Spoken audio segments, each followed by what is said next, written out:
It's an immense pleasure to receive the award at your hands, Honorable Finance Minister. Thank you, jury, an eminent jury, and thank you for bestowing this on me and the company. I think Nykaa has been a fantastic journey, and as many of you, all of you know, it's been one where both my children have joined me in the journey and allowing me to have a longer run than maybe I would have otherwise had. And also I'm supported by a fantastic team, and most important is, of course, the entire consumer and their love that we enjoy. And they actually, their energy and their aspirations inspire us every day to do more and more.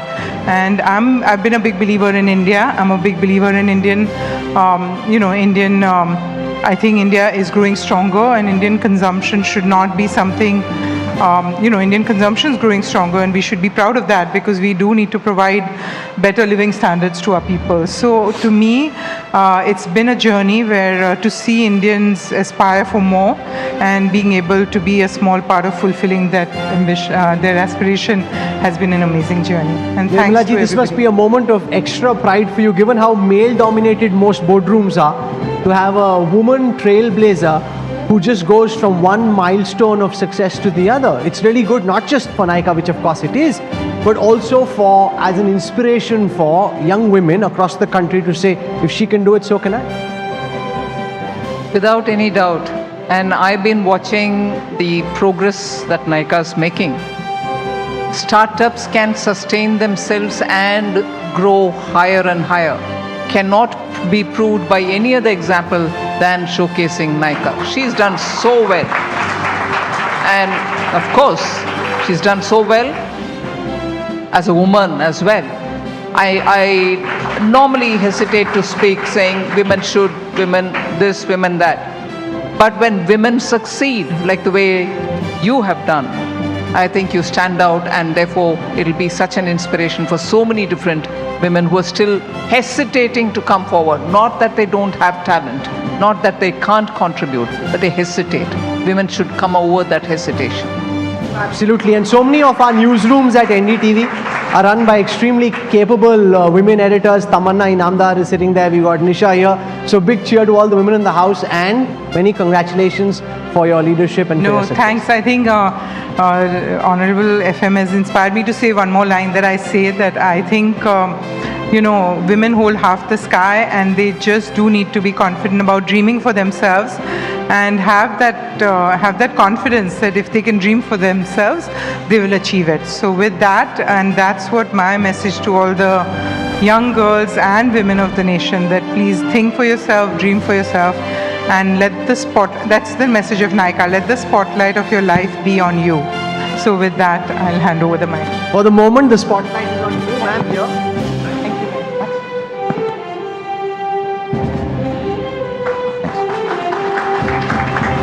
Big round of applause, ladies and gentlemen. An inspiration not just to the women in the room and everybody watching at home, but to us as well. Nisha, thank you so much for joining us on stage. Mr. Sinha, if you can stay back with us. The next award honors philanthropic contribution by individuals and institutions delivering measurable and transformative impact across education, healthcare, climate action, civil society, and public welfare. The nominees demonstrate leadership beyond profit. They are? The nominees for Philanthropist of the Year are Kiran and Shivnadar, Azim Premji, Nandan and Rohini Nilakani, Nitin and Nikhil Kamath, Sushmita Bagchi. What a stellar list. May we please request Mr. Sinha to reveal the Philanthropist of the Year.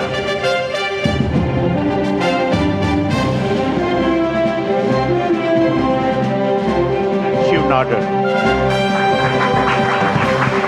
Sir, check, just check.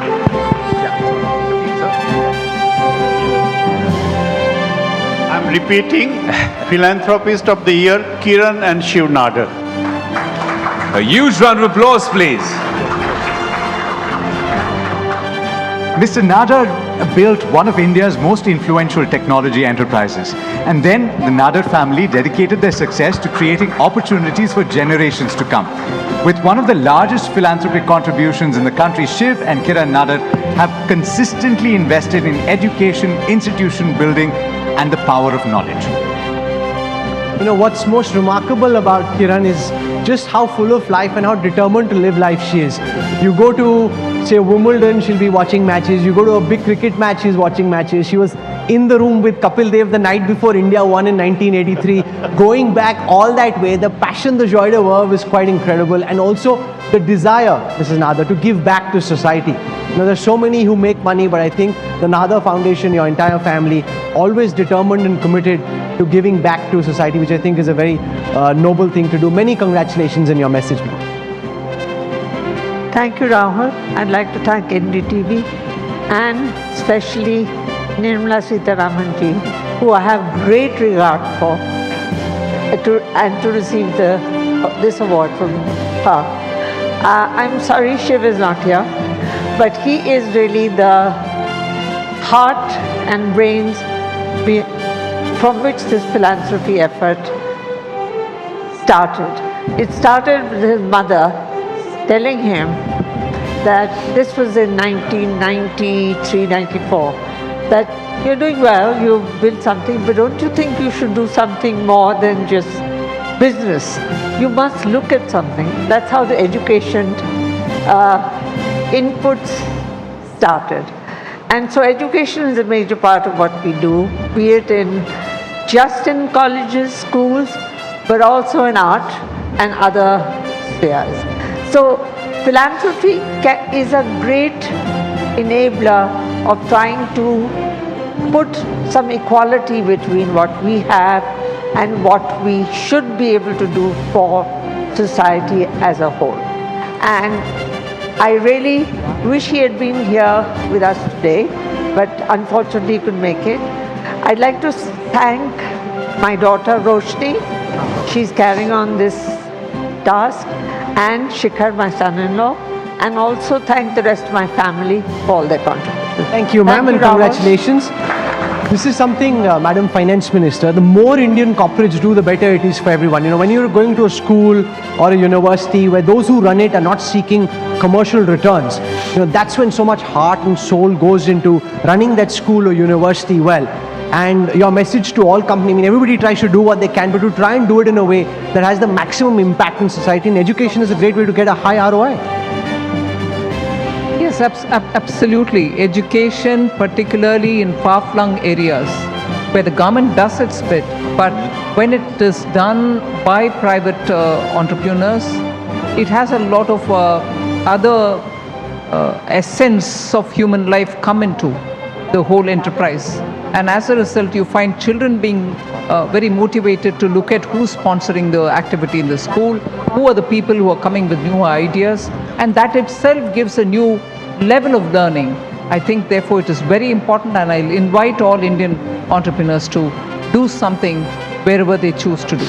You know, I also feel government has so many responsibilities that the private sector, where they can put in a hand and help put in some effort into education, would be great. And I would like all industrialists who are here to start looking at education. You're such a patron of arts. I hope you like our lovely trophy. A lot of heart and soul went into putting it together. We wanted something which was so remarkable and so special that people would put it with pride in their drawing rooms or boardrooms in their offices. And I hope the top patron of Indian art approves.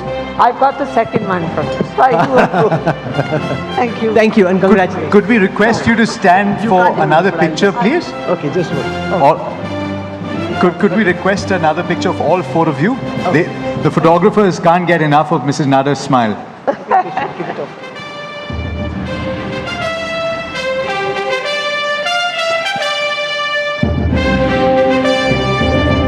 Ladies and gentlemen, a warm round of applause for Mrs. Kiran Nadar. Thank you so much, Mrs. Nadar, and also thank you so much, Rahul and Mr. Sinha. Maybe call on stage now Tamanna Inamdar, who's managing editor at NDTV Profit, as well as Mr. Sanjay Agrawal, who's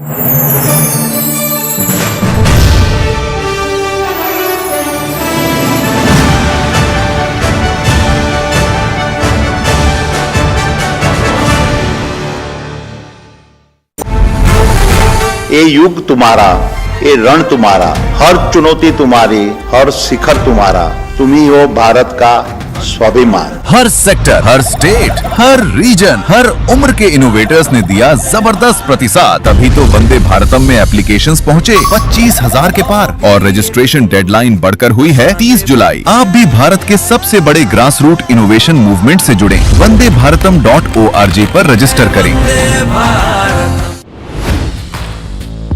Hi, I'm Tamanna Inamdar. Watch me on NDTV Profit, where I break down the day's biggest business stories. What happened, why it matters, and what it means for your money. Hi, I'm Neeraj Shah. Watch me on NDTV Profit for the most incisive market intelligence and meaningful corporate conversations.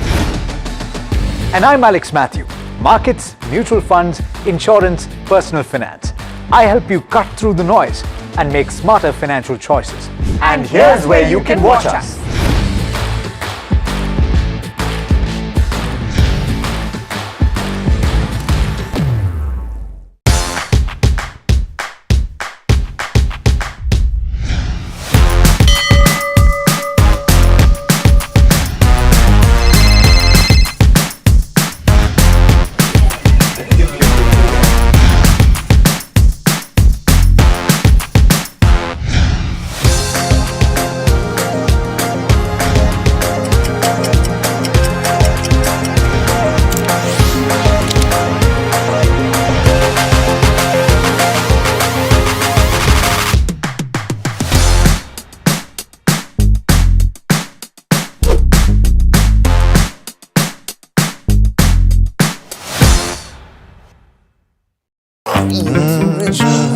The news, Ayush.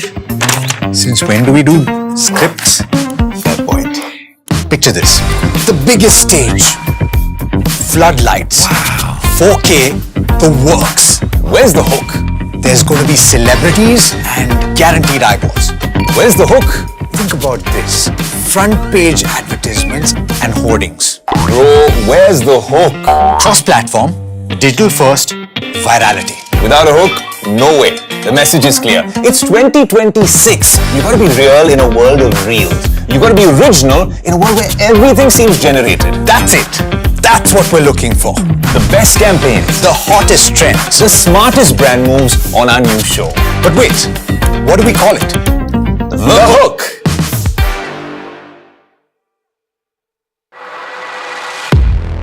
He has been tracking markets for over a decade, spots the trends before they hit the screen. And he is now bringing his analysis to the show that the market watches.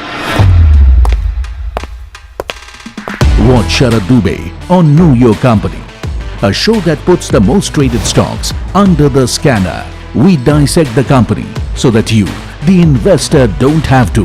Get the management to answer questions relevant to you.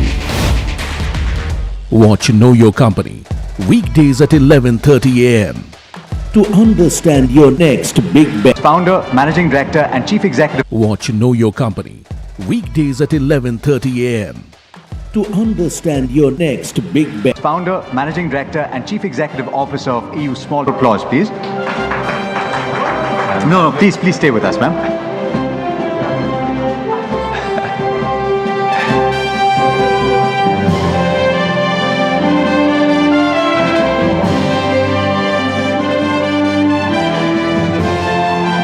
Alex, sustainability is no longer a corporate initiative. I think it's become a business imperative. No, that's absolutely right. In fact, the organizations that will define tomorrow are those that are embedding environmental responsibility into every aspect of growth and innovation. These are the nominees for the NDTV Profit Green Champion of the Year.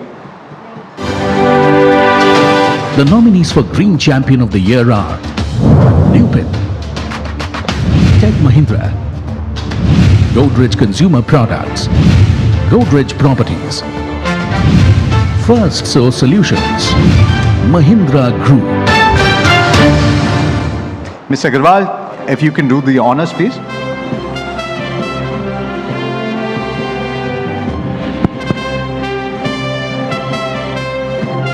So, the Green Champion of the Year, Godrej Properties. And accepting the award on behalf of Godrej Properties, we have the chairperson of Godrej Industries Group, Mr. Nadir Godrej. A huge round of applause, please. Many, many congratulations, Mr. Godrej. And, I think one of the important categories is the Green Champion because of the reason that industry also has this responsibility. It's great testament that there are 2 Godrej Group companies on that list. Mr. Godrej, very, very congratulations, and just a few words that you might want to say. Sustainability is very important, and I would like to thank Nirmala Sitharamanji and NDTV for this award, and I would encourage everyone to play a lot of importance on sustainability. Climate change is getting from worse to worse. It is no longer climate change in a tolerable range. Every day things get worse. We have floods, fires, drought. So we need to tackle all these problems. And in our group, my uncle Sorab was a very early pioneer of environmentalism. He also played a role in Save the Tiger and set up WWF in India. And we are carrying that torch forward. And all our employees are very concerned about sustainability, and they get excited when we work on that behalf. And I'm sure if we all do that, we can solve the world's problems. Thank you very much. Thank you, thank you. Madam, no, we'll take a picture. Madam, I just want to get your thoughts on the responsibility that they have. For long, there has been a debate that India as a developing nation should focus first on growth and then on sustainability. Do you think that debate is now overdone? Growth itself will be sustainable only when we respond to the changes in the climate. Unless we are conscious of it and we do it, and we can't but be conscious. Look at the way in which our farmers are adjusting their cultivation calendars. Look at the way in which rain is playing havoc. In some areas, look at the cloud burst. India is seeing it in its fullest ferocity, the climate change, in different parts of the country. I come from the south. The sea coast is receding, meaning sea erosion is eating into our farmlands. So you can describe it in so many words. Growth cannot be sustained unless we attend to the climate emergency. Thank you, ma'am. May I say something? Yes, of course, sir. Yes. Also, when you take sustainability seriously, at first you think you may have to pay a price. But as long as you think hard and work hard, you actually save money while you're trying to become sustainable. That's an excellent message there. Can we have the memento, please? Tamanna, if you can do the honors.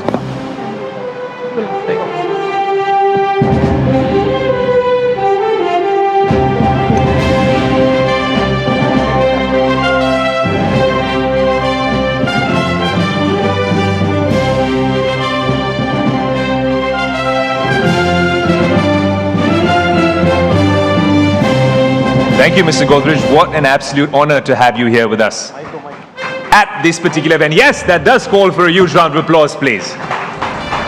Godrej, what an absolute honor to have you here with us at this particular event. Yes, that does call for a huge round of applause, please.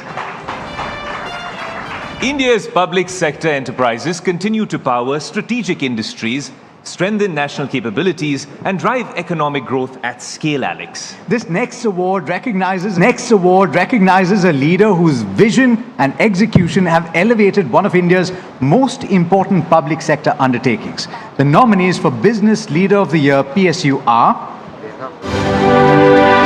The nominees for Business Leader of the Year PSU are Captain Jagmohan, Mazagon Dock Shipbuilders, Manoj Jain, BEL, K. Sadashiv Murthy, BHEL, Gurdeep Singh, NTPC, and Arun Kumar Singh, ONGC.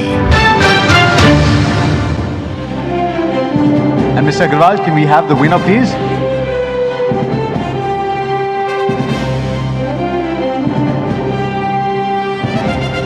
So the winner is the Business Leader of the Year, Captain Jagmohan, retired Managing Director, Mazagon Dock Shipbuilders. Captain Jagmohan.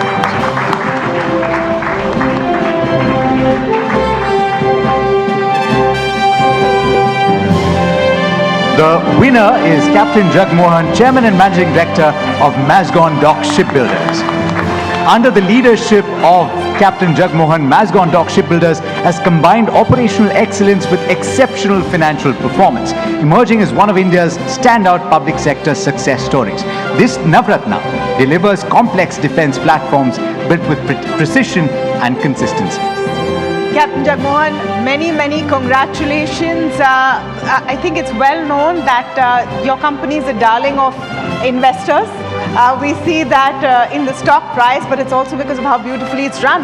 What are your thoughts on receiving this award? Thank you, ma'am. Thank you, NDTV Profit and the distinguished jury for this honor. I accept it on behalf of the entire Mazgon Dock family. Now, we are proud that we trace our origins back to 1774, making us the oldest company being represented here today. But we are even more proud that we have continuously evolved over the years, and today we make some of the world's most complex warships and submarines. MDL is always committed to the nation to improve and strengthen our maritime capabilities. Thank you. Thank you, ma'am.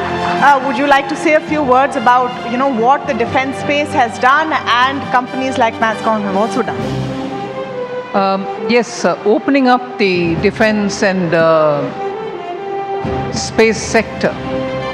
These are two examples I'm giving, but there are others which we can always take on board based on the facts. But these two sectors have actually shown concrete difference in the last few years. Look at the way defense exports are increasing. We were the net importer, biggest net importers of defense equipments. Today we are exporting substantially, and some of our shipbuilding yards are doing very well, and that's why they attract investment as well. Not just that, but I think they are treading onto areas which till now there was this inhibition in Indian public sector undertakings. Maybe we can't go in there, we don't have enough money for it, or the policy may not support. Today, with all the support being extended, you see them going forward at such speed that it makes the country proud. So I'm happy for Mazgon Docks. There are others as well. Space sector equally is performing so distinguishingly very well. So the policy to open up has actually brought entrepreneurial Indians out there to perform.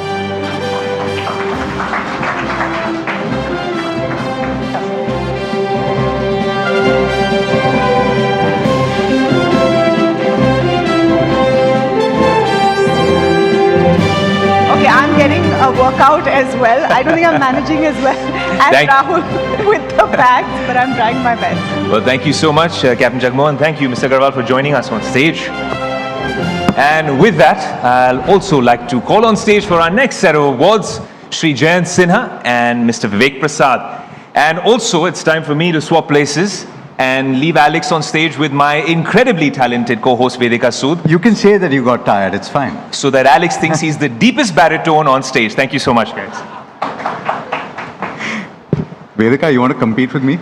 No, but I think he's gone back. No, let's jump straight into it. He's gone backstage because he wants to go with the heavy weights a bit for a while. All right, now, India's manufacturing story is entering a defining decade. From semiconductors to advanced electronics, the nation is building capabilities that will shape the future of global supply chains. This award honors an organization leading India's journey towards technological self-reliance. The nominees for India's Atmanirbharta champion are... The nominees for India's Atmanirbharta champion are ONGC, Tata Electronics, Hindustan Aeronautics Limited, Dr. Reddy's Laboratories. Work hard. And Mr. Jayant Sinha, if you can do the honors, sir.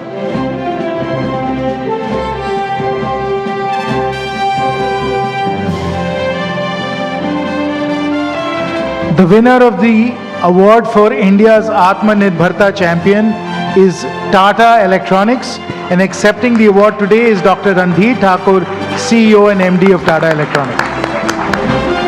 Tata Electronics is laying the foundation for India's semiconductor ecosystem, from fabrication and advanced packaging to building a complete domestic chip manufacturing value chain. One of the country's most ambitious industrial initiatives, it is helping advance India's vision of technological self-reliance and manufacturing leadership. Many congratulations, sir. I just want to add that when we were drawing up the blueprint of these awards, we wanted to include this category of Atmanirbhar Champion, because this is exactly what the government has been pushing to do over the last several years, and we've seen this happening in so many categories. So, which is why, sir, as we wish you many congratulations, just want to get your thoughts on how we are forging ahead in a space in which till a few years ago, India didn't seem to have a chance. Well, thank you. And first of all, I want to humbly congratulate all of the other companies who were competing. Any one of them could have been here. So congratulations. We are a young company, and in the company I always say, one team, one dream, because electronics is a team sport. So on behalf of 90,000 employees of Tata Electronics, it's a privilege to receive this award. Thank you very much. I want to thank the jury, also NDTV, and it is a special meaning for us because to get it from Honorable Finance Minister. Not too long ago, just few months ago, she was in one of our facilities in Jagi Road, Assam, to inspire us and also talk about how we can take advantage of ease of doing business. As she pointed out, the government and industry, the relationship at this point is very, very important. So we take all that very seriously, and thank you so much. I also want to highlight how proud we are because Atmanirbharta is really tied to Prime Minister Modi's vision for Viksit Bharat. And for us to be this young company and get recognized, it means the world to us. Thank you very much.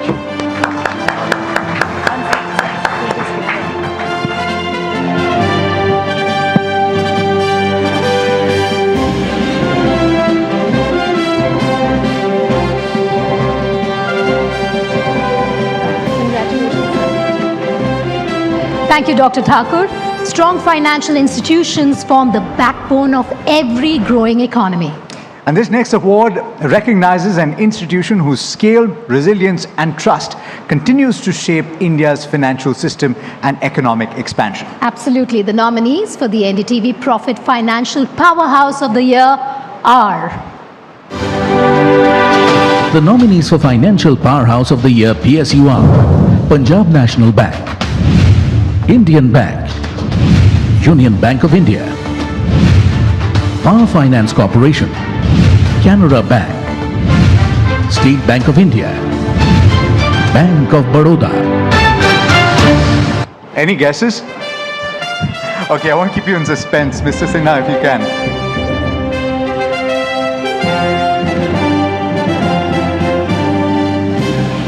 And the award for the Financial Powerhouse of the Year goes to Shri C.S. Sethi, Chairman, State Bank of India, who's here to accept the award.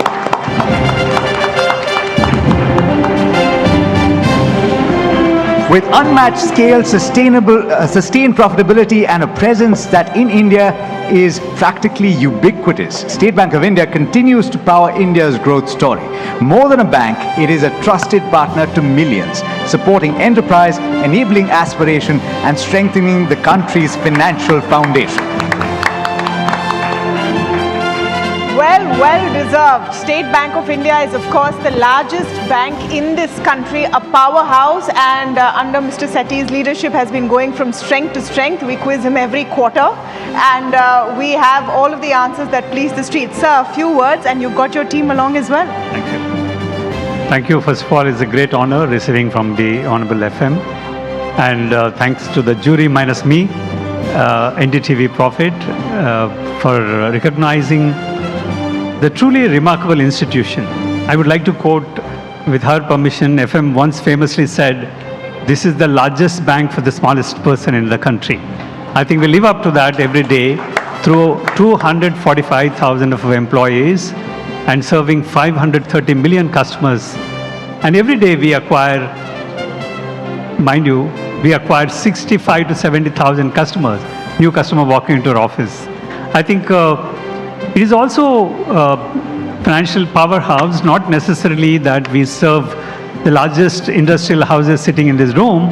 We fulfill the aspiration of every individual in the country.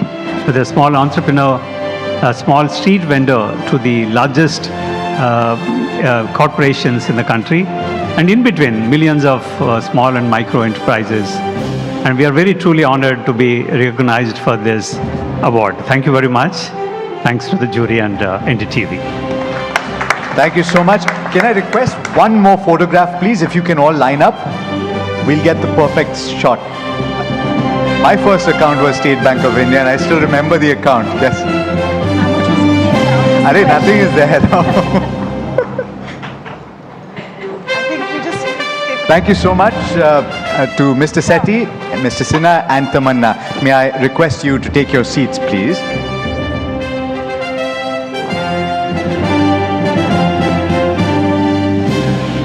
Thank you, Vivek, as well. Now, I'd like to welcome back on stage Rahul Kaval, and to join him as well, we've got jury members Noel Tata and Ramesh Damani for our last award. If they can join us on stage, please.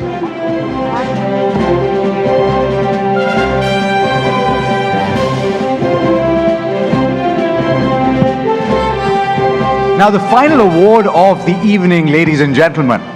Once in a while comes a leader who redefines business. They build institutions that endure, transform industries, and inspire generations of entrepreneurs. Tonight's highest honor recognizes one such visionary whose entrepreneurial journey has reshaped India's pharmaceutical industry while placing Indian innovation firmly on the global map. Ladies and gentlemen, please turn your attention to the screen.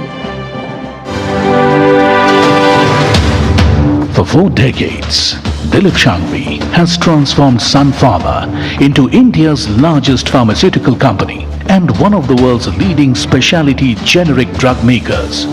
Through disciplined execution, bold global acquisitions, relentless investment in research, and a steadfast commitment to affordable healthcare, he has built an institution that serves millions of patients across more than 100 countries.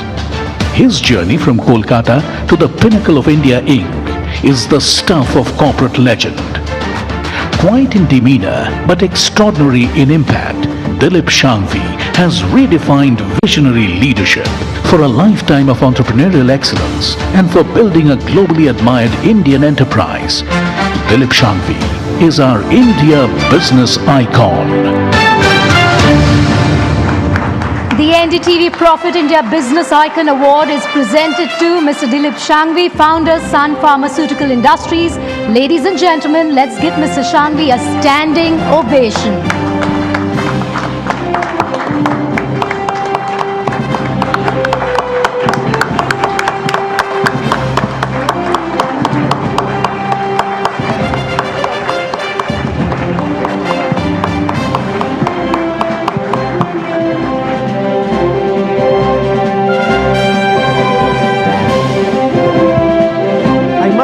Reveal a small secret. On the day that the jury met, this was meant to be the Lifetime Achievement Award. The winner was still the same, but the winner insisted that I have a long way to go still. I'm far from done. I am not coming if you're calling this the Lifetime Achievement Award. After all that you've done building Sun Pharma, one would imagine that you're now wanting to chill, look back, enjoy what you've done, enjoy the ride. But you're determined for the second chapter and for much further ahead. Many congratulations. Sun Pharma, one would imagine that you're now wanting to chill, look back, enjoy what you've done, enjoy the ride. But you're determined for the second chapter and for much further ahead. Many congratulations. Thank you, jury. I received this on behalf of the entire Sun Pharma team. I think we've been fortunate that we are in a time where, as FM explained, I think the policies of the government have facilitated growth of the country. and we are an important receiver of the ease of doing business processes.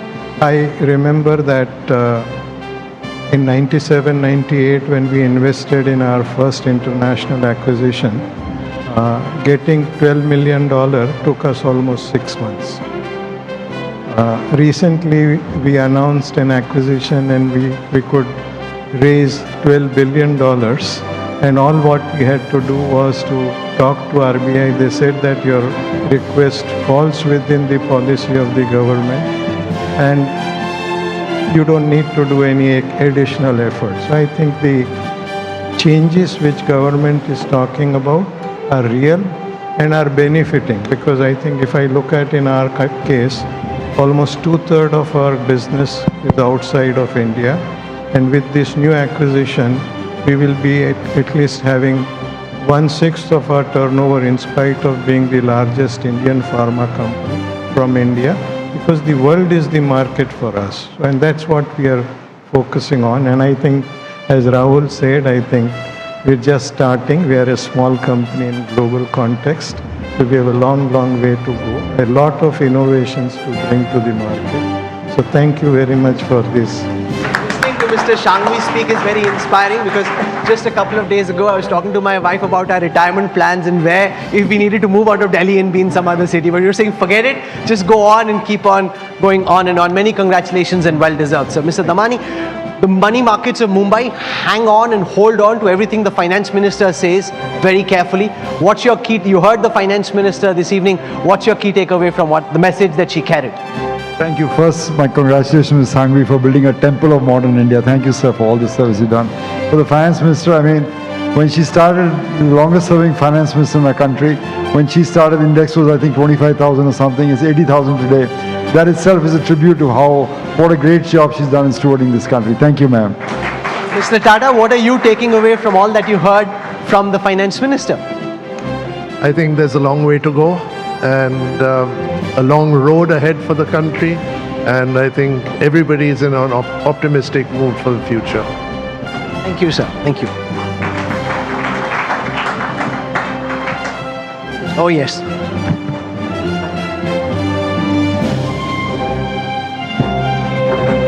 Thank you so much, Mr. Shangvi, and thank you so much, Mr. Tata and Mr. Damani. If you can make your way to your seats. Now, before we end, and we've had a great evening, it's not over yet, because it is our privilege to felicitate Finance Minister Nirmala Sitharamanji. Request Rahul to hand over the NDTV Profit Business Leadership Award to the Finance Minister.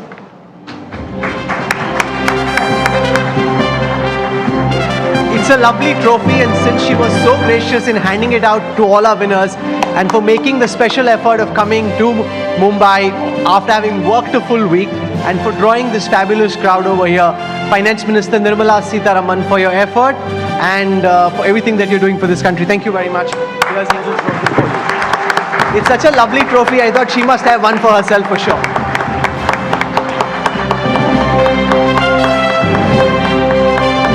Thank you very much. Thank you, Thank you so much, ma'am. The finance minister has agreed after the awards, and there's a group photograph happening to come and spend some time with all of those who are here. So we'll do that once the group photograph gets over. Yes. Thank you, Rahul. And as this phenomenal evening comes to an end, I would invite on stage Tamanna, Managing Editor, NDTV Profit, to propose the vote of thanks.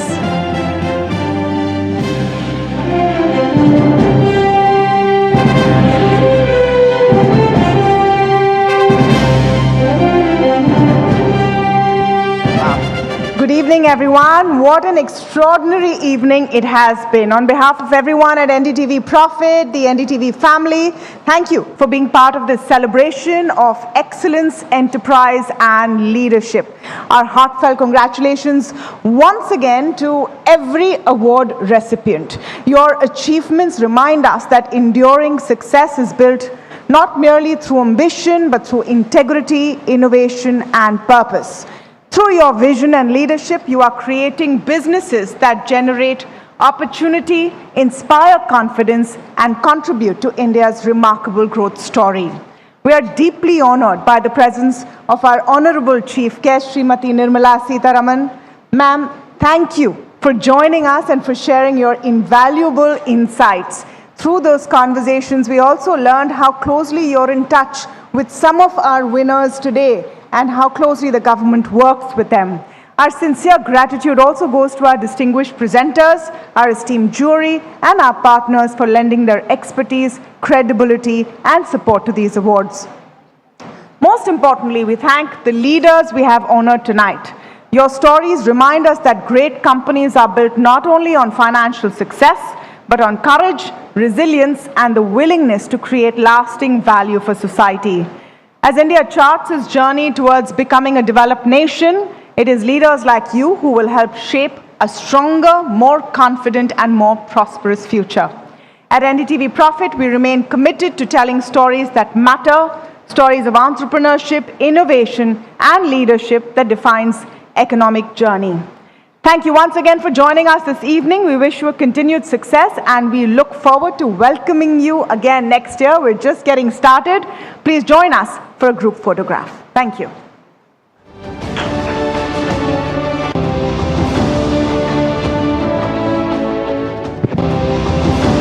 Everybody make your way to the stage. The winners and the jury members, please. If everyone else can keep seated, the finance minister is going to come up and meet with the people who are here in just a couple of minutes, soon after the group photograph gets over. Mr. Rada, please come. Can we have a warm round of applause? Mr. Sinha, please come.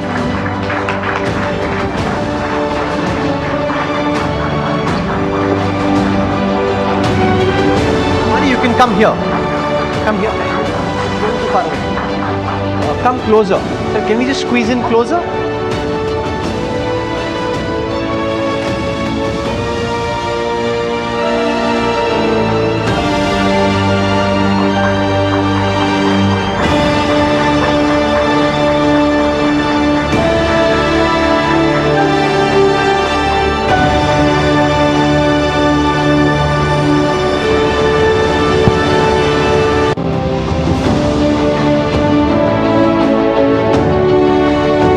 Very big thank you to everyone who joined us here today. Can we have a warm round of applause for our fabulous presenters, Alex, Ayush, Vedika. They were superb. Thank you very much. And many, many congratulations. Thank you to our jury, Mr. Tata, Jayan Sinha, Mr. Damani, Mr. Sinha. All of you are fabulous and for making this effort. Thank you very much. Thank Madam you, Rahul. Finance Minister. Thank you, Rahul. And ladies and gentlemen, thank you for joining us at the NDTV Profit Business Leadership Awards 20. Mr. Sinha. All of you are fabulous and for making this effort. Thank you very much. Thank Madam you, Rahul. Finance Minister. Thank you, Rahul. And ladies and gentlemen, thank you for joining us at the NDTV Profit Business Leadership Awards 2026. Presented by AU Small Finance Bank, co-powered by Pernod Ricard India, Knowledge Partner PwC India, Industry Partner MIDC and Maitri, State Partner Government of Uttarakhand, Impact Partners Adani Power, Adani Ports and Logistics, Education Partner Atlas Skill Tech University, Out-of-Home Partner Laksha Media Group, and Gifting Partner Gumti, India's first curated living company. Please join us to raise a toast at the reception where we continue the celebrations with this year's winners and distinguished guests. Have a wonderful evening and thank you for being with us today. Good night and good luck.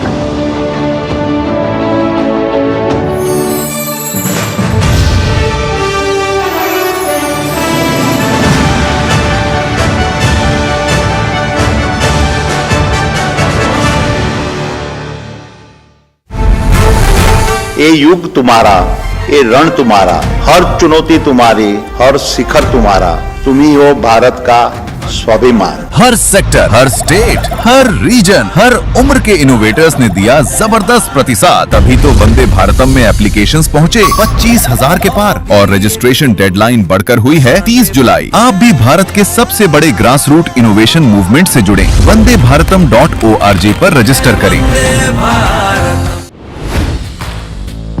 Hi, I'm Tamanna Inamdar. Watch me on NDTV Profit, where I break down the day's biggest business stories. What happened, why it matters, and what it means for your money. Hi, I'm Niraj Shah. Watch me on NDTV Profit for the most incisive market intelligence and meaningful corporate conversation. And I'm Alex Matthew. Markets, mutual funds, insurance, personal finance. I help you cut through the noise and make smarter financial choices. And here's where you can watch us.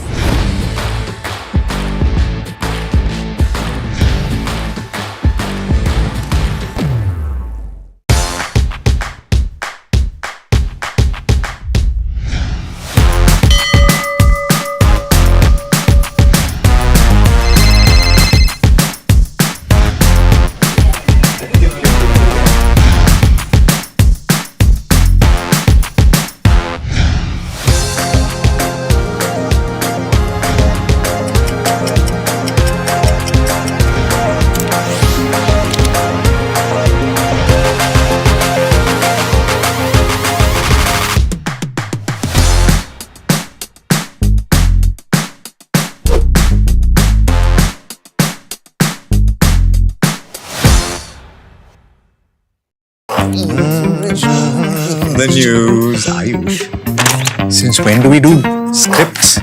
Fair point. Picture this. The biggest stage. Floodlights. Wow. 4K. The works. Where's the hook? There's going to be celebrities and guaranteed eyeballs. Where's the hook? Think about this. Front page advertisements and hoardings. Bro, where's the hook? Cross-platform, digital first, virality. Without a hook, no way. The message is clear. It's 2026. You gotta be real in a world of reels. You gotta be original in a world where everything seems generated. That's it. That's what we're looking for. The best campaigns, the hottest trends, the smartest brand moves on our new show. But wait, what do we call it? The Hook.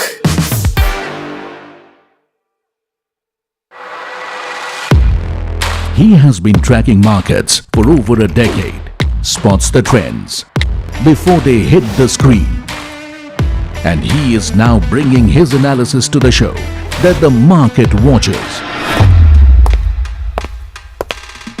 Watch Sharad Dubey on Know Your Company, a show that puts the most traded stocks under the scanner.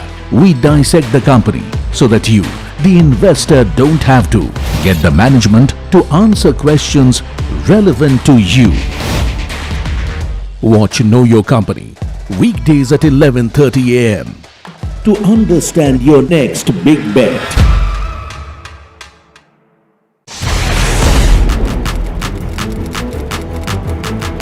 When the headlines move fast, perspective matters. On Editor's Cut, our editors come together with experts to distill the week's information plates into clear perspective. Down the stories shaping the world, from markets and the economy to global conflicts and what lies ahead. You're watching live from the NDTV Profit headquarters in Mumbai.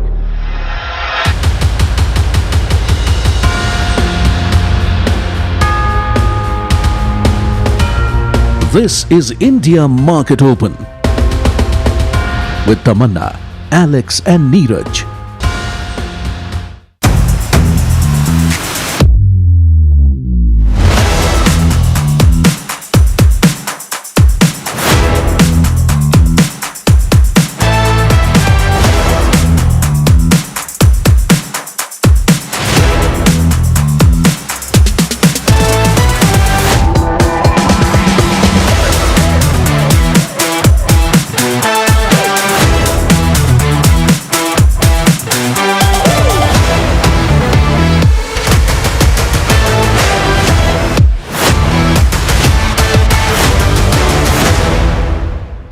Very good morning. You're watching India Market Open. We're bringing it to you from the NDTV Suzlon studios, and what a morning it's going to be, because it seems like markets have gotten a breather. But we're still kicked about all of the excitement from last evening, aren't we, Alex? Oh yeah, I mean, what an evening it was. It had the who's who, of course, of India Inc. as well as Dalal Street, and of course the finance minister out there to felicitate.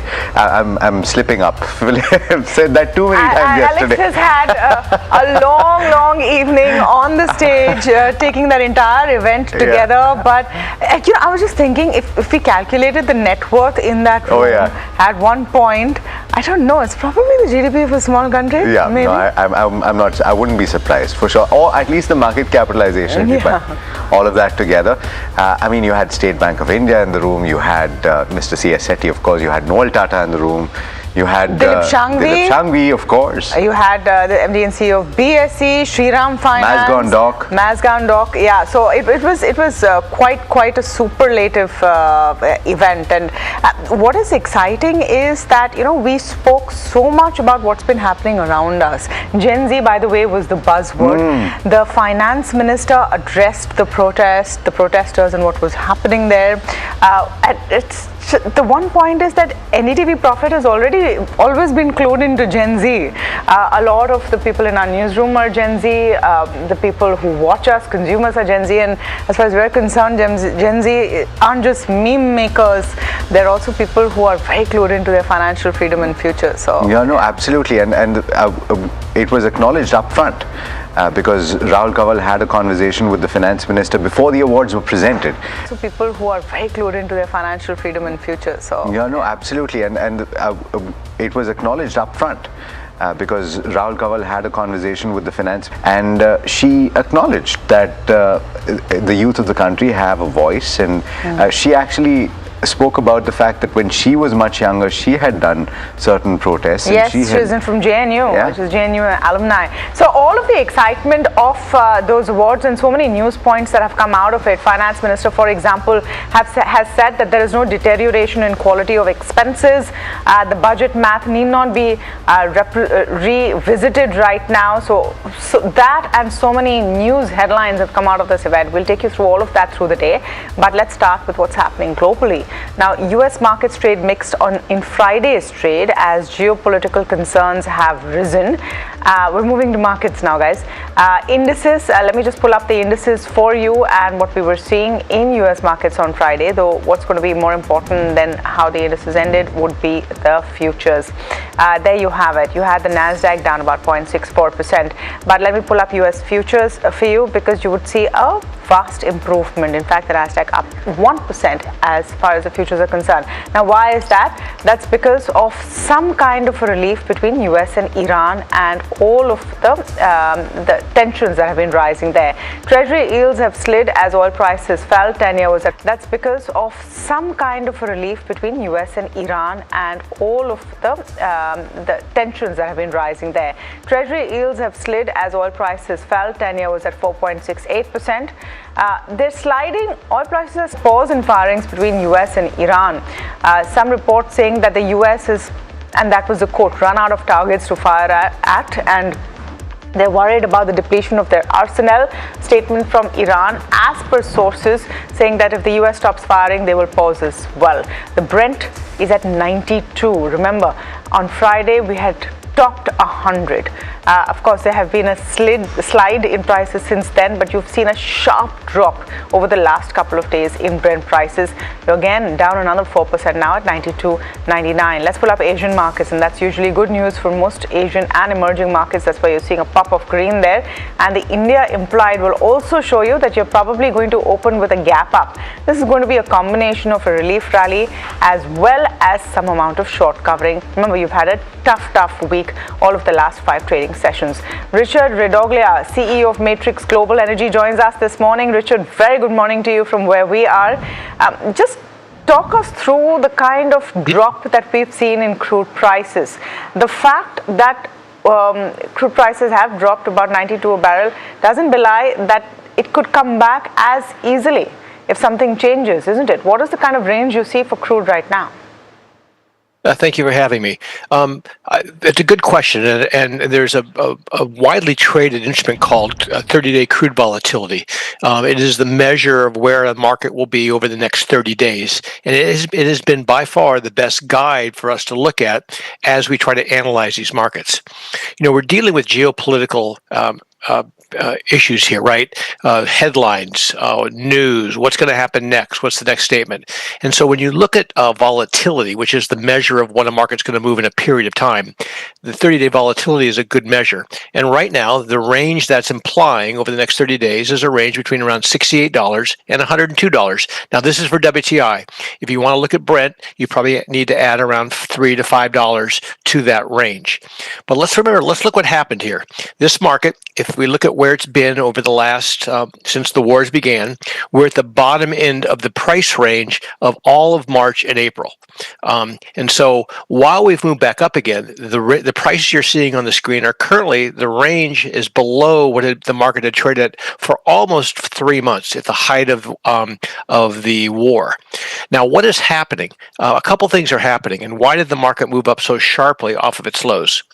After the prior ceasefire, millions of barrels moved out of the Gulf. They were trapped because of the fear of attack, and those barrels were able to move out. What happened after that? Well, Iran decided that the only card that they really have to play is trying to be the controller of the Gulf, and so they attacked a couple ships, and the U.S. responded aggressively. They attacked them for over 13 days, destroying significant amounts of their infrastructure. But why did the market move up so sharply in the past day or so? The reason for that, there was a fear that the Houthis in the Red Sea were going to attack Saudi Arabian production. And why is that important?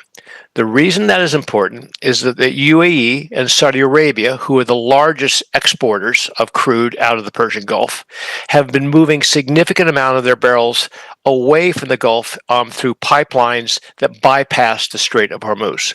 And so when you talk about volatility, we have to look at what we talked about 30-day volatility. But let's look at what's going on with the larger players. The larger players are learning to adapt. And that was one of the reasons, as soon as this discussion goes on about a ceasefire, the market moves sharply lower. Richard, so then from that perspective, and thanks for that information that you just shared, but from India's perspective as a significant importer of oil and for companies that are dependent on energy, from the perspective of an investor looking at the sensitivity here, how would you judge it in FY27? Because we're still talking about projections for oil at around 80-85 for the entire financial year. Is that a viable consideration? Excellent, very excellent question. It depends on what you're looking at. When you want to look at refiners are going to act differently than totally integrated oil companies, which have crude production. The point you just raised, the current price of crude is $85. The price 1 year forward is $71. And so there's a term called backwardation, which is the differential between the spot price and the forward price. What we believe, or at least what I believe, is the market is oversupplied for crude. And that while current hostilities are causing the market to move higher, the market itself believes in the future, with no hostilities, the flat price will move historically lower. And there's a good chart. Look at that chart. So you can see we're back up to where we were. The price, look where the price was in all of 25. $55, $60. It was only the war that caused this market to move so sharply higher. And one thing has happened dramatically during this war. The UAE, which is a member of OPEC for over 60 years, has decided to leave OPEC. That's significant. The reason that is significant means that UAE has excess production, which it's going to put back into the marketplace.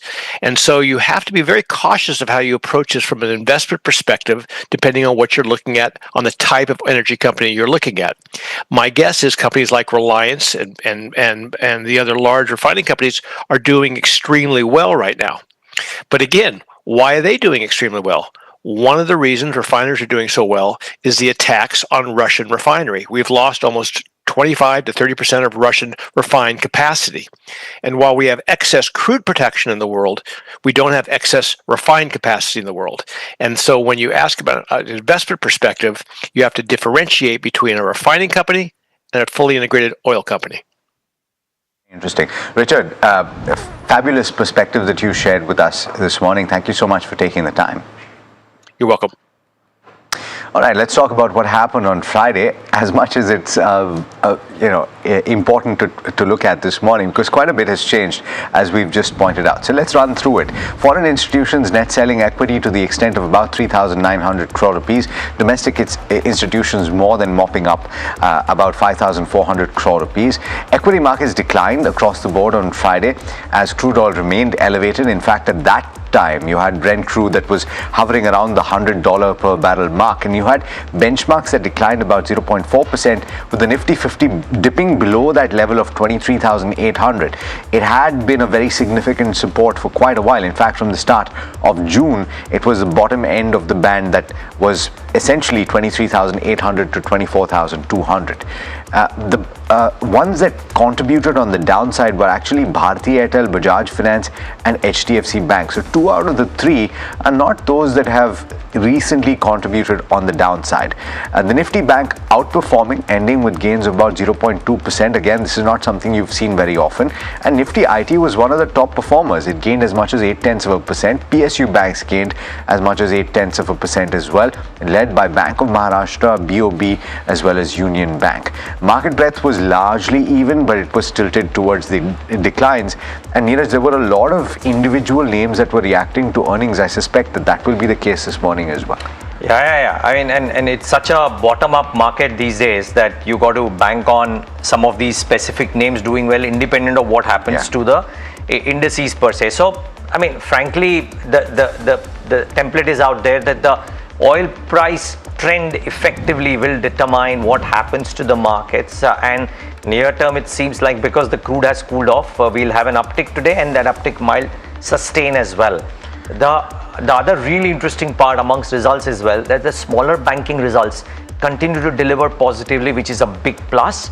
And bottom-up accumulation continues in the chemical and the pharma names all through the weekend that we've spoken to people, even at yesterday's our business leadership awards, and it was, well, a slew of market men out there and we spoke to them, and I think smaller chemical pharma names featuring out there very, very prominently. Now, as we have been doing every result season, we analyze what's happened to a certain set of or category of results every Monday. You get a chance to look at them over the weekend. So the criteria is companies over 1,000 crores market cap. So over 300 companies above 1,000 crores market cap have declared results. The median revenue growth has doubled YOY. This is the strength of this quarter, that the median revenue growth has doubled YOY.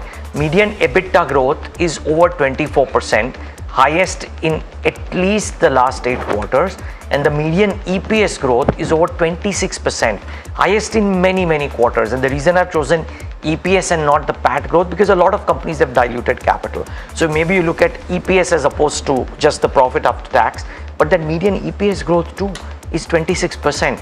This is over 300 companies above 1,000 crores market cap delivering over 26% median EPS growth. This is turning out to be a stellar quarter. Now, if this strength were to continue into quarter 2, it's great news. But for now, you take it a quarter as it comes. And this quarter, guys, if there is, I mean, people have been talking about how the SIP flows have helped keep the markets afloat. You can now argue that in this whole wake of geopolitics, it is the earnings which are keeping the markets afloat, because earnings are looking rock solid right now. And also the commentary is changing. We saw Sunil Kaul's commentary coming in. We've seen Mahesh Nandurkar's commentary coming in. So those who track the markets from a Jefferies or a Goldman Sachs are turning positive.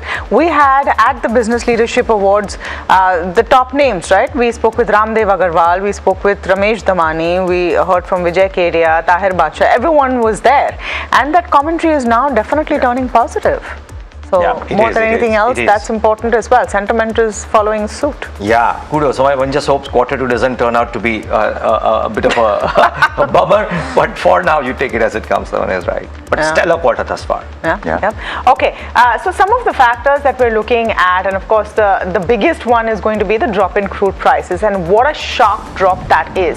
If I look at where crude was when markets closed in India, Friday close, and now, it's even more dramatic, right? You've gone from close to 100 to about a 93 for the dollars per barrel for Brent. So that could spur a strong opening, and that's what the implied is showing you as well, 150 points odd up there.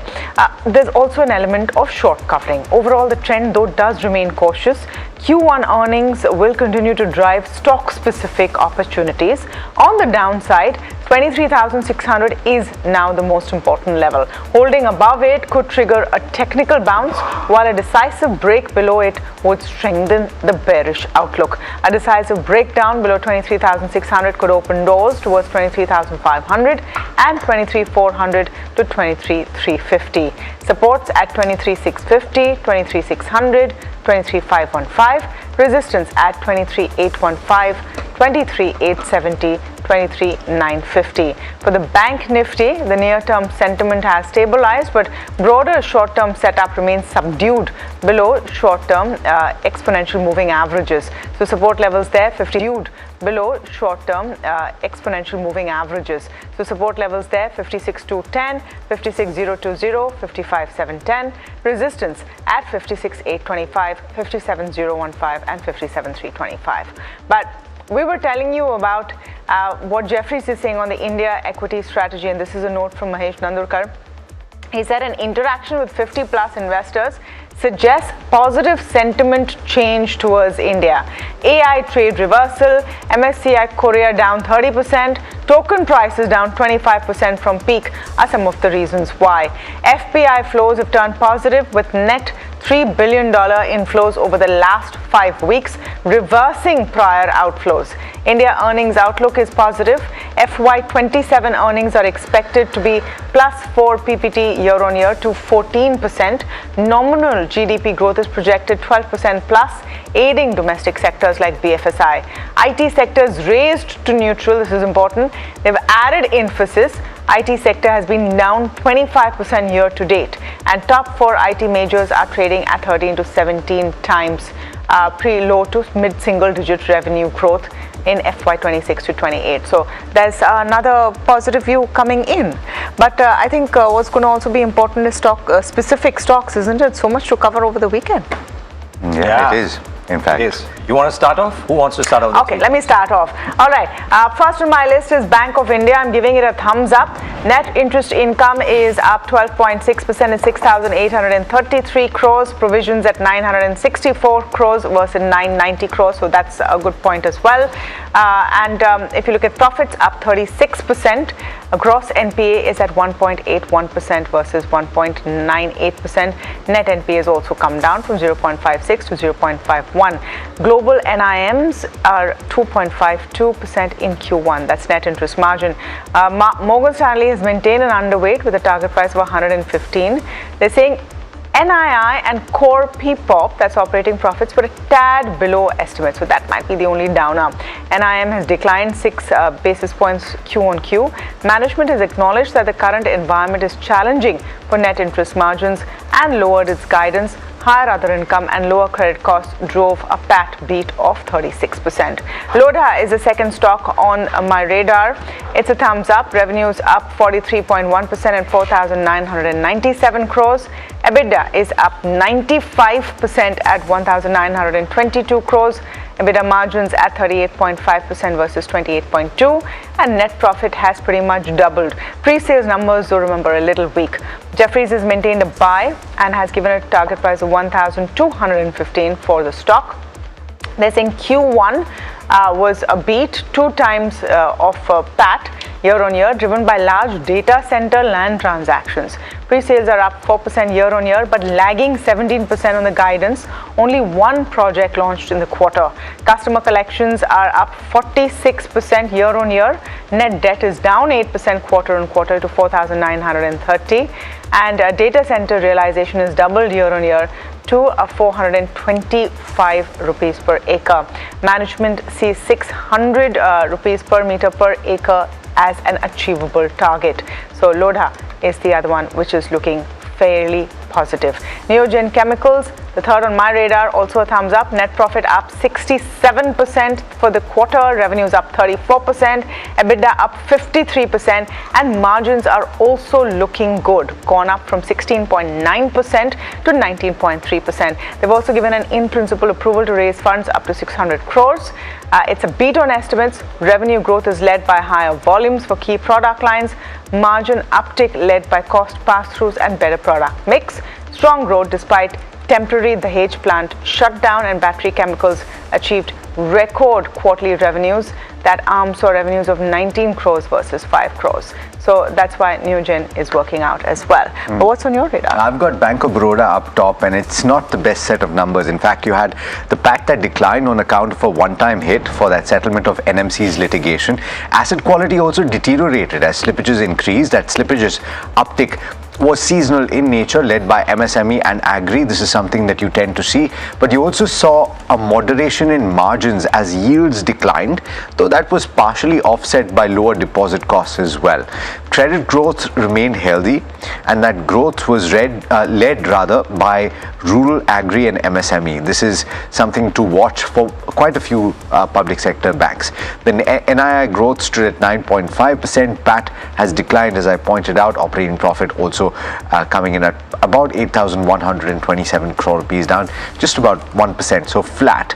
Provisions have declined quite considerably, and GNPA has come in higher, 1.99%. This is something that the street will look at perhaps a little negatively, and the NIM coming in at 2.7%.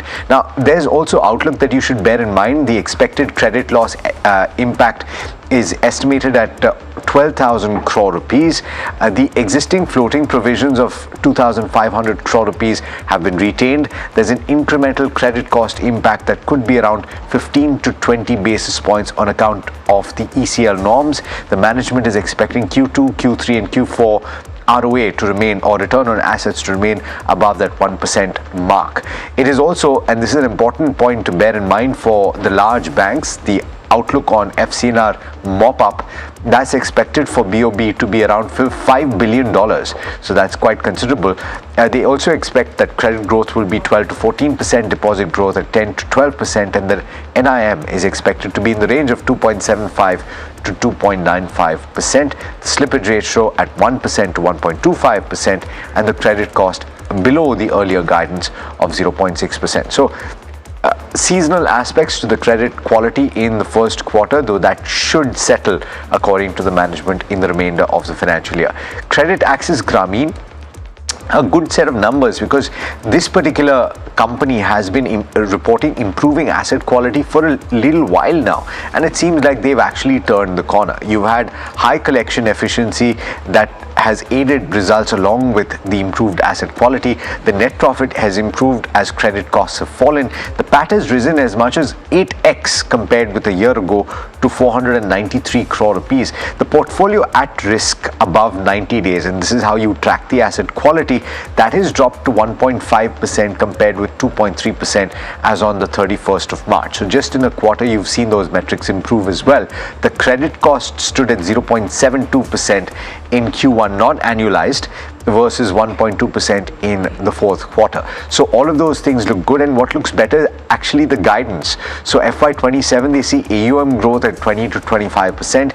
They see the net interest margin between 12.8 to 13.2%. There's a marginal dip, but if the company is focused on better quality assets, I don't think the street will complain too much. This is, at the end of the day, a lender, and if it's reporting 14.4% NIM, that's quite considerable when the standard bank is reporting less than 4%. Credit cost at 3 to 4% is the guidance for the next financial year, and return on assets between 4 and 4.8%. Now, let's talk about the last stock on my list, and this is where it's not a very good picture. In fact, Shakti Pumps is thumbs down. You have margins continuing to be affected in the first quarter. Margins impacted on account of lower realizations as well as higher input and logistics costs. The margin remained flat on a quarter-on-quarter basis, but it is in fact substantially lower on a year-on-year basis. One mitigating factor is that the PAT margins have improved on quarter, but compared with a year ago, they're actually pretty bad. And the order book as of the 22nd of July stands at 1,000 crore rupees. So just a few of those numbers stand out. Revenues increased, that's a positive, but you have the EBITDA that's declined as much as 42%, and the margins have contracted very sharply on a year-on-year basis. They haven't recovered at 9.7%, third quarter in a row of lower margins, and really the question is, when do they recover that? Of course, new capacity comes on stream for Shakti pumps in the third quarter, so I wonder whether that will change anything for them. Yeah, so even though Alex had 2 thumbs down, right, the quarter per se is looking strong, and I'll enumerate that by 3 thumbs up. Okay, you're balancing it out. Balancing it out, if you will.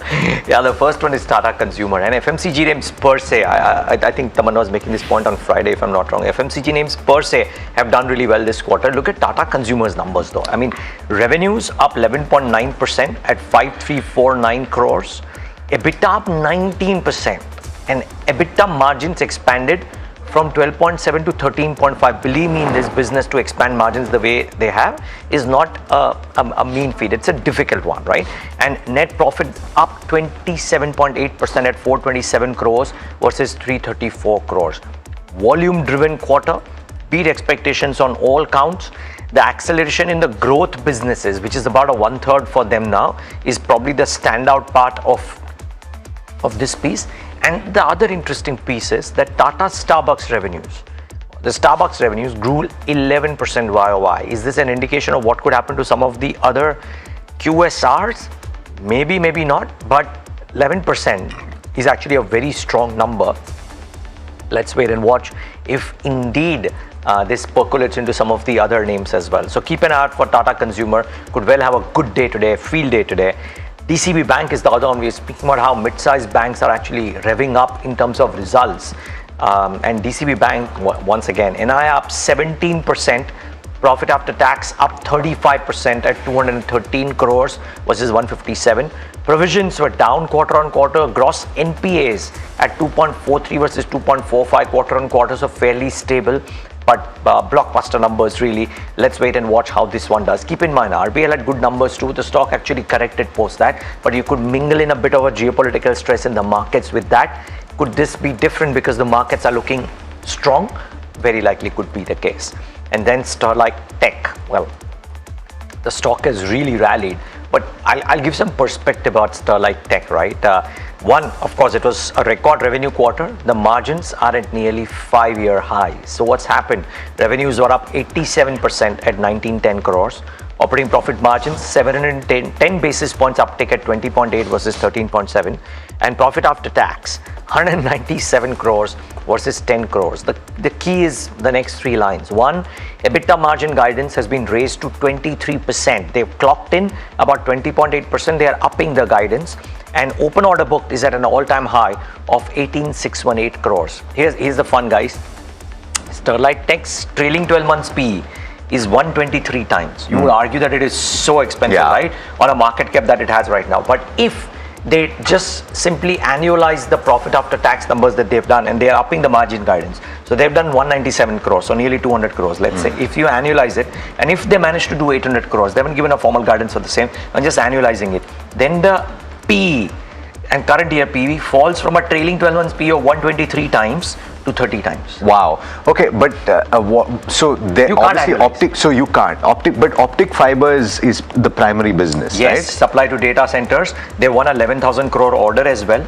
But just the point that they are upping the margin guidance to 23%, and therefore the tailwinds for a profit after tax growth remain very, very strong. But so quick question on this: you look at multiple quarters data, right? So how chunky are their earnings? No, they're starting to now become linear on a very higher base, because they've gotten a very large order book now. So you could extrapolate that. They've done a QIP at the current price. People are very bullish. The run-up already no wonder. Is what I'm saying. Is 123 TTM PE, but it could actually come down to 30 PE if they manage to do what they've done in Q1 for the rest of the year. But the only problem is you get locked in upper circuit on this stock very, very quickly. Yeah, so it's all quite probable. It's also come off from the highs, so that's the other thing. So this is not, I mean, we it's can't not a recommend recommendation, of course. But just saying. We look at the numbers as they are. We don't even talk to you about how the stock will move. That is for us to see and you to assess. All right, just coming back to the big statement, and I think this is also important, what Finance Minister Nirmala Sitharaman said last evening at the NDTV Profit Business Leadership Awards. She cautioned that geopolitical tensions and the threat of El Nino could fuel inflationary pressures, but said the government has made adequate provisions to deal with uncertainties. And here's what's important, says they see no need to revisit budget allocations. This year, there is an El Nino factor. The rains are happening excessively in some parts, scarcely in some others, not at all in somewhere else. The catchment areas are not receiving adequate rain, so water for irrigation and drinking, crops, all of them are also going to pose a bit of a challenge. And inflation, therefore, cannot be just imported. It's also our own want of rain and the monsoon being less than normal can also add to the inflation. Budget numbers, I don't think I need to reconsider as of now, because there's been enough such funds created to meet with all these challenges which are happening, whether risk insurance premium going up, and we have to support our oil containers or shipping lines which come in these war zone. We've made a provision, there's some resource kept aside for it. Similarly, for oil, support for import at a higher price, for fertilizer for higher price, import but yet give it to the farmers at the same price since COVID. So all this, I have kept buffers which can take care of it, and therefore at this stage, I don't think I'll look at my budget number for readjusting. A very significant statement that has been made by the finance minister, and likely something that the bond market will take note of. So watch out for that reaction, as well as when you take a look at where equities open. We've got lots to talk about on the other side of this very quick break, including what your trade strategy should be at the start of trade today. Stay tuned.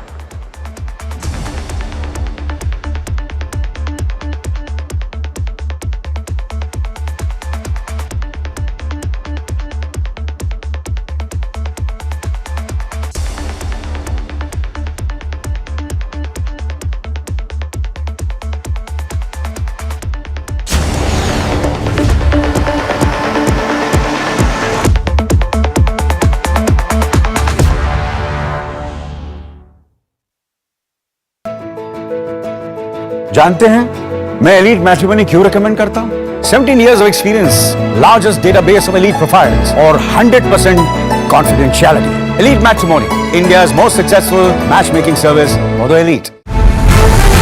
ये युग तुम्हारा, ये रण तुम्हारा, हर चुनौती तुम्हारी, हर शिखर तुम्हारा, तुम ही हो भारत का स्वाभिमान। हर सेक्टर, हर स्टेट, हर रीजन, हर उम्र के इनोवेटर्स ने दिया जबरदस्त प्रतिसाद, तभी तो वंदे भारतम में एप्लीकेशंस पहुंचे 25,000 के पार और रजिस्ट्रेशन डेडलाइन बढ़कर हुई है 30 जुलाई। आप भी भारत के सबसे बड़े ग्रास रूट इनोवेशन मूवमेंट से जुड़े vandeBharatam.org पर रजिस्टर करें। Hi, I'm Tamanna Inamdar. Watch me on NDTV Profit, where I break down the day's biggest business stories. What happened, why it matters, and what it means for your money. Hi, I'm Neeraj Shah. Watch me on NDTV Profit for the most incisive market intelligence and meaningful corporate conversations. And I'm Alex Matthew. Markets, mutual funds, insurance, personal finance. I help you cut through the noise and make smarter financial choices. And here's where you can watch us.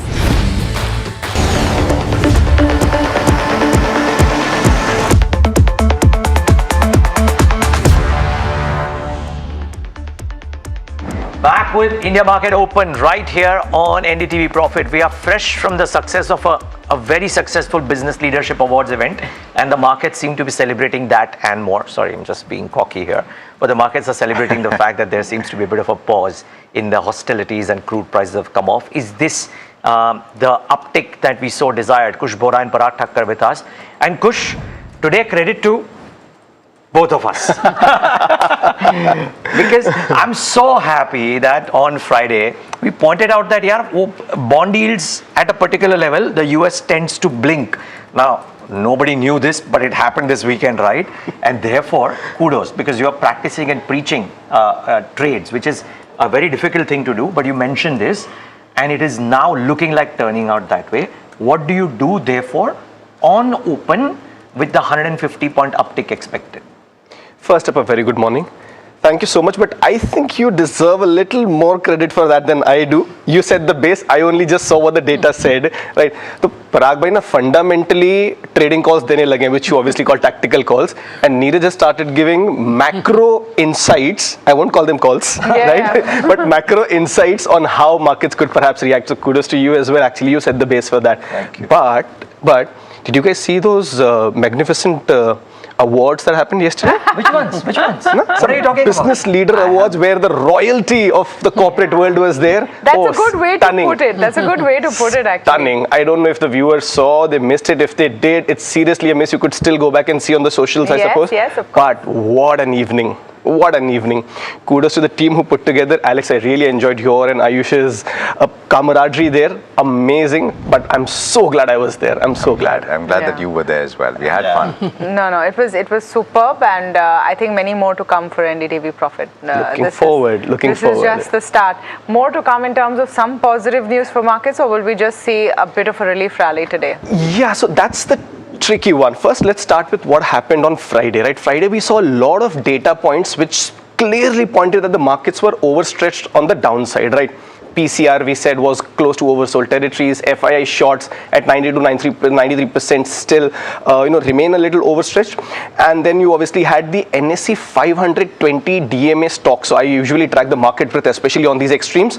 That crossed the 350 zone, came very close to 400. Typically, that is the range from where you see markets also reverse, and we saw that happening on Friday. Has that changed meaningfully? Not really, but this is just a rebound. I would have said go long on Nifty for targets of 24,000, 24,100. The only problem is if we do get this 150 point kind of a gap up, most of the trade will be lost in that, right? So if you have a long position with Friday's low on the Nifty, on the bank Nifty, you could well continue, holding on to your long positions. But I think the tide for the market is turning. We could actually head towards 24,300, 24,500 as well. But I don't want to get too ahead of myself right now. So yeah, right now it's more of a hold. Once you cross 24,100 meaningfully, then you play for 24,500. So like I said, things are starting to turn. Take heart from the fact that, one more thing that we discussed on Friday panned out is that the rebound on Reliance and to some degree on HDFC Bank, we said that, these stocks were close to their long-term support levels. So yes, we're starting to see that meaningful rebound. I think this will turn into a rally where Nifty heads towards, like I said, 24,500. But let's take every day as it comes. Okay, so quick follow-up on that. Today we're likely to see a gap up, obviously, and we broke below that bottom end of the band that we've seen since the start of June. The question is, will you see short covering push the market significantly higher in trade today itself? Or do you expect the gains to be capped? 1, 2, what are the individual stocks you're looking at? So, Alex, we did see a flavor of that on Friday itself, and the rest of it will happen today. So, around 24,000, there is a massive call congestion, and that is where you could see some resistance, that glass ceiling around the 24,000 mark, and hence, mild caution on giving a long on the index. Now, as far as stocks go, with the enthusiasm that's building, at least in my voice, maybe the business leader award effect is still there. But I am finally now going back to 3 calls, and all 3 of them on the long side. Now, today is a Monday, so obviously you have a weekly pick, and it's Krishna Foskem. I don't know how many. Yeah. Oh. Kahan se nikala? Seriously? Kahan se? Okay, so let me just give you just very quick snippet of the last time the stock rallied was at the start of 2025. The price was 35 rupees. The rally actually halted at 125.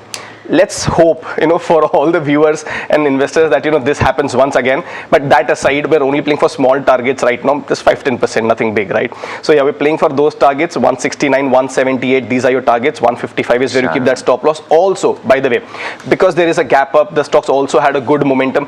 If it opens about 0.5% or 1% higher than these levels, don't initiate the trade, the risk reward will go for a toss. The next one is Exide Industries, 456, 474, these are your targets. 432 is where you keep that stop loss. And the third one is more of a reiteration of a call. Karnataka Bank, we discussed, in all the volatility, the stock did not hit the stop loss, was consolidating in a band. I think that up move will start from here on. So to reiterate the targets, 289, 300, 272 is where you keep that stop loss. Parag bhai, very good morning to you. I know you have been occupied this weekend with the floods in parts of Gujarat as well, in Vapi, and you have family over there. So unfortunately I missed the event, but I saw it. No, but the reason I'm also asking you is because there are a lot of listed companies there. It's going to impact business, it's going to impact people, and you've seen it firsthand. This was quite an impact over the weekend. It was horrible. It happened in 2004 last flooding like this. It was 9 feet. The houses were under 9 feet under the water. So it was very, very bad. I hope everyone's safe. Safe. Okay, there's no problem. Yeah. But anyway, kudos to your entire team for this business efforts. It was very crisp, very nice event. I saw it. And I appreciate the efforts which went into it. I think you guys were busy since long for this. Yes, we were. Thank you, Parag bhai. We always appreciate that as well coming from you. And I hope everyone who is in these flooded areas is doing okay. Just coming back to the markets today, we will see some kind of a relief and some kind of a bounce back. What would be top of mind for you? So I think the results, oil is at 88.4 and US 10-year is also comfortable. So I feel that the results which have come good, for example, DCB, IDFC First Bank, even SBI Life on the call said very positive thing that VNB margin will only improve from here. So I would say that the results which the stronger result companies will do definitely well because it has combined with a decent macro setup. So I think those are the counters to watch out for today. Who have reported excellent numbers. Actually, by the way, IDFC First reporting PAT of about 1,000 crores, doing ROA of 1%. After having that episode of Haryana, the deposits grew by 17%, and CASA actually improved by 1% QOQ to 50%. So a big turnaround there. IDFC now back on your radar? Back on the radar 100% because their cost to income ratio has fallen below 70%, and Mr. Vaidyanathan has said on the call that it will keep reducing by 450 to 500 bips every year, which means there's a huge operating leverage at play. And so I would say that you can expect about 25% earnings CAGR in this company if this happens. We'll have to ask him, but if this happens, don't like companies which trying to grow at 25% CAGR because they are taking too many risks. But 20%, this guy's grew at 25. Earning growth. Loan book growth is 21%. Okay. Loan book growth was 21% and deposit growth was around 17.5. So I think even DCB, for example, 17% NII growth, 35% PAT growth. And what DCB always, I know on that Muhurat day also we argued with Rahul, right? Rahul is a good friend, but we argued that DCB can easily go to 200 because DCB book value today is 206. And it is doing such a great, and I think management is indicated on the call that their names can expand also. Actually, all of these small, the other one is Shriram Finance. Excellent. And now it's held by MUFG, right? 20% shareholding by MUFG. So cost of funds, etc. will come down. They've guided to that as well. Mid-sized financials are really rocking it. And that tells you the story of India, right? That at least in April, May, June quarter, we have done very well. Now let's see how things play out. We have to go by every day because every day the global situation changes. But I would say that April, May, June, I think numbers are coming phenomenally well. Phenomenally well, yes indeed. As we said, viewers, 300 companies over 1,000 crores market cap. The median profit after tax growth is 26.4%. Stellar quarter. One company which exemplifies that is the one that we were talking about, Shriram Finance. And at the NDTV Profit Business Leadership Awards, I had an interesting chat with Mr. Parag Sharma, MD and CEO of Shriram Finance, on the landscape and the outlook after this stellar quarter one that they've given in. Listen into a small slice of that conversation. What is your assessment of what kind of growth lies in front of us for your company and maybe for the space at large for FY27? See, NBFCs generally have been growing well, 20-25% growth, and that is more to look at new to credit customers, more customers being added. We are in a niche vehicle financing space. Of course. And we will have close to around 25% market share when it comes to individual operators. We have the benefit of huge capital being put in now. We have to grow faster. We'll have to capture a larger market. Right. We will look at easily 17 to 18% growth for us. We have been erstwhile growing at around 15. But forget Shriram, I'm saying otherwise also. If you look at NBFCs, looking at newer market, newer customer base to be attracted towards, they are growing at 20-25%. Private sector banks have been growing well. So overall, the retail segment, the retail sentiment seems to be very, very positive. So doesn't seem to be any kind of concern when it comes to retail lending. Okay. And I think with the capital buffers being there, we should be able to capitalize better. Well, and the whole interview will be on all of our social media handles. We'll play out later in the day as well. But keep in mind, Shriram Finance, very good quarter, very strong management commentary as well. So should be interesting to watch out for. In fact, brokerages are betting big on the company while maintaining a buy call. Sharad is here with the details of what the analyst community has to say on Shriram Finance. Sharad. Well, yes, brokerages we are seeing largely they have given a kind of a thumbs up going ahead for Shriram Finance, and of course the foreign broking houses, especially Jefferies, they have stated that the NIM jump that is there, that's almost a 90 basis points coming in from the MUFG equity fund infusion as well, and because of that a lot of important ratios have actually gone up as well.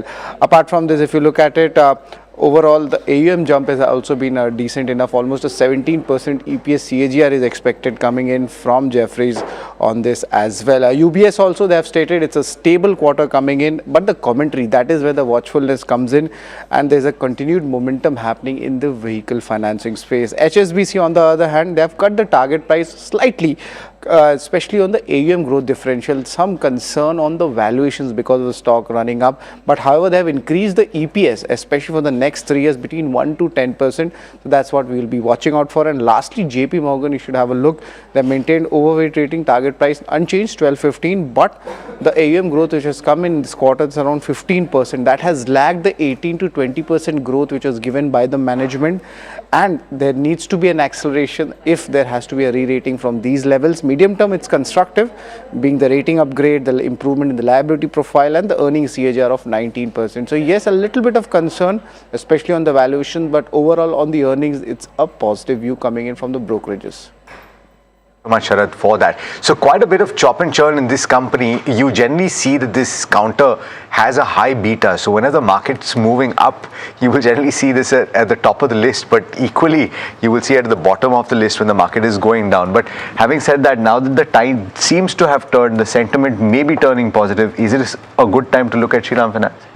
Actually, Alex, this is a good time to enter into Shriram Finance, because for the last 4 or 5 months, this has gone into consolidation. Even though on a day-to-day basis, it seems like high beta, on the calendar to year, calendar to date basis, year-to-date, basis on the calendar, this is consolidating. I think a major breakout will come beyond 1100, and with the kind of primary trend that still remains bullish, I think that will be breached, in times to come. So this is a good time when the stock is consolidating. Is when you want to go out and buy. Medium-term, long-term support on this one comes in at just under 900, so 875. So this is a positional bet on Shriram Finance. You should well consider it. Like I said, consolidating right now, but 1100 and above, very likely. Okay, what about IDFC First? We spoke about it earlier on the fundamentals. What about on the charts? And I'll add a DCB there too, if you don't mind. Yeah, that should buy small banking names. So IDFC इतना ऐसा क्या हो गया कुछ? इतना positivity के बाद ना फिर मैं कुछ No, excuse me. I know. First responsibility is to the viewers. We are not a cozy club who has to agree with each other. We are here for our viewers. Correct. Okay, so my view would be, अगर आपको IDFC First Bank buy करना है तो 60 रुपए के आसपास buy करना. This is a bank which for the most part has a positive primary trend, but is very, very, very volatile. 30-40% kind of a drawdown on this is not a big deal. Anyway, it's close to the resistance of 85, 87, right? So यहाँ तो मुझे but is very, very, very volatile. 30-40% kind of a drawdown on this is not a big deal. Anyway, it's close to the resistance of 85, 87, right? तो यहाँ तो मुझे buy करना नहीं समझ में आता. अगर ये आपको 60 के range में मिले close to those levels, that's the long आ सकता है. But कुछ just flip the point. ये कोई resistance break करे तो फिर buy कर सकते हैं क्या लोग? Very good idea. My only thing is that in years, in the last 5 years, 6 years since COVID, this has happened multiple times where it goes out, hits fresh high, and you see a drawdown of 30-40%. Okay. Again hits a new high, sees a drawdown of 30-40%. So you needn't have hesitated so much. I don't think Parag Bhai minds at all that you have a different view from No, of course. We all believe in freedom of expression over here. That's fine. Yeah, that I can vouch for. We do here on this table. And just to round off that conversation on DCB Bank, right now it's seeing momentum, but I don't think there is a massive upside beyond 200 on this one. There will be selling pressure that you'll see come at these levels. So yes, if you bought it from lower levels, please by all means be my guest, continue to hold till about 200, 205 and keep your stop losses at 165, 170 zones. Beyond that, not now. Okay, all right. So we've talked about a few of the smaller financial names, relatively speaking, of course. We will speak about the rest, I'm sure. But before we do, let's go across to my colleague Soumit Sarkar, who's joining in to tell you what he's hearing in the dealing room chatter. And I'm quite excited to find out what is on the list this morning, because things are looking better, Soumit, this morning, aren't they? Yes, Alex, relatively they're looking much better after the last week that we had, where we had seen a steep decline overall in the market. Crude has also cooled off. So, yes, we should open in green, but we need to see whether those gains sustain or not during the market. But few stock-specific action that dealers have highlighted. Firstly, is Diamond Power. The QIP has opened for the company, and the dealers are indicating that there is quite a strong demand coming in for this QIP. Nearly 5x demand is what dealers have highlighted. ICICI Pru, SBI, Motilal, White Oak among prominent buyers in this QIP. For Zydus Life, the stock has been on a downtrend. Dealers are indicating that there are sell flows on the FII desk and delivery volumes are also on the higher side. For Zydus Life, the stock has been on a downtrend. Dealers are indicating that there are sell flows on the FII desk and delivery volumes are also on the higher side. For three other names, that is Arvind, Piramal Finance and Apar Industries, dealers indicate that QIP is likely to open very soon in all these three names. For Suven Life, a large prominent HNI has been buying this counter in trade, and they are expecting some positive news flow related to one of its key drug. And lastly, when it comes to M&M, there are buy flows on the large HNI and PMS desk. Dealers are expecting strong Q1 numbers from Mahindra & Mahindra. Got it. Okay.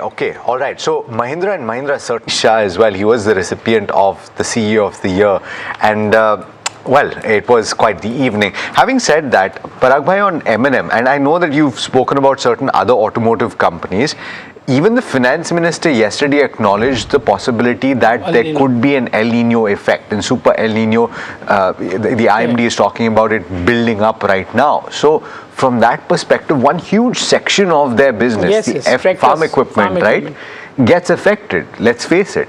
So therefore, from that perspective, would you be cautious on M&M? So basically, we have 1.5% weight in Mahindra & Mahindra against Bajaj Auto, which we have 6.5%. So we love Mahindra & Mahindra, of course, and deservingly so. That award was given to him. But this is the only worry, right? That if farm equipment starts to struggle for at least next six months, you might get a lower price in M&M. But it's a great company to own, so on every dip will be a buyer. So correct me if I'm wrong, it's close to a half and half split between farm equipment and automotive, right? Yes. From the standalone business perspective, then there are of course so many subsidiaries. And generally you have one of the two at least that is firing on all cylinders. Absolutely. And auto, they have been doing phenomenally well. Phenomenal new launches, all their SUVs are doing very well. So auto part is sorted now. Tractors, of course, is something which is external, right? If monsoon is not that great, then there'll be a problem. Coach, you want to weigh in on M&M on the technicals? Yeah, so on Friday we gave a call on M&M, if you'll recall, but the idea there largely was margin of safety given everything that's happening in the world right now. 33, 30, 34, 50, these were the targets, 31, 30 was the stop loss, missed it by a whisker. Momentum is missing, but in a market like this, if you want to accumulate a quality stock, I think M&M is something that you can still consider. It's going through, a positive biased consolidation phase, mind you, but you want to accumulate stocks like these from a positional standpoint during times like these. So I remain constructive on M&M. Okay. And by the way, Mahindra & Mahindra is available at a PE multiple which is lower than the 10-year average PE multiple. I mean, that's quite something. It probably also shows the pain in the large cap space, and something that I think Atul Suri was making a point on Friday, that the Nifty 50 may be in a bit of a coma, but the Nifty Next 50, which is also large caps, is actually doing really well. So it's just that some heavyweights in the Nifty 50, the top 50 companies are having an issue, otherwise not so much. Okay. Sorry, I just want to find out what is the general earnings that you've seen that M&M has generated on a year-on-year basis that you've seen? So in terms of earnings growth. So Mahindra & Mahindra standalone basis earning growth has been about 18-19%. ROE is around 18%. Right? It's a phenomenal company by all means. And after Mr. Anisha has come, he has taken a decision to sell off whatever was a problem, right? SsangYong, which was a Korean business, they sold at a loss, but all the problems are removed now. Only reason I was pointing that out, it's available at less than 23 times trailing right now. Yeah. Should we hear from the man we've been talking about for the last, I think, 7 to 8 minutes? Since we've been speaking about M&M non-stop, we have the man himself who spoke to us on the sidelines of the NDTV Profit Business Leadership Awards. Remember, Dr. Anisha won for CEO of the Year. It's been a very transformational journey for Mahindra & Mahindra as a whole. From FY21, when you stepped in, the last 5 years, we've seen a stellar growth for the business, for the company. What has been one of the biggest takeaways for you over the last 5 years in terms of the leadership that you brought into the company? The biggest takeaway actually has been the strength of the values and purpose of the Mahindra Group. That is what has been the foundation of our growth. And the growth has been driven by this foundation that has been laid by leaders across many decades, not just over the last 5 years. The most important aspect for us was to ensure continuity and change. And that continuity is what has helped us. Our teams are the ones who really delivered value for us, and they deserve all the credit. The other one that, as a business leader, we've seen multiple key challenges over the last few years, especially since the pandemic. You have now recently the West Asia crisis. Overall, there have been multiple those initiatives and challenges over the last 5 years. What has been the biggest one for you, and how have you overcome it? The biggest one has been having all of them come in such a short time. It's literally every 3 or 4 months we find a new challenge, and in some ways that has made us stronger. That has built the resilience. It started with COVID, and the actions we had to take in COVID are the ones that are helping us today in terms of driving that resilience. Resilience in terms of mindset is most important, and beyond that, in terms of the action plans and the plan B, C and D that we have all helped us navigate these tough times. Okay. So that was Dr. Anisha. But remember, we had the who's who yesterday, and we spoke to them, of course, on winning the Business Leadership Awards, but also we got a lot of headlines out of it. Listen to this conversation with SBI Chairman C.S. Setty. I spoke to him about the strong traction of FCNR deposits. He also speaks about El Nino and the impact he sees. But listen in to what he's saying on FCNR deposits. There's a good response across the geographies, and we have the largest NRI customer base, and we also have the largest physical presence outside the country. So it is helping us to mobilize. I'm sure that the numbers which were put out by RBI indicates the trajectory of the FCNRB scheme. It's fair to say quite a big share is with State Bank of India of that number. We would definitely be not less than our market share. I can assure you on that. But it's not about the market share or the numbers.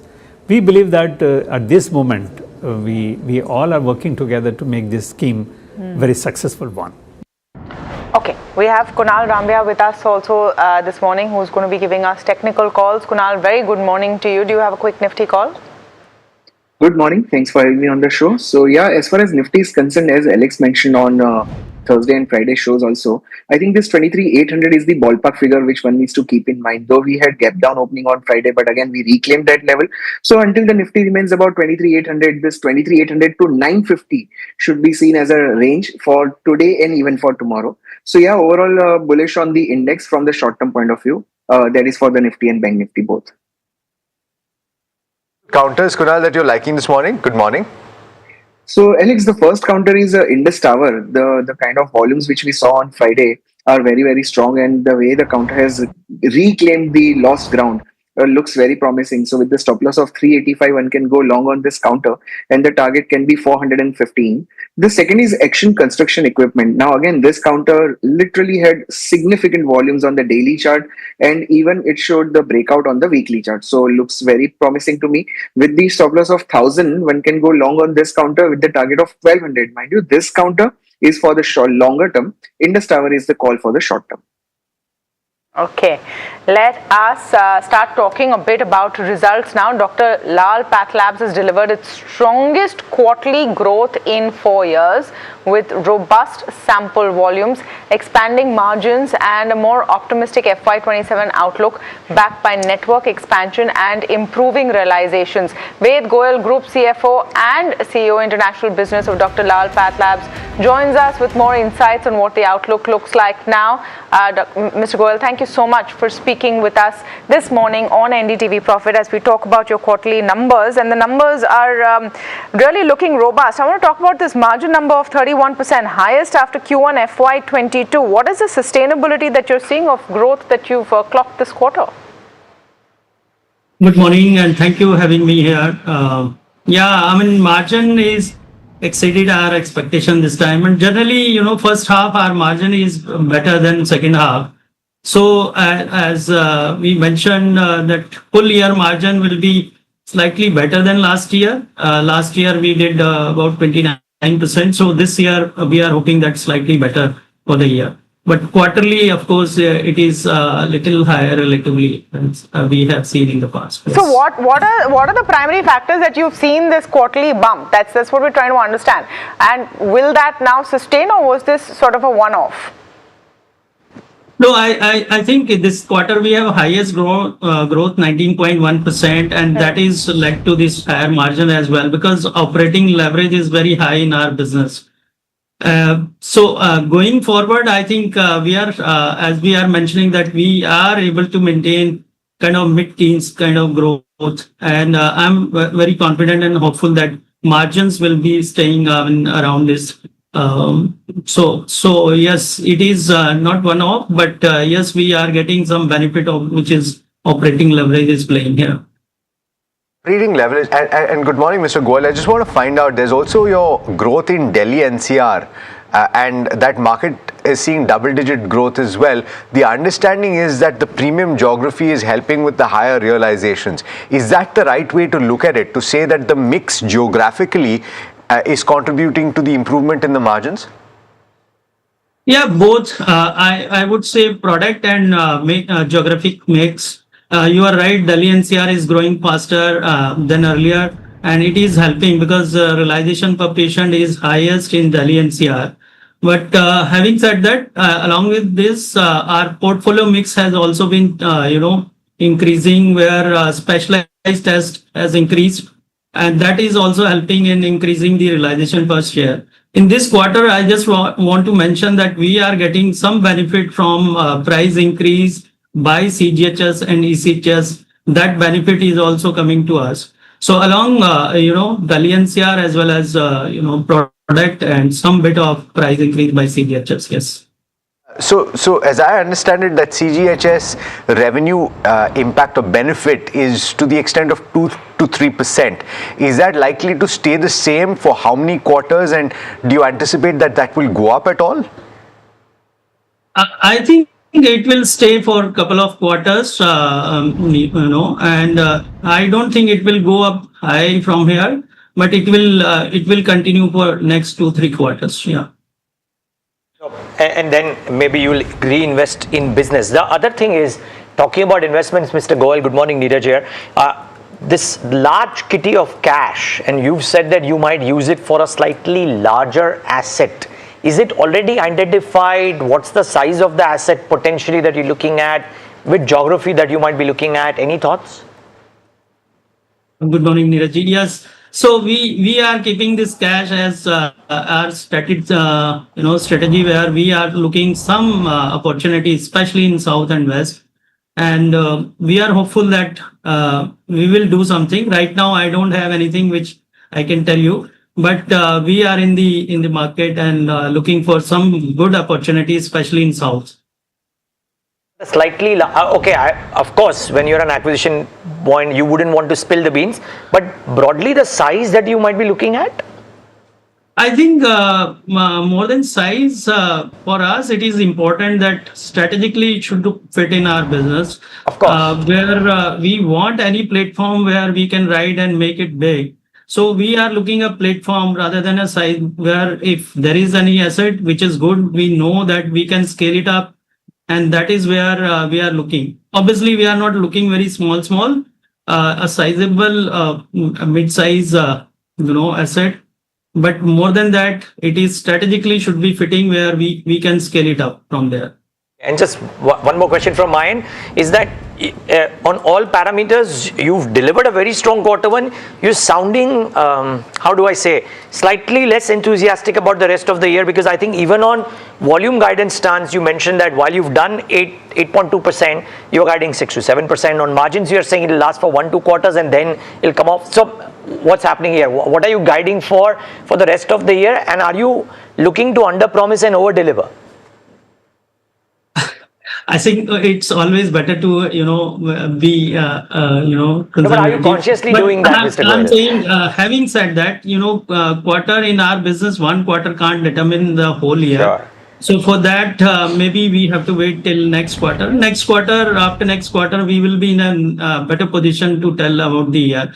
But having said that, this growth, which is 19.1% is highest in last 4 years, which is giving confidence. And we have seen some traction on ground. And there are drivers which are, contributing this. One is where we have invested in infra for last 2 years, whether it is lab, whether it is collection center. We have launched new products in terms of new tests. We have introduced more than 100 new tests and few first in India. And then obviously geography, which is Delhi, our core geography is also firing. So all these factors are contributing this kind of growth. And that's why we have, increased our confidence where we are saying at least mid-teen kind of growth. We are confident in this year. Thank you so much, Mr. Goyal, for speaking with us this morning. He's a Group CFO and CEO International for Dr. Lal PathLab. The numbers have been very, very strong this quarter. He says it's sustainable. The stock up 1% right now in the pre-open session. Just let's take a quick look at what's happening in the pre-open session before we get you the big brokerage call of this morning. IDFC First Bank in focus. That's actually the star of the show, maybe. Will end up being 6.5% up right now as I see it. Wellspun Corp. So a lot of result impact that you can spot today. Credit Access Grameen is the other one that comes to mind. I want to see how a Tata Consumer is doing. Let's see how on the other side of things a Shakti Pump and Zen Technology is doing as well, because all of them have reported. Zen Tech is looking like it's going to have a tough morning, about 10%, 9.5% down. But IDFC First Bank, good numbers and also a big brokerage call this morning. Sharad Dubey joining us. What is CLSA saying, Sharad? Well, yes, a very strong set of numbers coming in from IDFC First Bank, and interestingly CLSA has come out with a good upgrade also. Now they have upgraded it to outperform from hold, and the target price also been hiked from 73 rupees to a significant hike to 95 rupees per share. And looking at the numbers, the lower credit cost guidance has boosted the ROA, which is nothing but return on assets outlook, a healthy operating performance, and the management targeting that 1% ROA mark in FY27. Also a steady loan and deposit growth was announced by the company, and the CASA ratio is remaining best in the class amongst peers, and that is why the bullishness is coming in this counter. And a big surprise was the asset quality. That is where we could see a good improvement coming in this counter, and the upgrade is also coming on a better long-term ROE outlook. And of course there was a bigger corrections earlier, so now we are seeing some good buying happening as well. Okay, well, thanks a lot for that. 6% higher for IDFC First. So closer to that resistance zone that we spoke about so much in the morning. Let's see what it does. DCB is the other one. Shriram Finance is the other one. The three financial names that we should just very quickly mark. 3% higher for DCB Bank as well, and Shriram Finance 1.5% higher. So good going for the financial names, guys. I'm curious to know what Kunal Rambia says on IDFC First on charts, because we had a positive view from Parag Thakkar fundamentally. Kush is a little cautious on technicals. Kunal, how are you looking at IDFC First? So if you look at the overall formation on IDFC First for last 10 years, this counter has consistently faced the resistance at around 85, excluding July 23 to Jan 24. There was the era where the counter went up, but the volumes were again pretty much dried up. So I'll be cautious to watch this counter closing above 88 zone or 89 to be precise. And if that counter remains above that level for 2 to 3 days, it can begin the new rally. But otherwise, this level is certainly worth turning cautious as of. Just quickly want to look at Zentech and tell you why that stock is showing this kind of weakness this morning. In case you missed it, revenues for the quarter are down about 10.5%, EBITDA is down 39%, and margins have slipped from 40% to 27.3%. PAT is also down from 29% or 28%. About 28% actually, from 47 margins have slipped from 40% to 27.3%. PAT is also down from 29% or 28, about 28% actually, from 40. Full of tough quarters really. And I just want to pull up the 1 year chart, because it directionally moves in one way for a bit and then comes off. It's quite a volatile one as well. Last 12 months has seen about a 9.5% downtick if you look at it on average. In the defense play, how would you look at a Zentech? So in the defense play, I only play it through BEL. That is no the other start stock. And finish of your defense because see, in this, the trailing P is 87, right? And for Zentech. And the point is that the business is totally unpredictable. You cannot predict it by quarter after quarter. So when they execute a higher margin business, the stock goes up. But again, when there is a dull quarter, stock will go down. So we don't want that kind of volatility in our portfolio. Yeah, unfortunately for Zentech, it traveled all the way to 2400, 2500 and has come off. And you just try and look at contrasting fortunes for a Zentech into drones versus a Paras Defense into drones, and there's such a wide chasm of performance, unfortunately. So yeah, a bit of a case of sour grapes when it comes to Zentech in terms of investing. But great management. We urge Mr. Atluri to come and talk to us on this. By the way, the other one which has actually had a really good set of numbers is Tata Consumer. Large cap name delivering strong numbers. Starbucks has done well. Parag bhai, any thoughts here? Yeah. So I continue to like this name. Basically, their Sampanna portfolio and Starbucks, as you rightly said, both are delivering phenomenally well. Tea and salt, of course, they are staples, so they will not grow too much. But company continues to do well under Mr. Sunil D'Souza. Management is fantastic.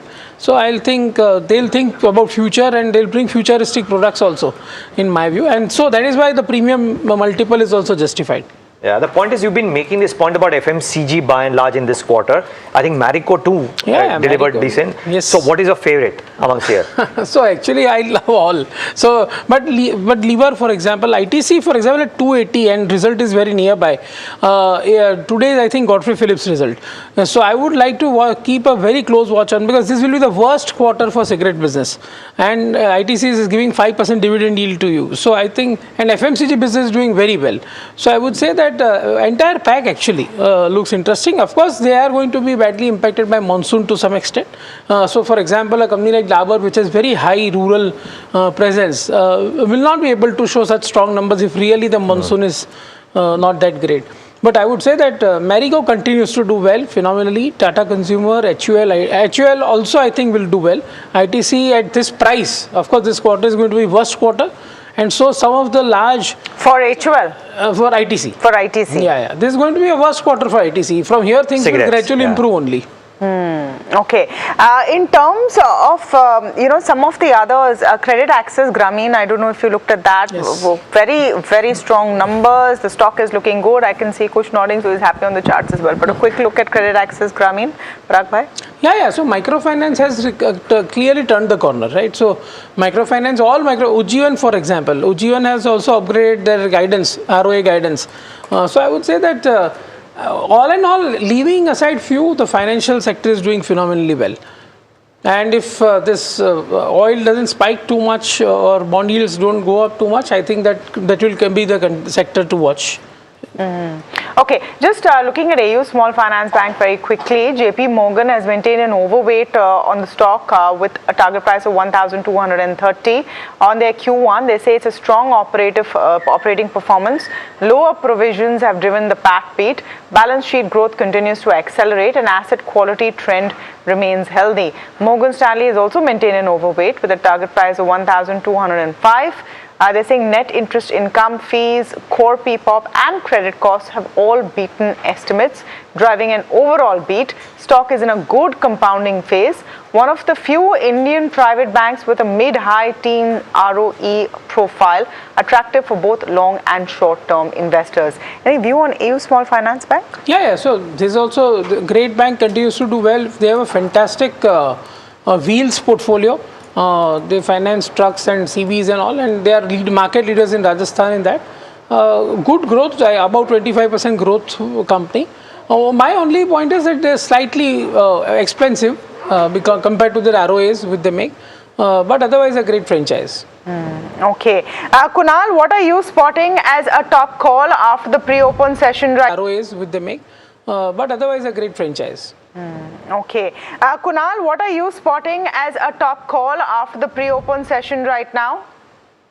So I'll still stick with Action Construction Equipment. I think this counter is gap up opening by 10-15 rupees, and the breakout I think holds for the day. So with the stop of 1,000, one can certainly buy Action Construction, and even one can think of buying near 1,030 by any chance if we get that chance.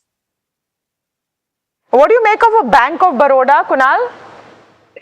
See, overall, this Bank of Baroda, we were tracking very closely. Counter has made the somewhat consolidation bottom near 240 levels. The Friday closing was really good, but I'm still, watching out for some kind of higher top, higher bottom formation, which is still missing. So, by any chance, if the counter manages to close about 252, one can certainly buy with the stop of 240. But for now, I'll avoid this counter. Okay, well, maybe we'll take in the top idea from Kushbora after the markets open, because the markets are about to start. And boy, do we expect a start in the green? Yes. Can it build on from there if crude prices stay lower and if Truth Social posts stay normal? Then for sure. Here's how we're starting off. 175 points in the green. Banks are giving big support, and I reckon part of it is also got to do with the sentiment and the results, but the market breadth is looking positive. So mid caps and small caps are doing well. 0.87% for the mid cap index, 0.78, okay, and the small caps about 0.73, so not a bad start. For now, it seems you are holding out. Let's wait and watch how this shapes up. Let's get the heat map up on the screen and show you what is moving and what is not. A lot of green, very little red. So point us to talk about the red, because a big loser is ONGC, 0.5% lower. Look at the gainers. Interglobe Aviation, crude prices fall, Indigo bounces, well, 3% higher. Tata Consumer on good results, up 2.75%. Bajaj Finance bounces. Eternal continues from where it left off. Asian Paints has almost become an Indigo in terms of reaction to crude price rise and falls. Infosys, top call from Jeffries in their note, up about 1.68%. HUL, Maruti, Bajaj Finance. Interestingly, I don't see a Shriram Finance in the top 10 names, despite what seemed like good results and usually a high beta performance. But good solid start with almost everything participating. So that's the start and that's the story. I think a lot of specific reactions would be at the broader end of the spectrum, Tamanna, but can't fault for this very, very strong start. Let's hope this builds on. Yeah, I wonder if 24,000 turns out to be that resistance that Kushbora was talking about today as well. We're getting pretty close, but that's going to be the sign. I'm hoping my red jacket is a contra-indicator right now, and only for the India VIX. Pull up the India VIX. India VIX has cooled off, and as it should, but the fact is no one trusts that this will last. Here's what's happened. America has stopped firing at Iran, saying that we've run out of targets to fire at, and we're worried that our supply supplies are dwindling. Iran is saying, okay, we'll think about talking. Reuters is quoting 3 sources saying that Pakistan is trying to reopen talks. Does anyone believe this is going to solve the problem? Not really. Having said that, VIX under 14 is not bad. Advanced decline ratio is looking beautiful today, almost 1:10. I want to pull up the small cap and the mid cap index because, you know, a short while ago, a dear colleague of mine described the Nifty as being in a coma, but there's no problem over here at all. 1% up on the Nifty mid cap, 150, and the small cap also zooming this morning. Let's pull up the sectoral heat map and see if we have a full green screen when we look at all of the sectoral heat maps as well. Yes, we do have a full green screen. Nifty IT on top of it, 1.5%. I mean, the fact that Jefferies has changed its stance and improved its stance on IT is definitely a shot in the arm. Nifty FMCG also doing very well, and this despite all the El Nino concerns, but crude softening is good news for them. Although crude at 92 is also painful for India, keep that in mind.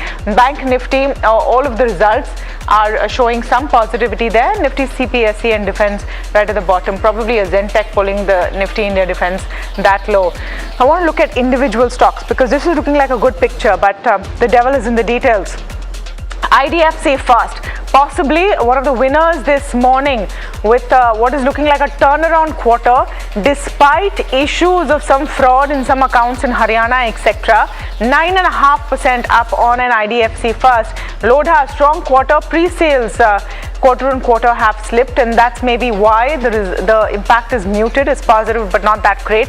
Shriram Finance, actually a good set of numbers, but maybe valuation questions are coming in at this point. Now look at AU Small Finance Bank, DCB, Tata Consumer, all of them in focus. DCB 8.5% up. Tata Consumer going strong this morning.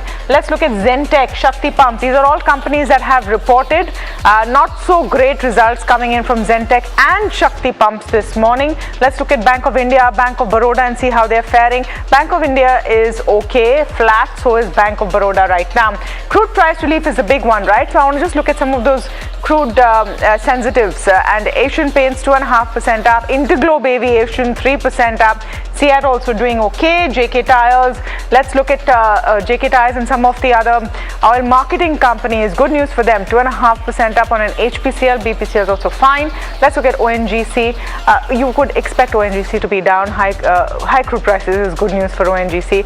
IOC is about 1.5% up as well. So Neeraj, the start's looking good. The question is sustainability. This is the question we ask every management when they have a good quarter. Can you sustain? That's the question for the markets as well. Yeah, Mr. Market, will you do that? I think that's a key question. Well, let's ask our experts whether they believe this can sustain or not. Kush Bora, opening question to you.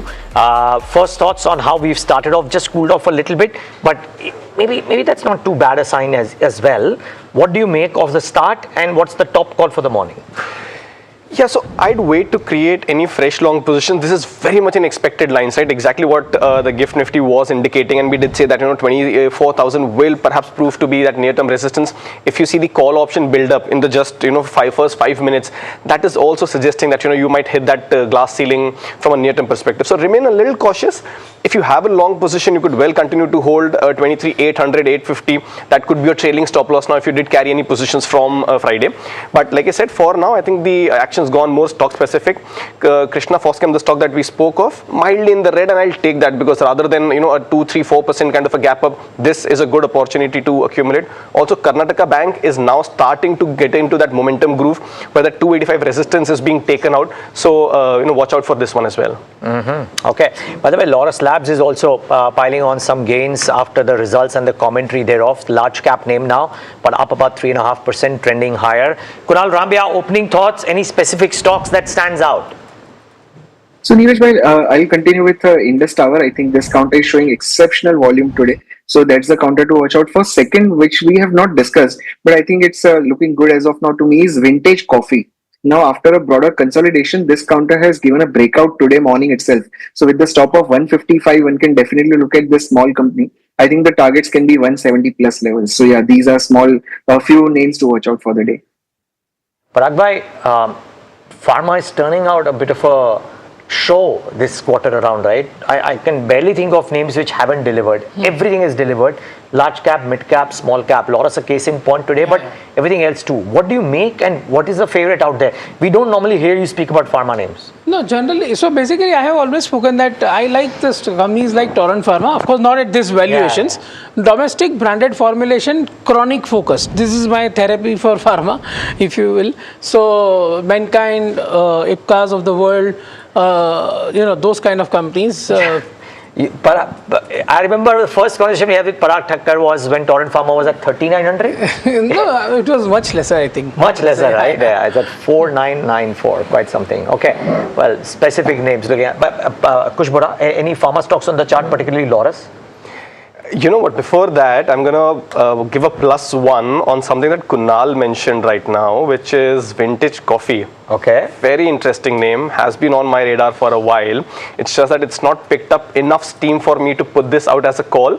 But mind you, definitely something that you should keep on your radar. So kudos to Kunal as well. So what levels will you buy it? Actually, you see, I'm comfortable buying it at these levels from 155 to about 165 from a positional standpoint. Like I said, I typically prefer momentum, and because it's not really picked up momentum yet, it's not turned into a call. But if you're looking at a positional bet, 12-18 months out, I think 155, 165, this is a good range to get into Vintage Coffee. So yeah, that's a good stock that Kunal identified. So just to round that conversation off, Loras Labs नीचे ही नहीं आता. हम wait कर रहे हैं buy on dip तो dip देता ही नहीं है. So yeah, I mean if you have, you should continue to hold with trailing stop losses. Fresh long positions become a little tricky because it always trades close to those overheated territories. So maybe if you do get any kind of 2-3% kind of dips, you should buy. For now, Loras Labs is a hold. Okay, so even as we're talking about what stocks could benefit today, I wonder if one of the reason IT stocks are also up is the decision that the Prime Minister has made yesterday. He put out a reel. This is how the Prime Minister now communicates with everyone. I love it. It's very cool. So he's put out a reel where he said a new task force has been formed for NTA reforms. Okay, the National Testing Agency, which has to look over paper leaks, and there were these huge protests.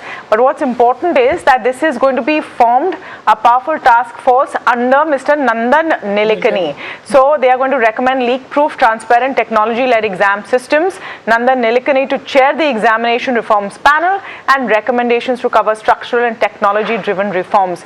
This will include the former ISRO chief, IIT Madras director, ex-IB chief. These are some of the members. So Nandan Nilekani, of course, S. Somanath, Tapan Deka, who's a former IB director. You have the director of IIT Madras and the former education secretary Anita Karwal also there, and senior bureaucrats. Now, why am I linking this with IT stocks? Because the first thing Mr. Nilekani will do is make sure everything is on a public system and a digital driven system which can have no leaks linked to your identity. We've seen him doing it with Aadhaar as well. This is why IT stocks in focus. Before we discuss which IT stocks can benefit, just let's listen in to what the Prime Minister said. Friends, विद्यार्थियों के भविष्य के लिए भारत सरकार लगातार अनेकविध कदम उठा रही है. जिन लोगों ने विद्यार्थियों के भविष्य के साथ खिलवाड़ किया, वे जेलों में सड़ रहे हैं. अनेकविध कदम उठा रही है. जिन लोगों ने विद्यार्थियों के भविष्य के साथ खिलवाड़ किया, वे जेलों में सड़ रहे हैं. हमने फास्ट ट्रैक कोर्ट बना चुके हैं. हम कल पार्लियामेंट के प्रावधान के साथ नया कानून बनाने की दिशा में भी आगे बढ़ रहे हैं. लेकिन हमें भविष्य के लिए सोचना है. हमारी परीक्षा पद्धति विश्वस्त हो, हमारी परीक्षा पद्धति ट्रांसपेरेंट हो, हमारी परीक्षा पद्धति में सबसे ज्यादा टेक्नोलॉजी का उपयोग हो. इन सारी बातों को ध्यान में रखते हुए विश्व प्रसिद्ध टेक्नोलॉजी एक्सपर्ट श्रीमान नंदन नीलेकनी जी के नेतृत्व में एक हाई पावर टास्क फोर्स बनाने का निर्णय किया है, जो एग्जामिनेशन रिफॉर्म की तरफ फोकस करेगा और जल्द से जल्द आने वाली परीक्षाओं की विश्वसनीयता को सुनिश्चित करने का काम इसके रिपोर्ट के आधार पर कर दिया जाएगा. बहुत बहुत धन्यवाद. Okay. So, what are the stocks in focus? Since that is what we report on largely, and we always look at those connections. So, think about it. TCS, Ion, and look at what TCS is doing today, about 1.5% up, has existing CBT technology partner, which is a biometric authentication firms. Those also may attract attention. Cyber security firms could emerge as second-order beneficiaries. No tender, budget or implementation timeline is announced yet, so remember that. Any stock reaction could be speculative at this stage. But as a opportunity, Parag Thakkar, how do you look at this? Because eventually, to really clean up this system, and under the aegis of Nandan Nilekani, we've seen him come to the rescue many times when something like this happens. Correct.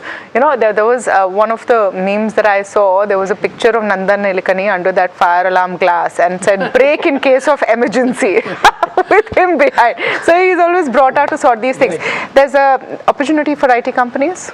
So basically, Tavan, I will say that this is a welcome step, and who better than Mr. Nandan Nilekani can address this issue, right? Because Aadhaar card and everything has been done under him. So I would say that yes, it's a great step from government, most welcome move, and a very right person they have selected to do this.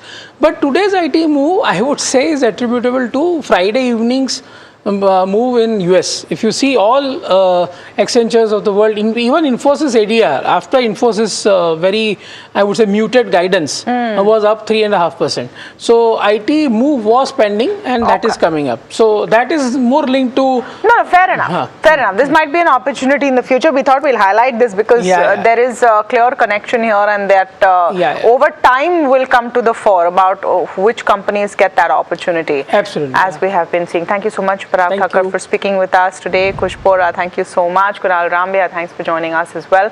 But I hand over to Hiral, who's focusing on Bank of Baroda. Yeah, it's very interesting, Tamanna, to look at a Bank of Baroda, because the key overhang when it comes to the NMC account, that is now left behind. That's the number that has actually hit the profitability this time around as well. If you see in terms of the numbers, if you talk about the key numbers, credit growth 12 to 14%, deposit growth around 12 to 14% is the guidance that they've given as well. So strong loan growth, healthy NII growth, the deposit momentum has remained pretty strong. And if you have to look at the PSU banks as well, Bank of Baroda has the best asset quality as we go. A 72% decline in profitability is what you've seen in terms of Bank of Baroda. That number has come in at 1,278 crores. However, this was entirely on the back of a one-time exceptional charge of 5,680 odd crores that was related to the settlement with NMC. Joining us to discuss more is DBY Debdatta Chand, core operational, joining in. Mr. Chand, welcome to the show. Always a pleasure to speak to you. My question to you is, if I have to look at the operational numbers, momentum remains strong. We've seen a 9.5% year-on-year increase in terms of the NI. The headline PAT, there has been a one-time 5,680 crore charge that has been taken against the NMC litigation settlement charge. Now, the question is this overhang entirely over, or is there any residual impact remaining? So you said right, as far as the cases both in the Abu Dhabi global market and also the UK court, this is full and final settlement vis-a-vis the NMC case. So in terms of the overhang vis-a-vis this case, it's full and final and it's over. And as you said, right, the bank's co-operating parameters are quite strong. The business growth is one of the strongest quarter, rather better than the last full year itself. At the same time, the NII growth has been at 9.5%, which is quite positive. So in that way, I believe, the overhang of this particular exceptional case is over, and the bank is going to post a better outcome in the coming quarters. Got it. It's no overhang from here on. Now, as we spoke about the core strength, how do you foresee normalization in terms of ROEs? Because your target is 15 to 16%. Is that intact, or do you think there could be an upgrade coming in there? No, on a full year basis, we'll going to outline maybe after next quarter. But as far as the Q2, Q3 and Q4 are concerned, we said both in terms of ROA in excess of 1 and the ROE in excess of 15, we are going to achieve that. But obviously, this quarter it is lower because of the exceptional item. So slightly we'll get a more clarity with regard to, because we are also expecting couple of one-off in terms of upside in the coming quarters. So having, those kind of clarity possibly on the full year will better outline in the next quarter. But as far as the quarter to quarter is concerned, Q2, Q3 and Q4, both in terms of our earlier guidance on the ROA and ROE, we'll be in a position to achieve those numbers. Okay, so that's with regards to the returns as well. Now, there has been a compression that we've seen in terms of the net interest margins, Mr. Chand, and that's pretty marginal. However, it is well within what you've guided for FY27. Are you seeing any further pressure in any of the quarters, or do you think the momentum is towards achieving what you have guided for? I don't think so, because if you look at there are two factors that you have to account what happened in this quarter. Look, our NI growth is 9.5%, whereas the asset obviously has grown higher than that. That compressing the margin, but that is within our guidance of 2.75 to 2.95. There are two things that we are looking at this point of time when we talk about the Q2. One is a case where the non-MCLR book in the corporate is slightly seeing a upward repricing, obviously because of the elevated deposit cost structure. At the same time, the wholesale deposit, because of the post the FCNRB announcement, we have seen bit of moderation there. So with both the factors, I think, the guidance of 2.75, the bank would continue in that particular range. And at least for Q2, I think it would be in the same range, but I think there is an upside there in the margin. And what about the advances and the credit growth? Because global advances, a 17.5% growth is what we've seen, Mr. Chand. Now, your credit growth guidance is in that range of 12 to 14%. So how do you actually plan to sustain the outperformance that you've given in this quarter? See, there are two things. For the full year FY26, my credit growth was 16.2%. This quarter, it is at 17.4% of global advance. So this is way ahead of our guidance of 12 to 14%. But full year guidance we are not changing, because there are two factors also you have to account for when you give a full year guidance. One is the geopolitical overhang still continue in the market life. So as on today, there is the Indian economy is resilient, so is the bank's book, so there is no impact as on today. But if the geopolitical continues to be at a aggravated scale, then possibly there can be impact there. And secondly, we are tracking the monsoon also very closely. So based on that, we are not revising our guidance of the advances 12 to 14%. Rather, I'd prefer to outperform that guidance going forward. After looking at the Q2 outcome, possibly we may think of upsizing this guidance in case the growth momentum continues as it is, what it is today. That's very interesting, because then the investors are going to now watch out for the second quarter, where there is a potential of an upsizing of the advance growth guidance that could be coming in as well. The other question I have for you is in terms of asset quality. Optically, when we see there is little bit of deterioration that has come in, are you seeing any stress emerging over there? What's the plan to manage it? No, slightly I will update you. If you look at the asset quality in terms of slippage ratio, in terms of credit cost, in terms of the credit data of SMA 1 and 2, these are much lower as compared to March and also the last quarter. On the GNPA, net NPA ratio, these are the ratios. What has happened vis-a-vis March is a case where the denominator there is bit of the denominator has gone down, because the June RW has been lower than that of the March one. The base has gone down. Secondly, we have made a conservative write-off in this quarter as compared to the earlier quarters. Like the write-off is 650 crore as compared to more than 2000 crore that happened in June 2025. Had the write-off would have been at that level, the NPA level would have been much lower. But we have made a conservative write-off. Otherwise, the asset quality front, the bank has done exceedingly well in terms of the quality of asset.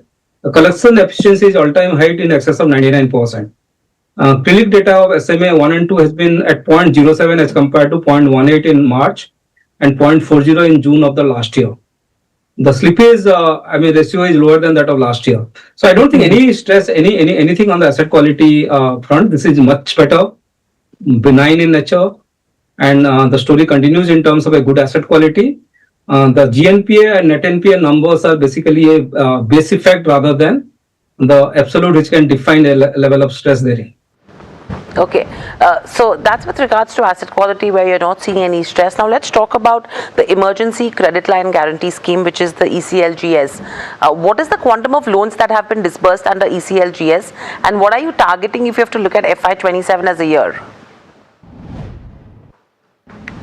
See, the agri, MSME and retail would continue to grow 18 to 20%, which we have been doing for last many quarters now. The corporate growth, which is at 15.4, actually full year we are giving a guidance of 11 to 12%. ECLGS, we targeted 12,000 crore, but as on today, we have given sanction of in excess of 11,000. This was 7,500 crore. We have a proposal in hands to the worth of 3,600 crore. So in that way, I think the traction on the growth momentum on the advances continues to be the same. Full year basis, again, I think will be better than the guidance that you had given of 12 to 14%. Okay, so the loans that you've given out is better than the guidance. Now, let's talk about the provisioning. How much is made and what quantum is needed further if you have to talk about the ECL related provisions? ECL, as far as the migration is concerned, we are holding a floating provision of 2,500 crore. And when we, compute the impact as on 1st April 2027, the ECL impact is almost like on the CRAR going to be 110 BPS, which can be spread over, right? So per year impact can be around 20-22 BPS, which my current CET is almost 13.9. We are highly capitalized at this point of time. And the impact of the ECL on the credit cost can be around 15 to 20 BPS therein. So in that way, the bank is quite well positioned to do the migration. Currently, we are configuring the system, application, processes, policy, so that we can have a seamless migration as on 1st April 2027. Okay, my last question coming to you is, if you have to actually look like at, in terms of FCNR B mobilization as well, the target is tall. What quantity have you mobilized so far, and what's the target? Do you think you'll be able to achieve that or outmaster that? See, in terms of the initial target of 4 to 5 billion, as on today, we have mobilized almost to the 700 million on the FCNR B. Saying so, we'll be crossing almost 1 billion based on the already contracted, FCNR B. We'll be crossing 1 billion as on end of this month. So out of the FCNR, for initial estimate is that we'll be crossing 2 billion on the FCNR B itself, including the leverage that you are referring. Secondly, on the ECB route, which is a bond issuance, and also on the OFCB, we are targeting 1 billion each. We are already in the market, but waiting for a right time and the pricing to raise those resources. So overall basis, we'll be crossing around 4 to 5 billion.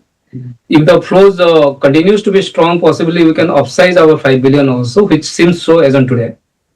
In terms of leverage that we referred, actually we have offered those to the customer through our GIFT City branch, and we are getting good traction on that.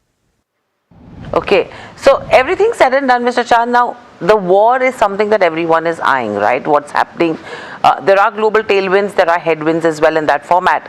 What should actually one watch out for if there has to be a miss in terms of the guidance? Okay, so everything said and done, Mr. Chand, now the war is something that everyone is eyeing, right? What's happening?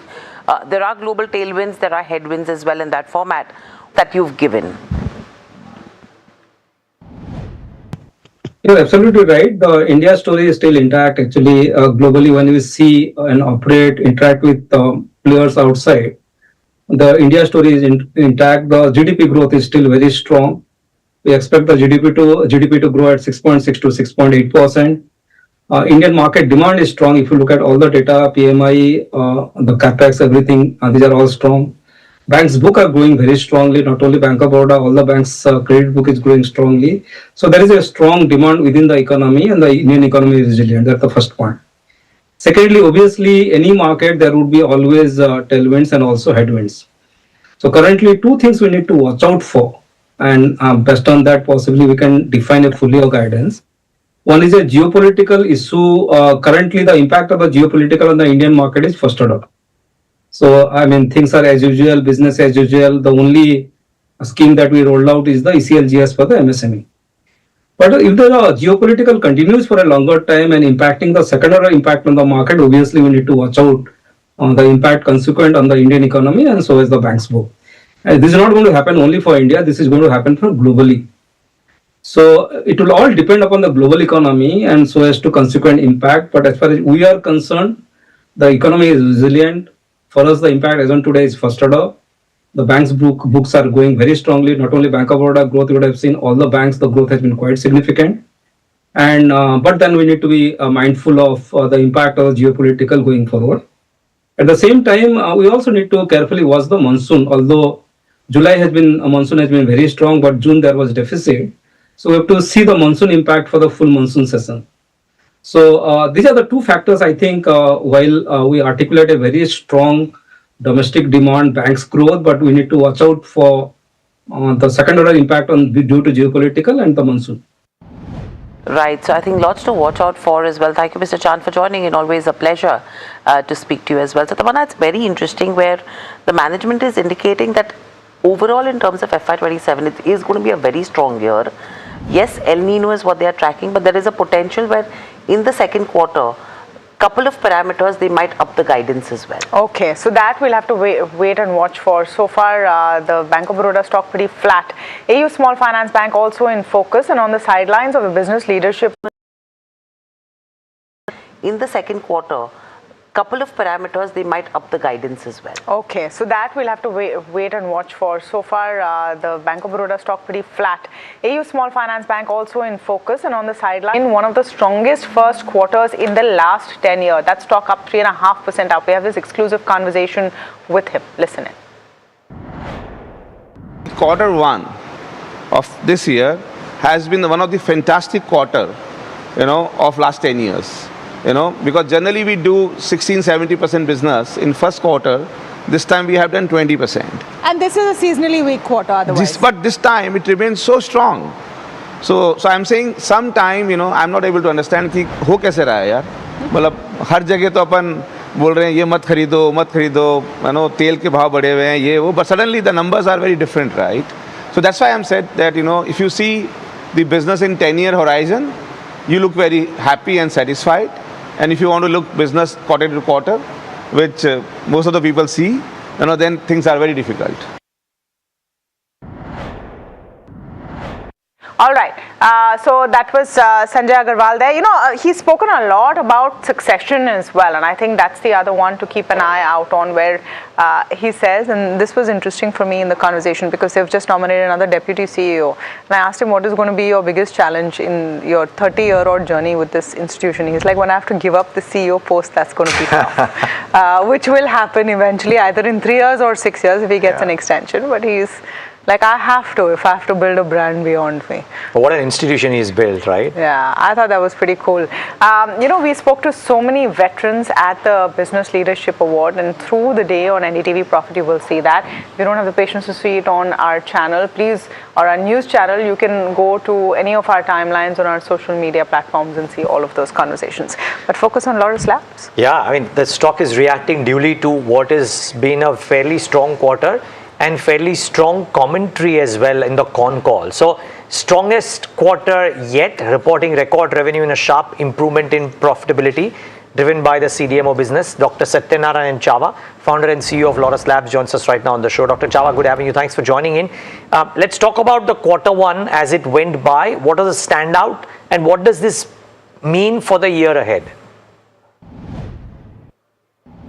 For any pharmaceutical company in this space,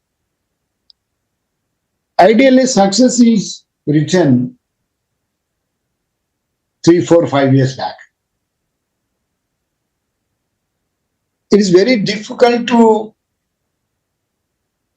identify a product or identify a customer, develop, validate, start supplies, go commercial. That will happen over a period of 3, 4, 5 years.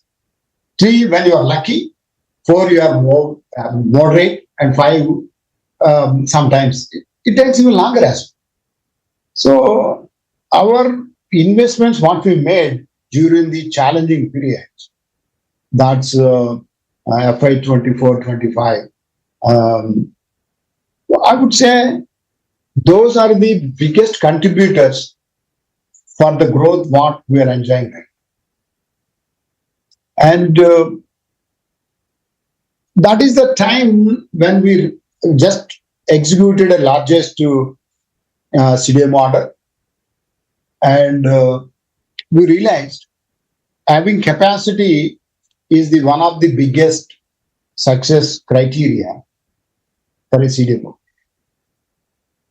And that's the time when geographical challenges favoring CDMO business here. And we sensed that opportunity, started investing in people, started investing in technologies, and also started investing in capacity expansions. Those are the things helped us to get to this stage. And this quarter is a result of our last several years of dedication and hard work. Dr. Chava, CDMO, which has been the standout, the revenue has grown, the contribution to 43%. Is this the new normal? Do you expect it to go higher? Because that is also a contributor to higher margins.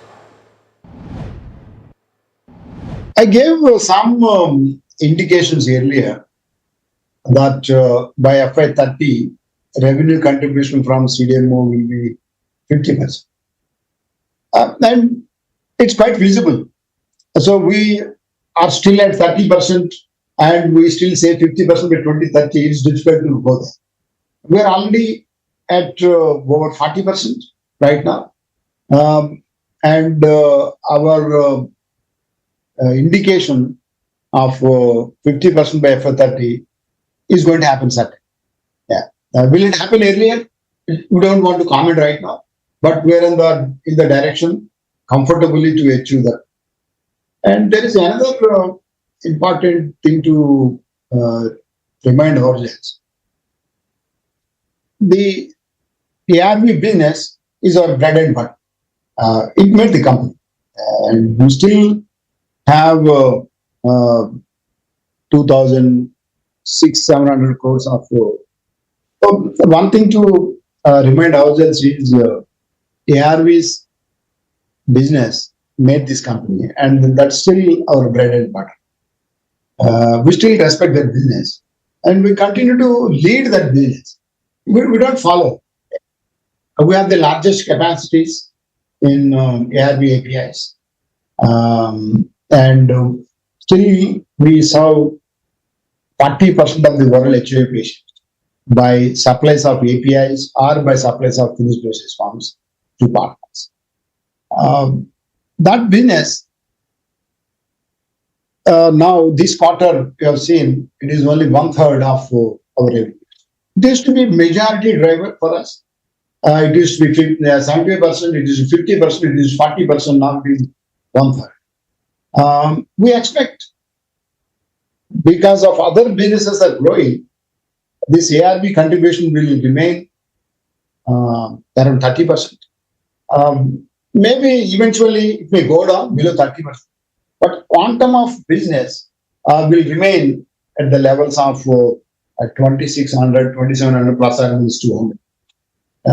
We expect some growth, but not significant growth. But we still continue to lead that division, lead that tariff.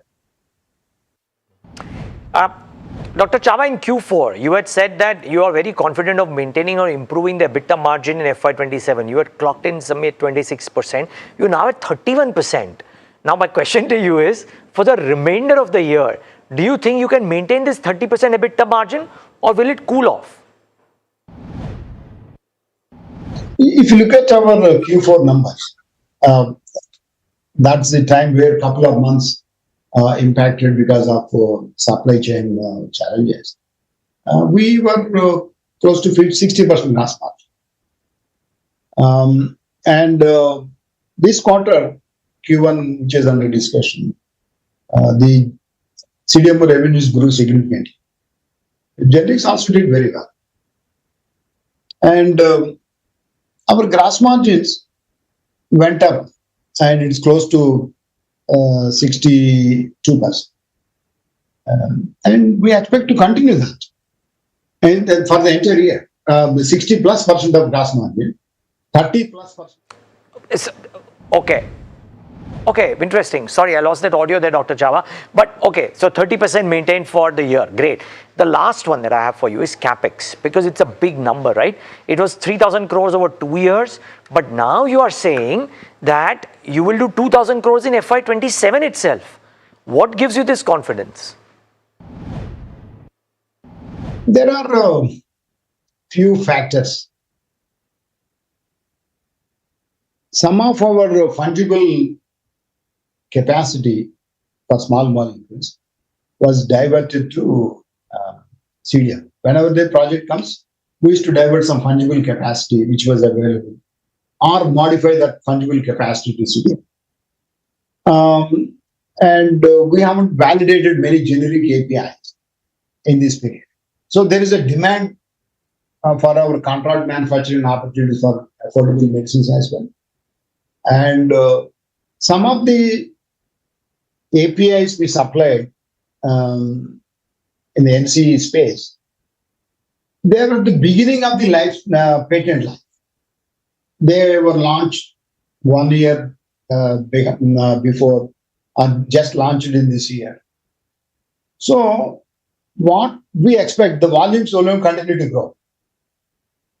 And we need to build capacities for the starting materials and intermediate for. And second, some of the programs, what we are supplying advanced intermediates, but there was opportunities for us to do forward integrated APIs, make some other intermediates in the same program. And we're also working on opportunities to forward integrate further into drug product also in the NCE space. So these opportunities were very similar to what we had in 23-24. Unless we create capacity, nobody will believe us that we'll be able to meet or deliver there. So we're investing with very, I would say, absolute visibility, very good visibility we have for the capex what we are doing. Today, we anticipate that the capex what we are doing is just enough. We are not overboard in investing this much of capex, expecting that a lot of spare capacity. We don't expect. So we expect to invest further. It's not that after investing this 2,000 crores, our capex is done. No. So we continue to invest further. Yeah.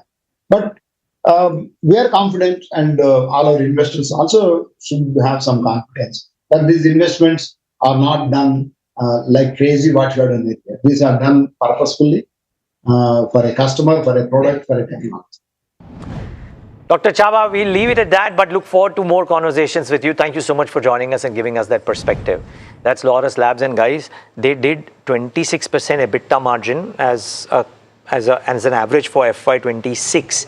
He's done 31% in first quarter, and he's saying the average for FY27 could be 30%. 30+, right. So that's the fillip to the bottom line. No wonder that stock is up and about and firing even as that conversation was on. But you know, today we are blessed with bounty of conversations, I would say, and in no less part thanks to the Business Leadership Awards, because what a conversation you had with Parag Shah of Shriram Finance. Yeah. That's a rare catch. It's a rare catch, and you know, it's lovely. We just paid a small sliver of that conversation pre-market, but like Tamanna said, on the sidelines of these leadership awards, this very interesting conversation with Parag Sharma, who's the MD and CEO of Shriram Finance, on the landscape and the outlook for Shriram Finance going ahead after the fund infusion by MUFG. Listen in. We've been talking to everybody about the vibe of what the event is like, etc. The second is the vibe that India Inc. is showing, and therefore the belief of the lending community about how things are shaping up in what has been a tumultuous last 3-4 months. What would your thoughts be? I think, yes, the Indian economy has been doing very well, and confidence among the investors to focus on India is very much there. At Shriram, we have been a 50-year-old company focusing upon retail customers and have been growing well. MUFG, which is one of the largest bank in the world, has shown huge confidence by taking 20% equity stake amounting to 40,000 crore. That shows the confidence among banks, among investors on how India is going to shape up. Big time investment and really helps us, really helps the economy. Yeah, it does. And I'm going to come to that also because I think we're seeing this spate of global large financial institutions having an interest in the Indian mid-size, small-size lenders of all sorts, banks, NBFCs, etc. Right? So you and some of your smaller peers as well. But just before we get there, what is your understanding of how is the stress situation in India, if at all? Because Q1, much to the surprise of many people, India Inc. is coming up smelling like roses, if you will. So is it that the stress has been pushed into Q2 and the proof of the pudding will be when Q2 numbers start coming out? Or is it that genuinely the stress is a lot more in the minds of the people than actually is on the street? I think everyone will have to wait and watch. The vehicle sales in the first quarter, April, May, June, tends to be slow. This time around is around 20% growth. Exactly. That shows the sentiment at the ground level is very, very positive. Rain is one of the dampener which we'll have to see how it is, how is the spread throughout the country. We'll wait and watch. True. That only can have Q2 impact. Other than that, we are not looking at any kind of stress. GST collections are good. Steel and cement production is up. Vehicle demand continues to be strong. All parameters otherwise are sounding very, very positive. We are not also witnessing any kind of stress when it comes to customer repayment. That also continues to be good. We'll have to wait and watch. I think we have undermined the retail sentiment, saying that can be very negative, looks very positive till now. That's the headline for me from this, or maybe more others will come. So therefore, if that is indeed the belief that you have, and with this belief, you might be able to lend a bit more aggressively than what you would if the situation would be stressed, I presume here.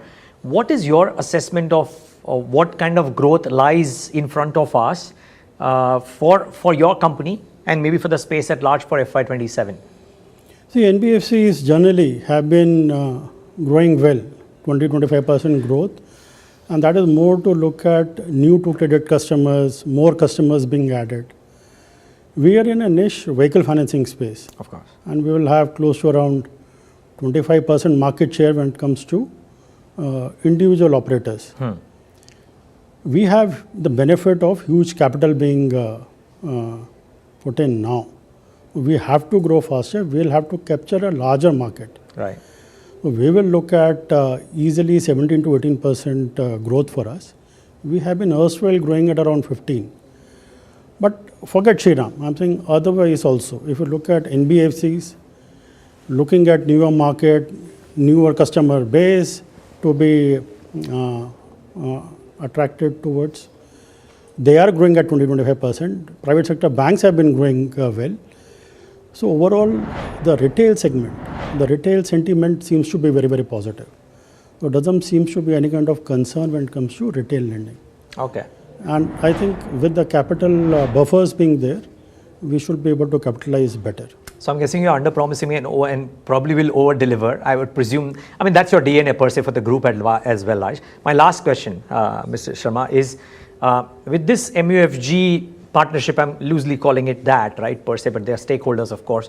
One is the effect that it has on cost of funds, etc. But just purely from a before and after event, if I would want to get your views, what do you think the trajectory of growth and because of cost of funds, maybe even the margins, if you will, is in store for Shriram Finance from the time of the event till, let's say, a 5-year horizon or a 7-year horizon versus what it has been in the preceding 5 or 7 years? I think first time in a journey of 50 odd years, we have seen a rating of AAA, which has happened post equity investment. That will definitely have a huge liability side advantage for us. Cost of fund will be down, and that will give us the benefit to not only pass on the reduced liability cost to our prospective or new customers, but even retain when customers upgrading. We are largely into small customers, used vehicle segment, which is close to 50% of our assets. The customers, every customer aspire to own a new vehicle. Of course. And they used to move on to peers, move on to banks. We can retain those customers. So that is the big advantage we are looking at because of the collaboration with MUFG. MUFG collaboration also helps us to look at certain new avenues, supply chain financing, which is short-term in nature. We have discussed at length with them regarding our foray into MSME lending. We are already there. Around 15% of our book is into MSME. We see that as a big potential to grow much faster. Around 15% of our book is into MSME. We see that as a big potential to grow much faster. That can definitely look at around 20% growth. That is what we aspire to achieve. That is what we aspire to achieve in MSME, larger growth. The credit demand, as per some of the estimates, is huge, unmet demand, which is close to around 20-25 lakh crore.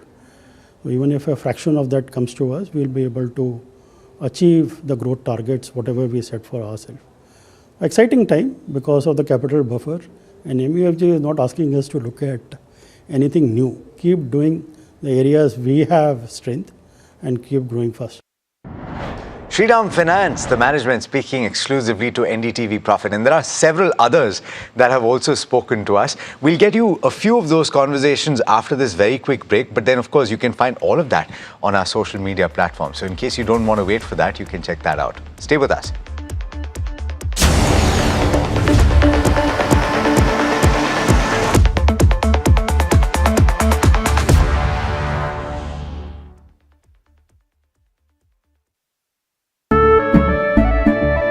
केसरिया से मन जोगी हुआ रे दिल झूमे देखो मतवारा हुआ रे केसरिया से मन जोगी हुआ हर पल मनाओ केसरी त्योहार विमल बोलो जुबान केसरी We are over, Jimmy. Hey life में स्क्रैचेस तो आएंगे गाड़ी के स्क्रैचेस को तो कॉस्मो पीपीएफ संभाल लेगा आप अपना देख लो अंबा शक्ति प्लांट की वर्ल्ड रेनाउंड टेक्नोलॉजी देती है स्टील को ज्यादा ताकत हर बार अंबा शक्ति SDTMT। जानते हैं मैं एलीट मैट्रिमोनी क्यों रिकमेंड करता हूं? 17 years of experience, largest database of elite profiles और 100% confidentiality. Elite Matrimony, India's most successful matchmaking service for the elite. ये युग तुम्हारा, ये रण तुम्हारा, हर चुनौती तुम्हारी, हर शिखर तुम्हारा, तुम ही हो भारत का स्वाभिमान। हर सेक्टर, हर स्टेट, हर रीजन, हर उम्र के इनोवेटर्स ने दिया जबरदस्त प्रतिसाद। तभी तो वंदे भारतम में एप्लीकेशंस पहुंचे 25,000 के पार और रजिस्ट्रेशन डेडलाइन बढ़कर हुई है 30 जुलाई। आप भी भारत के सबसे बड़े ग्रास रूट इनोवेशन मूवमेंट से जुड़े vandeBharatam.org पर रजिस्टर करें।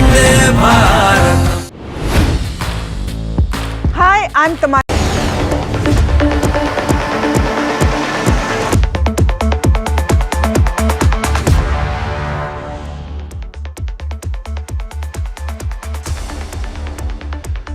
You know, one of my favorite moments from yesterday was when Tamanna was speaking to the head of AU Small Finance Bank, and she happened to just call Ramdev Agarwal on stage and said, why don't you speak to this gentleman who was speaking about you?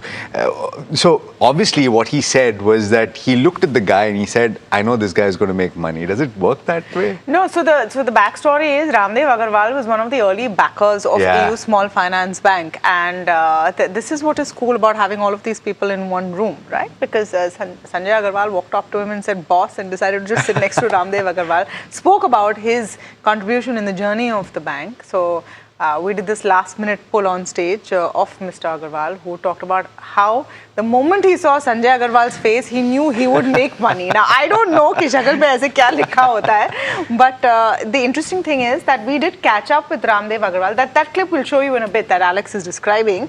But Mahima caught up with Ramdev Agarwal and asked him everything about markets that you'd want to know. Listen in. Sir I think सबको ये जानना है कि FIs कब वापस आएंगे and I think my question to you will be कि what will be that one trigger that you think that FIs will come back to India that will bring them back to India. Yeah, I think I mean you need to ask them what will bring them, but my sense is the stable currency. Once the currency stability comes, I think they have sold quite a bit. Now they would definitely like to reverse their situation. So because economy is growing very well, 7.5%, 8%.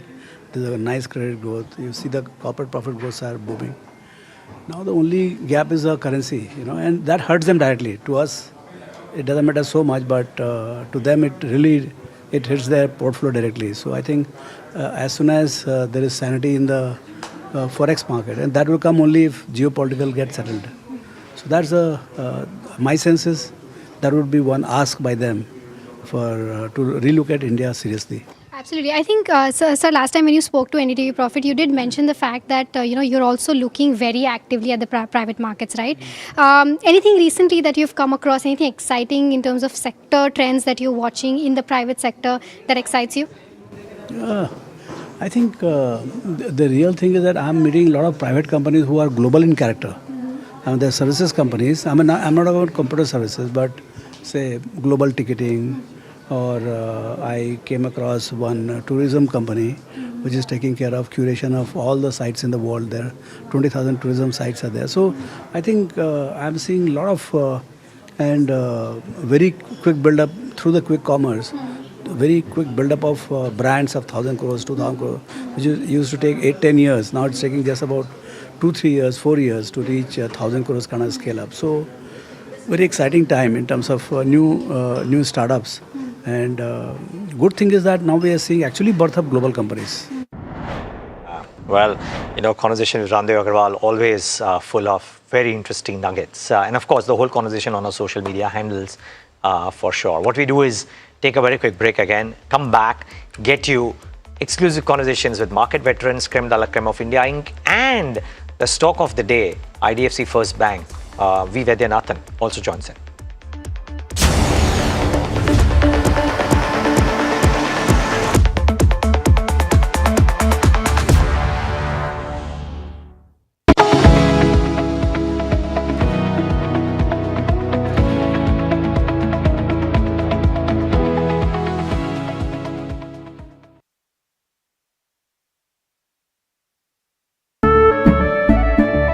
केसरिया से मन जोगी हुआ रे दिल झूमे देखो मतवारा हुआ रे केसरिया से मन जोगी हुआ हर पल मनाओ केसरी त्योहार विमल बोलो जुबान केसरी We are over, Jimmy.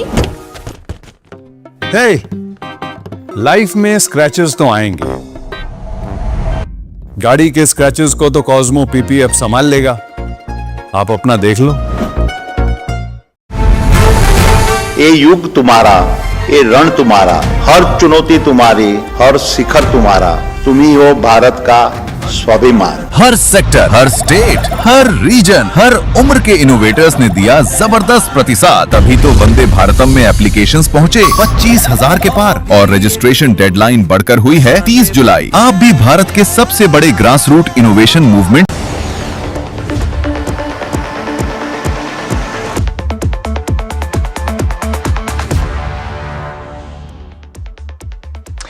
All right, now you've already heard some exclusive conversations. Let's get you another one. And I always listen very closely when Ramesh Damani talks.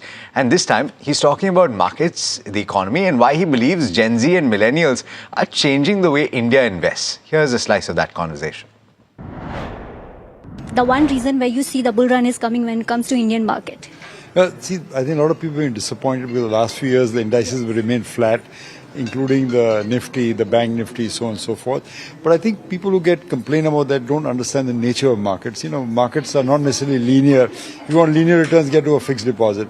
I think markets by nature are volatile, and investors need to understand the temperament and be able to buy when the markets are flat, and they can remain flat for another couple of years. But that's fine. Individual companies will keep outperforming and doing better. And I don't think they should be misled only by the indices. Absolutely. And sir, everybody's talking about or everybody's comparing Gen Zs with millennials. I just wanted to understand that what is that one good thing about Gen Z that you feel and one area of improvement for Gen Zs versus millennials? Well, I'm so old, I'm not a part of Gen Z or millennials. I'm part of what they call the midnight children. We were born a bit after independence of India. But we were actually while Gen Z and millennials were struggling, we were what I call the lucky generation because we of age in the late 80s. And look what happened in the late 80s. The Berlin Wall fell. After that, the India liberalization program started. After that, globalization started. So we had enormous tailwinds that propelled the index from 1,000 when it started to over 80,000 today. So I think, we are part of the lucky generation. I think the Gen Z and the millennial struggles are probably best asked to them. And sir, everybody would be wanting to know which are the next sunrise sectors that you are seeing. Maybe 3 sectors if you could name it. Well, we continue. All right. The stock of the day undoubtedly is IDFC First. Let's pull that stock up for you on your screens, and it's about 6.5% now. You had a conversation, and we'll hear you speaking with V. Vaidyanathan in just a second. What was the highlight for you, Alex? So before we even get into what Mr. Vaidyanathan said, there is the fact that the numbers have crossed for the PAT number, that bottom line, has crossed 1,000 crore rupees for the first time. So there was a while, maybe about a financial year back, where specifically that MFI segment was a bit of a problem. In fact, he speaks about all of that and more. Listen in. Let me first ask about the 2 numbers that have stood out, I think, to the street, among others, but specifically on the net interest margin and on the credit cost. You've managed to do better than the consensus had estimated. How did you achieve that? Basically, the cost of funds came down over the last 1 year. Interest rates have been coming down, and our yield also has come down. But net, there's a positive trade for us in that whole equation. So that's what helped to increase the net interest margin. And then again, as far as the credit cost is concerned, we always said that the microfinance issue was the only issue we had, and that went away, and the credit cost came down. So we had 2 things that came together to boost the profit like this. Is just over 1,000 crores. And so therefore the ROA picture looks significantly better in FY27 and going forward as well. The street is anticipating that you could hit that 1% number pretty comfortably. Whether is this going to be, first of all, par for the course? Would you even outdo that? We think so. See, the bank is still at a built-out stage, as you know, right? It's not a fully built-out bank. Even, the bank has moved from, look at the direction, it's moved from 0 to 1. Now, this is not a terminal year of the bank. This will increase naturally because our cost-income ratio is still 70 point something. We believe in due course it has to come down to the 50s. So when that happens, ROA should increase, definitely. Okay. Now, when you're talking about the credit growth and the mix of the products that are leading to that growth of over 20%, give us a little bit of color on that, because it seems like you're treading cautiously in this kind of an environment. You spoke about the MFI problem now going away. Is that going to have a bearing on the mix in FY27? It is already having a bearing in the sense that if you see the incremental growth of credit over the last 1 year, a good portion has come from, let me say, mortgages, has come from corporate loans, has come from vehicle loans, and some secured business loans, so like gold, etc. So that is about 73 to 75% of the book. So it's a conscious mix, as the bank is evolving into a larger bank over the next many years. We want to be in safer and safer customer segments. Okay, so whether, first of all, in FY27 then, maybe towards the end of the financial year, what is the mix that you envision broadly? And as you're saying, you're moving from 0 to 1 to 2. When you reach 5, which perhaps is by the end of this decade, I'm assuming here, you can correct me, please correct me if I'm wrong. What is the kind of mix that you envision at that point? No, when you said 0 to 1 to 2 to 5, what did you mean those numbers? So when you said that the bank is in the build-out stage, as you were pointing out, when you spoke to me, right? So when you move from this point also and you double, right, towards the end of the decade, that's what I was asking about. Well, we can't put a number to return on assets, but I tell you that directionally it has to improve, right? When I say 1, that was return on assets. Yeah, okay. One should go up. There's no doubt about that in my mind, and you will see it year after year. You will see the progress. The direction is clear. Whether it is 2 or whether it is 1.5, the direction is, it's headed in that direction. Now coming back to 2 would be on the higher side, I would say. We're not talking those numbers yet.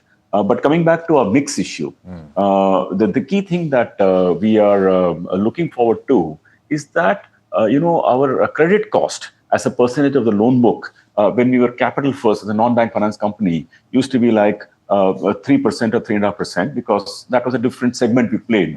Then over the last many years, it has been 2%. Now we wanted to come down to 1.5% or 1.6%. So when you got to come down to safer and safer segments, we want to walk that path. Okay, so that's interesting.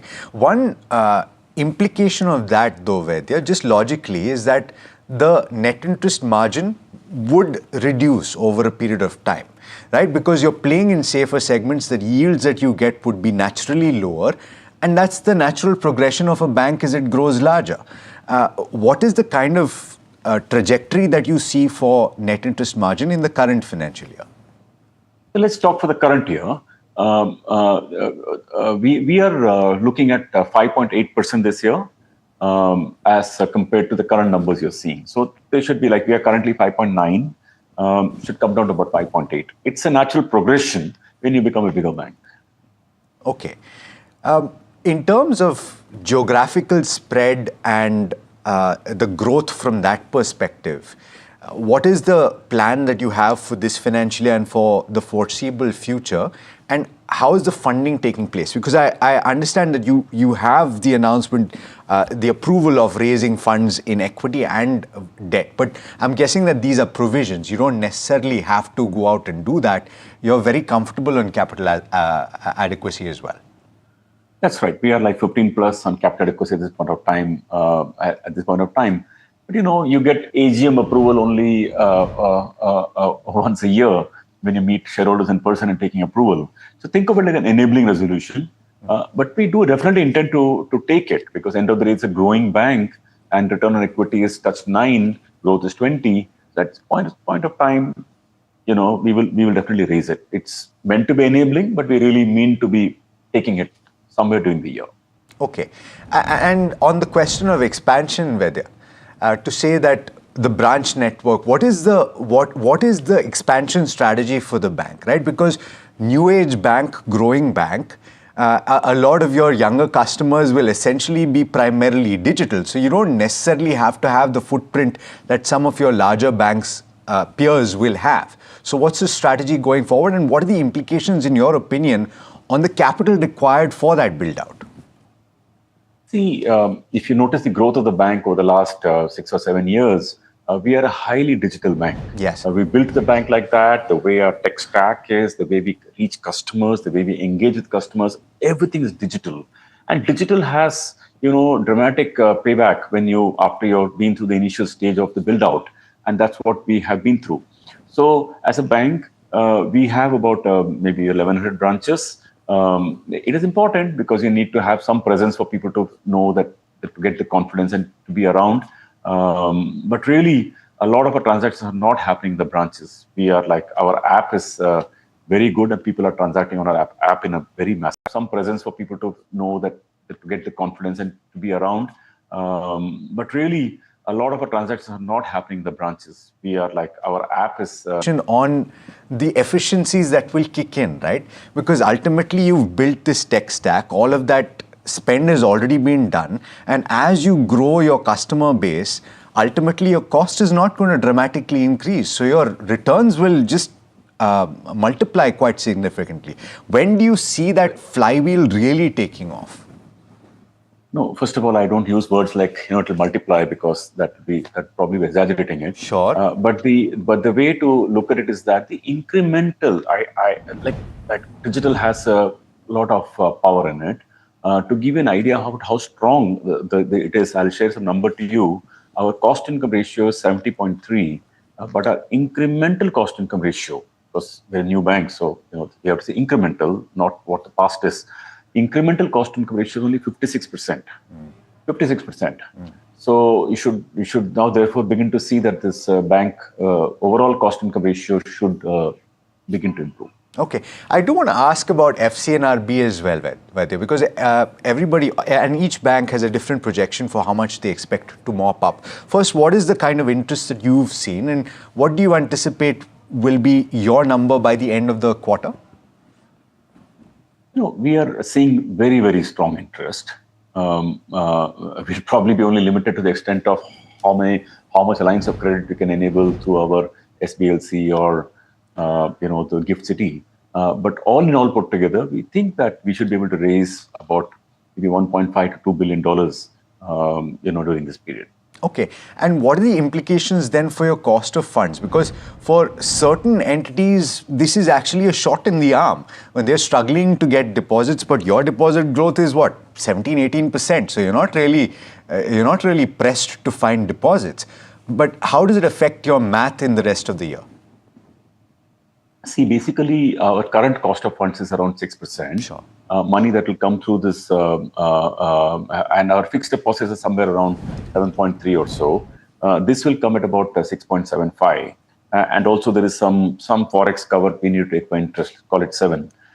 So give or take, in the immediate run, when a lot of cash comes, say $1.5 to $2 billion, there could be some impact on cost of funds. But they're playing a long game. I've always said we play a long game. These are small numbers will ease out over the next rest 1 or 2 quarters.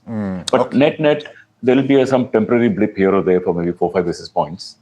Then it will ease out after that.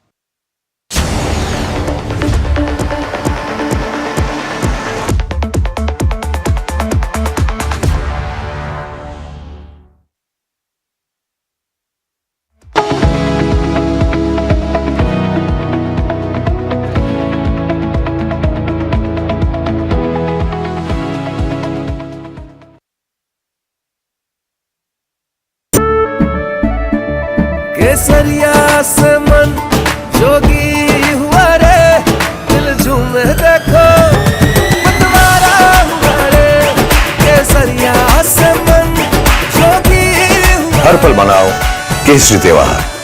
विमल, बोलो जुबान केसरी। We are over, Jimmy. Hey, life में scratches तो आएंगे। गाड़ी के scratches को तो कॉस्मो पीपीएफ संभाल लेगा। आप अपना देख लो। अंबा शक्ति प्लांट की वर्ल्ड रेनाउंड टेक्नोलॉजी देती है स्टील को ज्यादा ताकत हर बार। अंबा शक्ति SDTMT। जानते हैं मैं एलीट मैट्रिमोनी क्यों रिकमेंड करता हूं? 17 years of experience, largest database of elite profiles, और 100% confidentiality. Elite Matrimony, India's most successful matchmaking service for the elite. ये युग तुम्हारा, ये रण तुम्हारा, हर चुनौती तुम्हारी, हर शिखर तुम्हारा, तुम ही हो भारत का स्वाभिमान। हर सेक्टर, हर स्टेट, हर रीजन, हर उम्र के इनोवेटर्स ने दिया जबरदस्त प्रतिसाद, तभी तो वंदे भारतम में एप्लीकेशंस पहुंचे 25,000 के पार और रजिस्ट्रेशन डेडलाइन बढ़कर हुई है 30 जुलाई। आप भी भारत के सबसे बड़े ग्रास रूट इनोवेशन मूवमेंट से जुड़े। वंदेभारतम.org पर register.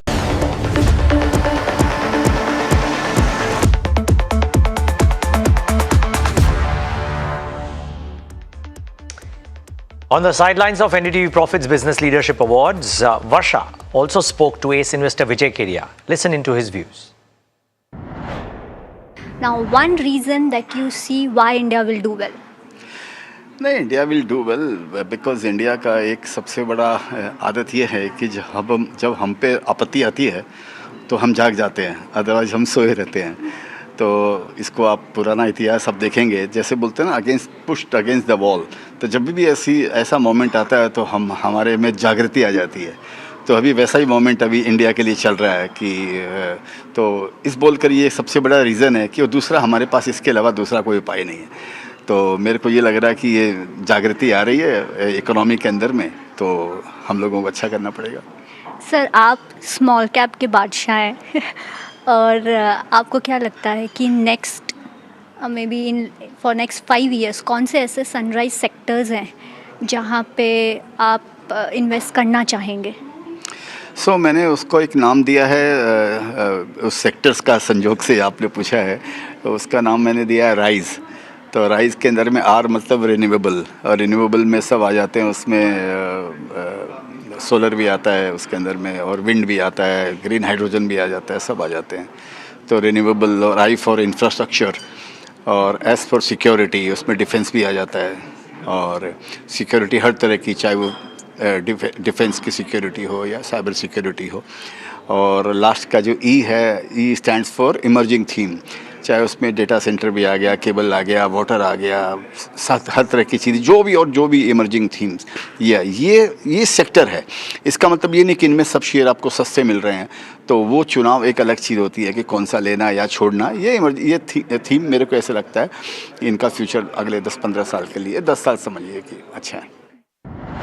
Rise and renewables and a few others. Okay, well, I think one space, which is the memory space, has no issues, especially in other countries. So as we end the show, and it's been all about the Business Leadership Awards in India, but there is a very notable business event or a market event that has happened in China. CXMT it's China's memory chip maker. It skyrocketed 470% in a blockbuster debut on the bourses. It held about a 7.67% stake of the global DRAM market in 2025. It's a Hefei-based company, raised about $8.6 billion, and on this listing, it has become China's most valuable company by market cap. Well, if you thought there were surprises in China, this is one more. A company that you probably haven't even heard of is currently the most valuable company in China by market cap. Quite something, Alex. 470% on debut. And that's because your earnings projections for these memory chip companies is just skyrocketing from this point on as well. You're expecting prices to go up for the next several quarters in a row, which is why if you want to replace your phone, Neeraj, do it now. All right, well, on that note, that brings us to the end of this edition of India Market Open. From Neeraj, Tamanna and myself, thank you so much for tuning in. Lots more coming up over the course of the day, starting with Ask Profit. Stay tuned.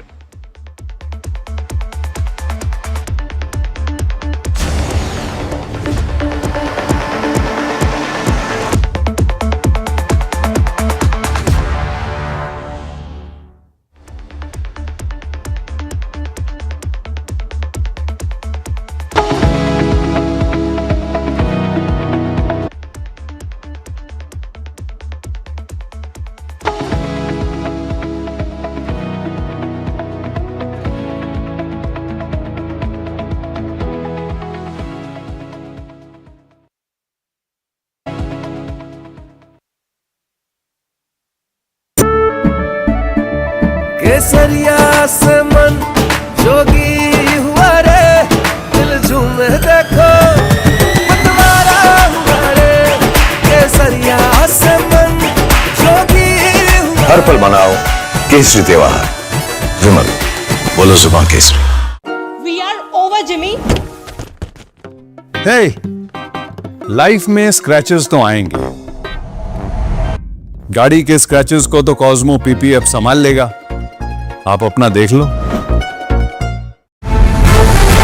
ये युग तुम्हारा, ये रण तुम्हारा, हर चुनौती तुम्हारी, हर शिखर तुम्हारा, तुम ही हो भारत का स्वाभिमान। हर सेक्टर, हर स्टेट, हर रीजन, हर उम्र के इनोवेटर्स ने दिया जबरदस्त प्रतिसाद। तभी तो वंदे भारतम में एप्लीकेशंस पहुंचे 25,000 के पार और रजिस्ट्रेशन डेडलाइन बढ़कर हुई है 30 जुलाई। आप भी भारत के सबसे बड़े ग्रास रूट इनोवेशन मूवमेंट से जुड़े। vandebharatam.org पर रजिस्टर करें।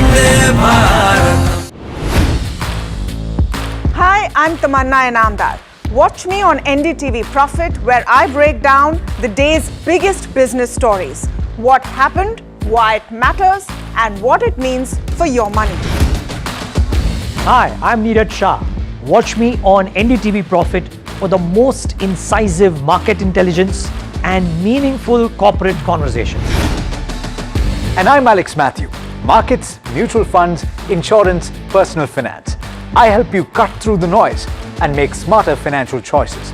And here's where you can watch us.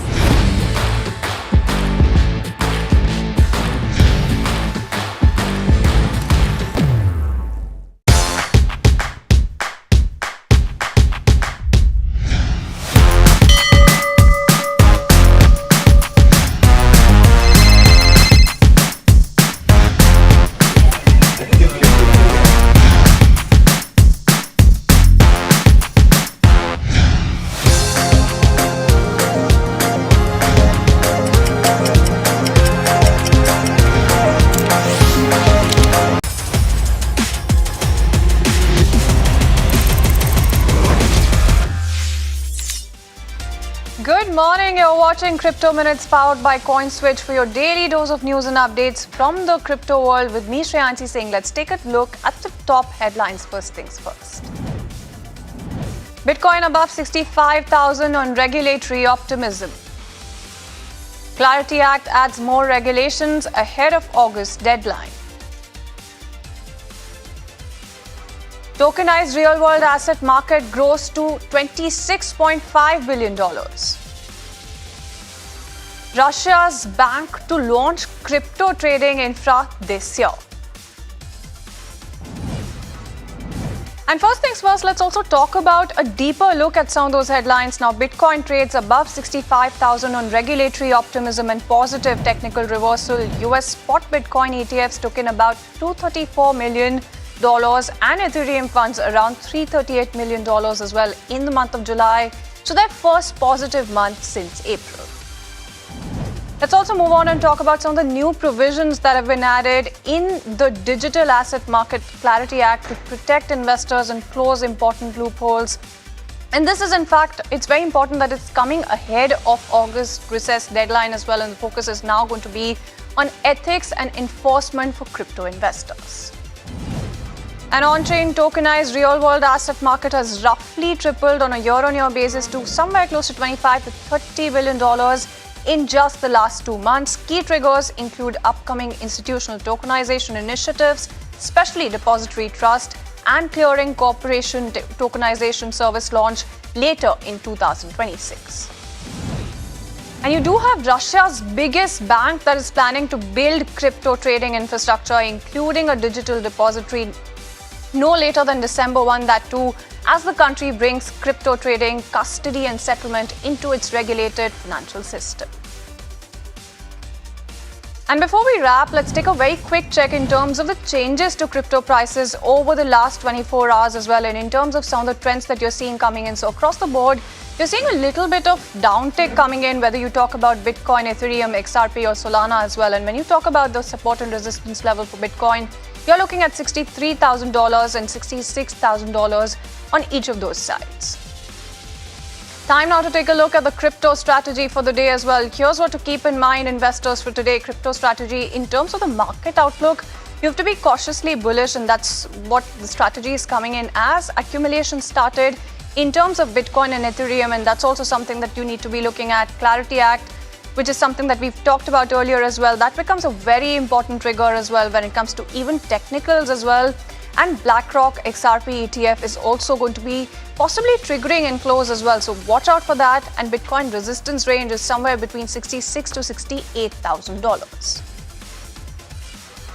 And as we wrap, remember, you can reach out to CoinSwitch's dedicated helpline where anyone can connect with our in-house experts to get their queries resolved, whether it's about crypto, regulations, taxation, or the broader industry as a whole. The team is available to provide guidance and help users make informed decisions. And that's all on this edition of Crypto Minutes powered by CoinSwitch. Thank you so much for tuning in.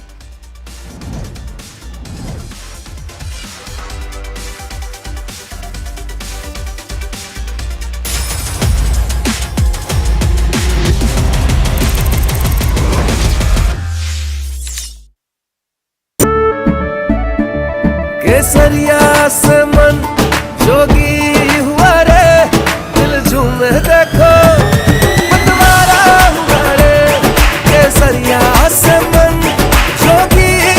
हर पल मनाओ केसरी त्योहार। विमल, बोलो जुबान केसरी। We are over, Jimmy. Hey, life में scratches तो आएंगे। गाड़ी के स्क्रैचेस को तो कॉस्मो पीपी अब संभाल लेगा। आप अपना देख लो। ये युग तुम्हारा, ये रण तुम्हारा, हर चुनौती तुम्हारी, हर शिखर तुम्हारा, तुम ही हो भारत का स्वाभिमान। हर सेक्टर, हर स्टेट, हर रीजन, हर उम्र के इनोवेटर्स ने दिया जबरदस्त प्रतिसाद। तभी तो वंदे भारतम में एप्लीकेशंस पहुंचे 25,000 के पार और रजिस्ट्रेशन डेडलाइन बढ़कर हुई है 30 जुलाई। आप भी भारत के सबसे बड़े ग्रास रूट इनोवेशन मूवमेंट से जुड़े। वंदेभारतम.org पर रजिस्टर करें। Hi, I'm Tamanna Inamdar. Watch me on NDTV Profit, where I break down the day's biggest business stories. What happened, why it matters, and what it means for your money. Hi, I'm Neeraj Shah. Watch me on NDTV Profit for the most incisive market intelligence and meaningful corporate conversation. And I'm Alex Matthew. Markets.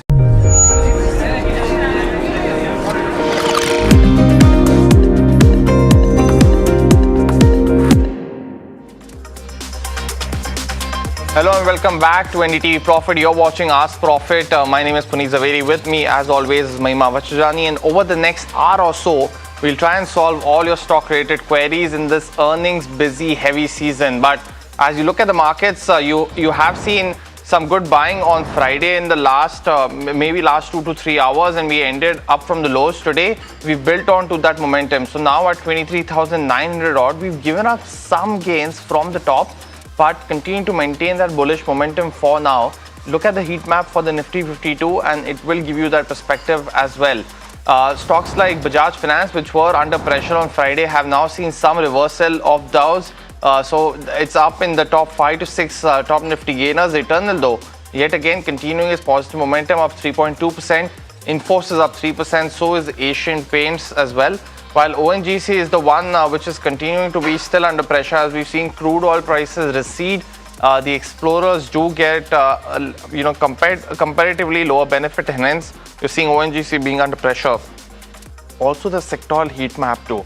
If we are seeing any kind of particular trend being formed in at the start of this week will be important. Let's pull up the sectoral heat map very quickly if we can, and show you that perspective as well. Nifty IT now up 2.2%, the Nifty Realty up also about 1.7% now. While I'm trying to find auto, that is the other key one that we continue to monitor as we go into a week where you have the big earnings coming at the fag end of those things. So that index will continue to be under focus as well. Talk about the advanced decline ratio as well. That is the other key factor. Importantly, you have seen that over the last week, very, very close moves in the advanced decline ratio as well. And that is the other key factor. Last week, I think it was going on for a 1:1. Today, though, it's almost a 3:1 in favor of the advances. And the BSE 500 for these individual movers as well. You have seen that, in terms of the BSE 500, today Kaplan Point is one such stock that's doing well. So is IDFC First post reporting results on Saturday. Credit Access Grameen, Dr. Lal, Concord, Restaurant Brands Asia, which is of course Burger King, as well as Sapphire Foods are doing well as well. But let's put focus on Kalyan Jewellers now. It's on the back of a large stake sale that's been brewing, and my colleague Ruchit is now joining in to give us more details. Ruchit, over to you.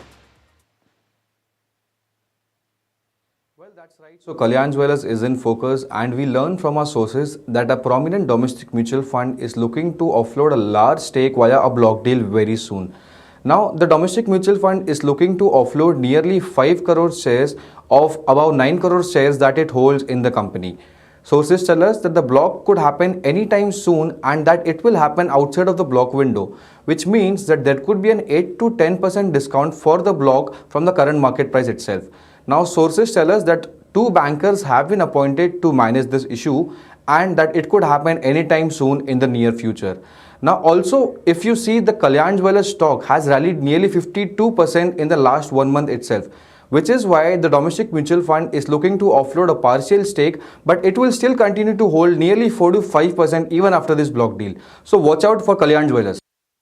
Well, thanks so much for that, Ruchit. But let me welcome in our guest, Gaurav Sharma, Vice President and Head of Research at Globe Capital, Saurabh Jain, Equity Head Equity Head Research at SMC Global Securities, now joining in. Both of you gentlemen, thank you so much. Gaurav, a very quick one on Kalyan Jewellers, as we were talking about the stock as well. We've seen, of course, a big move just before that. Now seeing some sideways momentum being formed. Anything on the charts that's visible? Hi Puneet, very good morning to you. Saurabh morning.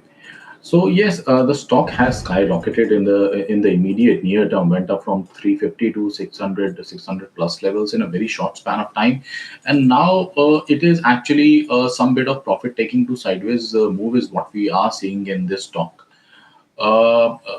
I'm expecting some kind of correction also, anywhere close to 540 to 550 odd levels can be expected, which will be a healthy sign.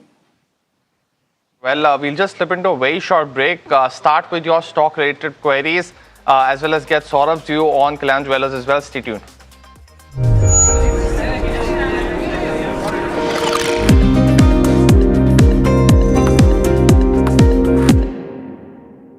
Amba शक्ति plant की world renowned technology देती है steel को ज्यादा ताकत हर बार। अंबा शक्ति SDTMT।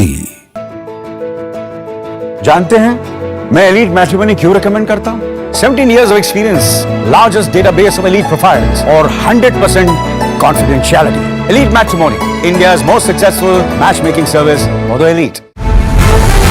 ये युग तुम्हारा, ये रण तुम्हारा, हर चुनौती तुम्हारी, हर शिखर तुम्हारा, तुम ही हो भारत का स्वाभिमान। हर सेक्टर, हर स्टेट, हर रीजन, हर उम्र के इनोवेटर्स ने दिया जबरदस्त प्रतिसाद, तभी तो वंदे भारतम में एप्लीकेशंस पहुंचे 25,000 के पार और रजिस्ट्रेशन डेडलाइन बढ़कर हुई है 30 जुलाई। आप भी भारत के सबसे बड़े ग्रास रूट इनोवेशन मूवमेंट से जुड़े। vandeBharatam.org पर रजिस्टर करें। Hi, I'm Tamanna Inamdar. Watch me on NDTV Profit, where I break down the day's biggest business stories. What happened, why it matters, and what it means for your money. Hi, I'm Neeraj Shah. Watch me on NDTV Profit for the most incisive market intelligence and meaningful corporate conversation. And I'm Alex Matthew. Markets.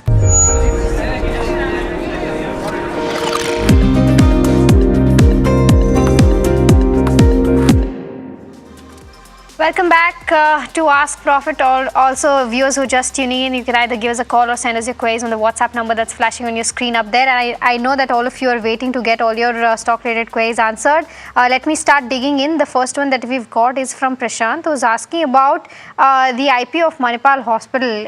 He wants to know if this is a good one to subscribe for or not. Of course, it is coming at a higher PE. Saurabh, if at all you've gone through, the DRHP of this one, if you have any view whether to subscribe or not, please do share. Hi, good morning, Mahima. Good morning, Puneet, and good morning, Gaurav. See, I haven't gone through the RHP, but overall we are bullish on this space. I can't comment upon on the valuation of Manipal, but yes, if we look all the hospital chains, for example, Narayana Hrudayalaya or Apollo Hospital, these companies are making significant efforts to add more beds, and their average revenue per bed is also growing. Apart from this, the miscellaneous activity with respect to the pharmacy or the diagnostic arms are also doing good. So overall, if you look at this space is doing considerably well and growing, normally outperforming the broader market. So my sense is it should be a good listing. Should be a good listing. Got that view, Saurabh. The next one, and it's Raj is writing into us for a couple of stock queries between L&T Finance and Capri Global. What's a better pick, Gaurav, to enter in the near term? What would you recommend? Okay, so now here is a comparison between these two. I'll stick with the L&T Finance. The stock had corrected reasonably from its highs. It is trading very close to its 50-period exponential moving average, and good amount of buying interest is also being seen around those levels. So LTF would be the choice. That view. The next one, and this one on Bharat Dynamics. Murli, who's from Hyderabad, is asking us this question. Wants to know 1 year view of the stock. He's bought at a very attractive levels though, Saurabh, at 468, so he's almost up 2 to 3 times on his investments. Would you recommend him to continue holding at this point of time? I think what market is not liking about the Bharat dynamic is in the last few quarters is that the company has disappointed on the earning front. While the order book is quite good, the order book to bill ratio is looks to be on the negative side. Apart from this, there was some kind of a margin compression was also seen. From the long term perspective, yes, it should be a good hold. Right, okay. The next one that we have is coming in from Suresh, who's writing us from Kerala. From a long-term perspective, he's asking about KPI Green and also SW Solar. Which one is a better bet between the two to make an entry into right now? Saurav, I'll stick with you for this one. What's your view? Well, we like this space, utility space, but none of these stocks is in our coverage. The companies that we like is NLC India and JSW Energy. Got that view. Also, next question from Arun, who's from Hyderabad. He wants to know about J&K Bank. Bought these shares at 186 rupees per share, and he's holding 90 shares. Saurabh wants to know if it's a good one to hold, and at that price as well, because there has been some run up from the lows of that 120 odd mark. Would you recommend him to continue holding? See, the idea is not to hold for the long term. He can surely book some profits, but overall, we are positive on the banking space. In fact, J&K Bank also announced good set of numbers, and if you look at the PSU, all the many of the banks have reported above the industry average growth. So overall, from the long term perspective, the space looks good. Okay, the next one that we have is on HDFC Bank. Vivek from Himachal is holding 50 shares at the levels of 780. He wants to know whether he can go ahead and average it at the current levels. Gaurav, on the charts, what would you recommend him? Mahima, yes, the stock is trading close to its important supports.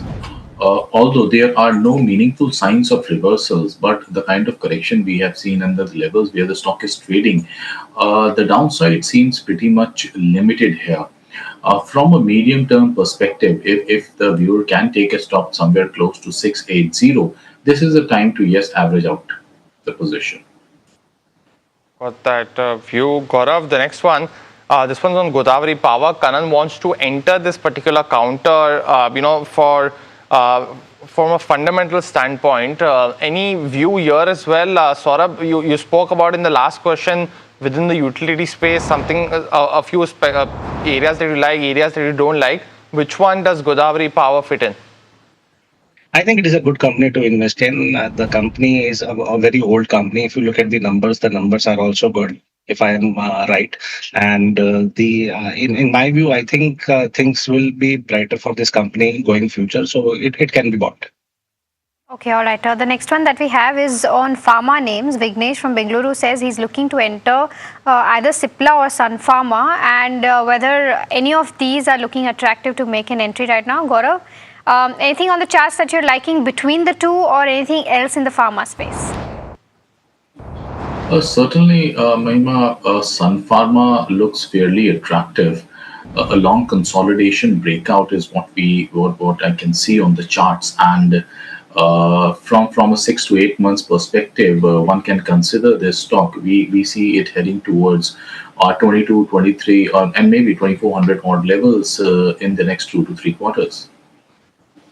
Also, Gaurav, if you can give a view on Gravita as well, because Padma, who's from Bengaluru, wants to enter this counter right now. Is it advisable to do that? Absolutely. Gravita is just on verge of a breakout here. It was resisting to surpass the higher band of closer to 1900 odd marks. Another 10% uptake from here on will lead to this breakout. So I'll suggest wait for some more time, let the breakout from here on will lead to this breakout. So I'll suggest wait for some more time, let the breakout happen, and then take a position. 1900 is the level where the viewer should consider taking a position. The next one that we have is on Canara Bank. Avinash No, sorry, this is from Arvind Manjeshwar, who says that he's got 2,000 shares at the levels of 161 last year. He's already sitting on a loss and wants to know whether he can continue to hold this one and whether it will touch that 200 mark in the near future. Of course, it's expected to post its earnings today. But Gaurav, your view on the charts for Canara Bank, because he's already lost quite ground, but do you think he can patiently hold it? Mahima, PSU Bank disappointed in the last quarter, but what we are seeing this time around, they are coming up with very good set of numbers. We are having a constructive approach on the entire PSU pack, especially the larger 4 and 5 PSU banks, and Canara Bank is also among our preferred stocks, one of our preferred stocks. Therefore, if the viewer has some cash left, he can even consider averaging the stock as he has actually purchased it at the peak.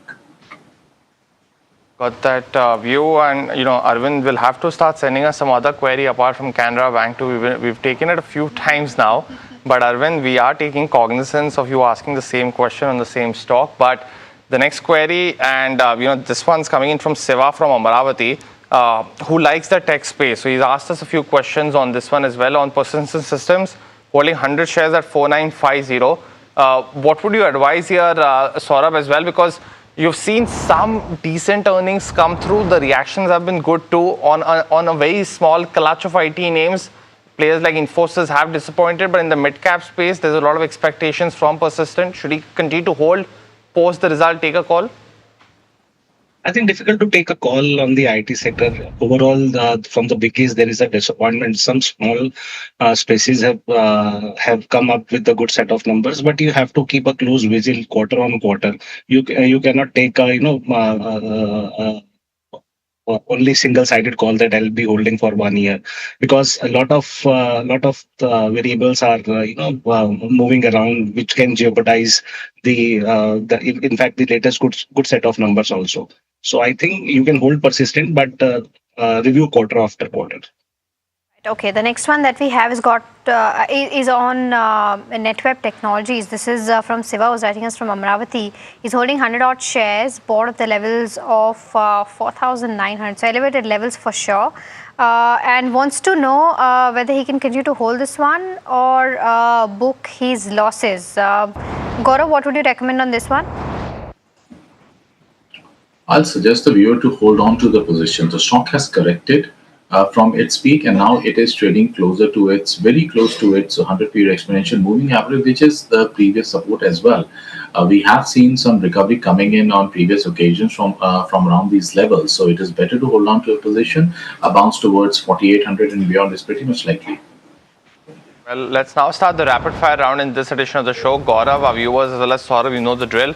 First questions coming in on BSC. Our viewer is holding shares at 3,885. Wants to know if we should still continue to hold. Saurabh, we will of course see the NSE IPO come through. Do you think that's having an impact on BSC largely being in a sideways momentum? I think on the valuation side it is expensive. Better to take some money off the table. All right, the next one that we have is on Anant Raj, our viewer from Bengaluru. Has bought at the levels of 550, 110 shares is what he's been holding. Wants to know whether he can continue to hold this one or not. Gaurav? Absolutely. Hold on to your position. Take a stop at 560. The next one's from Venkat from Hyderabad. He's holding on to Canara Rupeco AMC. Good results here, Gaurav. And, actually, Saurabh, let me get your fundamental opinion on the results as well, because after 3 consecutive quarters, you've seen a good one come through. What's your view now? It's a hold. Okay, Neuron Lab is the other one. Our viewer RK Sharma is holding 60 shares at the levels of 11,500. He wants to know the future outlook for this one. Saurabh, what would you recommend? Expensive on valuation, but keep on holding. Jay from Coimbatore wants to take a pick between Tata Power and Vari Energy actually. Would you recommend either of them, Saurabh? I would rather recommend NLC India and JSW Energy. All right, the next one is coming in, and this is from Vaishali, who's writing us from Pune. She's asking about BSE, whether she can continue to hold this one and what should be the target price on the charts, Gaurav? Mahima, I'll suggest to wait for some time. I see little profit taking coming in further. 3200 is a level that I'm expecting the stock to correct further. So my stance is very clear. Better to exit. The next one's from Pratiksha from Muscat. Wants to know about Godrej Consumer. We have a slightly more weaker quarter one update, right, Gaurav? Actually, right, Saurabh. Gaurav, I want to come to you, but I'm getting a lot of fundamental queries. But Saurabh, what would you recommend right now?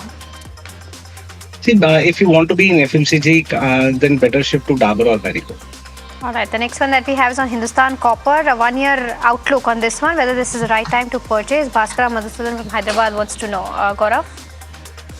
Absolutely. We are constructive on this space. Hindustan Copper looks really attractive. Gaurav on Bharti Airtel at 1880. Would you recommend a good hold for the next 6 to 12 months? Yes, it is a hold. One should consider adding the position when the stocks surpass 1950 odd levels. A quick run up towards 2100 can be expected thereafter. Okay, the next one is on LIC. Our viewer Vicky from Ratlam is saying this was the laziest stock that he's ever seen. He's entered at the levels of 540 and says he's got around 700 shares. What should he do, Gaurav? I mean, he has already said it is a lazy stock. I actually second his thought. Better to actually switch over to an AMC company from an insurer specifically. From one investor to another one who's disappointed with an IPO he's gotten on SBI funds. Saurabh, would you recommend him to still continue holding, wait for those results to come through? I think better wait for one quarterly earnings.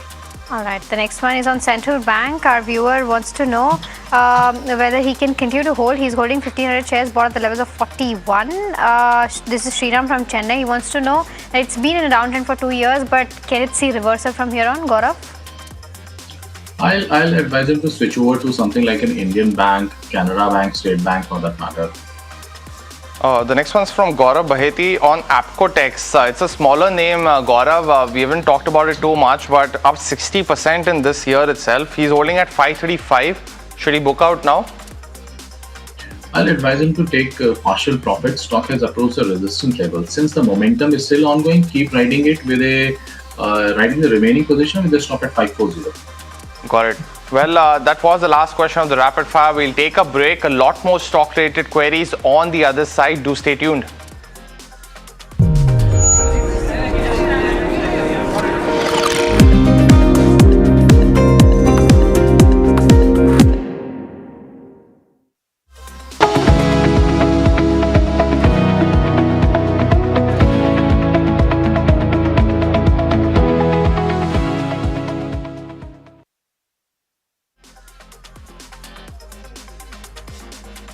We are over, Jimmy. Hey, life में scratches तो आएंगे। गाड़ी के scratches को तो Cosmo PPF संभाल लेगा। आप अपना देख लो। ये युग तुम्हारा, ये रण तुम्हारा, हर चुनौती तुम्हारी, हर शिखर तुम्हारा, तुम ही हो भारत का स्वाभिमान। हर सेक्टर, हर स्टेट, हर रीजन, हर उम्र के इनोवेटर्स ने दिया जबरदस्त प्रतिसाद। तभी तो वंदे भारतम में एप्लीकेशंस पहुंचे 25,000 के पार और रजिस्ट्रेशन डेडलाइन बढ़कर हुई है 30 जुलाई। आप भी भारत के सबसे बड़े ग्रास रूट इनोवेशन मूवमेंट से जुड़े। vandeBharatam.org पर रजिस्टर करें। Hi, I'm Tamanna Inamdar. Watch me on NDTV Profit, where I break down the day's biggest business stories. What happened, why it matters, and what it means for your money. Hi, I'm Neeraj Shah. Watch me on NDTV Profit for the most incisive market intelligence and meaningful corporate conversations.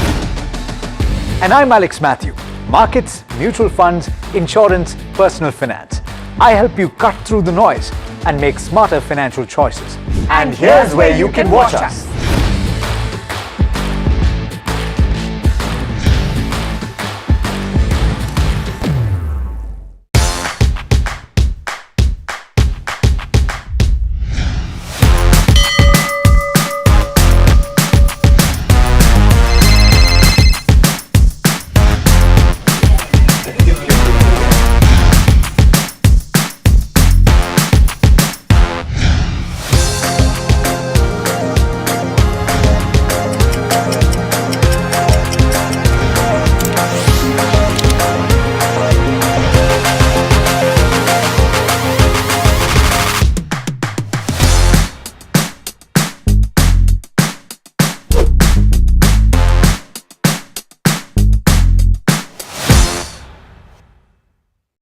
We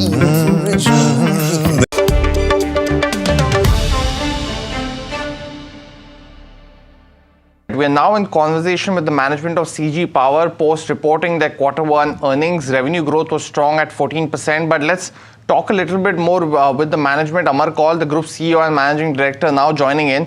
Mr. Kaul, very good morning to you, sir. Thanks. Revenue growth was strong at 14%, but let's talk a little bit more with the management. Amar Kaul, the group CEO and managing director, now joining in. Mr. Kaul, very good morning to you, sir. Thank you so much for joining in.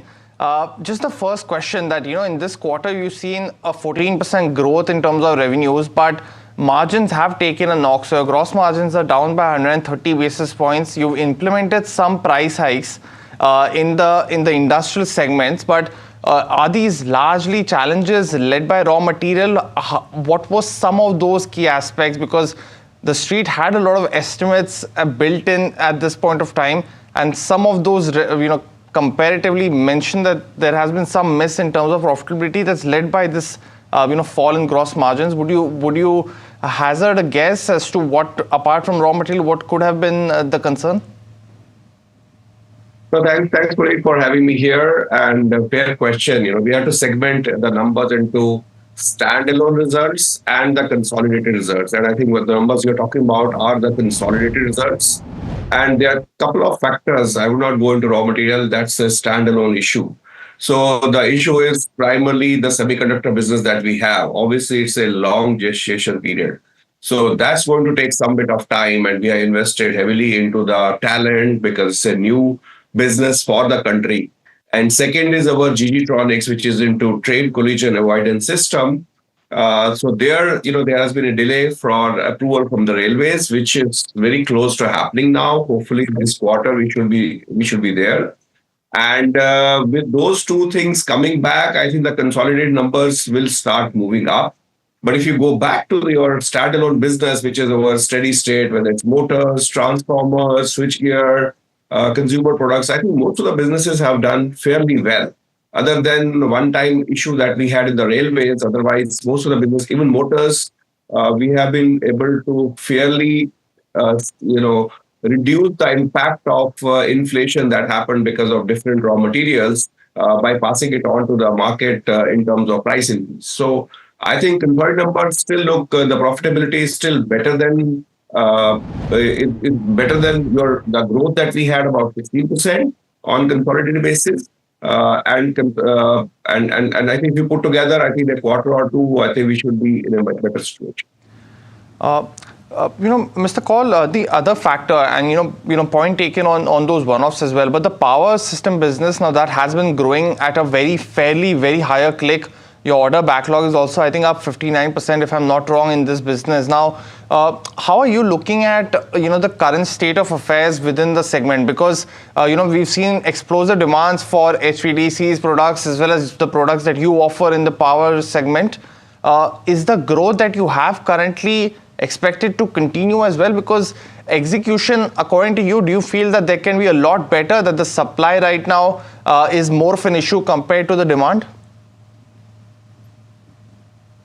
So, a couple of things. To your first question, Puneet, is on the demand side, we don't see anything subsiding or reducing, whether it's the domestic demand or for the exports. As you know, we are balancing the two. So the pipeline for orders continues to increase. We still have to pick and choose which order to take, which one not to take.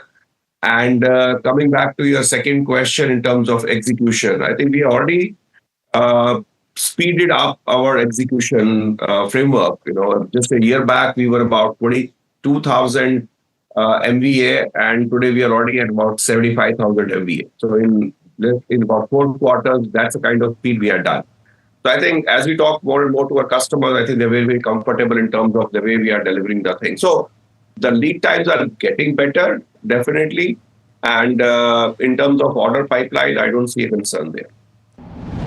Mr. Kaul, the other one, and this one's also the fairly larger one, your industrial system business as well. Now, if you can mention that, how should we look at the margins for this segment? Because you already implemented, I think, a price hike of almost 17% last year, another 5% that you've taken this quarter.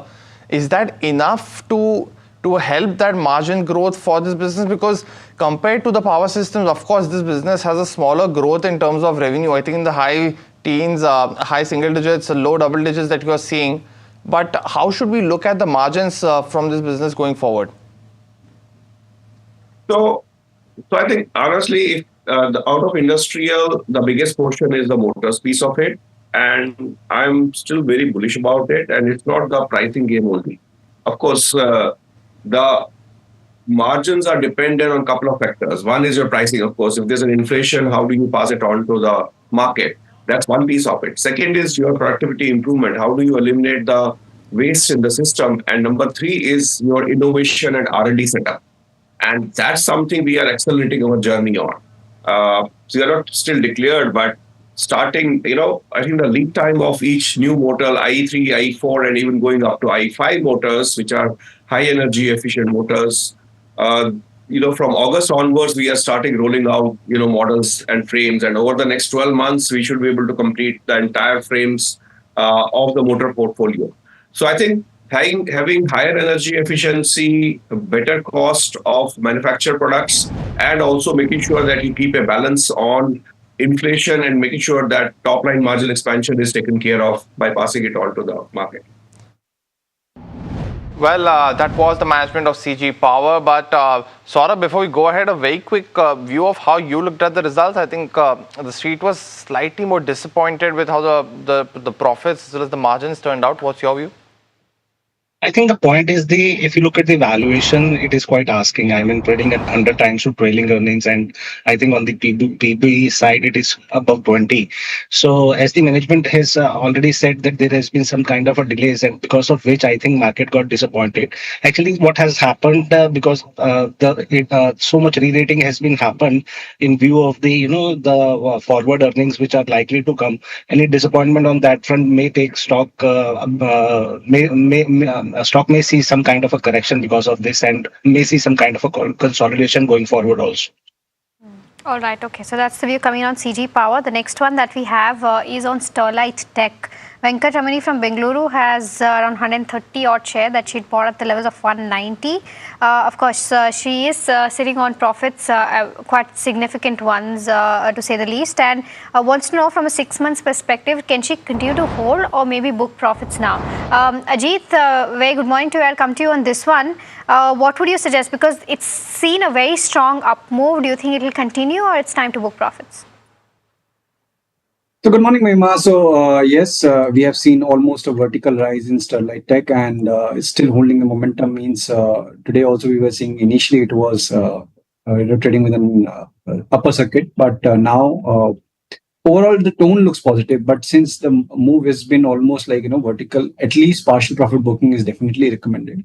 And for the remaining position 525, the recent base can be the trailing stop loss area. Around 675, 680 zone, the previous record high, is where we might see the next breather. So if the view is short term, 3 to 6 months, around that area, she may consider booking complete profit and let the stock stabilize to form a new base. Got it. Welcome to the show to you, Ajit, as well. But Jupiter Life Science, Lifeline Hospital is the other one. Sriram Raghuraman, who's a senior citizen, is holding shares at 293, and he's holding 50 odd shares. I think, Saurabh, you mentioned about Manipal and the IPO at the start of the show. Does Jupiter seem like a good pick in the portfolio now? Can't say about Jupiter Life Sciences, but the hospitals that we like is maybe Narayana Dale, Apollo Hospital, and Rainbow Childcare. All right, okay. The next one that we have is coming in on RK Forging. This is from our viewer Krishna, who is writing us from Varanasi. My bad. He is asking about UTI AMC and not Ramkrishna Forging that he's bought at the levels of 900 and wants to know as to what should be the course of action. His buying price is 900, so pretty much. My bad. He is asking about UTI AMC and not Ramkrishna Forging that he's bought at the levels of 900 and wants to know as to what should be the course of action. His buying price is 900, so pretty much where the stock is trading at right now. So Mahima, we are currently at the lower band of this broader consolidation range the stock has been hovering in. Means broadly, if you see, it's been almost nearly 1.5 years now, more than that, in fact, that 850 to 1400, it's a broad range basically.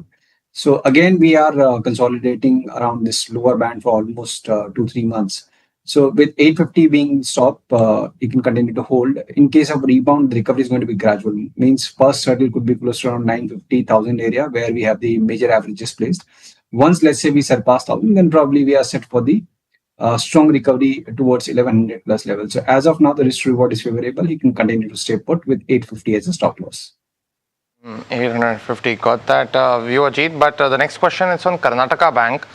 Kumar, who's from Chennai, has asked an interesting question. He says that the price to book multiple is almost 0.8 for this one. He's been holding shares at 205, so sitting on good gains right now, but mentions if it's a good time to buy more and what's a good view for the next 1 year. Would you agree, Saurabh? Because we have a clutch of them, right? Canara Bank, PNB, all of those trading at the 0.7 to 0.8 times. Should he continue to hold Karnataka Bank or switch out and buy something else?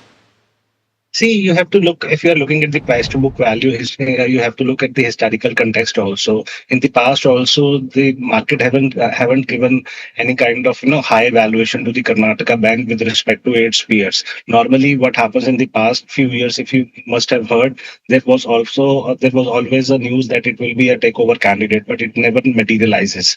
So, in my view, the valuations will trade in this range only, while we are optimistic on the banking side, and Karnataka results were also good. So if you wish, you can hold.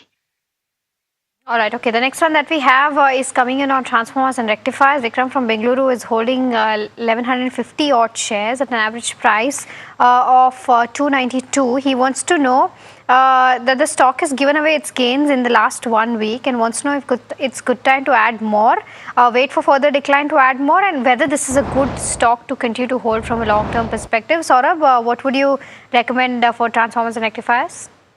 I think in the past few quarters, the stock has disappointed. It was underperformance with respect to the market, and latest quarterly earnings also disappointed because of the contraction in the operating profit margin.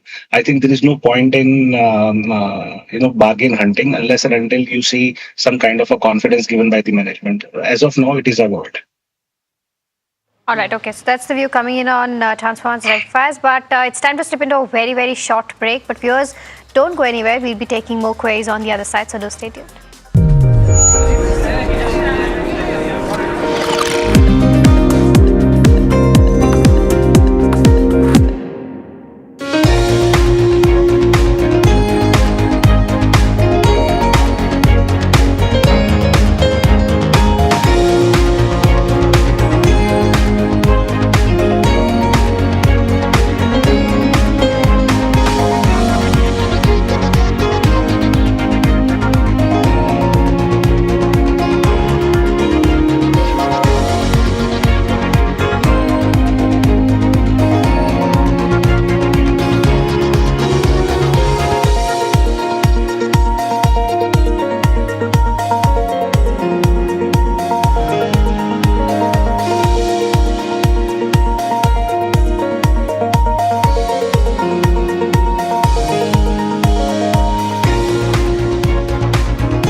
केसरिया से मन जोगी हुआ रे, दिल झूमे देखो मतवारा हुआ रे। केसरिया से मन जोगी हुआ। हर पल मनाओ केसरी त्योहार। विमल, बोलो जुबान केसरी। We are over, Jimmy. Hey, life में स्क्रैचेस तो आएंगे। हर पल मनाओ केसरी त्योहार। विमल, बोलो जुबान केसरी। We are over, Jimmy. हे, गाड़ी के स्क्रैचेस को तो कॉस्मो पीपीएफ संभाल लेगा। आप अपना देख लो।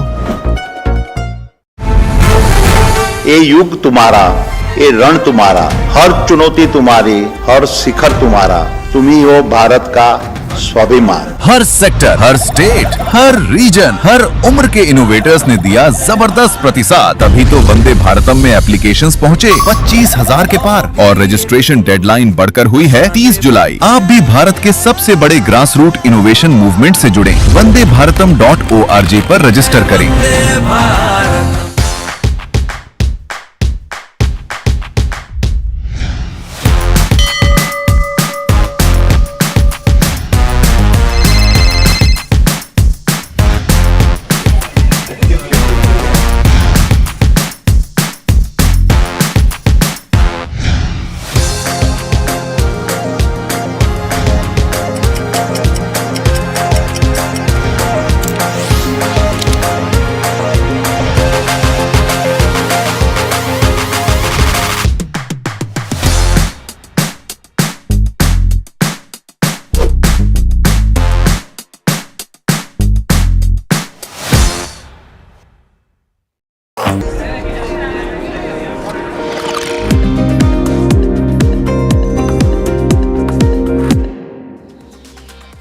Welcome back. You're watching Ask Profit. Let's take a quick look as to how the markets are doing at this hour. The Nifty 50 is still trading within that same range. As we discussed earlier at 10:30 as well, 23,900 levels. We'll have to see whether it is able to cross the 24,000 levels today or not.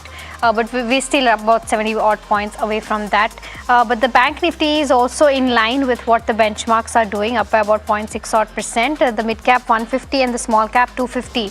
The broad end of spectrum is also doing well, slightly better than the benchmark indices. The mid cap 150 and small cap 250 both are up by about 1%. And I think that's reflected in the advanced decline ratio as well. So that's with regards to where the markets go. But let's start digging into all your stock related queries. We've got the first one coming in from Venkat, who's writing us from Hyderabad, asking about Cyient. Cyient Limited. He says that he's bought around 190 odd shares from a long-term perspective and wants to know if he can go ahead and average this one, continue to hold. His buying price is 1264. Saurabh, what would you recommend? Won't recommend to add more. In the last 2 years, the stock has underperformed, and in fact, the quarterly earnings recently were not that good. Some companies saw some kind of a bounce from the lows, but that hasn't been the case with the Cyient. My advice would be better get out of if you get any chance on the rallies. Got it, Saurabh. But the next one's from Manju, who's from Amritsar, wants to know, Ajit, if Crompton, Greaves, MGL or IGL, either of those three counters are good to enter now. Would you recommend either? So Puneet, I understand because all these stocks are currently witnessing profit taking or consolidation, but in past also we've seen a rebound attempt like in most of these counters, but they couldn't sustain. So again, we are seeing a similar kind of a trend unfolding. Means on every rise, we see some bit of a profit taking emerging. Relatively, Crompton looks comparatively better. Means after retesting or in fact crossing its long-term averages, we are seeing profit taking, but it seems like that around 240-45 levels is where the buying interest reemerges in past also. So basis that as a rebound candidate, one can consider with 265, 270 as a position target, with the 250 as a stop. Okay, the next one that we have is from Sai Kumar, who's holding Varun Beverages at the levels of 500 is what he's saying. He wants to know if they can go ahead and add more at the current levels, continue to hold, or sell and book losses. Ajit, what would you recommend on the charts for Varun Beverages? So Mahima, after this sharp move from 375 to 555, it's almost like 50% the retracement that the stock has already experienced. No doubt that we are currently trading below all the major averages, but it seems like that the pressure that where we were seeing stock witnessing fall has subsided considerably in the recent past. So possibility of rebound is there, but I would recommend to add only once the stock reclaims 490 level, not before that, because in that case the momentum will be on your side. In the interim, you can continue to hold your long position because this zone close to around 440-45 is where we see the base area. So we are very close to that level. So with that as a stop loss, you can continue to stay put. Got that view, Ajit. But the next one's on IDFC first. Now it's seeing a very strong reaction today on the back of earnings that came through on Friday as well. And Sanjay, who's from Bangalore, is currently holding on to these shares at almost 78 odd rupees. It's off from the day's highs, but still continue to do well. Saurabh, after I think a lot of expectations going into Q1, at least on some fronts, the company has delivered. Would you recommend for him to, of course, ride the wave? Yes, definitely it's a hold. And after listening to the management commentary that they have adoption because of the digital adoption, their incremental costing is coming down from 70 to 56, 55. That means that the bank is quietly working on this cost to income ratio. So, in my opinion, I think on the business side also they have seen growth above the industry average too. My sense, it is a good hold. Okay. The next one that we have is from Abhijit. He wants to have an outlook on infra stocks. He's got a couple of them in his portfolio and says that he's sitting on losses in all of these. To name a few, he says industry average too. My sense, it is a good hold. Okay. The next one that we have is from Abhijit. He wants to have an outlook on infra stocks. He's got a couple of them in all of these. To name a few, he says Afcons, NCC, IRCON, NTPC Green as well. He wants to know from a long-term perspective, what should he do with these counters, and anything specific, Saurabh, that you're looking at in the infra space, what would you recommend, Abhijit? Out of the food, Mahima, I like only NTPC Green. NTPC Green, got it. The next one is coming between HBL Engineering or Jain Resources. Either of those, Ajit, that you like from the near to medium term. Chikkegowda, who's from Bangalore, he can hold it for the next 1 year, but either of those on the charts that's giving a buy signal? So not a buy signal, but yes, we are very close to the support in both these counters, and possibly a rebound, can be a possibility. But I would rather suggest, not to venture into the underperformers. Basically, when the market is clearly showing that which sector, pharma, auto, largely they are performing well, and then we have healthcare basket also. In case if somebody has to choose, then HBL looks relatively better, but still I would recommend to stick with the quality sector themes which are outperforming in the market at large. All right, okay. The next one that we have is on Hindustan Zinc. Seshadri has bought 300 shares at the levels of 593. Wants to know as to what should be the target for this one from the next 6 to 9 months perspective. Ajit, what are you seeing on the charts, and what could be the possible targets? So Mahima, it seems like that the correction is over, means from 700 to around 530. In the recent past, we have seen this kind of volatile things twice. So it's seemed like a base formation, but for any sustained recovery, we need a decisive close above 560 mark. Then probably around 600, 620, and then around the previous swing high close to around 680 area, something the stock might test. So as of now, it's a hold with 510 as a closing stop loss, and above 560, one can look for fresh addition to this position also. It's now time for the rapid fire round in this edition of the show. Viewers as well as Ajit and Saurabh, you know the drill. The first question, Ajit, on Swan Corporations. This is a stock we not discussed too much on.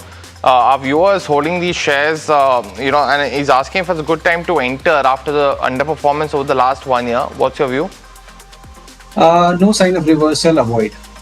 Okay, the other one is on GNG Electronics. Aryan from Hyderabad is holding at the levels of 586. 2,000 shares is what he has. Ajit, anything on the charts for this one? Mahima is better avoid because not seeing any clear trend here. Okay. The next one's from Mana from Mumbai on Bharat Electronics, and he's cognizant of the fact that results come out today.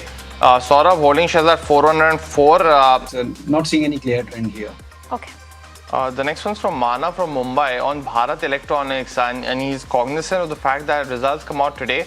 Saurabh holding shares at 404, asking what he should do with the counter, and should he continue to hold, what's to watch out for? For the long term, like 2-3 years, it is a hold. For the long term, like 2-3 years, it is a hold. Okay, the next one is on Swiggy. Our viewer wants to know from a short-term perspective, continue to hold or sell. He or she has bought 350 shares at the levels of 350 rupees. So, Ajit, what would you recommend considering there is going to be outflow because of the MSCI and FTSE reject? And plus it's underperforming big time to what we are seeing. So use recovery to reduce. As of now, 240 to 50 is the base area. Okay. Saurabh, a view on ITC Hotels as well. Swaminarayan has entered this counter, currently sitting on a 7% loss. But how did you view the recent earnings? Should he continue to hold? Positive on the hotel stocks and on the earnings side. My sense is hold. Okay, Apollo Microsystems is the other one. Manmohan has bought at the levels of 143 is what he's saying. Continue to hold, Ajit? Book at least partial profit and maintain a trading stop at 370. On Alembic Pharma, is it a good medium to long-term buy is what Subrata is asking. What would you recommend, Saurabh? It's a good company, but not performing well. But my sense is it is a hold. Okay, our next viewer wants to know if this is the right time to enter MCX. Ajit, what are the charts indicating for this one? So consolidation is more likely. Wait for a breakup of 29 to enter fresh. Okay.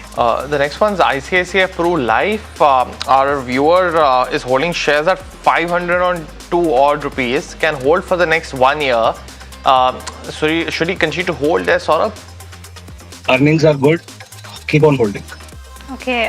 KC International is the other one. Vivek from Kolkata is holding 1150 odd shares, the price of 580. The target price for this one from a 1 year perspective, Ajit? So oversold, rebound likely 620, 625 could be the probable targets once we surpass 540 area. This one's from Kishore from Tamil Nadu on Tatva Chintan. Holding shares at 1740 here. Ajit wants to know if he should continue to hold his 57 shares of Tatva. What would you recommend? So we are close to the resistance. Partial profit booking can be considered with 1650 as a trailing stop for the remaining position. Okay, Stallion India is the other one. Vishwanatha Reddy from Andhra Pradesh is holding at the levels of 152. Continue to hold. Book profit, Saurabh? Hold. On 5-star, our viewers holding shares at 481. This is Sabita. Wants to know if he can continue to hold on or book some profits now, Ajit. Book profit and trail stop loss at 530.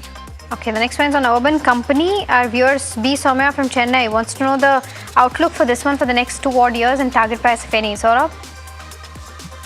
Outlook looks positive. You can hold. On Kalyan Jewellers as well, Saurabh, Yogesh from Kunur wants to know, I think it's a query that we wanted to ask you at the start of the show, but is it a good time to enter now? Lot of volatility is there. Better to avoid. Go for Titan. Okay, IDFC First Bank, Ramanan wants to know if he can continue to hold 1,500 shares that he bought at the levels of 82. From a slightly long-term perspective on the charts, Ajit? Looks positive. Continue to hold with 80 as a stop. Alright, that brings us to the end of this rapid fire round. Ajit and Saurabh, thank you so much for taking out the time and helping us answer all those stock related questions. With that, viewers, like I said, if you've left out your queries on this edition, then do tune in at 2 p.m. because we'll be taking more queries in the afternoon edition of Ask Profit. But like I said, completely out of time. Do stay tuned in. KYC comes up next.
शक्ति plant की world renowned technology देती है steel को ज्यादा ताकत हर बार।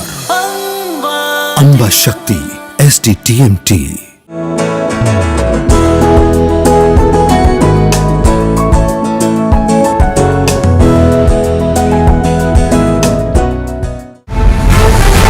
ये युग तुम्हारा, ये रण तुम्हारा, हर चुनौती तुम्हारी, हर शिखर तुम्हारा, तुम ही हो भारत का स्वाभिमान। हर सेक्टर, हर स्टेट, हर रीजन, हर उम्र के इनोवेटर्स ने दिया जबरदस्त प्रतिसाद, तभी तो वंदे भारतम में एप्लीकेशंस पहुंचे 25,000 के पार और रजिस्ट्रेशन डेडलाइन बढ़कर हुई है 30 जुलाई। आप भी भारत के सबसे बड़े ग्रास रूट इनोवेशन मूवमेंट से जुड़े। वंदेभारतम.org पर रजिस्टर करें। Hi, I'm Tamanna Inamdar. Watch me on NDTV Profit, where I break down the day's biggest business stories. What happened, why it matters, and what it means for your money. Hi, I'm Neeraj Shah. Watch me on NDTV Profit for the most incisive market intelligence and meaningful corporate conversations. And I'm Alex Matthew. Markets, mutual funds, insurance, personal finance. I help you cut through the noise and make smarter financial choices. And here's where you can watch us.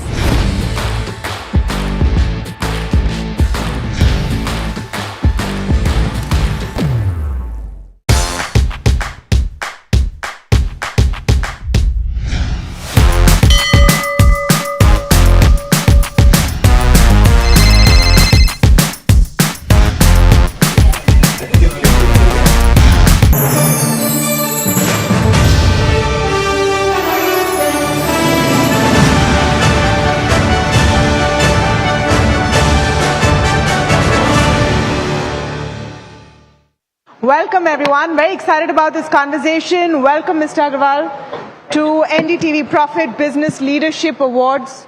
Thank you so much. We're so happy to have you here. Also because of the leadership that you have displayed in the entire way that you've crafted the journey of AU Small Finance Bank.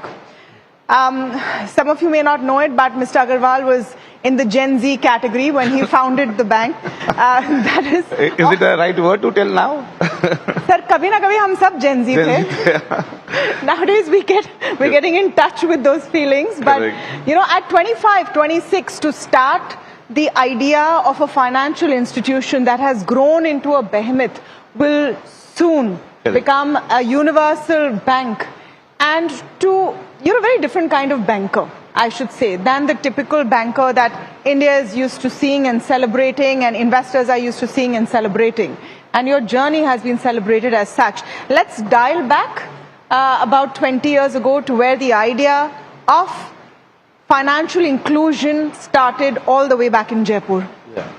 No, so thank you, Tamanna. And first of all, my congratulations, my best wishes for your first Business Leadership Award in new leadership, you know, and I hope this will be a super hit, you know, one of the most sought awards in India.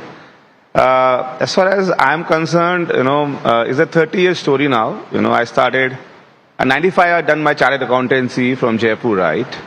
And that time, there was no, as such, a financial institution coming up or a banking institution coming up. Those were the days when there were 10, 12, you know, industrial houses led NBFCs, you know. If you remember, I'm not sure आप थे नहीं थे उस वक्त, but Gujarat Lease, Anagram Finance, Lloyd Finance, you know, all were led by more industrial led houses, or some new banking license were given, like your HDFCs, ICCs of the world. And when I started my journey, you know, I never meant that I will start some big business or were looking for some company or institution. It was more my livelihood mission, that I want to stay in Jaipur, want to do something my own, and let me start something small so that I can have my peaceful life. So there was no like, you know, mission or vision that time. Idea was to be a well-being guy in Jaipur, you know. Journey has been exciting. I don't know, has it been peaceful? No, yeah. But, you know, I would say every 5 years, you know, gave me a lot of hope from India as such, you know. So first 5 years it was... I don't know, has it been peaceful? No, yeah. But, you know, I would say every 5 years, you know, gave me a lot of hope from India as such, you know. So first 5 years it was learning from ground itself, how to lend, how to collect, how to build some kind of risk mindset. Then I partnered with HDFC Bank for 7-8 years, And then, so I met him 2008. And I think Ramdevji inspired me a lot to build an institution, honestly. He was the first guy, of course, Vishal also from that group. Both inspired me that you have the execution capability, you have the risk mindset, you are good enough in terms of, translating your action or your dreams into action, So why don't you build a company now, right? And I think 2008 onwards, we started building up NBFC, and 2014-15, we saw new guideline for bank, and I figured out that if I want to build a very sustainable institution, that has to be banking, right? Because I genuinely feel that NBFC has some ceiling, but banks can go forever. So 2015 applied, by chance we got the 17 license, and 10 years now, we are the largest SFB in the country. We got in principle license to become universal. So I think it can go and go on, but to be honest, I never planned in that way. I'm not a promoter or a founder of today's kind of where people plan everything, right? I think my idea always remain like a player, like, let's score first 20 runs, then look for another 20, then look for another 30, and then you make 100, you raise the bet. So, I think the idea was not to become a superhero or look for extraordinary things, Let's build it very small, enjoy every, success, whatever way and wherever, but look for 3-4 things very importantly. If you say, because we were talking back room that what made AU today what we are, is I think 3 principles that, and I'll say Hindi so that we all can relate, that you have to become very, very samajhdar to hona hi padega. If you want to build some business in India, then you have to be samajhdar, You can't be fluke. You have to think about how you have to display your, samajhdari day in, day out. Then you have to be real jimmedar, accountable. If you're not accountable towards your all stakeholders, then, people won't take it seriously. And then you have to be very honest. Honest not in the sense of only money, everything, whether you carry yourself with a lot of honesty, and it has to be displayed also. Honesty in terms of your customer interactions, customer dealing, your regulators, the government, the tax authorities, your own employees, yourself, If you do all these things, I still believe that India has a lot of opportunity, to build any kind of scalable business. So, in your own scoring, have you hit that century or not? No. Okay, so this is my first inning. Okay, this is my first inning, right? This is my first inning. I always believe that being a player, you have to have 2 innings in a match.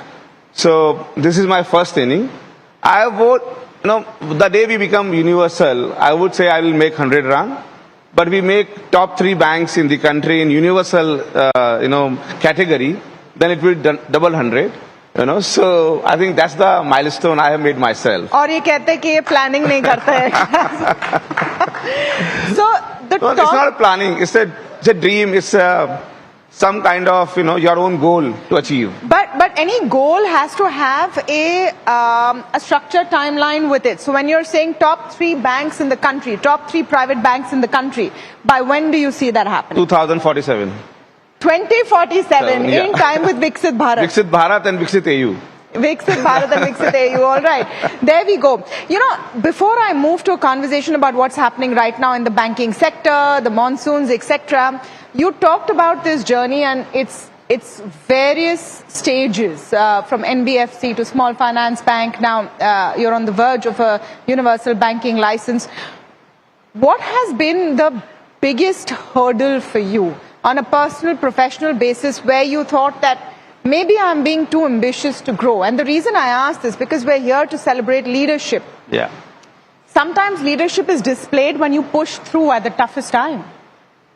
So Tamanna, my sense around your ambition is this, that, you have to decide your ambition, right?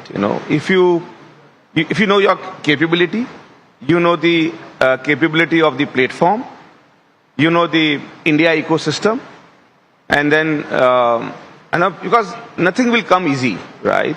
Because I generally feel that, people overestimate their capabilities, capacity, risk-taking mindset, their behavior pattern, and then they start complaining about the whole challenge around India story, right? Like, when we were NBFC, till 2016-17, it was quite evident from the business model that NBFC will have a ceiling. And there is no NBFC of 200-year-old in the world also. And you want to build a business which can last for 200 years, you have to get on that platform, right? But that platform will have its own cost. Like banking has its own cost. Banking is a public platform. I have my own expiry. So that was quite evident day one when we got the license that I might not run the institution for 50 years, but I can build this institution for, forever kind of mindset, right?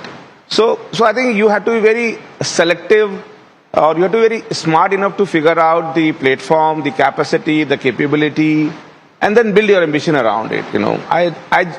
I actually don't believe that whatever we have not thought through, we haven't able to achieve it.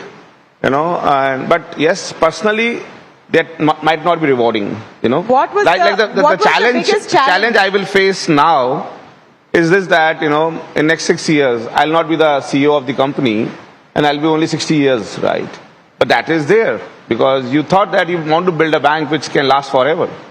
So I think you can't have both the choices or both the outcome and and enjoy everything, right? So you've touched upon an important matter because you've had an elevation to deputy CEO.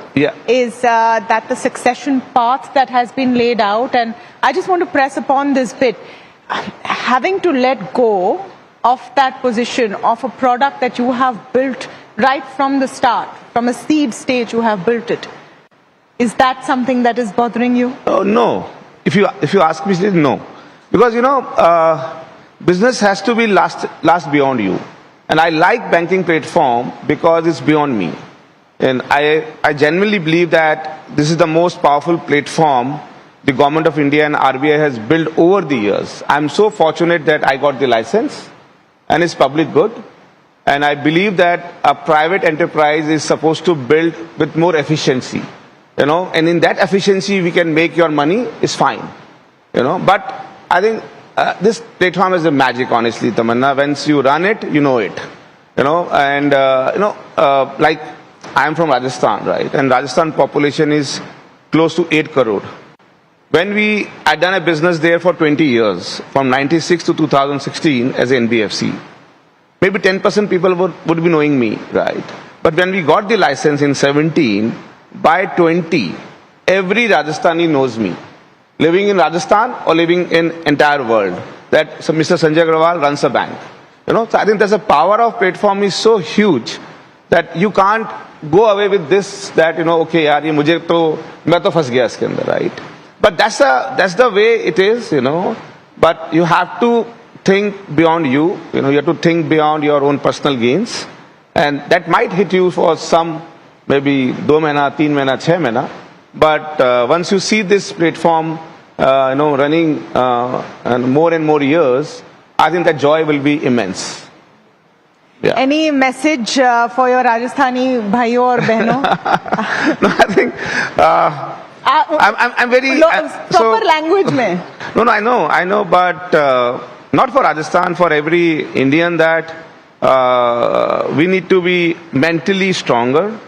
We need to be very realistic to the Indian society, Indian realities, because you can't talk about US or Europe, because you live in India. India has its own way to handle things. India has its own way to flow things, because that comparison is not, in my opinion, is right, because that gives you more frustration. Because I started believing that I can build JP Morgan, in next 30 years. Which is very unlikely. Does India need a JP Morgan? India need more HDFCs, and we want to be like that, So I would say, so again, it's so difficult to compare JP Morgan with Indian Bank because two different platforms. You know, like they are playing football, you are playing cricket. So there is no similar score Indian Bank because two different platform. You know, like they are playing football, you are playing cricket. So there is no similar scores, right? They're playing soccer. Yeah. So how can you then judge the game, right? So in my opinion, we as an entrepreneur or everybody in India should respect India first. India challenges, India management, India social, right? You know. So it's very different, right? Tell me a little bit more about the succession plan. We spoke about how you are taking it, and I think that's a sign of leadership that you want to build beyond your lifetime. But tell us a bit about how you see the bank being steered going forward. Tamanna, I'm very blessed that people have really supported me over the years. So first data point, our top 50 people of bank are with the institution from last 15 years. So they're beyond bank term, right? So that's one thing, right? Second, as I'm very explicit in my leadership communication that I'm not there for permanent, right? You know, and the best guy has to become CEO. And it's always good that if somebody from internal channel come and take the leadership position, you know, that's my personal take. That is why, you know I have still 6 years or maybe 3 and 3 years with the blessing of the regulators. But we need to build a capability now only, because I have seen some banks missing, you know, like which is not a good case. Because any bank specifically? No. I think there's no need to tell anybody, any bank. Everybody knows it. But I think being a promoter, I should learn from that mistakes and should not think that, you know, it is my kursi, yaar. You know, it's beyond me. So I think we are building it up, and I'm so happy that India has talent. You need to tell them that you have the capability. You have to take that mental strength to handle it, the top position. You have to be, again, a lot of ownership, lot of honesty, accountability, you know. And I think that is the way I'm building my team. So we want to have around 2 EDs, 2 deputy CEOs, group heads, you know. So there will be around 20 people available in next 10 years who can run this business for next 30, 40 years. So no one identified as of now? I think it's a group of people because everybody has to show their caliber over the years, right? You know, somebody has shown, somebody will come, you know. So it's an even base, right? It's not a particular choice or there's a game on, right? We need 20 players. Raise your hand, perform, take the seat. Oh, wow. Yeah. That's exciting times at the bank and seeing the next journey coming in. Yeah. Just want to get your take as a banker. And we have some data to go on with these quarterly results, etc. The banking sector seems to have done well in India relatively. Yeah. Are you concerned about macroeconomic factors like the monsoon, the geopolitical crisis, what's going to happen to small and medium enterprises and the asset quality of banks? So I'll tell you one story. So I think that story will have the answer. 2017, when we got the license in 15. 16, we have demonetization. 17, 18, we had GST implementation. 18, we have one cooperative bank got bust. 19, 18, NBFC crisis. 19, we got one cooperative big bank bust. 21, private sector got bust. 20, we have mother of all, COVID. 21, we have Ukraine. 22, we have high inflation. 24, we have Iran, Iraq. So there is no perfect world. So we are running a bank and our balance sheet has grown 20 times in last 10 years. So you keep complaining about everything, but you have to go and execute, right? That is true. So I'm just sharing. There would be a West Asia crisis, but you have to see beyond that.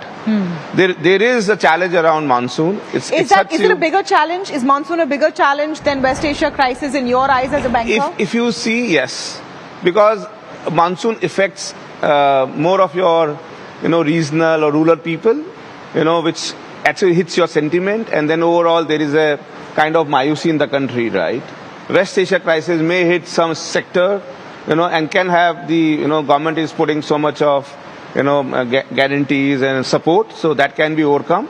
But monsoon has more in terms of sentiment, so that's one thing. But I'll tell you, the quarter one of this year has been one of the fantastic quarter, of last 10 years. Because generally we do 16-70% business in first quarter. This time we have done 20%. And this is a seasonally weak quarter otherwise. But this time it remains so strong. So I'm saying sometime, I'm not able to understand कि हो कैसे रहा है यार. मतलब हर जगह तो अपन बोल रहे हैं ये मत खरीदो, तेल के भाव बढ़े हुए हैं ये वो, but suddenly the numbers are very different, right?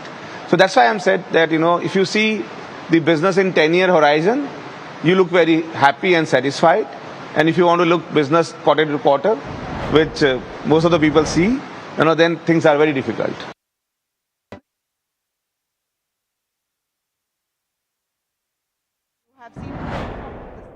Now, one reason that you see why India will do well. नहीं, India will do well because India का एक सबसे बड़ा आदत ये है कि जब हम पे आपत्ति आती है तो हम जाग जाते हैं, अदरवाइज हम सोए रहते हैं. तो इसको आप पुराना इतिहास आप देखेंगे, जैसे बोलते हैं ना पुश्ड अगेंस्ट द वॉल. तो जब भी ऐसा मोमेंट आता है तो हमारे में जागृति आ जाती है. तो अभी वैसा ही मोमेंट अभी इंडिया के लिए चल रहा है कि तो इस बोलकर ये सबसे बड़ा रीज़न है कि दूसरा हमारे पास इसके अलावा दूसरा कोई उपाय नहीं है. तो मेरे को ये लग रहा है कि ये जागृति आ रही है इकोनॉमी के अंदर में, तो हम लोगों को अच्छा करना पड़ेगा. सर, आप स्मॉल कैप के बादशाह हैं और आपको क्या लगता है कि next may be for next 5 years कौन से ऐसे सनराइज सेक्टर्स हैं जहाँ पे आप इन्वेस्ट करना चाहेंगे? सो मैंने उसको एक नाम दिया है, उस सेक्टर्स का संजोग से आपने पूछा है, तो उसका नाम मैंने दिया है राइज़. तो राइज़ के अंदर में आर मतलब रिन्यूएबल, और रिन्यूएबल में सब आ जाते हैं. उसमें सोलर भी आता है उसके अंदर में, और विंड भी आता है, ग्रीन हाइड्रोजन भी आ जाता है, सब आ जाते हैं. तो रिन्यूएबल और आई फॉर इंफ्रास्ट्रक्चर, और एस फॉर सिक्योरिटी, उसमें डिफेंस भी आ जाता है. और सिक्योरिटी हर तरह की, चाहे वो डिफेंस की सिक्योरिटी हो या साइबर सिक्योरिटी हो. और लास्ट का जो ई है, ई स्टैंड्स फॉर इमर्जिंग थीम, चाहे उसमें डेटा सेंटर भी आ गया, केबल आ गया, वाटर आ गया, हर तरह की चीज़ जो भी इमर्जिंग थीम्स, ये सेक्टर है. इसका मतलब ये नहीं कि इनमें सब शेयर आपको सस्ते मिल रहे हैं. तो वो चुनाव एक अलग चीज़ होती है कि कौन सा लेना या छोड़ना. ये थीम मेरे को ऐसे लगता है इनका फ्यूचर अगले 10-15 साल के लिए, 10 साल समझिए कि अच्छा है. सर, एक ऐसी चीज़ जो भारत में बहुत अच्छी हुई है और एक ऐसी चीज़ जो अच्छी हो सकती थी. एक ऐसी चीज़ जो भारत में अच्छी हुई है, वो अच्छी ये हुई है कि एक मेरे अंदर में एक ऐसी जागरूकता जरूर जगी है लोगों के अंदर में. इंडस्ट्री में जैसे मैं रूप से अगर बात करें तो कि यह हम बहुत पीछे रह गए हैं टेक्नोलॉजी के अंदर में. ये आप जिससे भी आप बात करो, सभी ये बातें करने लग गए हैं कि हम लोगों ने हमेशा सर्विस सेक्टर पे हम लोगों ने जोर दिया, और हम लोगों ने प्रोडक्ट वगैरह नहीं डेवलप कर पाए, या हमारे पास में R&D का जो इकोसिस्टम है वो नहीं है. तो ये हमारी सबसे बड़ी कमजोरी रह गई. तो ये, और अच्छी बात ये है कि हमको रियलाइज़ हो गया. तो मैं ऐसा बोलूँगा कि जब आँख खोली तभी सवेरा है. जब तक आपको मालूम ही नहीं पड़ता कि ऐसा हो रहा है, तब तक आप उसका निदान भी नहीं ढूंढोगे. तो ये मेरे को अच्छी बात लग रही है कि हमें मालूम पड़ा कि हम अभी बहुत पिछड़े हुए हैं, और दूसरी जो कंट्रियाँ हैं हमसे बहुत तेज़ी से आगे बढ़ रही है. तो शायद हम इसका उपाय अब ढूंढेंगे. और सर, आखिरी सवाल, अगर आप एक स्टॉक मार्केट इन्वेस्टर नहीं होते तो आप क्या होते? सिंगर? तो मैं एक बाथरूम सिंगर होता जो आज हूँ. नहीं सर, आप बहुत अच्छा गाते हैं और पूरी दुनिया वेट करती है कि आपको ये गाना गाए. But thank you so much sir, thank you so much for joining in. Sir, I think सबको ये जानना है कि FIs कब वापस आएंगे, and I think my question to you will be कि what will be that one trigger that you think that FIs will come back to India, that will bring them back to India. Yeah, I think I mean you need to ask them what will bring them, but my sense is the stable currency. Once the currency stability comes, I think they have sold quite a bit. Now they would definitely like to reverse their situation. So because economy is growing very well, 7.5-8%. There's a nice credit growth. You see the corporate profit growths are booming. Now the only gap is the currency, and that hurts them directly. To us, it doesn't matter so much, but to them it hits their portfolio directly. So I think as soon as there is sanity in the forex market, and that will come only if geopolitical gets settled. So that's my sense is that would be one ask by them for to relook at India seriously. Absolutely. I think, sir, last time when you spoke to NDTV Profit, you did mention the fact that, you're also looking very actively at the private markets, right? Anything recently that you've come across, anything exciting in terms of sector trends that you're watching in the private sector that excites you? I think the real thing is that I'm meeting a lot of private companies who are global in character. They're services companies. I'm not about computer services, but say global ticketing, or I came across one tourism company which is taking care of curation of all the sites in the world. There 20,000 tourism sites are there. So I think I'm seeing a lot of very quick build up through the quick commerce, very quick build up of brands of 1,000 crores, 2,000 crores, which used to take 8-10 years. Now it's taking just about 2-3 years, 4 years to reach 1,000 crores kind of scale up. So very exciting time in terms of new startups. And good thing is that now we are seeing actually birth of global companies. Because you mentioned quick commerce, I just wanted to know, because you as a group are doing a lot in terms of quick commerce, and I think that's going to be the next big thing in India. What is your outlook in terms of quick commerce for the next 5 to 10 years? How do you think will it take over the economy in different ways? Yeah, so I think one is that quick commerce actually breaks the access for the customer, consumer sitting at home. A lot of times you just forgo consumption because you have to go out and bring it. Now you can get it in 10 minutes. Yesterday I wanted mango. It was just not there. But we went to the quick commerce and in 10 minutes we had, in fact, chausa mango, Okay. So at $72 one piece. So, that kind of consumption is going to happen. So consumption is going to take a boost. And my sense is next 5, 10 years, 15 years, there will be only 2 major channels for the consumption. One will be, of course, GT. Whatever your corner stores are there. Then there will be some amount of MT of 5, 7, 10%. And the balance 35, 40% will be quick commerce or some kind of e-commerce. Wow. Interesting. That's Business Leader of the Year, non-PSU, Dr. Anish Shah.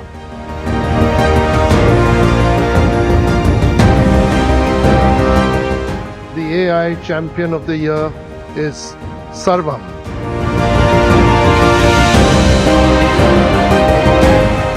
New Economy Leader of the Year, Delivery.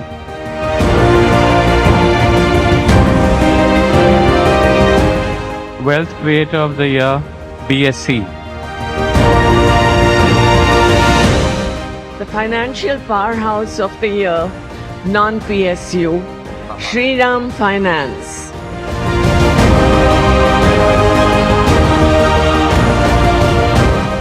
The Trailblazer for the Year, Falguni Nair, Founder and CEO, Nykaa.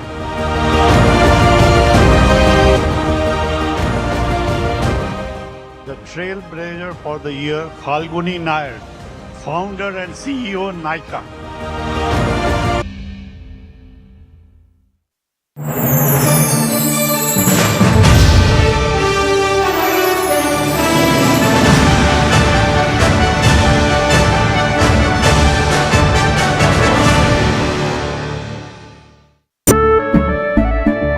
केसरिया से मन जोगी हुआ रे, दिल झूमे देखो मतवारा हुआ रे। केसरिया से मन जोगी हुआ। हर पल मनाओ केसरी त्योहार। विमल, बोलो जुबान केसरी। We are over, Jimmy. Hey, life में स्क्रैचेस तो आएंगे। गाड़ी के स्क्रैचेस को तो कॉस्मो पीपीएफ संभाल लेगा। आप अपना देख लो। अंबा शक्ति प्लांट की वर्ल्ड रेनाउंड टेक्नोलॉजी देती है स्टील को ज्यादा ताकत हर बार। अंबा शक्ति SDTMT।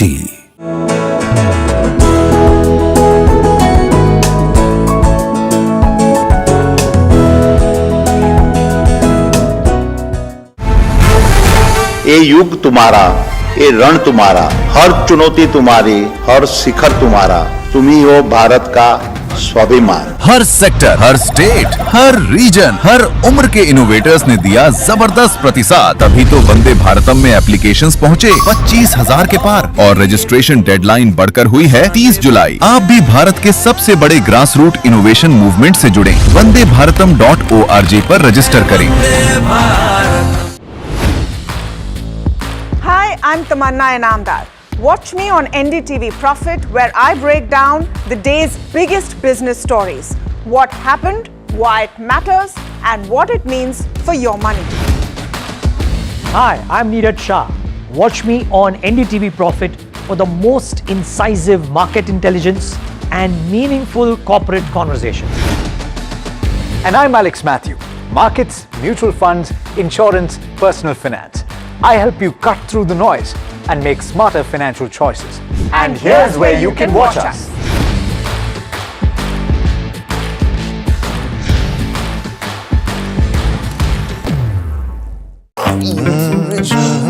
The news, Ayush. Since when do we do scripts? Fair point. Picture this. The biggest stage. Floodlights. Wow. 4K. The works. Where's the hook? There's going to be celebrities and guaranteed eyeballs. Where's the hook? Think about this. Front page advertisements and hoardings. Bro, where's the hook? Cross-platform, digital first, virality. Without a hook, no way. The message is clear. It's 2026. You gotta be real in a world of reels. You gotta be original in a world where everything seems generated. That's it. That's what we're looking for. The best campaigns, the hottest trends, the smartest brand moves on our new show. But wait, what do we call it? The Hook.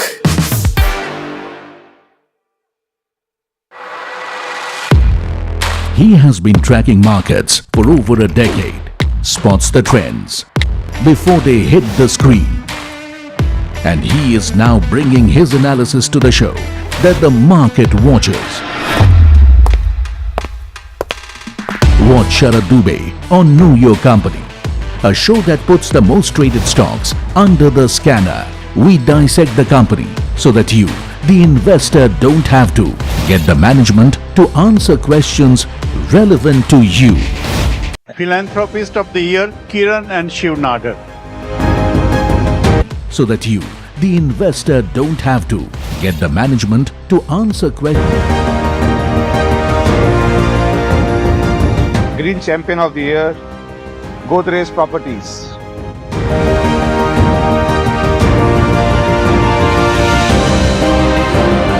The winner is the Business Leader of the Year, Captain Jagmohan, retired Managing Director, Misgaon Docks Shipbuilders.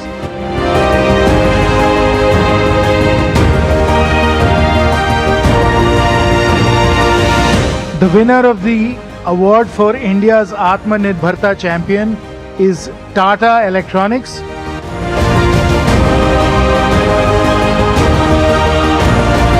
The award for the Financial Powerhouse of the Year goes to Shri C.S. Sethi, Chairman, State Bank of India, who's here to accept the award.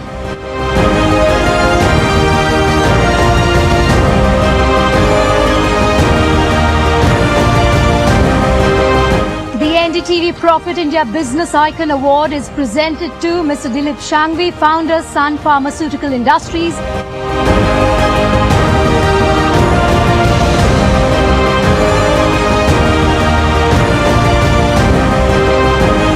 It is our privilege to felicitate Finance Minister Nirmala Sitharaman ji. Request Rahul to hand over the NDTV Profit Business Leadership Award.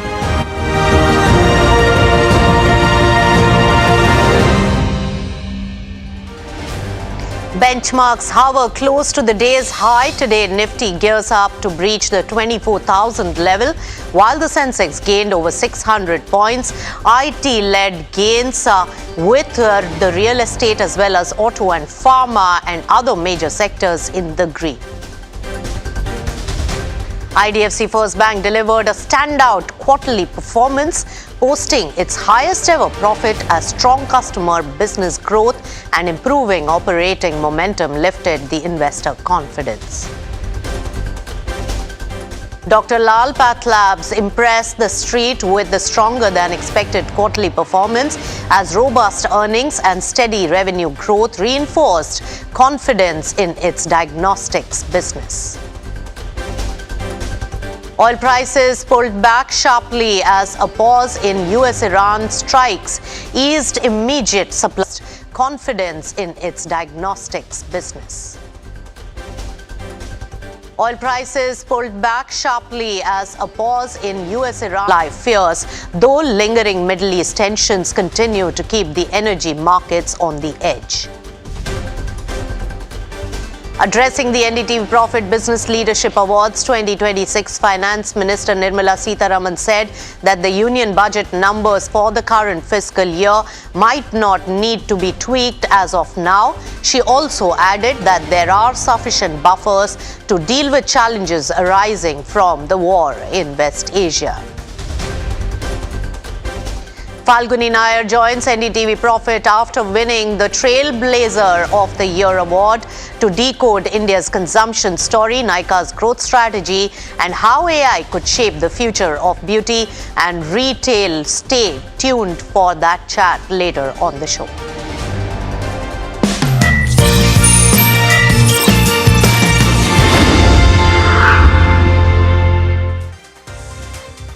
Hello and welcome. You tuned into Markets at 12. I'm Nisha Poddar and let's take you through the markets. And markets are exuberant today.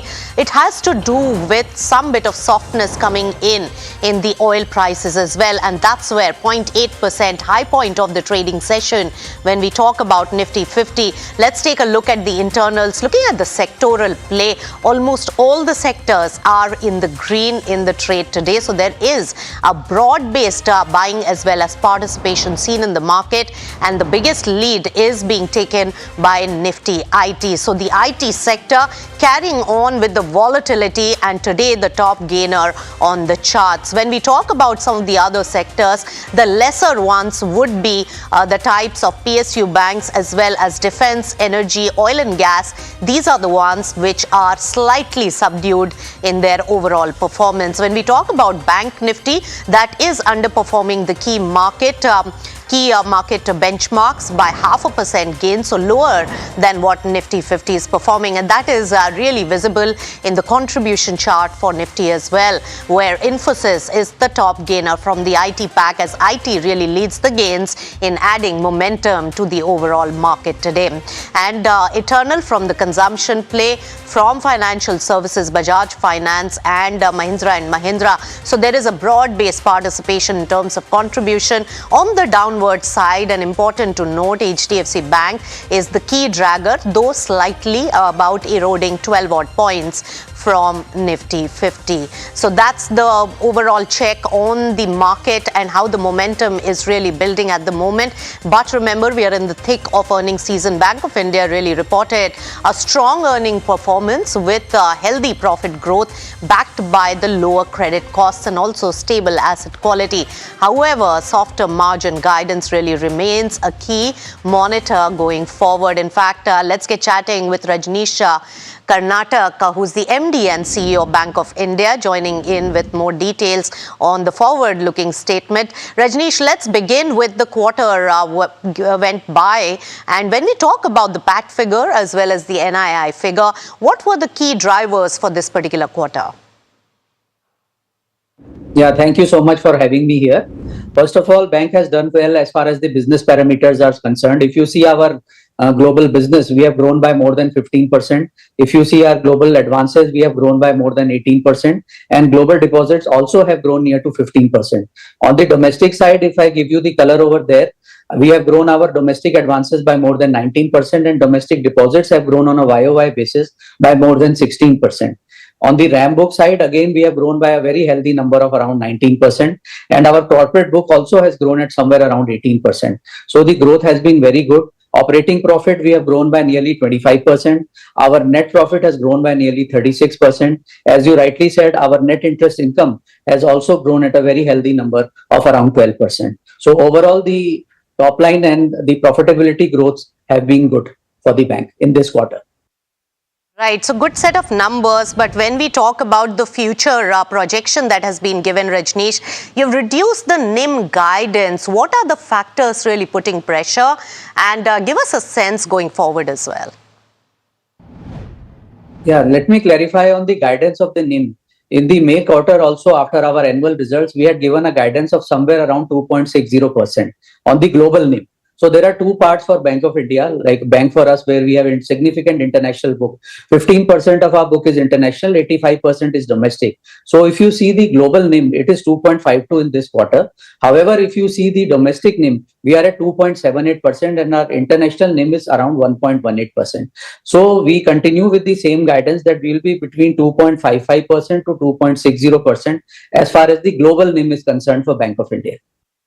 Right. So Rajneesh, when we talk about the NII figure as well as the metric of PPOP, they have come below the estimates of the street in this particular quarter.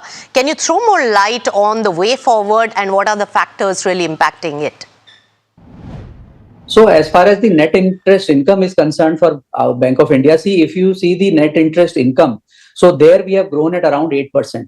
And if you see the net interest expenses, there we have grown by only 6%. So there is a delta of 2%. Overall, our net interest income has grown at a double digit at around 12%, which is a quite healthy considering the constraints which are there on the margins because of the rise in the cost of deposits overall in the banking system.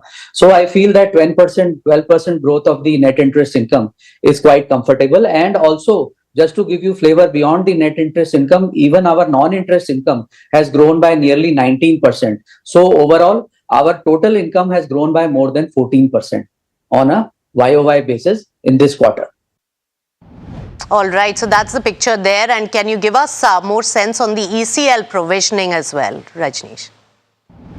Yeah, so as far as the ECL is concerned, there we have done some back paper calculation. Lot of work is happening from the risk department side. We have external vendor also in that. So we feel that presently, from the present numbers that we are seeing, we have to still run the models which are being made. So from the back of the envelope calculation, we feel that the impact should be at around 0.50% per annum because it is spread out of the next 4 to 5 years as per the RBI circular effective from 1st April 27. So 0.5% per annum will be the impact on the CET1 and the overall CRAR of the bank. Presently, if you see our CRAR, we are at a very healthy number of 18.69% as on 30th of June, as against the regulatory guidance of 11.5%.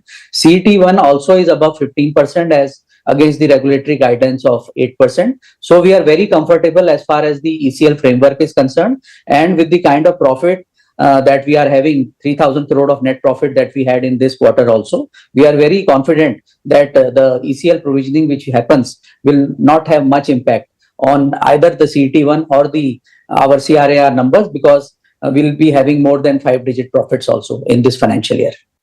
All right, so strong profit momentum is what you're banking on.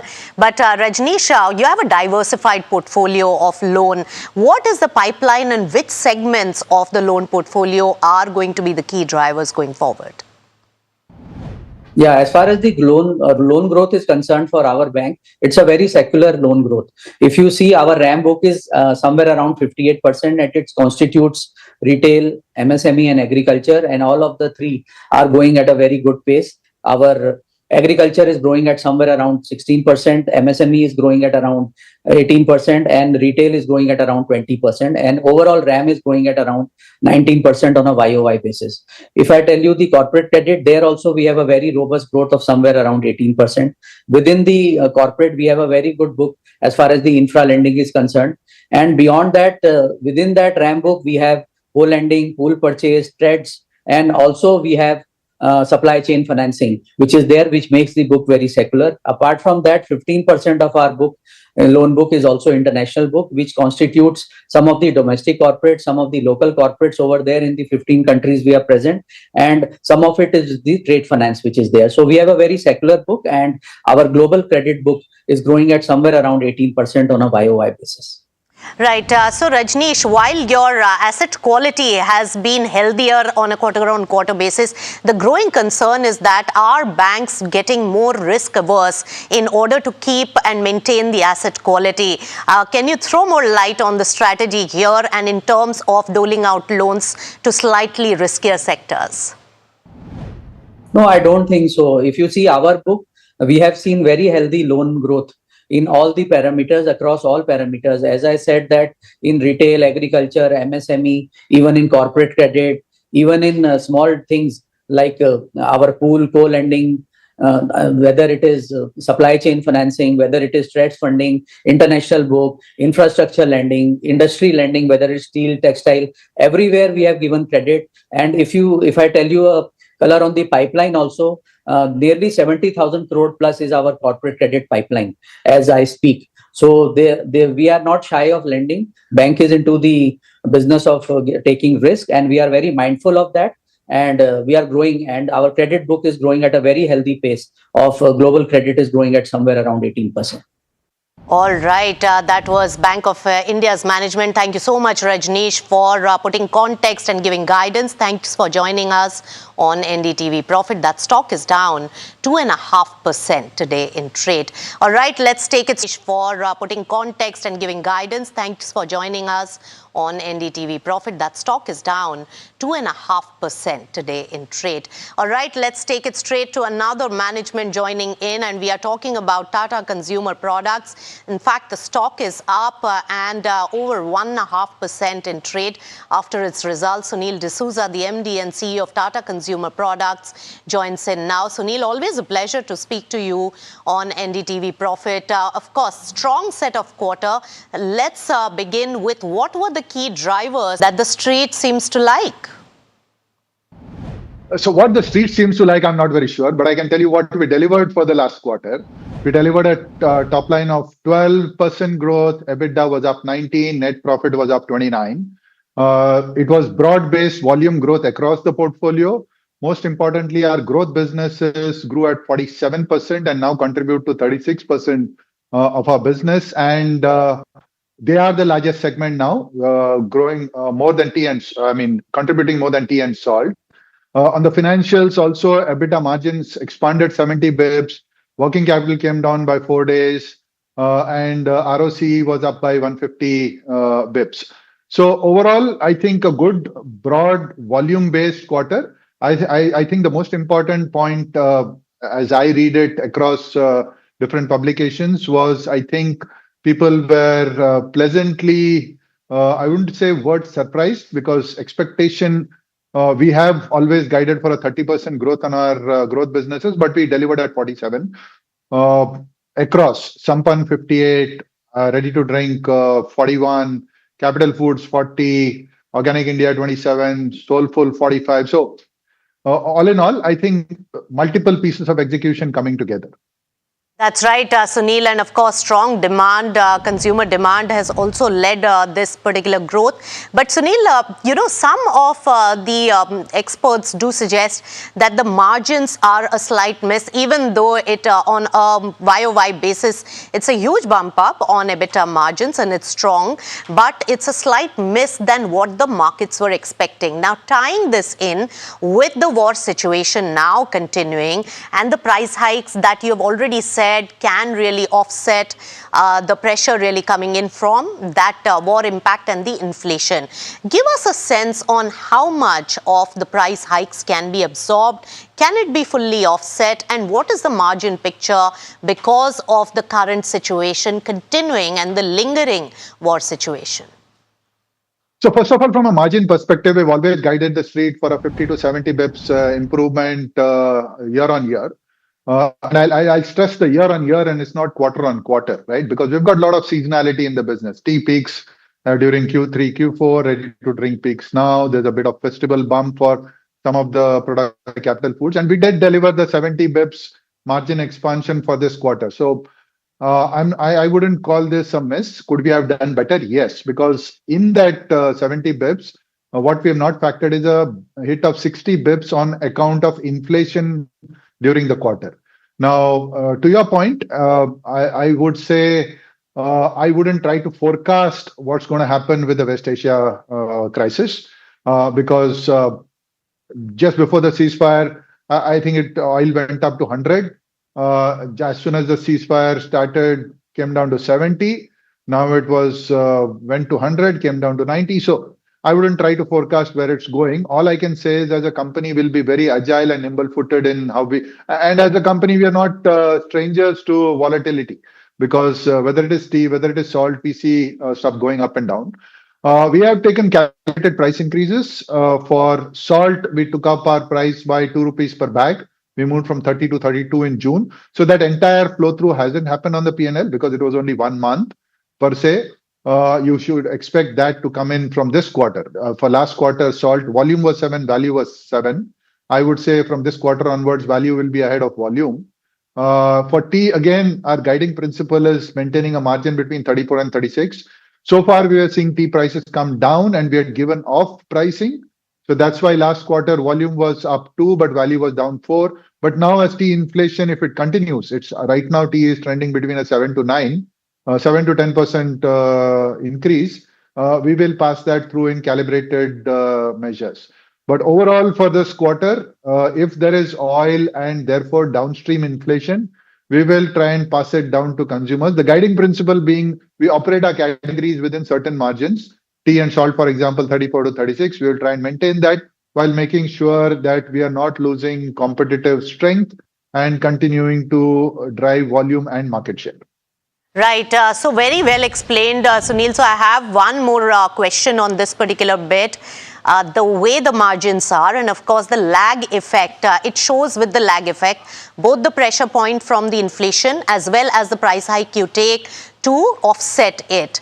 Putting both these aspects together, 2 points here. One, how much of margin impact do you foresee in the present quarter that we are in?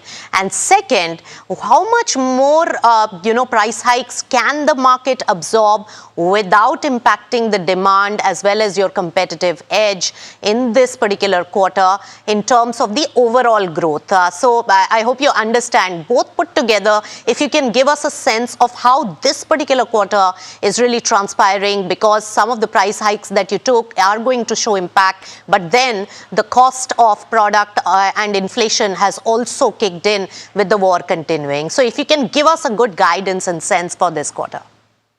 So before I give that guidance, just like to emphasize our portfolio is more commodity based and less of highly processed, and therefore we have packaging inflation, which everyone in the FMCG industry will have. But on a relative term, the hit on inflation overall for us, including freight, fuel, power, etc., will be relatively lower than other companies which have more processed sort of portfolio. That said, for the last quarter, I explained inflation was roughly around 60 bips. And despite that, we delivered a 70 bips increase in EBITDA margins. We do expect now the packaging inflation to hit slightly harder because in the beginning of last quarter, we were carrying inventory of packaging. Tea prices have started to move slightly north, and we have started to take calibrated price increases. Salt, we are done. But salt, if it continues to, this whole inflation continues to increase, we will have a relook at it. Broadly, I would say, while there will be a little bit of impact, we remain confident of delivering 50 to 70 bips EBITDA margins for the full year. Broadly focused on that piece. Right. One more important factor I would highlight. Tata Consumer, we are delivering strong top-line growth. Our CAGR for the last 4-5 years has been 13 to 14% top-line growth. So as we continue to deliver these growth numbers, we will also deliver scale leverage. Last year, we delivered 220 bips. This quarter, it's not visible because there's quite a lot of noise in the numbers, foreign exchange and hedge losses and those kind of stuff. But longer term, we will deliver scale leverage, and that should also seep into EBITDA margins. Right. So Sunil, very well put, but both these commodities are essential commodities, and the more the household budgets get pinched, we have to see how the market also reacts to this. It's quite a sensitive market when it comes to the price point as well. But all the best for this particular quarter, and hope to see you next time as well. Thank you so much for joining us on NDTV Profit. Thank you. Always a pleasure. All right, with that, we'll slip into a short breather on markets at 12, but don't go anywhere. An important corporate interview coming up next. Stay tuned.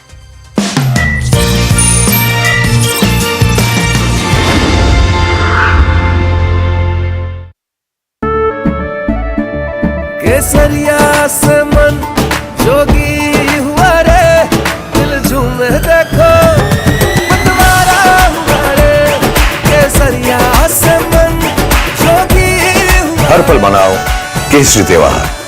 विमल, बोलो जुबान केसरी।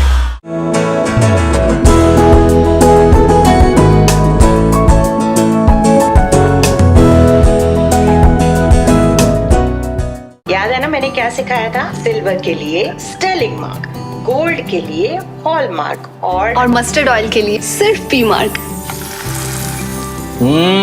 इस बार तो माँ से भी बेहतर बना। P Mark, the mustard specialist since 1933. बरसों से सरसों।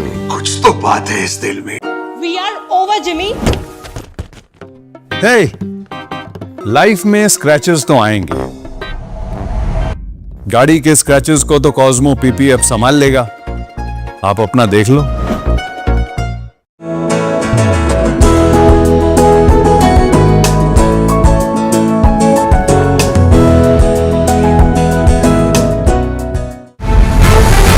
ये युग तुम्हारा, ये रण तुम्हारा, हर चुनौती तुम्हारी, हर शिखर तुम्हारा, तुम ही हो भारत का स्वाभिमान। हर सेक्टर, हर स्टेट, हर रीजन, हर उम्र के इनोवेटर्स ने दिया जबरदस्त प्रतिसाद। तभी तो वंदे भारतम में एप्लीकेशंस पहुंचे 25,000 के पार और रजिस्ट्रेशन डेडलाइन बढ़कर हुई है 30 जुलाई। आप भी भारत के सबसे बड़े ग्रास रूट इनोवेशन मूवमेंट से जुड़े। वंदेभारतम.org पर रजिस्टर करें। Hi, I'm Tamanna Inamdar. Watch me on NDTV Profit, where I break down the day's biggest business stories. What happened, why it matters, and what it means for your money. Hi, I'm Neeraj Shah. Watch me on NDTV Profit for the most incisive market intelligence and meaningful corporate conversations. And I'm Alex Matthew. Markets, mutual funds, insurance, personal finance. I help you cut through the noise and make smarter financial choices. And here's where you can watch us.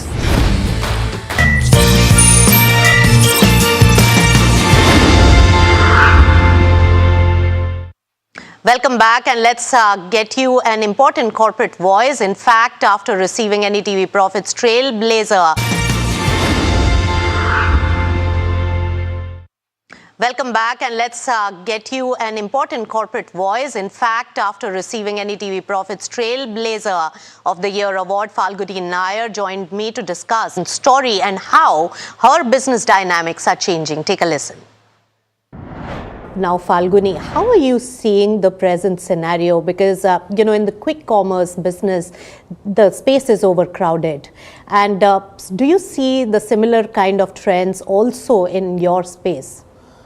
Not really. I think vertical commerce players in many categories were kind of unique. There was only one or two players, and it pretty much remains like that. Maybe one or two players try to enter it, but I think the vertical commerce, there are advantages to the ones who are front runners in a particular category. Right. And you can see that. I think last couple of quarters we've been disclosing that some of the best global brands want to come into India. Many of them have been partnering with Nykaa to come into the country. So I think this, according to me, is a long-term phenomenon, the consumption growth in the country. And next 10 years will see a good consumption growth.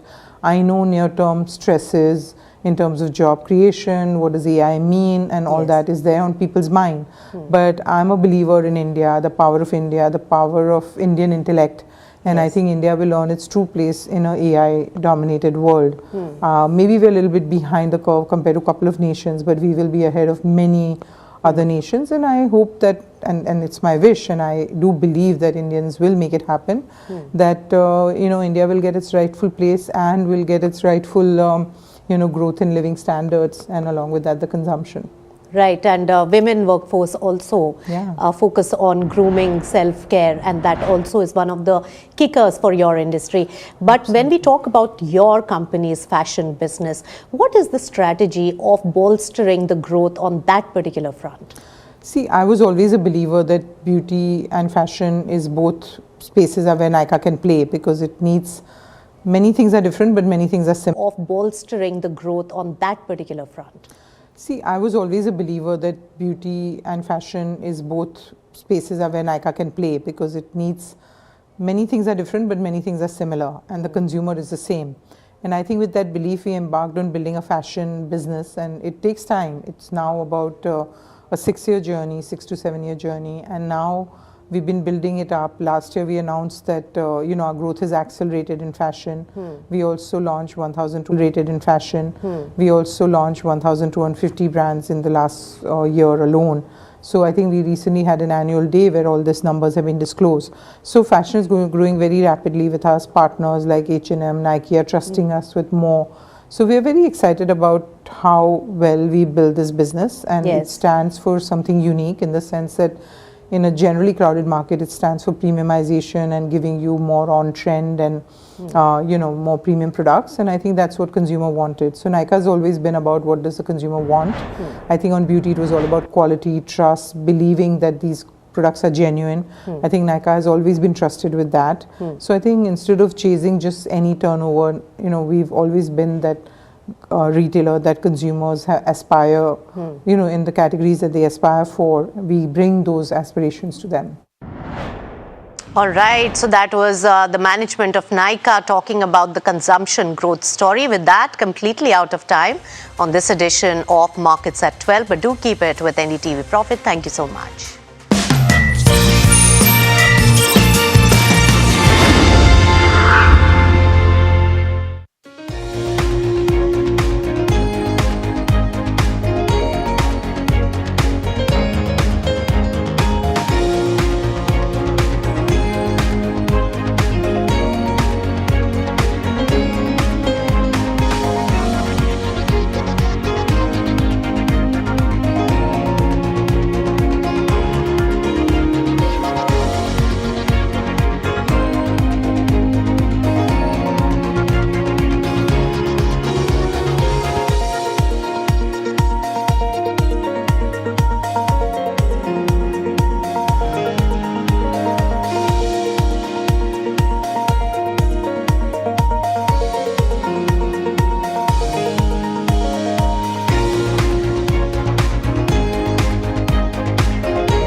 शक्ति plant की world renowned technology देती है steel को ज्यादा ताकत हर बार।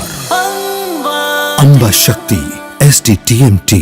पर जब इंसान प्रकृति के साथ सामंजस्य को आत्मसात कर लेता है तो वो मधुर और लालन पोषण करने वाली बन जाती है। पी मार्क सरसों के तेल ने प्राकृतिक तरीके से सरसों के तेल को बनाया है शुद्धता और गुणवत्ता के साथ। The mustard specialist since 1933, बरसों से सरसों। कुछ तो बात है इस दिल में।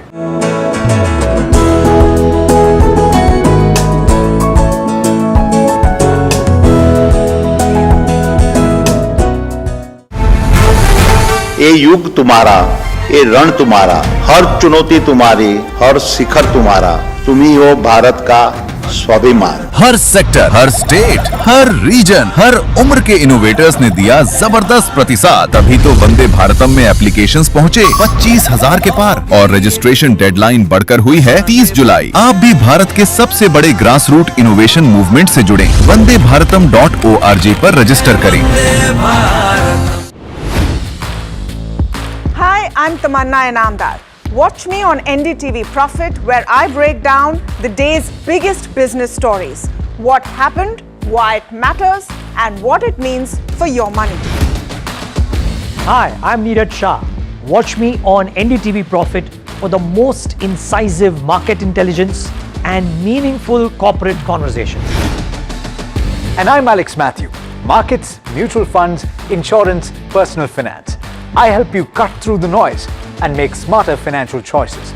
And here's where you can watch us.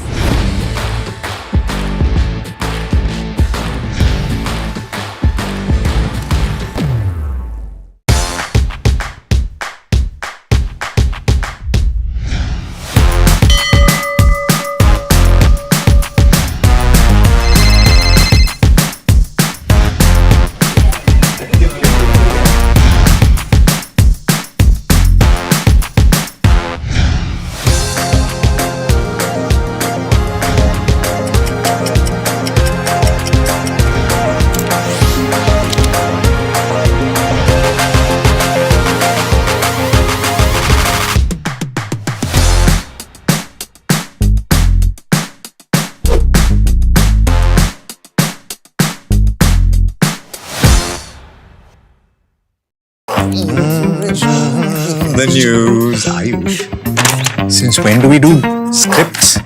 Fair point. Picture this. The biggest stage. Floodlights. 4K. The works. Where's the hook? There's going to be celebrities and guaranteed eyeballs. Where's the hook? Think about this. Front page advertisements and hoardings.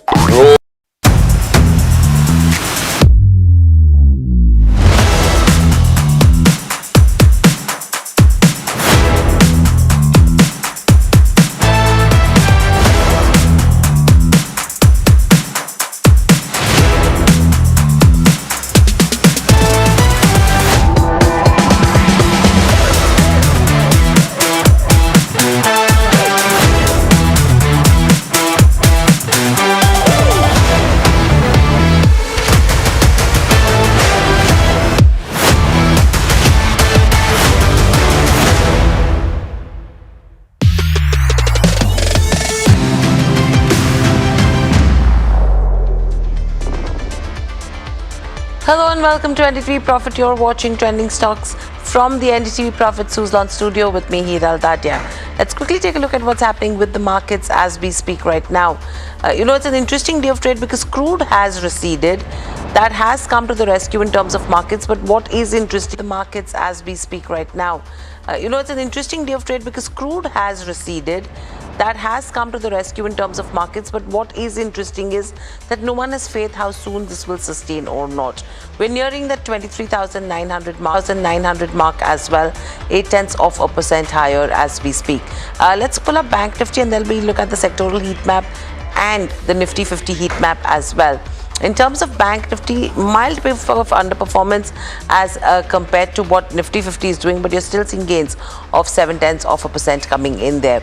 Let's look at the sectoral heat map and then we look at the Nifty 50 heat map as well as we speak. If you see in terms of individual sectors, what is really buzzing? IT is the top gaining sector today. In fact, there is a note from Jefferies where they've gone ahead and upgraded the IT sector, and Infosys is one of their top picks. That's where it is keeping Nifty IT up in trade. And to that, you have real estate also, which is climbing up. Consumption, pharma, auto, all the sectors buzzing in trade. I think the only one which is on the tender hooks is defense as well as oil and gas. Oil and gas because some of the beneficiaries which are seeing gains, some of the losers like ONGC are under pressure. Defense also more of a sentimental impact coming in there because whenever you hear of wars which are receding, that's when some of the beneficiaries which are seeing gains, some of the losers. In terms of sectors which are powering the kind of surge of 0.8%, Eternal 5.5% up move coming in there. Infosys, Indigo on the way crude has been panning out. Asian Paints as well, a beneficiary with lower crude prices. ONGC again reacting to crude prices down 3%. Adani Ports, SBI Life reacting to numbers. HDFC Bank, HDFC Life are few of the other gainers as well, losers as well. But let's quickly look at what's happening in terms of individual stocks, and we will quickly do the rapid fire as well. Overall, for the rapid fire, our guest is Nilesh Jain from Centrum FinServ who joins in. Nilesh, welcome to the show. Always a pleasure to speak to you. Let's start off with the rapid fire. You have crude which has slipped over 11%. Indigo a beneficiary, Asian Paints a beneficiary, JK Tyre as well, who's a beneficiary. Strong moves coming in there versus likes of an ONGC which is trading under pressure. What do you like on the charts? Good afternoon, Hiral. Well, absolutely crude sensitive counters are witnessing good spurt in today's trading session. So Indigo looks good on the chart. After a brief pause in the last couple of trading sessions, the counter has regained the momentum. Looks good for 5300, 5350 levels on the upside with a stop loss below 5100. Indigo is a buy, and apart from that, yes, Asian Paint also has given a good breakout.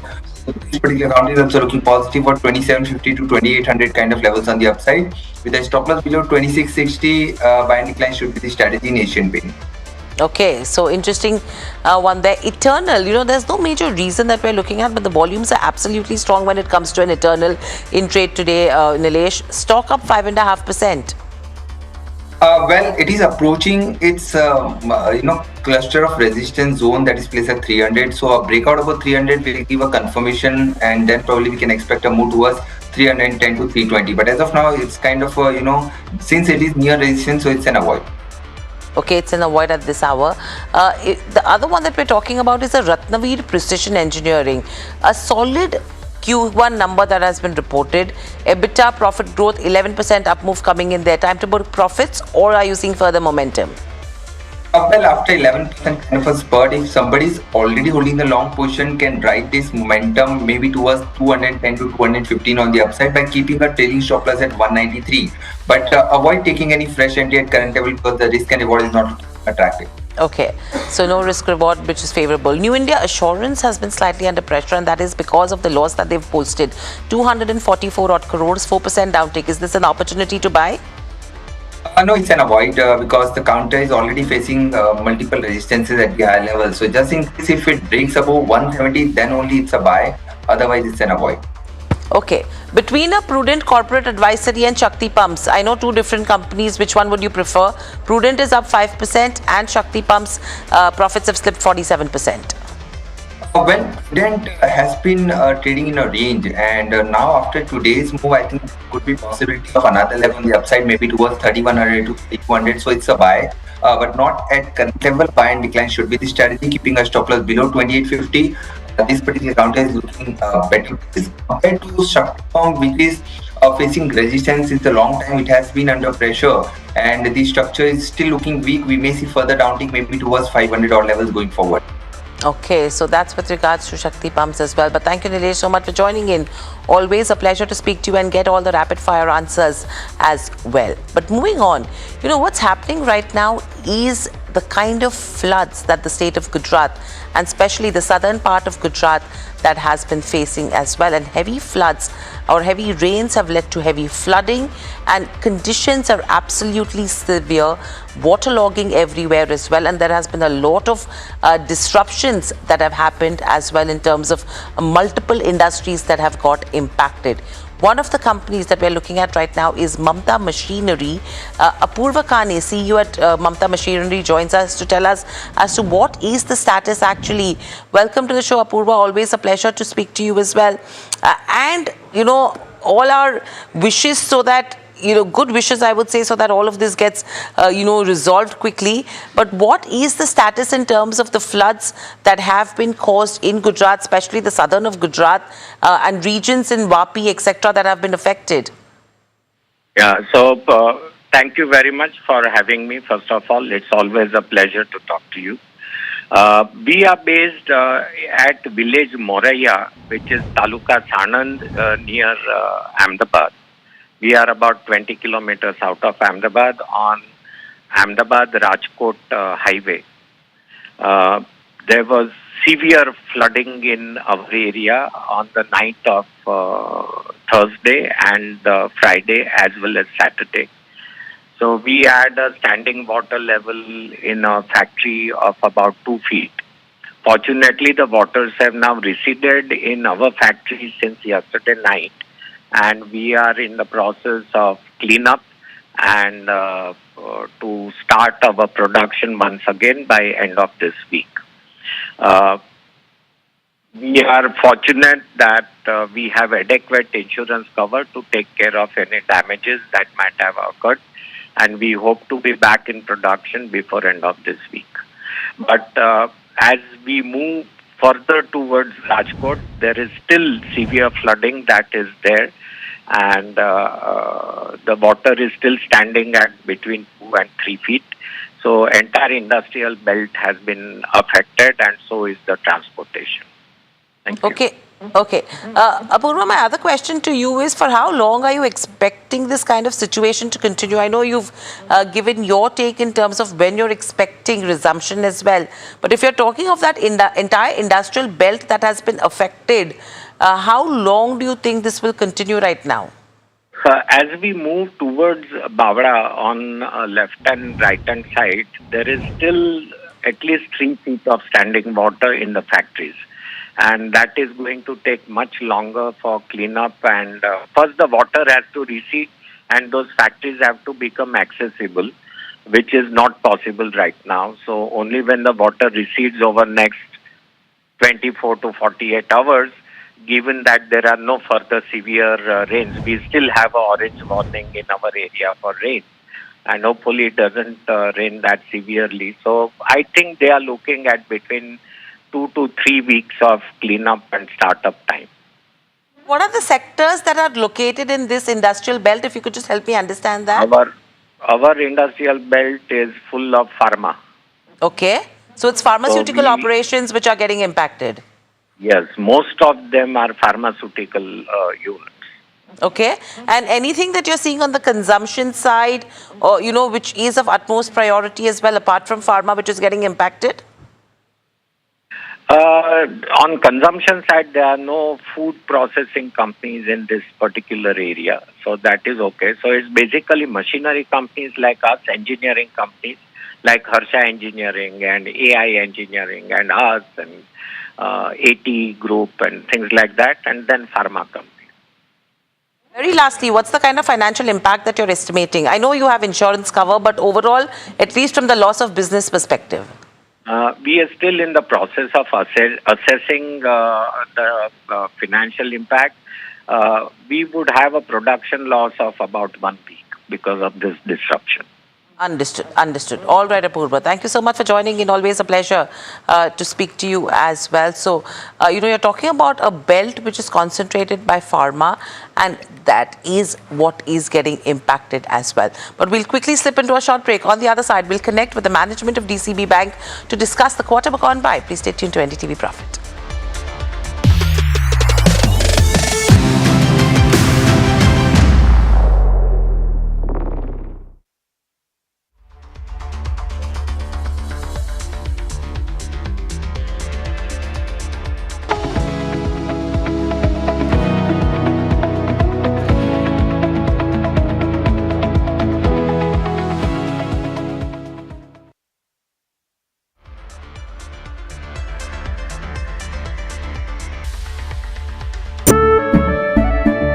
केसरिया से मन जोगी हुआ रे दिल झूमे देखो मतवारा हुआ रे केसरिया से मन जोगी हुआ हर पल मनाओ केसरी त्योहार।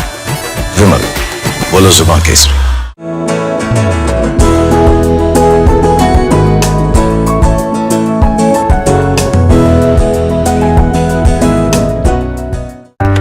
पार्सल फिर से हमारे घर पे आया है। कुछ तो बात है इस दिल में। माँ भी हमेशा पी मार्क मस्टर्ड ऑयल में ही खाना बनाती थी। ये आपके लिए। कुछ तो बात है इस दिल में। P-Mark, the mustard specialist since 1933. सरसों से सरसों। We are over, Jimmy. Hey, life में स्क्रैचेस तो आएंगे। गाड़ी के स्क्रैचेस को तो कॉस्मो पीपीएफ संभाल लेगा। आप अपना देख लो।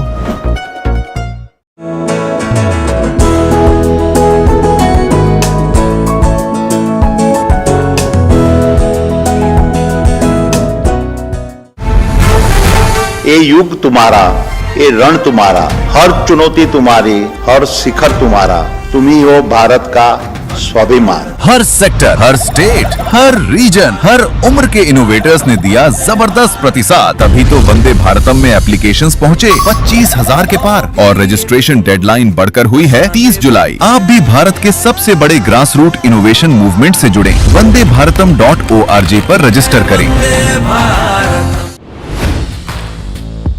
Hi, I'm Tamanna Inamdar. Watch me on NDTV Profit, where I break down the day's biggest business stories. What happened, why it matters, and what it means for your money. Hi, I'm Neeraj Shah. Watch me on NDTV Profit for the most incisive market intelligence and meaningful corporate conversations. And I'm Alex Matthew. Markets, mutual funds, insurance, personal finance. I help you cut through the noise and make smarter financial choices. And here's where you can watch us.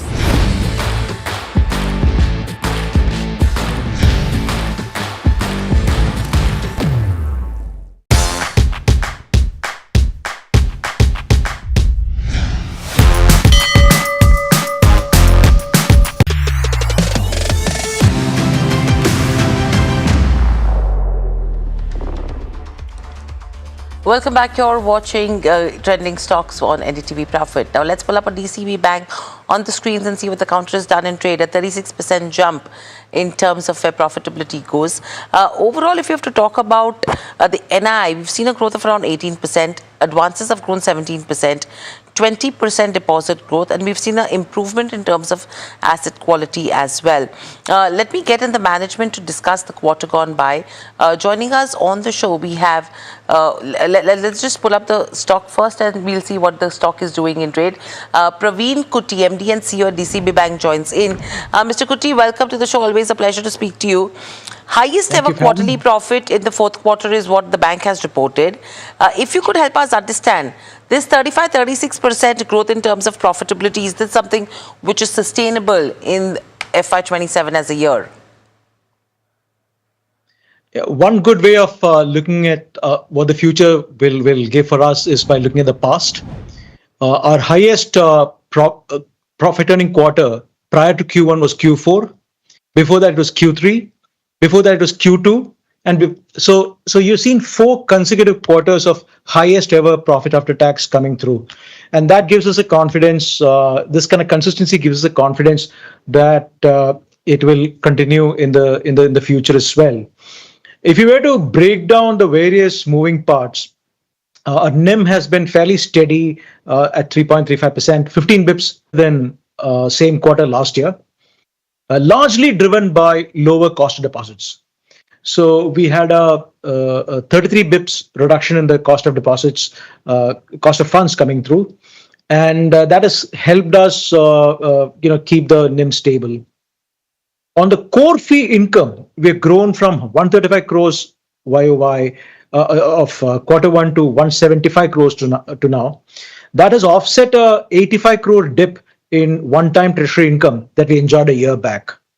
So which has resulted in the operating profit reaching a new high. Cost, we have been able to keep the discipline going. The cost to average assets is at 2.42%, which is a historic low.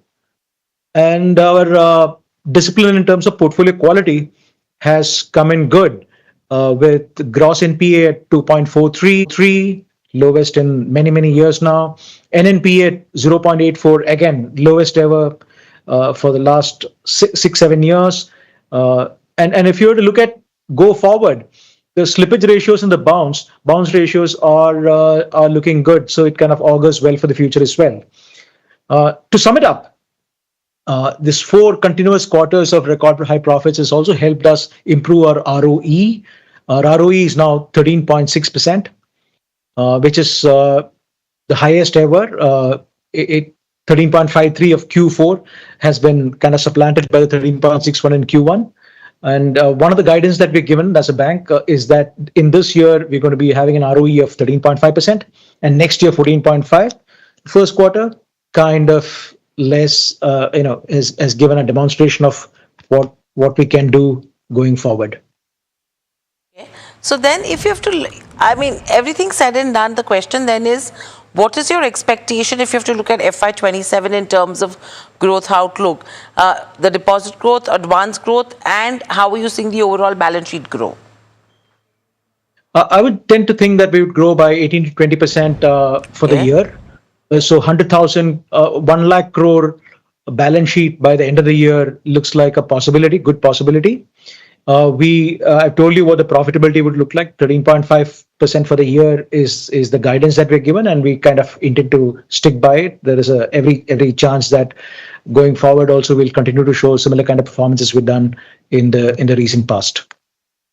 Mr. Kuti, how are you looking at the asset quality as well? Because, there has been a marginal improvement, or I would say pretty much stable on a Q-on-Q basis as well.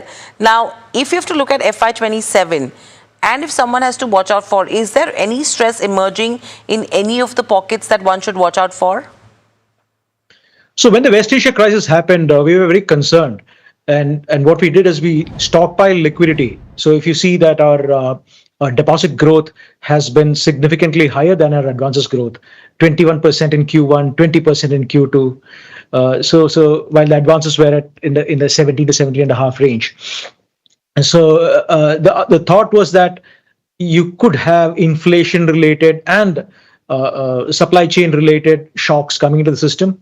But I'm happy to say that we are not seeing any of those really materializing. What is clearly coming across is that the demonstrated GNPA ratios are lower than previous. And from a future perspective, what we can see on early vintage delinquencies, what we can see on bounce ratios, what we can see on slippages, things are holding up pretty much to our expectations and beyond. Okay, how are you looking at digital initiatives and AI-led solutions? Because a lot of that has been spoken about as to how banks are using AI as well and what that will do to business. Are you seeing any tailwinds there? So there are multiple areas where we are using AI. From a conversational AI perspective, there's a lot of work which is happening where voice bots have replaced actual call center operatives. You're able to see much better interaction coming through, and you're not really able to make a difference from the perspective of a machine talking to you versus a person speaking to you. We have significantly reduced false positives in multiple areas, in dedupes, in AML. So the woods for trees problems have reduced considerably. Agentic AI is being used in certain specific area, but of course, a human being ultimately takes the call on the agentic AI process. So clearly, from a propensity modeling perspective, from a service level perspective, from a false positive reduction perspective, we have already seen the benefit of it coming through. Okay. My last question, Mr. Kuti, is how are you looking at FCNRB deposits? How much have you done so far, and what's your target looking like in terms of FY27? We're expecting about $150 million to come through both the FCNR channel and the OFCB channel. Progress so far has been good. By September 30th, we'll know exactly how much we have achieved and hopefully how much we exceeded the target by. So I think that's what the hope is as well everywhere. But thank you, Mr. Kuti, so much for joining in, and congratulations for the strong set of numbers. The stock also trading in the positive as we speak. But moving on, this was a very special event, and we're talking about the NDTV Profit Business Leadership Awards. And I had an insightful conversation with S. Ramamurthy, who's the MD and CEO at BSE, on the company's growth outlook and the risks ahead. Let's listen in. You've been the wealth creator of the year, and it's evidence because everything that we've done in terms of coming to a winner is data backed. There was a methodology applied to it, the returns that shareholders have got, the kind of CAGR growth that the company has achieved in terms of, say, revenue, profitability, and number of criterias. The investor would now want to hear, Mr. Ramamurthy, that from here on, if they have to look at a BSE yet again, there are few things which are somewhere on autopilot because of you, right? That you've set the benchmark. What are the key things they should be watching out for to create that wealth yet again from this stage? Will it be new products? Will it be new launches? How should someone look at a BSE from here on? See, we have clearly, keeping this in mind, devised the following strategies for us. One is making BSE vibrant. By and all, I think we are there to some extent. The next is deepening and broadening of markets. That's what brings sustainability to the exchange and to the country's capital market as well. Under deepening and broadening, some of the points which you talked about, bringing in products, and in the products that we are trading, widening it. For example, if I am trading weekly options, how to make it monthly, bi-monthly, quarterly, half-yearly. That is another effort going on. In terms of products, what the market wants, bringing it in. That is one part of deepening and broadening. Second is our mutual fund proposition. It is just not a business. It is about financial penetration. So how do you use it? How do you engage with distributors to ensure people participate in the capital market through mutual funds to start with, instead of through equities directly, and even there, in mutual funds in a broad-based scheme which has lesser diversifiable risk, maybe an index fund or maybe a fund which is benchmarked to an index like Sensex 30. Okay, so that's the view coming in when it comes to what investors should watch out for from a BSE as well. But completely out of time, ladies and gentlemen, it's a wrap on this session of Trending Stocks from the team that put the show together and myself. Lots more lined up on the other side. Please stay tuned to NDTV Profit.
शक्ति plant की world renowned technology देती है steel को ज्यादा ताकत हर बार। अंबा शक्ति SDTMT। याद है ना मैंने क्या सिखाया था? सिल्वर के लिए स्टर्लिंग मार्क, गोल्ड के लिए हॉलमार्क और मस्टर्ड ऑयल के लिए सिर्फ पी मार्क। इस बार तो माँ से भी बेहतर बना। P Mark, the mustard specialist since 1933. बरसों से सरसों। कुछ तो बात है इस दिल में।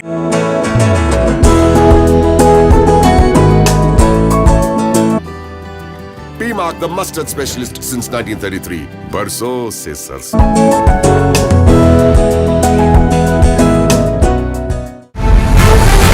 ये युग तुम्हारा, ये रण तुम्हारा, हर चुनौती तुम्हारी, हर शिखर तुम्हारा, तुम ही हो भारत का स्वाभिमान। हर सेक्टर, हर स्टेट, हर रीजन, हर उम्र के इनोवेटर्स ने दिया जबरदस्त प्रतिसाद। तभी तो वंदे भारतम में एप्लीकेशंस पहुंचे 25,000 के पार और रजिस्ट्रेशन डेडलाइन बढ़कर हुई है 30 जुलाई। आप भी भारत के सबसे बड़े ग्रास रूट इनोवेशन मूवमेंट से जुड़े। vandeBharatam.org पर रजिस्टर करें। Hi, I'm Tamanna Inamdar. Watch me on NDTV Profit, where I break down the day's biggest business stories. What happened, why it matters, and what it means for your money. Hi, I'm Neeraj Shah. Watch me on NDTV Profit for the most incisive market intelligence and meaningful corporate conversations. And I'm Alex Matthew. Markets, mutual funds, insurance, Benchmarks hover close to the day's highest points as well. Nifty gears up to breach the 24,000 level while the Sensex gained over 600 points as well. IT led gains with realty, auto and pharma and other major sectors in the green. IDFC First Bank delivers a standout quarterly performance, posting its highest ever profit. A strong customer business growth and improving operating momentum lifts investor confidence. And Dr. Lal PathLabs impresses the street with a stronger than expected quarterly performance as robust earnings and steady revenue growth reinforces confidence coming to its diagnostics business. And oil prices pulled back sharply as a pause in US-Iran strikes eased immediate supply fears, though lingering Middle East tensions continue to keep energy markets on edge. Addressing the NDTV Profit Business Leadership Awards 2026, Finance Minister Nirmala Sitharaman said the union budget numbers for the current fiscal year might not need to be tweaked as of now. She's also added that there are sufficient buffers to deal with challenges arising from the war in West Asia. Meanwhile, the government has introduced the anti-paper leak bill in the Lok Sabha to tighten the legal framework against examination fraud. The proposed legislation seeks stricter punishment for those involved in paper leaks, organized cheating, and the use of unfair means in public examinations.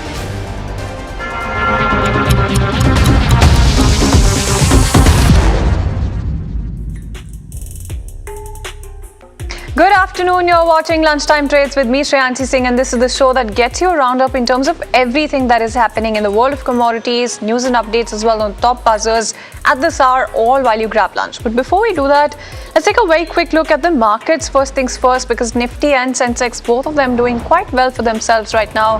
And in terms of the kind of picture that you're seeing coming in, also about a 190-point uptick coming in when you talk about the Nifty.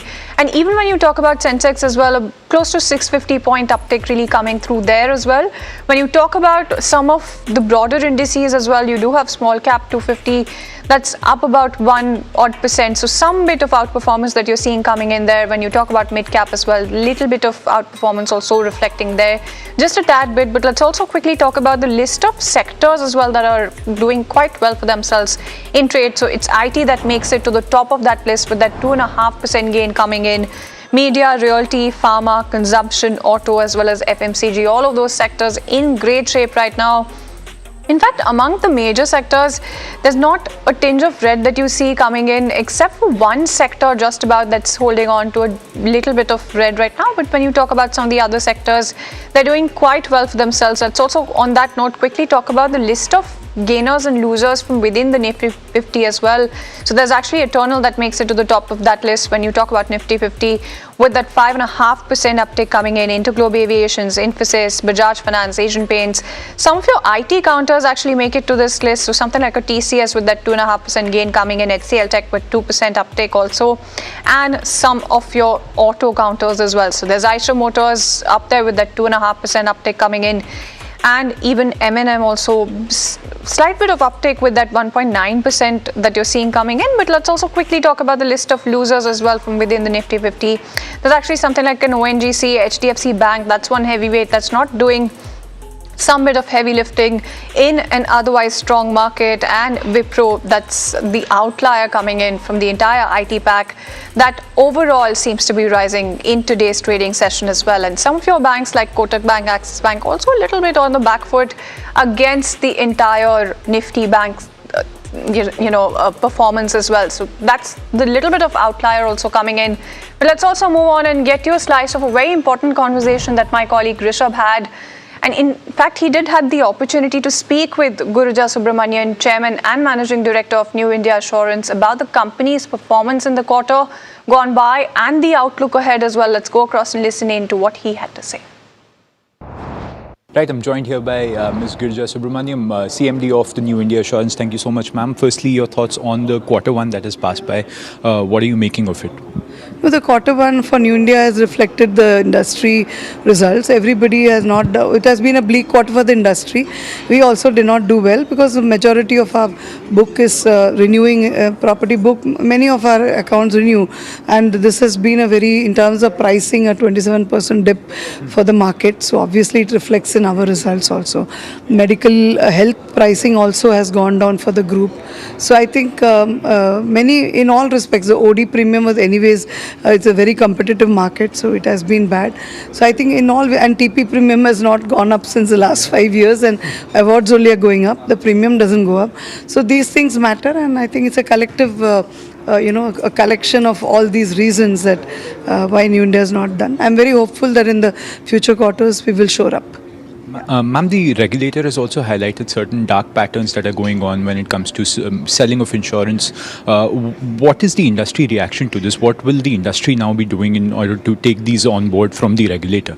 No, the regulator has been in communication with all the companies on these dark patterns, and they have asked us to go through our data, identify that, and take action. And all the companies are, I think, most of them, at least I can speak for New India, we have been, looking out for these kind of dark patterns and correcting them. So, and taking action to see that it's rectified. So I think it will, we will be compliant with the DPDP Act. Last question, ma'am. There's a lot of things that are coming in when it comes to the distribution paper, the distribution norms that are coming in, the draft paper expected in August. Talk to us about what the industry is expecting from it. No, I cannot talk and I wouldn't want to comment on this. Alright, then there you go. So that's the word coming in from New India Assurance when it comes to some of their future plans as well, and a rather tough quarter gone by. But speaking of tough, let's also talk about what's happening with oil prices as well, because there's a little bit of a slump that you've seen coming in as the strike pause really emerges here. So oil's really dropped on those de-escalation hopes, as you can see on your screens. $90 a barrel is back for Brent, and when you talk about WTI, much lower than that, $83. And just on Friday, you did see that $92, $93 a barrel mark for WTI being maintained. So right now, a 6.5% downtick coming in on both counts when you talk about Brent as well as WTI. And when you talk about some of the key factors as well, it seems like the war premium seems to be easing here. So energy prices really cooling on some of those diplomatic hopes as well. And going forward, when you talk about some of the factors as well, there's actually the ceasefire durability that remains the key market risks right now, and the Hormuz shipping flows that remain constrained. And that's also something to watch out for. Seems to be capping losses still. So that's really the outlook coming in terms of oil prices. But let's also get you the word going for oil as well as gold, because both of those are very much in focus. Gold, of course, climbing as oil prices retreating. And Kunal Shah, Head Commodities Research, Nirmal Bang, joining us on the show right now. Mr. Shah, a very good afternoon to you. It isn't a good afternoon, though, when you talk about oil prices. And we do have that $90 a barrel mark also coming back in focus yet again, just when we saw prices crossing $102, $101 as well. So what are you thinking in terms of this de-escalation and the war premium that it seems to have taken away from the prices as well? Okay, so the fact is that every time oil prices goes above 100, there is a tremendous pressure on US president to act on it, because what is happening is already the product market is very tight. So you talk about diesel, you talk about gas oil. So all these product market are in a major short supply because of the lot of refineries are not operating. In Russia, 45% of refining capacity has been damaged by Ukraine.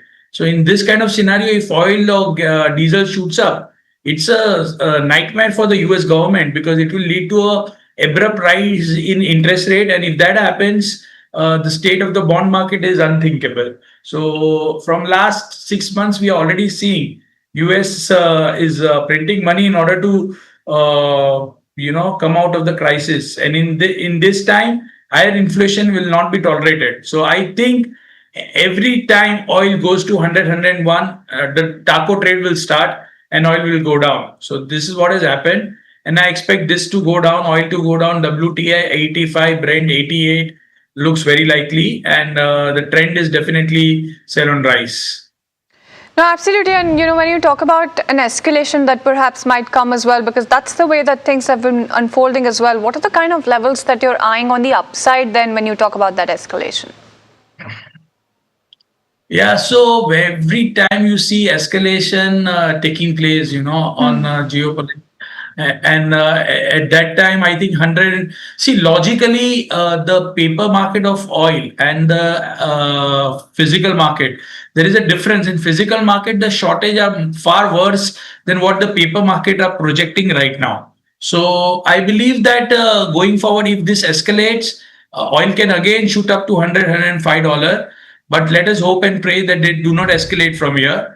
But apart from that, the escalation will definitely add to $10 to $12 of premium to oil prices. No, absolutely. And speaking of premium, let's also talk about gold prices as well. Quite the rebound that you're seeing coming in there. And of course, one factor in count is oil prices that seem to be pulling back as well. But other than that, what are the kind of levels that you're keeping in mind when it comes to gold prices and even the factors then? I think gold is looking very strong. Gold prices can go up from here. And there is one event on Wednesday, Thursday, Wednesday, I think, Fed meeting. So we don't know what Mr. Kevin Walsh is going to do. But we believe that even 25 basis point is fully discounted. I think $15, $20 of fall in gold is a good buy from here. And it has a potential to test 4,200 to 4,250 during this week itself. So buy at dips is my strategy for gold.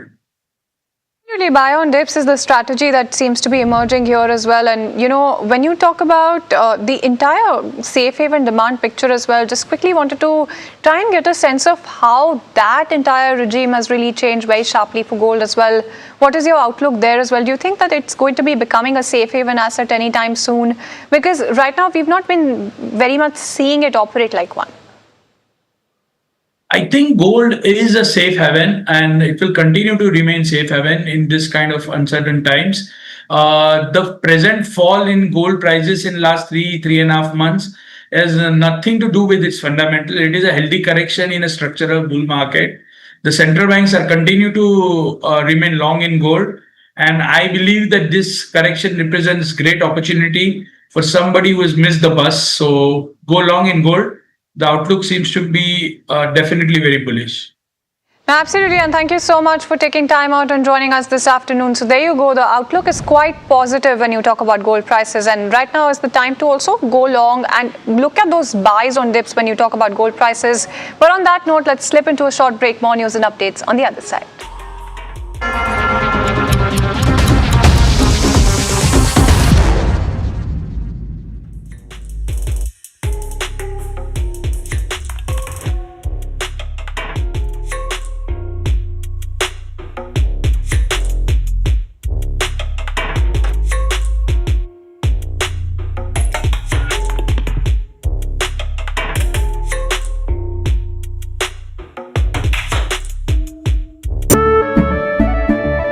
केसरिया से मन जोगी हुआ रे दिल झूमे देखो मतवारा हुआ रे केसरिया से मन जोगी हुआ हर पल मनाओ केसरी त्योहार। विमल, बोलो जुबान केसरी।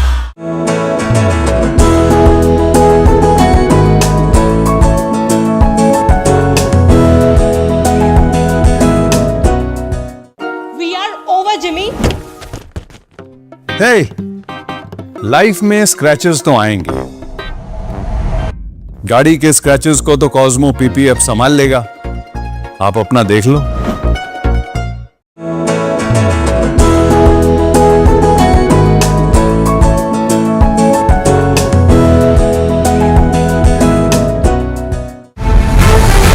ये युग तुम्हारा, ये रण तुम्हारा, हर चुनौती तुम्हारी, हर शिखर तुम्हारा, तुम ही हो भारत का स्वाभिमान। हर सेक्टर, हर स्टेट, हर रीजन, हर उम्र के इनोवेटर्स ने दिया जबरदस्त प्रतिसाद। तभी तो वंदे भारतम में एप्लीकेशंस पहुंचे 25,000 के पार और रजिस्ट्रेशन डेडलाइन बढ़कर हुई है 30 जुलाई। आप भी भारत के सबसे बड़े ग्रास रूट इनोवेशन मूवमेंट से जुड़े। वंदेभारतम.org पर रजिस्टर करें। Hi, I'm Tamanna Inamdar. Watch me on NDTV Profit, where I break down the day's big...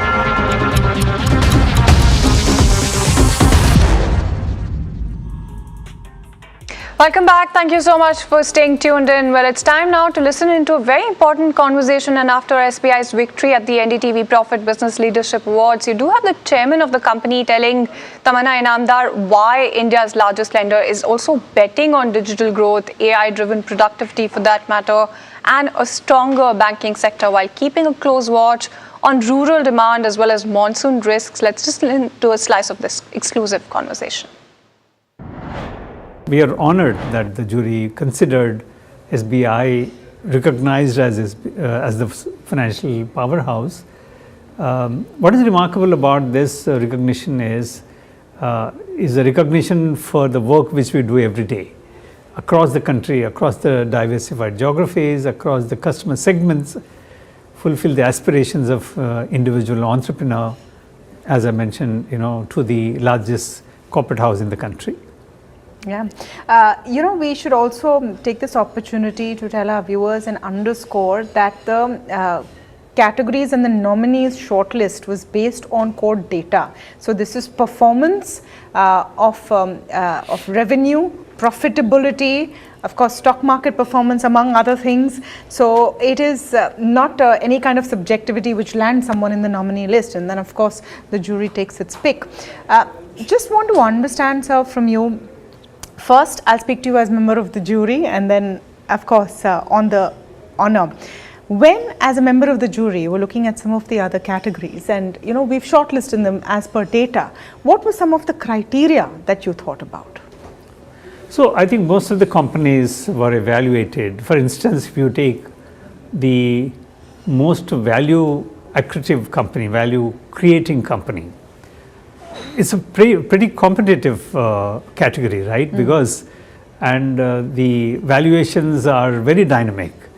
But what we applied the filter is the sustainability of the economic value which is created for the stakeholder.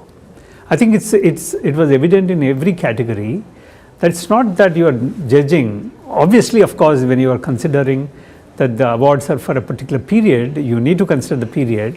But it's also, I think, a due weightage is given how sustainable this performance has been. It's not a flash in the pan kind of performance, but they truly created enduring value to the stakeholders.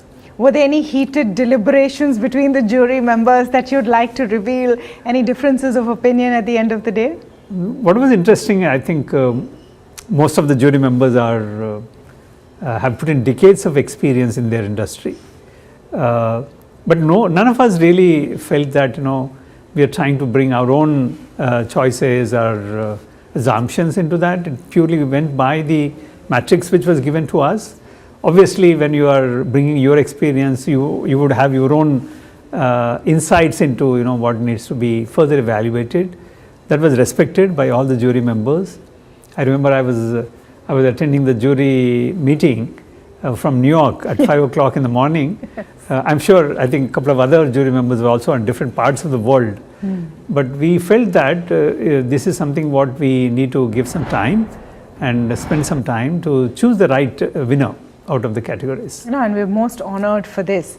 Now, once again, to being the financial powerhouse, the journey of SBI is obviously long. It's a very storied institution, but it's standing as financial powerhouse on its own merit today.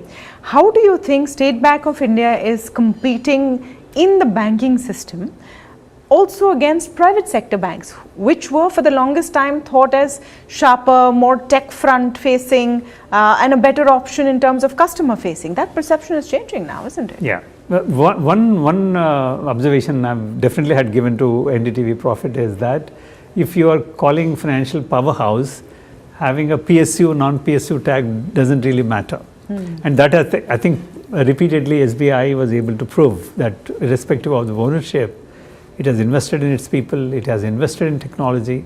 Today our approach is digital first, customer first and nation always. I think none of these objectives are mutually exclusive. We believe that they all go hand in hand to ensure that every aspiration in the country is fulfilled. We command the largest market share. We almost manage with SBI and also the subsidiaries put together across financial system. As we speak today, we manage 140 lakh crore assets under management, which means that we have a greater responsibility to the nation and to the fulfillment of the aspirations of people. So I call it as an institution which is moving towards purpose with profitability. I don't think any other organization has pursued these objectives as closely as SBI always has been. And of course, that is the mandate. Since I have you here with me, I must ask you, sir, about the response to the FCNR scheme that the government has announced recently. It was important to shore up the rupee as well. And the initial reports that we're hearing is that it's been quite a hit. Can you just explain the kind of response that is coming in and what you have seen at State Bank of India? There's a good response. I won't be able to give the number right away, but I think we'll be giving the numbers as part of our quarterly numbers. But there's a good response across the geographies, and we have the largest NRI customer base, and we also have the largest physical presence outside the country. So it is helping us to mobilize. I'm sure that the numbers which were put out by RBI indicates the trajectory of the FCNRB scheme. It's fair to say quite a big share is with State Bank of India of that number. We would definitely be not less than our market share. I can assure you on that. But it's not about the market share or the numbers, we believe that at this moment, we all are working together to make this scheme very successful one. Does it make sense from the bank's point of view to scoop up all of these FCNR deposits at these rates? I didn't get you. Does it make sense business-wise for the bank to scoop up these No, FCNR I think deposits? every bank because has, obviously we're doing it from national interest. but even otherwise also, Yeah. I think everyone is benchmarking to the domestic cost of funding. Yeah. And I don't think anyone will do and go beyond a level in terms Some of... competition is coming in. That's fine. I think they are also evaluating, what could be their cost of resources if they access the bulk market. I think everybody is benchmarking meaningfully, in my view. As you have such an insight into industry and how industry performs, and which is why also I think you made a great jury member. How have you seen industry's resilience through these last few months between the West Asia crisis, fuel shortages, in some patches, high raw material costs, El Nino now coming in? Are you seeing that kind of stress now? So I think more than stress, we should talk about the resilience. For the last 6 years, I think the economy, the components of economy, the companies, MSMEs, individuals, everyone had gone through a series of disruptions, right? We had COVID, we had tariffs, we had the West Asian crisis. All of them had proven that the country is more resilient in terms of living up to its expectations of the country, economic imperatives. But what do I read from this is that there is a greater resilience in the corporate world today.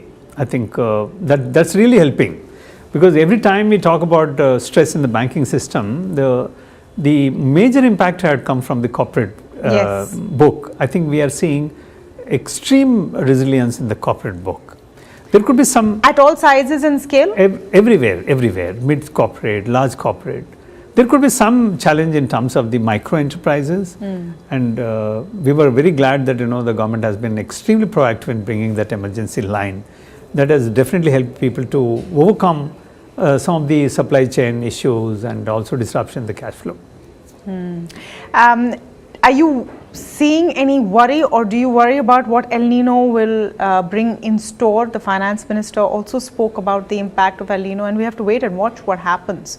But what is the kind of impact typically that one would expect? So El Nino generally, as ma'am rightly pointed out, it's not only about inadequacy of rainfall in certain areas, even excess rainfall in certain areas will create problem.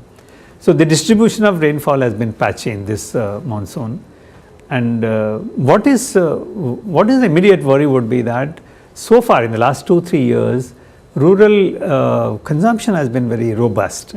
So how it is going to impact rural consumption is something what is probably the concern. It's not about asset quality in itself, because as far as availability of fertilizers, irrespective of the cost, what FM has mentioned, the government has ensured that the farmers continue to get the fertilizers.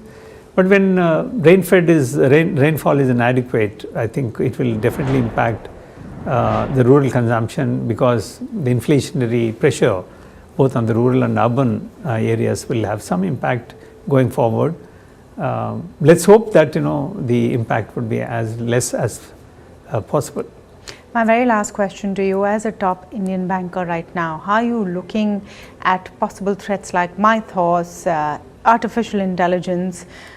Because the mandate suddenly also has this in it, apart from, of course, being a financially profitable bank and serving the unbanked, etc. Now this is something else you have to worry about as well. It's not worry. I think, how do you prepare for these changing dynamics in technology? For instance, artificial intelligence, our focus of adopting AI at the enterprise level is that how do you increase the productivity of your employees? And how do you make customer interactions as seamless as possible? For instance, at the customer level, our first deployment of AI, agentic AI, obviously, when we are talking about AI now, would be on the YONO app. So similarly, on the employee side, we would like to use for knowledge base. We have the largest knowledge base. How do you make a seamless understanding of processes by using agentic AI for employees. I think the whole gamut of AI adoption is on the fraud risk management, employee productivity, and customer interactions. As far as AI in the cybersecurity, of course, Mythos is one area. Under the IBA, where I also chair the IBA, we brought many of the OEM service providers to the banking industry, almost 25 of them, had worked with them in terms of the basic preparations. I think you need to have getting the fundamentals right in terms of cybersecurity stance. We have given a very detailed framework for all the member banks to adopt, and also engage with those providers of AI tools for cybersecurity. I'm sure that I think bank industry is well prepared for that.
शक्ति plant की world renowned technology देती है steel को ज्यादा ताकत हर बार।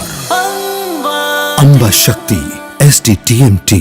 पर जब इंसान प्रकृति के साथ सामंजस्य को आत्मसात कर लेता है तो वो मधुर और लालन पोषण करने वाली बन जाती है। पी मार्क सरसों के तेल ने प्राकृतिक तरीके से सरसों के तेल को बनाया है शुद्धता और गुणवत्ता के साथ। The mustard specialist since 1933. बरसों से सरसों। कुछ तो बात है इस दिल में।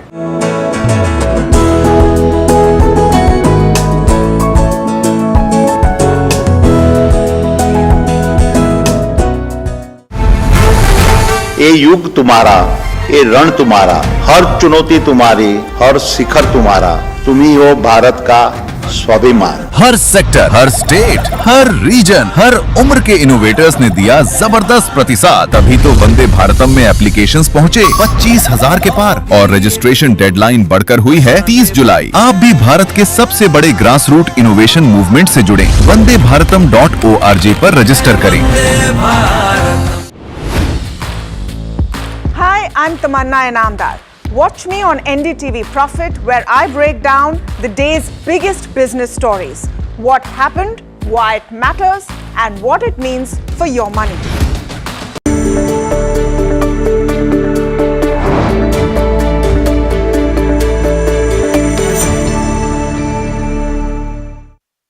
Hello and welcome to NDTV Profit. My name is Varsha. Well, MV Electrosystems is in focus on the back of their IPO of around 290 crore. Well, this company is a manufacturer of electric power and electronics equipment for railway rolling stock. The fixed issue price, so the band is at between 400 to 425. Issue opens on July 30th.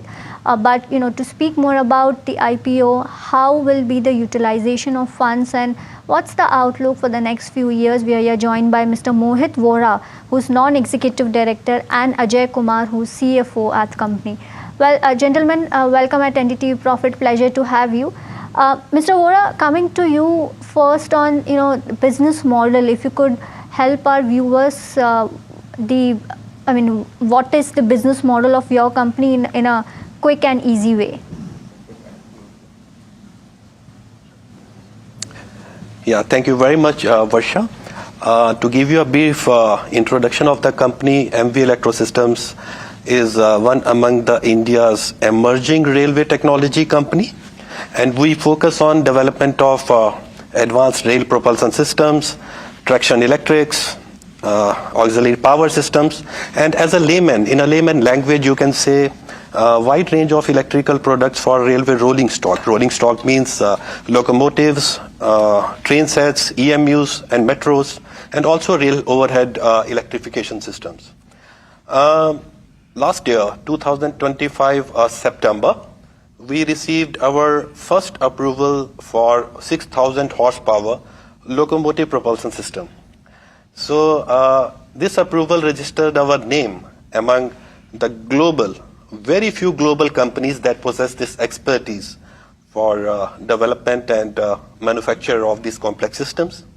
And everything is done completely in-house. This is an indigenously developed technology and done in our dedicated R&D center, and which is recently recognized by Department of Scientific and Industrial Research. Right. Mr. Vora, just wanted to understand what is the current executable order book and what is the revenue visibility that you see for FY27 and 28. Just wanted to understand that the order book, current order book, the execution timelines. So as you know that Indian Railways generally is a tender-based business, and we keep often seeing the tenders that gets published time and again. So after we received our approval during September 2025, there are already 3 to 4 tenders that have already published, and we won those.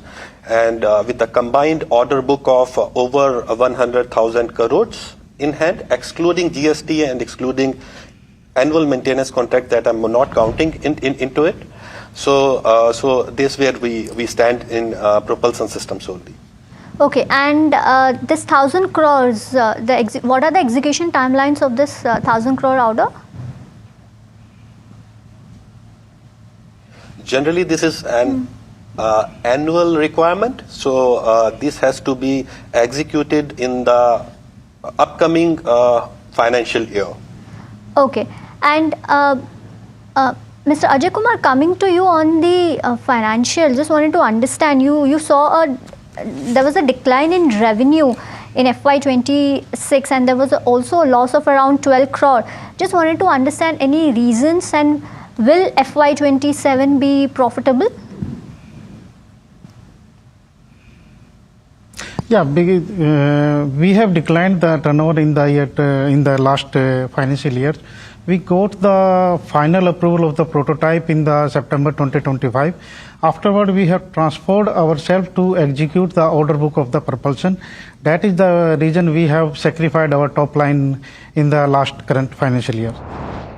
Well, moving on from a company that is about to get listed on the stock exchanges to a company that has been listed for a very long time. SBI Life reported a strong set of numbers.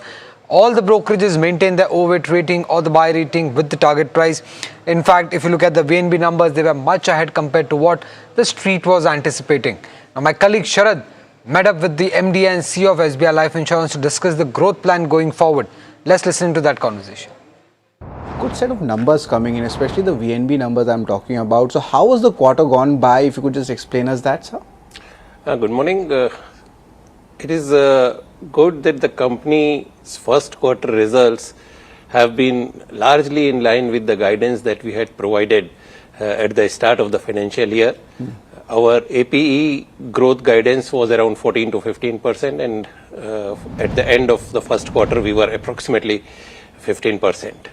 VONB margin, as far as is concerned, we had guided for 26 to 28%, and we were well within the guided range at 26.2%. The growth has been good in the group business also during the quarter, and that has resulted in good VONB growth of the company also. Right. And sir, how does the product mix change right now? Now, current what the numbers are, and in the future, how do you think things will change? As far as individual rated premium is concerned, the company's strategy is to move towards a higher share of non-ULIP products, and our strategy during the first quarter has paid off. The ULIP share, while it is growing strongly with 7% growth, has slightly come down in the overall IRP share at 63%. As far as the total product mix is concerned, there was some lumpy group business that came in the first quarter, but overall APE growth during the remaining 3 quarters will normalize to the same range of around 15%. And you have actually reaffirmed, or you could say reiterated your guidance for FY27. Just wanted to get the headline numbers, what it is, because it was still a volatile quarter, and because even without that you have done well. So I wanted to understand the FY27 guidance numbers. We continue to stick to our guidance that was provided at the start of the financial year. Individual rated premium growth of approximately 15% and VONB margin in the range of 26 to 28%. Fair enough. And talking about how the distribution is playing out, your bank assurance channel and the agency segment, there was a good growth in both of these segments. How do you see these segments panning out going ahead? Banca channel continues to be strength of the company. Our Banca channel provides approximately more than 60%, 63% at the end of the last financial year, and with a very strong base at the Banca channel, it managed to grow at a rate of 10% during the first quarter. Going forward, we believe that this 10% growth will further improve, and agency channel, as far as is concerned, that has been our focus area for last 2 to 3 years. We have been strengthening our agency channel, and this channel has grown at a rate of approximately 20% in the first quarter. And so the street has been quite bullish on the margin growth triggers for your company. I was checking with analysts. I know they are quite bullish on it. So I just wanted to understand what are the key growth levers, for the increase in the margins going ahead for your company.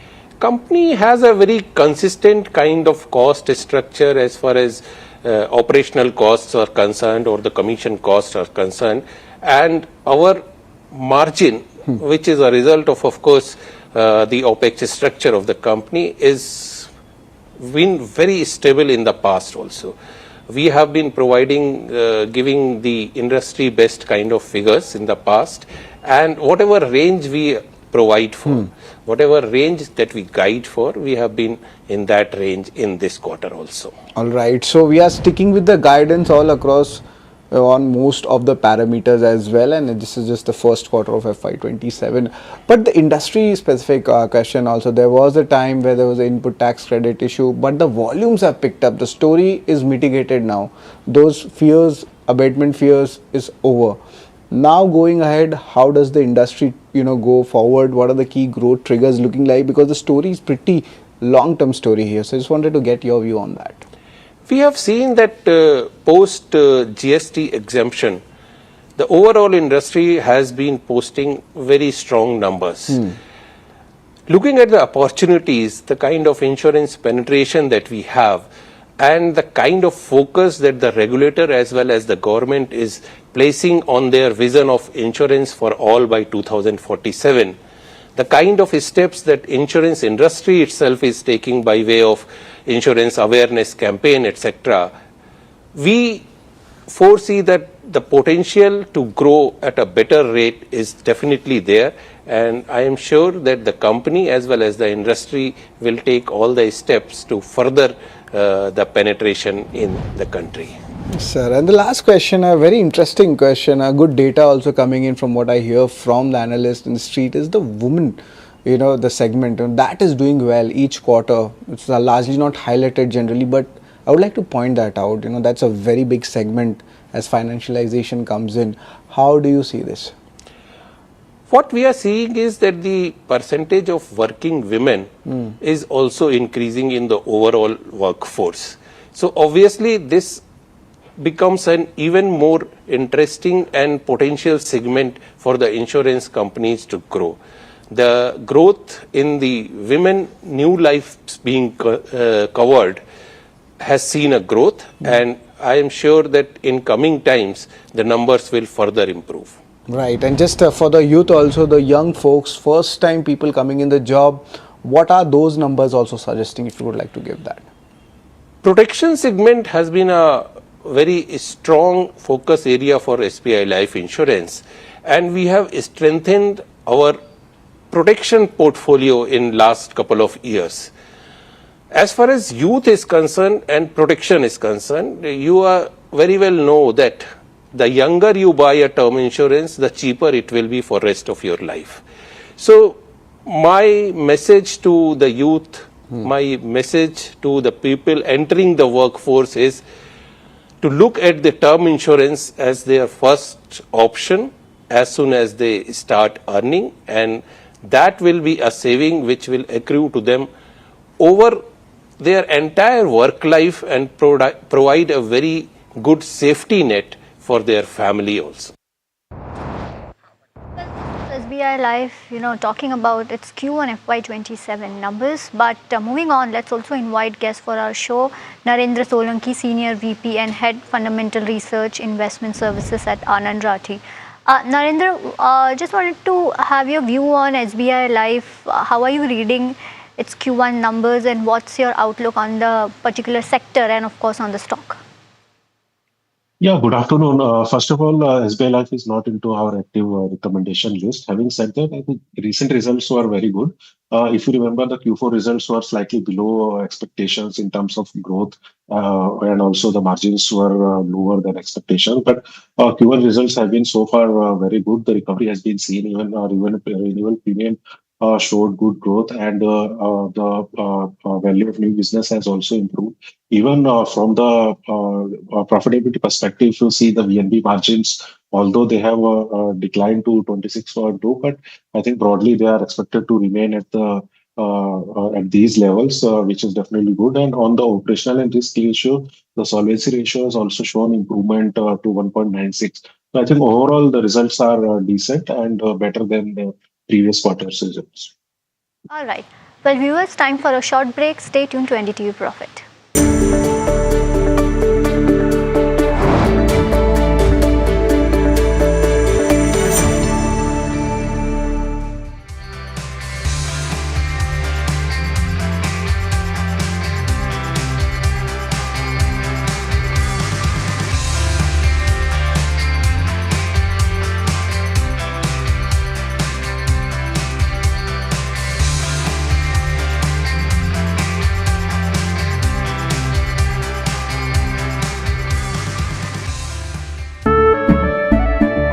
केसरिया से मन जोगी हुआ रे, दिल झूमे देखो मतवारा हुआ रे। केसरिया से मन जोगी हुआ। हर पल मनाओ केसरी त्योहार। विमल, बोलो जुबान Kesari.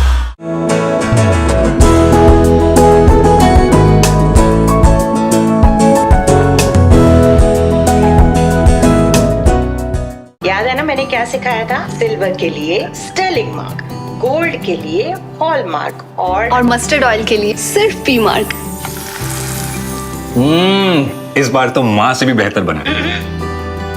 P Mark, the mustard specialist since 1933. बरसों से सरसों। कुछ तो बात है इस दिल में।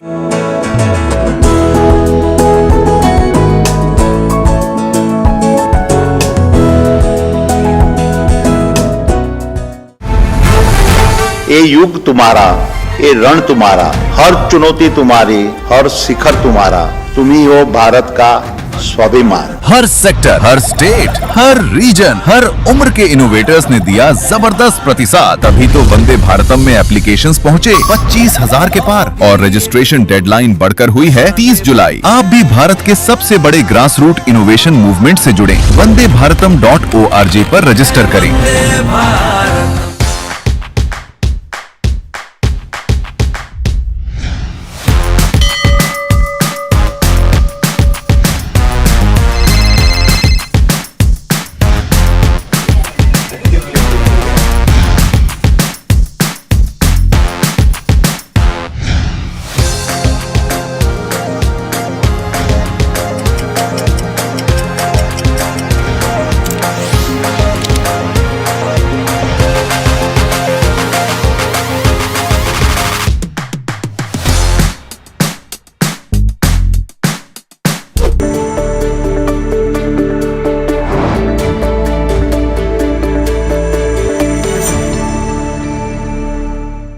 Welcome back. You're watching Small Cap Buzzers on NDTV Profit.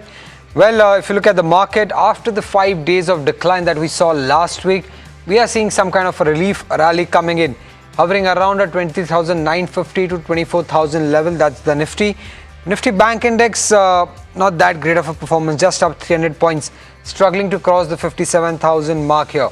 If you look at the sectoral indices, on the red side is just one counter that's as well largely flat. That's the Nifty Energy Index. But on the gaining side, we have Nifty IT, which is up nearly 2.5%, and this is after Jefferies changed its stance on the sector overall. Nifty Pharma up 1.5%, Nifty Real Estate, Nifty Auto up anywhere close to 1.4%. In fact, a good day for the Nifty Small Cap Index as well. That's also up around 1.2% in trade. But let's go across to Jasmeet to understand what's been buzzing on in Ramco Systems. The stock, I believe, was down as much as 10% at one point of time. Jasmeet, what's happening with Ramco Systems? Well, thank you for that. Now, if you look at this particular counter, the reason why the stock is staying in trade is on the back of the overall performance in the Q1. What we have seen is the Q1 performance has been weak for this particular counter, though the overall visibility of the order seems great for the company. If we look at the top 5 key takeaways, we do know that the overall progress towards the AI is becoming strong for the company. Further, we also know that the company has had a healthy pipeline and the growth basically remains despite the overall slowdown for this particular counter, though it's not showing up in the bottom line. Now, if you look at the other key highlights, the management expects improvement coming quarter as well, in the coming quarters, as we had seen for large cap IT companies as well, that they're expecting a lot of momentum in Q2 onwards, given they have already reached the bottom of it, and they expect the H2 of this particular year to be better. In terms of the key numbers, the revenue is down by 7%. You look at the EBIT side of the business, the EBIT has seen a sharp downtick of 90%. In terms of the key margins, if you look at the margins have turned from earlier 11 to 1% on the back of that heavy investment and cost that we have seen with this particular counter. Now we look at the key business highlight, the company is winning good deals, they are seeing a good momentum, but the conversion of the deals into the top line and the growth is something that has been a key focus for majority of the IT companies. If we look at the other key highlights, the company also implemented Ramco Pace across Asian countries where they're seeing good traction. Further, they have also become an AI integral product engineering and delivery into their everyday system. So all in all, we do know the stock has been tanking down about 90% since the Q1 result on the back of that week, but the overall visibility looks strong for this particular counter. Right. Narendra, any view on this counter? Ramco Systems down around 10% in trade today?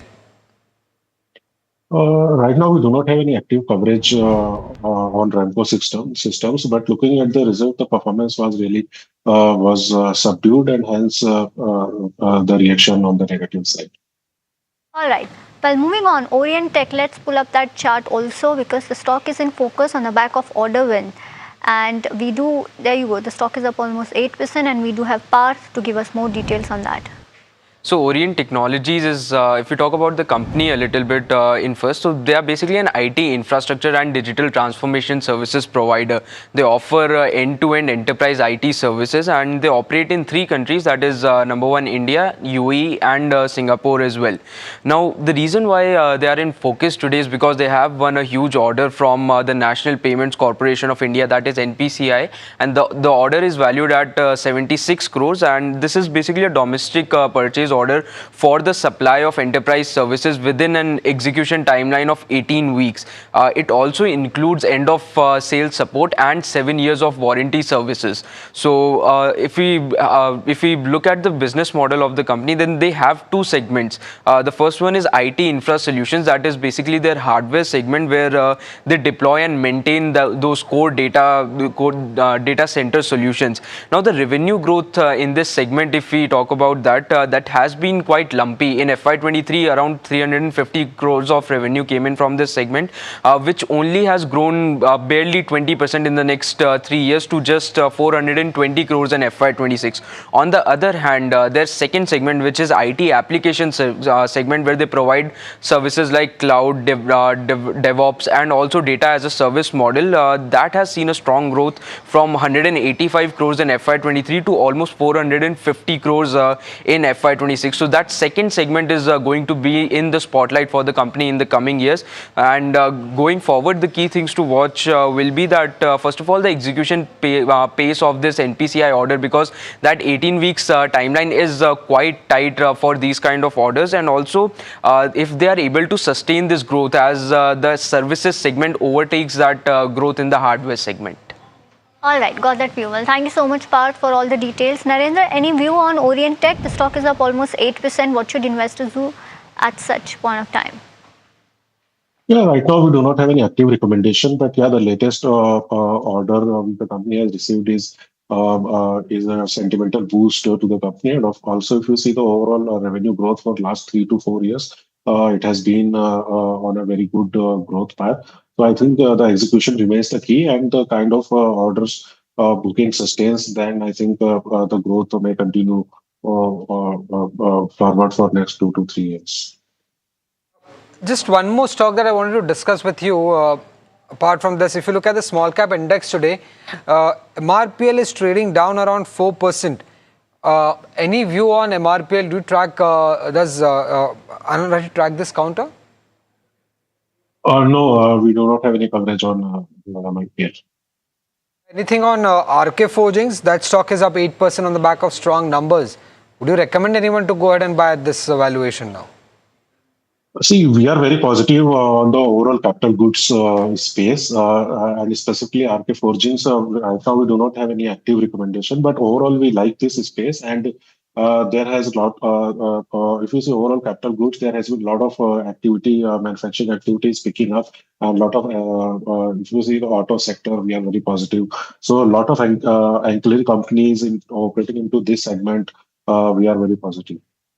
All right, next stock which is in focus is Sesha Sai Paper and Boards. Well, that stock is up almost 5% in trade, and we have Shivam to give us more details on that.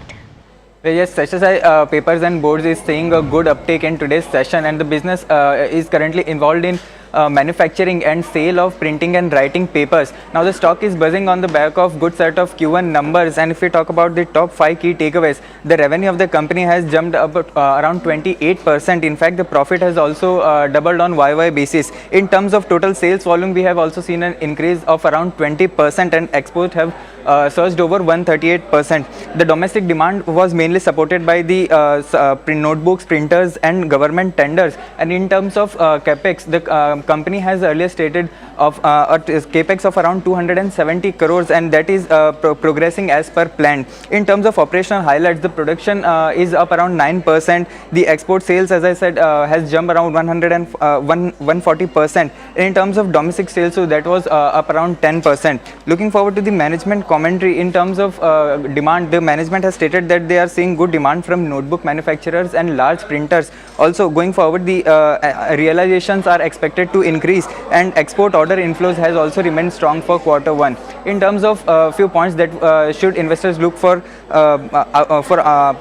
future period, the West Asia crisis that can likely raise the chemical prices, which will result in higher input cost. And in terms of domestic order inflow, that is expected to remain challenging in Q2.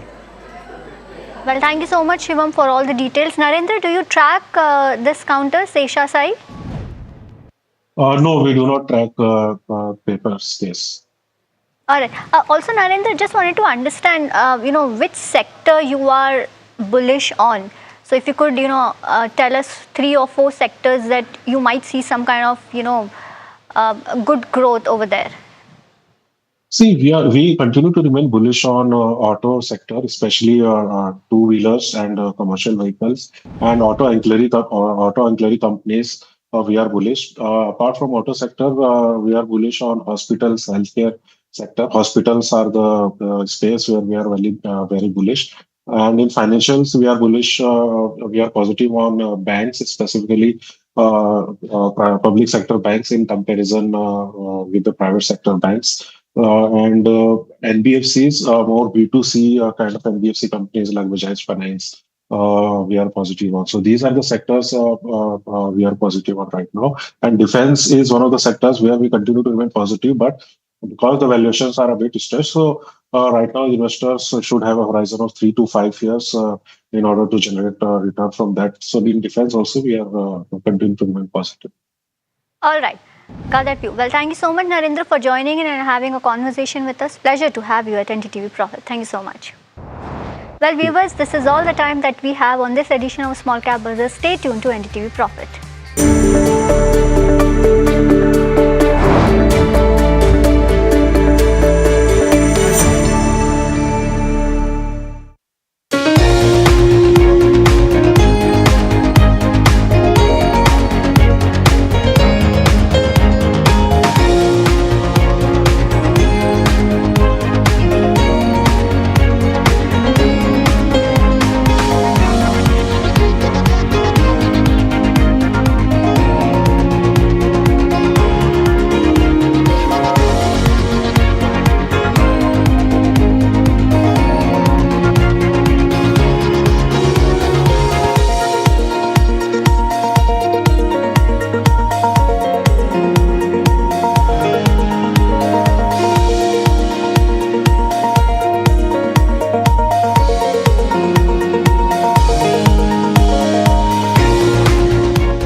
भाई, life में scratches तो आएंगे। गाड़ी के scratches को तो Cosmo PPF संभाल लेगा, आप अपना देख लो। माँ भी हमेशा पी मार्क मस्टर्ड ऑयल में ही खाना बनाती थी। कुछ तो बात है इस दिल में। P-Mark, the mustard specialist since 1933. सरसों से सरसों।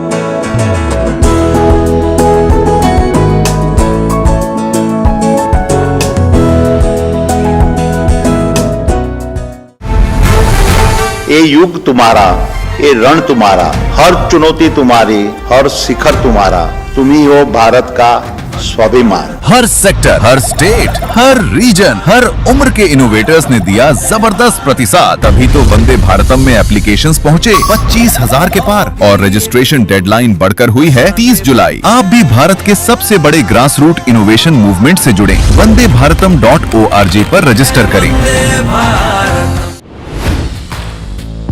Hi, I'm Tamanna Inamdar. Watch me on NDTV Profit, where I break down the day's biggest business stories. What happened, why it matters, and what it means for your money. Hi, I'm Neeraj Shah. Watch me on NDTV Profit for the most incisive market intelligence and meaningful corporate conversations. And I'm Alex Matthew.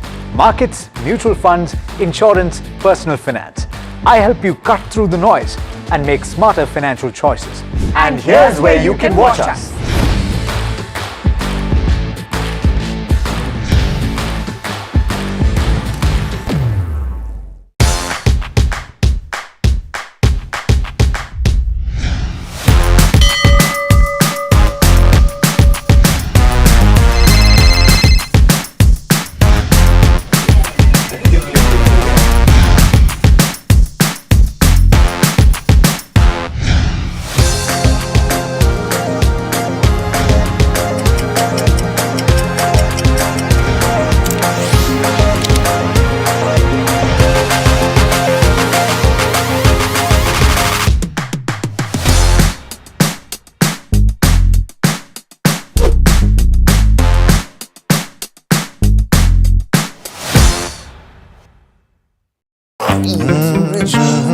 The news, Ayush.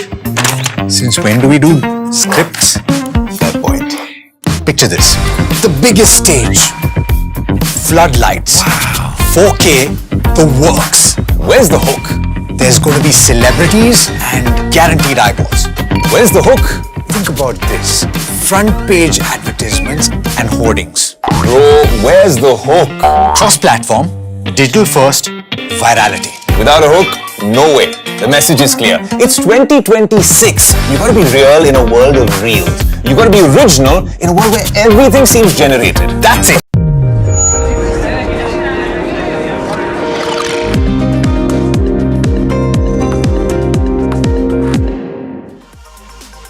Hello and welcome back to NDTV Profit. You're watching Ask Profit, the afternoon edition. My name is Puneet Zaveri, and over the next 30 minutes, we'll try and solve all those stock-related queries that you might have at this point of time. So do start sending those in on the numbers flashing on the top of your screen right now. But first, a very quick check of the markets are doing, because you have a lot to cover in the next half an hour. This point of time, we are moving, inching up very closer to that 24,000 mark. So that's a key positive right now. But in terms of the heat map, that is the other factor. You're not seeing a structural trend being formed at this point of time within the heat map for the Nifty 50 as well. So let's pull up the stocks specific action first. You've seen that on Eternal, a very strong move, up almost 5.5% now. Indigo and Infosys are the other key gainers, while you've seen some good moves on Bajaj Finance as well as Shriram Finance now. Shriram Finance came out with earnings on Friday. Market reaction was largely positive. M&M comes out with earnings this week, up 2.2% up right now. The Nifty IT was up almost 2.2% in the morning. Let's pull up the sector heat map up now. And, if that is one factor that we are watching out for in terms of sectors, that is still continuing its up move. But media, now the top gainer for the Nifty 50, while we're seeing a largely green screen across sectors. Also, the advanced decline ratio, we've been highlighting that last week was one where there was multiple times a convergence of the advanced decline ratio. Today, though, straight from almost 3 times in terms of the favor towards the advances, just a tad below that right now, but almost 1900 to 2000 stocks up in the green. That's visible for the BSE 500 as well as one of the individual top movers for the BSE 500 today. Those includes Latent View, which is up almost 7.8%. Loris, after results, has seen some stellar reaction. We spoke to the management today in the morning. Capital Point as well as Atul are some of the other key gainers. So is Concor, up almost 7% right now. But we are expecting some big numbers coming in for today, and that's led by Bharat Electronics. So generally comes during market hours, but those are important numbers that we'll watch out for. Let's welcome in our guest who will solve your stock-related queries, Vishnukant Upadhyay, AVP Research at Master Capital Services, and on the fundamental side of things, Rajesh Agarwal, Head of Research at Home Capital. Gentlemen, both of you, thank you so much for joining me today on this Monday afternoon. The first question coming in from Ekam Barai, it's on KPIT Tech. He's bought these shares at slightly more elevated levels at 1,035. So at a 45% loss. Wants to know, Rajesh, if he should still continue to hold or invest either in Coforge or Infosys. Would you recommend either of those trades? Rajesh, good afternoon to you. Good afternoon, Puneet. Good afternoon, Ishwan. I think first let me come to KPIT. KPIT as a stock has done very well in the past, and from almost 50% correction we have witnessed. I think all the negatives have been discounted. They are basically into auto software, and that division is not has not done that great in the recent past. We have seen the likes of KPIT Tech or Tata Tech, even Tata Elxsi somewhat witnessing a cut. But at these levels, I don't think it would be a prudent idea to cut your losses. Maybe it can bounce back to levels of 700 odd levels into the next 6 months. So if you have new money to put, then I would recommend going for Infosys. Based on the numbers, that has been great. The only thing that were negative was the estimates they were cut and the changes in the top management. So Mr. Salil Parekh moved out and Mr. Ashish Kumar Das came in. That was some of the structural changes which were there. Otherwise, the numbers were okay-ish type. So if you have new money, you can put it in Infosys. Good, but Rajesh, what would be the holding period then for this Infosys bet? Because you mentioned that Salil is going to be gone in the next 3 quarters. So wouldn't it be a wait and watch rather than buying right now? Or do you think that all of the negatives right now is reflected in the price? See, if you look at IT index as a whole, it has corrected almost 25% year to date. Valuations for the top run companies, maybe Infosys, TCS, HCL Tech, they have become very attractive. In the mid cap also, Persistent and all have become very attractive. The only thing is just a matter of time when things start moving. And there were concerns about Gen AI and AI investments and all those things. But in the recent past, in the last 1 month or so, many of those companies have come out and said they are investing in AI too now. So I think all the negatives have already been taken care of. And with the kind of AI-led correction we are witnessing in the overseas market, I think the money is going to come in. The balance sheets are very strong. They give out good dividend. The dividend yield in some of the stocks is between 3 to 6%. So if you have to hold even for a year or so, at least there are dividends which will take care of your interest part. So at least take a horizon of 12 to 18 months. You can go in the large cap, maybe Infosys or a HCL Tech or a TCS in this picking order. In the mid cap, it would be a Persistent or an Intellect Design. Got it. Fair point, and got that view, Rajesh. Thanks for the detailed explanation. The next question coming in, this one's from Ram Iyer on Mumbai. Wants to enter ICICI Bank or Reliance Industries. Would you recommend that? Vishnukant, good afternoon to you. Either of those stocks that you like right now? Hi Puneet, very good afternoon, and good afternoon to you, Rajesh sir, as well. In fact, ICICI Bank is looking quite promising compared to Reliance. First, let's have a check on ICICI Bank. The stock is, has formed an inverse head and shoulder pattern and decisively trading above the neckline resistance. And apart from that, all moving averages are currently aligning well below the current market rate, which further, inciting the bullish sentiment in the stock. On the higher side, I am expecting prices to extend this winning journey towards 1480 and 1490, while on the lower side, prices should not fall below 1400 to maintain its a bullish journey or bullish momentum. While talking about Reliance, recently, we have seen, in fact, on a Friday, we have seen a very sharp rebound from the lower range value. The stock has been stuck in a very thin horizontal band of 1335 on the higher side, while 1250 on the lower side. So I believe for over coming 1 to 2 months, prices are likely to oscillate within this trading band. So one can trade this range. Prices are currently rebounding from the lower range value, and there is a growing possibilities to reach towards higher range value, which is 1330. So for that target, one can definitely buy Reliance as well. Got that view. Let's go across to Mysuru now because Mohan is dialing in for a stock query. Mohan, welcome back to Ask Profit. What's your query? So I just bought 5 shares of Neogen Chemicals at a rate of 1105. Just want to know whether can I add these shares for long-term perspective. Okay, and when did you buy these, Mohan? Because of course you're almost in 80 or 90% gain. So when did you enter this counter? This is almost around 6 months back. Okay, got it. And you are okay with continuing to hold for some time, or are you looking for an exit and asking the price? I can continue to hold for at least for a year now. Okay, at least for a year. Would you recommend that, Rajesh, Neogen Chemicals, should you continue to hold? Yes, at this point of time, one can continue to hold. We have a upper side target of around 2400, 2500 in the next 6 months. So at those levels, one can decide to book profit. As far as buying new, I would say wait for some amount of correction. Maybe 1800, 1850 odd levels would be a good levels to enter. Got the view, Rajesh. But the next question is on Federal Bank. Our viewer Somik has bought these shares at 199. So again, very, very attractive levels for Federal Bank. Wants to know if he should still continue to hold right now. If he should even add more shares at this price. Rajesh, would you recommend that for the long term? Of course, it's a very good stock, no doubt on that. The numbers have been good. It has been improving quarter on quarter. Asset quality has improved. They have some exposure in gold loan too. And the best part is a lot of Middle East customers. So all in all, it's a sound bank, I would say, for a long-term holding in the mid-cap space. Any dips should be taken as an opportunity to add. So one can continue to hold. Alright, the next one is from Rajesh, who's from Hyderabad. He wants to know about a chemical stock. So between Acutaas and Navin Fluorine, wants to take a 2-year view on either of those. Rajesh, let me come back to you.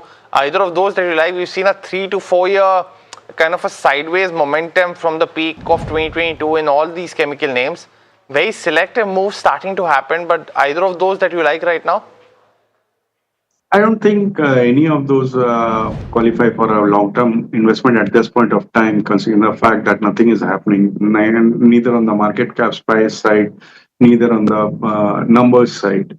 So it's a avoid at this point of time, I think, both of them. Right, so and avoid coming in on the chemical names. You also seen a very sharp move on Acutaas over the last couple of years specifically, but that continues to be Rajesh Agarwal's view on those counters. Next one, it's on MobiKwik. Our viewer Satish from Chennai is holding on to these shares at 229, so at a slight loss. Vishnu is his question being if he should still continue to hold his 4,000 odd shares. So currently sitting on a loss. What's your view? Is it expected to come back to his buying price? Well, in fact, Puneet, the stock is currently forming a ascending triangle kind of pattern. But yes, from the EMS point of the view, it is trading below the cluster of all key moving averages. Currently, it is very close to its ascending trend line support, which comes somewhere around 194. So with a stop loss of 194, one can hold the position, or even one can, average the position, because risk reward is in favor. On the higher side, I'm expecting 232, which if broken decisively, 248 and 254 sort of levels can't be ruled out. Got that view, Vishnu. But viewers, you can call us for your stock related queries. Our experts will listen to your query and answer them as well. The next one is on Avanti Feeds. It's a counter that came back into focus based on the FTAs. But Rajesh, what's your view on this counter? Our viewer Abhijit is holding these shares at 1,035. Wants to know a 3-year view. There's been a sharp run up in a very small time, but should he continue to hold for the next 3 years? See, 3 years is a long horizon to take a call on a stock like Avanti Feeds because a lot of depends on many kind of corporate news flows. So it's better to keep a watch on numbers. At this point of time, one can continue to hold with a target of 1050. 1050, got it. Next one, and a smaller name here, Vishnu, on Axicades Technology. Raja, who's from Chennai, wants to enter this counter now. Would you recommend that? We haven't spoken about it since a while, but any view here, Vishnu? I mean, there is no, technically, I'm not expecting any firework in this stock until unless the price is, moves above 1670, in fact. So one can keep this stock on radar. If prices, moves above 1670, then one can add a fresh long positions for the target of 1900. And in that case, one should maintain stop loss below 1500. Prices, moves above 1670, then one can add a fresh long positions for the target of 1900. And in that case, one should maintain stop loss below 1530. Got it. Well, let's now start the rapid fire round. And on PI Industries, Dilip is holding shares at 2653. Rajesh, would you recommend him to continue holding? Is the bad news already in the price? Hold and add. The next question, this one's on Moltech Packaging. A viewer, Vicky Jain, is actually holding shares at 705. We actually, I think, just started the show and the earnings were flashing on the bottom of your screen. But Rajesh, despite the earnings, what's your view on the counter now? I'm sorry, I don't track this. Any view on the charts that you might have, Vishnu, at this point on for Moltech? Of course, today we are seeing a very big reaction. I think that's on numbers and a miss there. But just the longer term trajectory? Yeah, basically, closing on the basis of EOD is a very important. Yes, we have seen a very good move. As of now, one can hold the counter but maintain stop loss below 131. Got it. Sorry, what was the target that you were watching out for? Sorry, Vishnu. Yeah, if 131 levels remains, intact on the higher side. I think Vishnu, we're talking about Moltech Packaging. Stocks trading at 695. I think that's the one that we're talking about. Okay. There is a 2 Moltech, I think. Yes, there is, yes. And I think we're continuing to see that move as Vishnu goes through. Vishnu, I'll actually come back to you with the next one until you look that up. Next I one's found actually, this stock. Sorry, do you have it, Vishnu, on your chart? Yes. So basically, stock is currently trading above the very crucial horizontal support that aligns somewhere around 660. If prices maintains this level on a closing basis, yes, one can hold the position.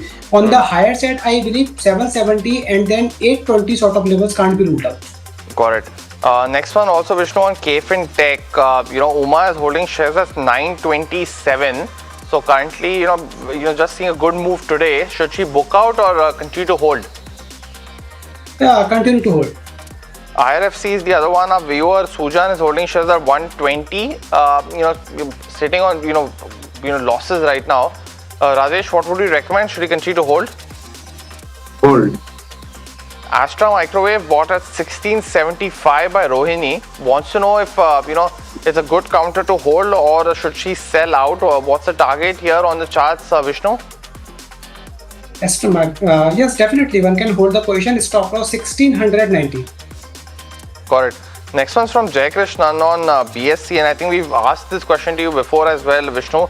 He's holding shares at 3998, so in a loss right now. Should he average down or just continue to have his holdings held?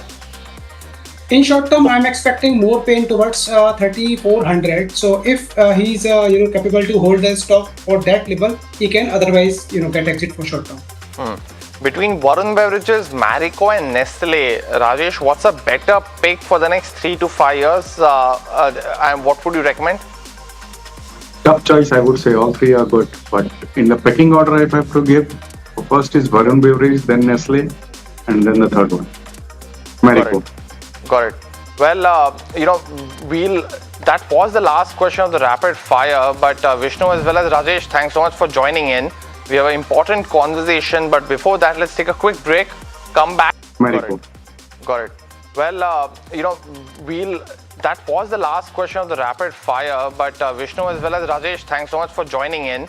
We are back with the CEO of Delivery, Sahil Barua, who tells colleague Nisha Podar on why India's logistic opportunity remains massive, as well as how the company is navigating to this higher fuel prices. Do stay tuned. Back after a jiffy.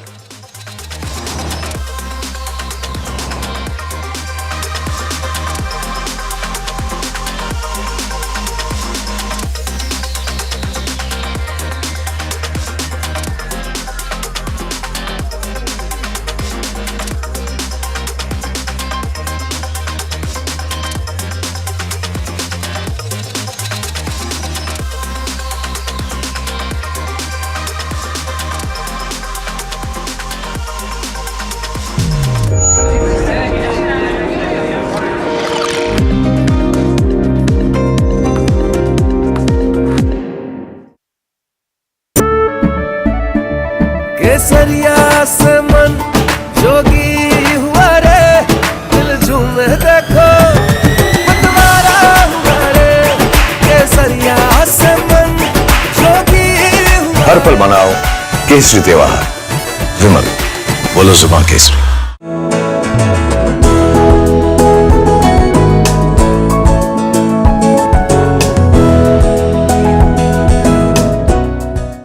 We are over, Jimmy.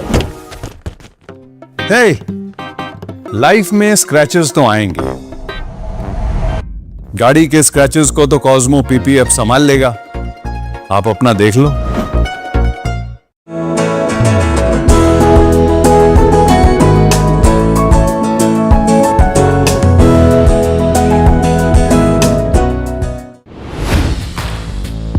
Hi, I'm Tamanna Inamdar. Watch me on NDTV Profit, where I break down the day's biggest business stories. What happened, why it matters, and what it means for your money.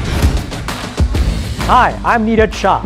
Watch me on NDTV Profit for the most incisive market intelligence and meaningful corporate conversations. And I'm Alex Matthew. Markets.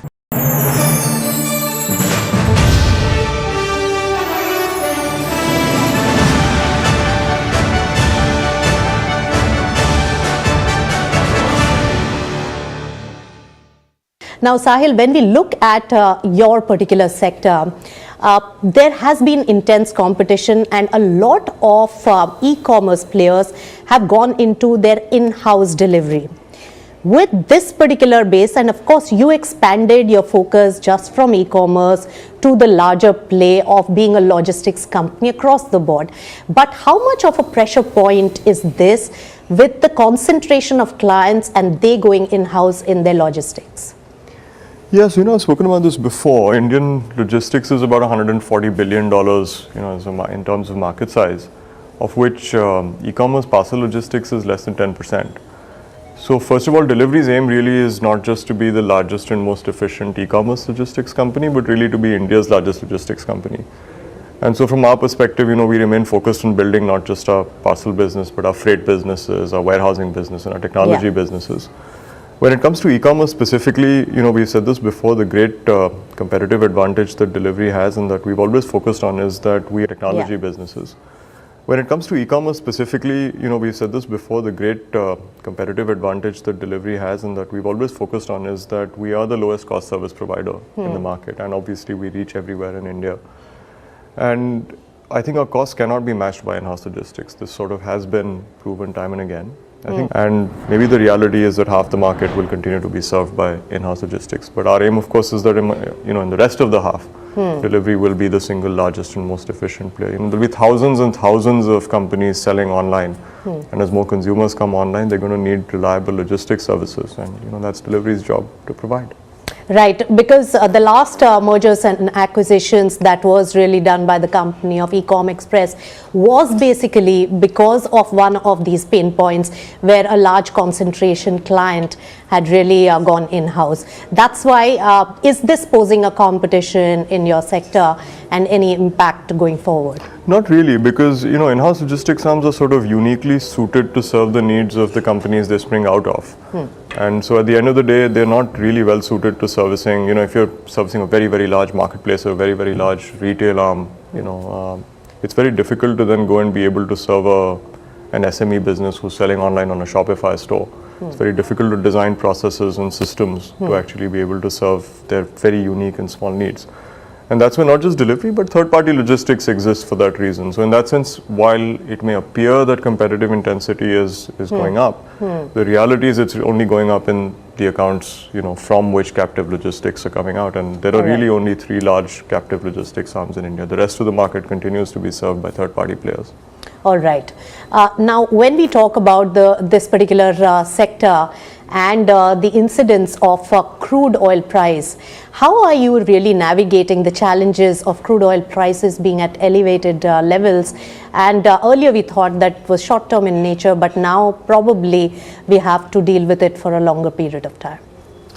Yeah, fuel obviously is a fairly major input cost in logistics. I think our approach has been pretty simple, which is how do we minimize our exposure to fuel cost inflation. The way we do it, one is by investing in significantly more fuel efficient trucks. And so since we run significantly larger line haul vehicles across the country, fuel has a sort of lower relative impact on deliveries economics compared to people who are running smaller trucks. The second obviously is across our in-city logistics, we are increasingly trying to move to electric vehicles. So our fleets actually, I think we've grown maybe 5 or 6 times in the last 6 months alone since the fuel shocks began. And then obviously we have arrangements with our customers where at the end of the day some amount of the impact of the shock has to be passed on in terms of inflationary pricing. But I think the long-term solution is electric vehicles, larger truck formats, shorter distances of travel, helping customers inventorize better, which is a part of another business that we run. And that's how we'll have to deal with it. Right. So you spoke about the long-term, measures to be taken. But Sahil, I want to focus on a quarter-to-quarter basis. Are your margins going to be eaten up because of the higher crude oil prices, or how much of that would you be able to offset by some of the remedial measures? The reality is in the freight industry, I would be surprised if anything less than probably 100% of all of our contracts are covered for fuel price inflation. It's been around for the longest time. So in that sense, we are covered. There'll be a timing impact which will come because these sort of, basis the index price at which our freight contracts are negotiated. Our pricing with customers will shift over Q1 and Q2. Long term, the reality is there will not be a significant impact of the fuel inflation on our margins because we will either pass through, and to some extent, like I said, the relative cost for delivery is lower. Yes. And so, if anything, it actually, an inflationary environment strengthens our competitive position over the medium and long term.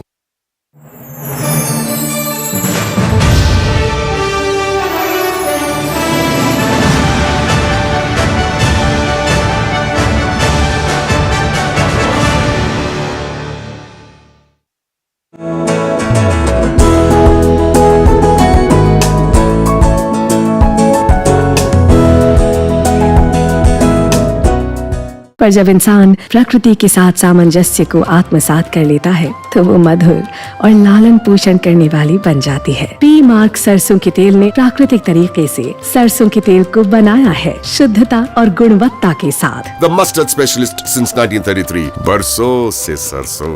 कुछ तो बात है इस दिल में।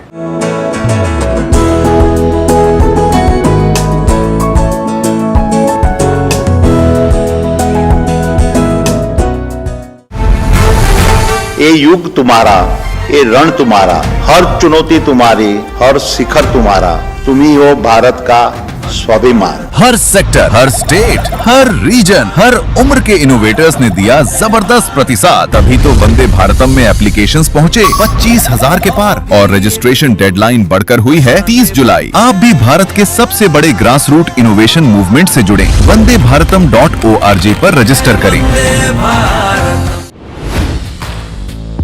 Hi, I'm Tamanna Inamdar.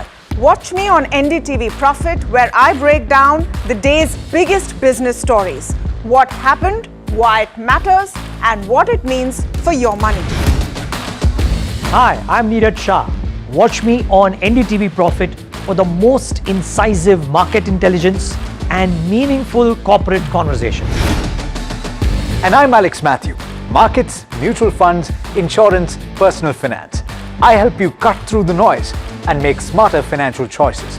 And here's where you can watch us.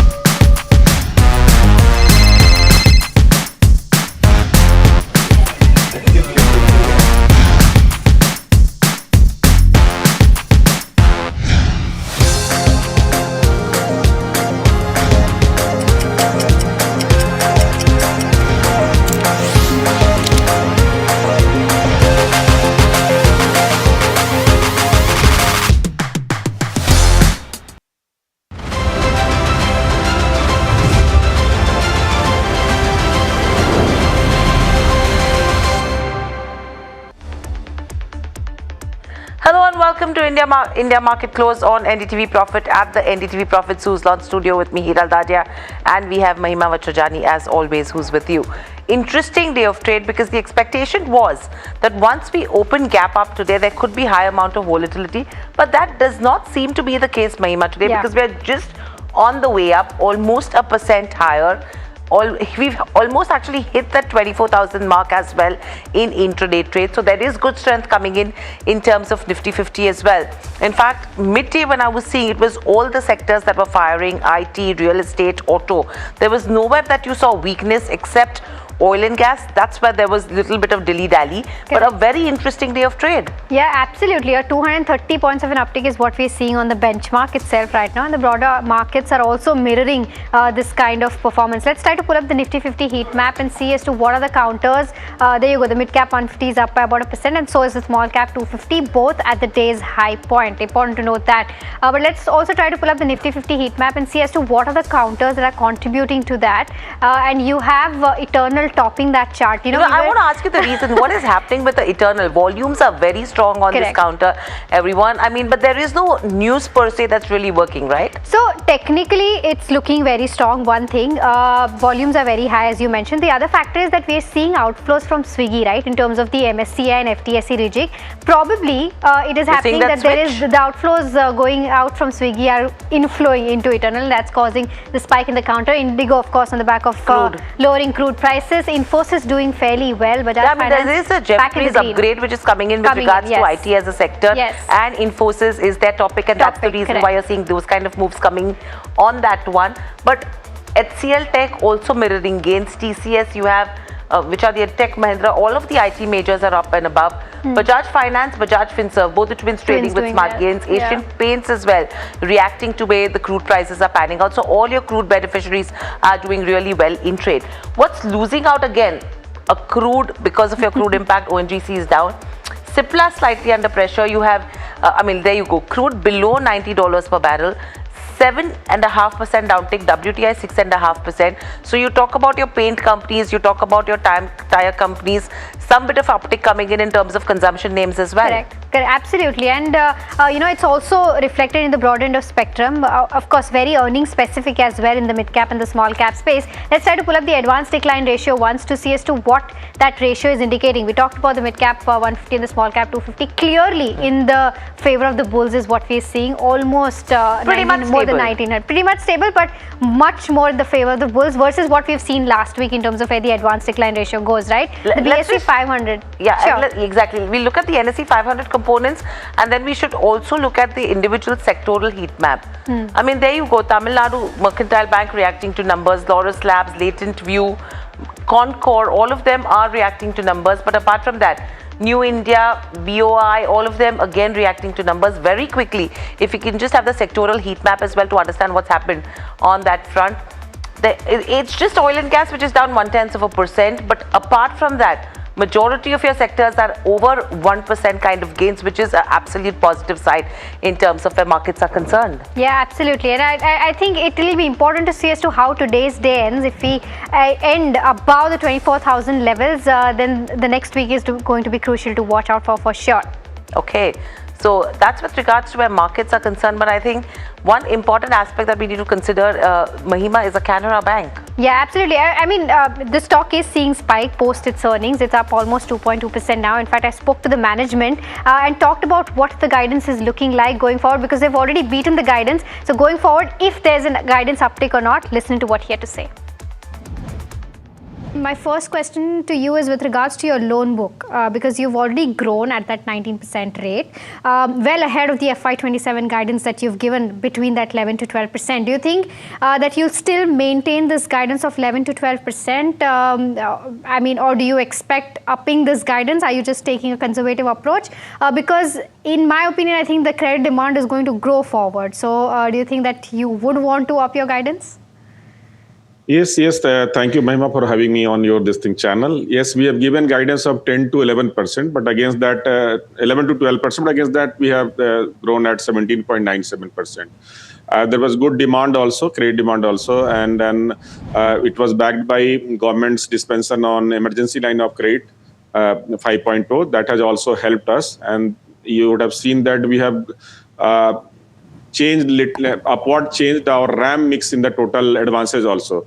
So going further, we'll keep the guidance at 10 to 12%, but surely we'll better it.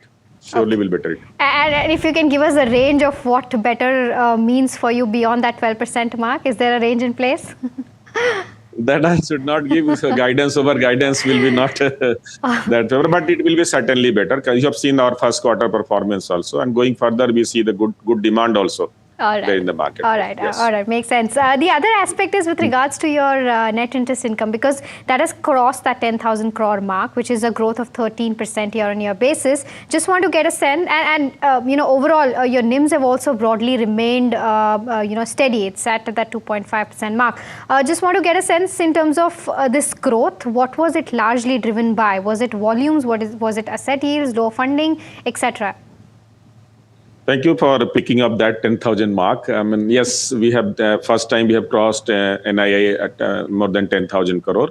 And then again, that NIM is pressured for everybody, not only for us, but we have maintained our guidance there also. And we are working both sides on cost of deposit also. We are trying slowly, steady. You would have seen that our CASA percentage is little on the lesser side. And then our dependency on bulk is little more. So what we are trying, we are trying to shift our bulk deposits, and it is not possible to shift everything from CASA, but from retail term deposit and CASA altogether, we are trying to shift it also. And then whatever the new bulk deposit we are taking, so whatever we are replacing, we are replacing with some synergy therein. So 20-30 basis points outflow or inflow, we are getting synergy.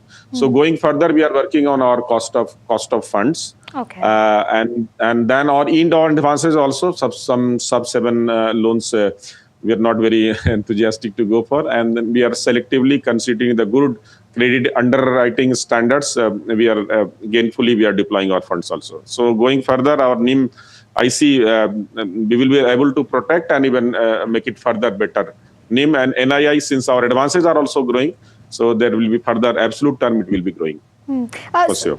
Got it.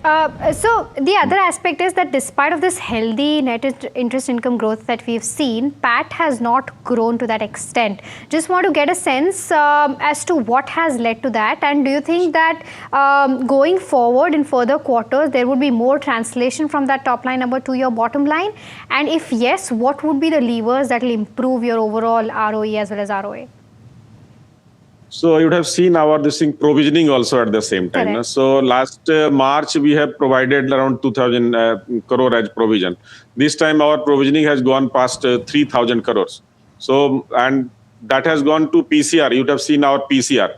The PCR has increased to close to 95%. So good sum of amount has gone there. And at the same time, we have provided for PLI also, the performance linked incentive for staff in the first quarter itself, around 300 crore rupees. So you would have seen that we have strengthened on those counts. And at the same time, we have grown on net profit also. The growth is there for 2.18% in one quarter only, if you see. And then total profit, if you see, it is in the excess of 4,800. I think it is ever highest. Last financial year, full year, we have grown by 19,000. Our total profit was 19,000 crore rupees. So we will be bettering it again. Suppose in the first quarter only we have earned 4,800 plus crores, 4,856 to be very precise. So you just annualize it again. We will be keeping that 19,000 to 20,000 crores of profit. That is a good profit, I guess. 100 plus crores. 4,856 to be very precise. So you just annualize it again, we will be keeping that 19,000 to 20,000 crores of profit. That is a good profit, I guess. Okay, got it. Very clear on that. Again, one thing I like to mention, last financial year repo rate was cut by 1%. You have seen 100 basis points. Correct. Yes. And then we are having 53% of our portfolio under repo linked rate. So that gets repriced overnight. And the similar way that deposit is not repriced. Even one thing is it is not fully repriced. At the same time, there is a lag between also. So that also affects. But we have negated all those things and still we have grown, you see. Got it. Point very clear, Mr. Singh. The other aspect is with regards to your asset quality, because gross NPA is already declined by around 1.57%, close to your FY27 target of 1.5%, while slippages have reduced sharply as well. Just want to get a sense, do you think that there's further room for improvement here, or do you think that it's nearing its credit cycle, bottom of credit cycle? There is always a scope for improving, you see. 1.57, we have given guidance 1.50 gross NPA for the full year. So in first quarter only, we have reduced it by 27 basis points at 1.57%. Net LP also is 0.36% considering the good provision coverage ratio. Credit cost is also very controlled at 0.51%. So going further, I think the next quarter we will be achieving that 1.50%. We will be doing it further better. But net NPA is 0.36%. It will further improve. It will further improve. Net NPA will further improve. So there is still a scope of improving on gross NPA and on net NPA also. Okay, so that's the word coming in from the management of Canara Bank. In fact, a lot of headline numbers coming in terms of guidance. The stock trying to find its way upwards, seeing gains of nearly 2% as we speak. But let's get in Heyman Kapadia of DR Choksi FinServ and Ashish Mohta, Managing Director and Fund Manager at Apex PMS, JM Financial, joining in. Welcome to the show, gentlemen. Always a pleasure to speak to both of you. Before I actually go across to Heyman to take his view in terms of technicals, a quick view in terms of Canara Bank as well as the other banks that have reported numbers. If you look at a AU Small Finance Bank, or for that matter, even if you look at the smaller names, Ashish, there is some bit of, juice remaining there. What do you make of the numbers that have come in so far? Hi, very good afternoon, and thanks for inviting me on this show. So as far as, first of all, Canara Bank is concerned, very strong set of numbers, very reasonable valuation at this point of time, and very encouraging, I would say, guidance clearly indicates that, NIMs, are going to expand. Credit growth is very, very strong. Net NPA numbers below last few quarters, and clearly the valuation is in a very comfortable zone of 1.1 time forward price to book is giving a lot of comfort. Same is the case with something like IDFC First Bank, which has also posted very strong set of numbers, and even in the large cap space, ICICI Bank somehow has outperformed its peers like HDFC and Axis Bank in terms of the credit growth. So all put together, I think the overall financial sector is looking quite promising. Not just the banks, but even the some of the NBFCs. So for example, Shriram Finance has posted its numbers where the NIMs have gone to almost 10%, and clearly I think with MUFG deal happening, we are seeing the cost of borrowing coming down, and almost 18% kind of growth expected for next 3 years on a CAGR basis in terms of loan growth clearly indicates that Shriram Finance also is going to see a lot of re-rating. So overall we are quite positive on the entire financials in the large cap private bank, ICICI Bank, IDFC First Bank, RBL. These others of loan growth clearly indicates that Shriram Finance also is going to see a lot of re-rating. So names which looks very, very promising. In the PSU banking basket, SBI, Canara Bank, they both look quite promising. And in the NBFC space, Shriram Finance, Aditya Birla Capital, these are the names which we have been liking in the entire space. Okay, all right. So that's the view coming in on all of these banking names. But quickly, Heyman, your take on the benchmarks as well as the picks that you have for us today. Very good afternoon, Mahima. Thank you for having me on the show. It was a pleasure. Well, we gave a breakdown after 27 trading sessions to bounce back the very next day. We were in a range between 23,800 and 24,558 for 27 trading sessions now, Mahima. Friday, we give a downward breakout by closing just below 23,800. Now we bounce back to recover and sustain above that. So this was a one-day reversal of flip-flop. The VIX, which was going closer to 15, is now sub 13. So crude is off, rupee is stronger. So everything seems hunky-dory from a shorter-term point of view. Close about 24,150 should mean some more upside. But we have a monthly expiry tomorrow. The rollovers have started. If you see the OI on Friday, the Nifty and Bank Nifty OI was down by 13 and 10%, obviously for rollovers.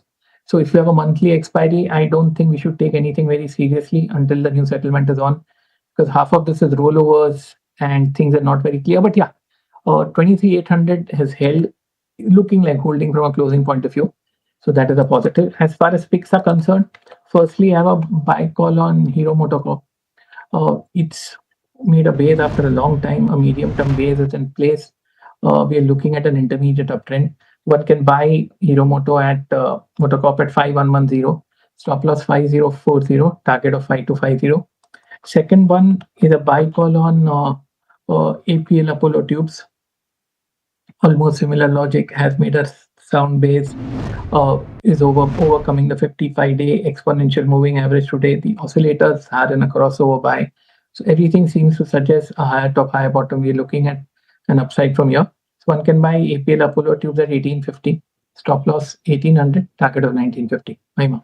Okay, so interesting picks coming in there, but it's that time where we get you all the chatter from the dealing room. Somit Sarkar joins in. Somit, a very interesting day of trade where you're seeing the markets nearly at the day's highest levels, and I'm sure lots brewing there. Yes, a lot of action on the market given the fact that the crude has now come down below $90 per barrel and we are now trading around the 24,000. But we need to close decisively above the 24,000 level to see a technical bounce further going forward. But few stock specific actions that dealers have highlighted. Firstly, it's PN Gargill. Now what dealers are saying here is that there are buy flows on the PMS desk. They are expecting a QIP announcement very soon here, and they're also expecting strong Q1 numbers from this counter. Apart from that, there is Gulshan Poly, HUL and Pidilite. There are buy flows on the large HN and the PMS desk. Dealers are expecting strong set of numbers to come in from all the three names, and for specifically when it comes to HUL, they're expecting strong volume growth, much above the street expectations in the first quarter of FY27. On the flip side, there is ABB. There are sell flows on the HNI desk, and dealers are saying that the Q1 numbers could be on the weaker side. Now earlier the parent company had reported a strong order inflow growth, but margins seems to be a concern when it comes to ABB. And lastly, Max Financial. At the lower levels, dealing rooms are indicating that there are some buy flows on the institutional desk at this counter. Now the selling pressure from a large DI is expected to get over soon, and the stock could bounce from the current level is what dealing rooms have indicated. All right, okay, Somit, thank you so much for getting us those details. I think HL and Pidilite is something that stood out for me. Ashish, I'll come to you. Overall, we've seen good set of numbers coming in from Nestle. Tata Consumer was also a very steady quarter. What have you made of the consumption earnings that have come in so far? Because despite of inflationary pressure, there has been margin uptick and there has been volume growth as well. So what do you make of these earnings and what can you expect going forward?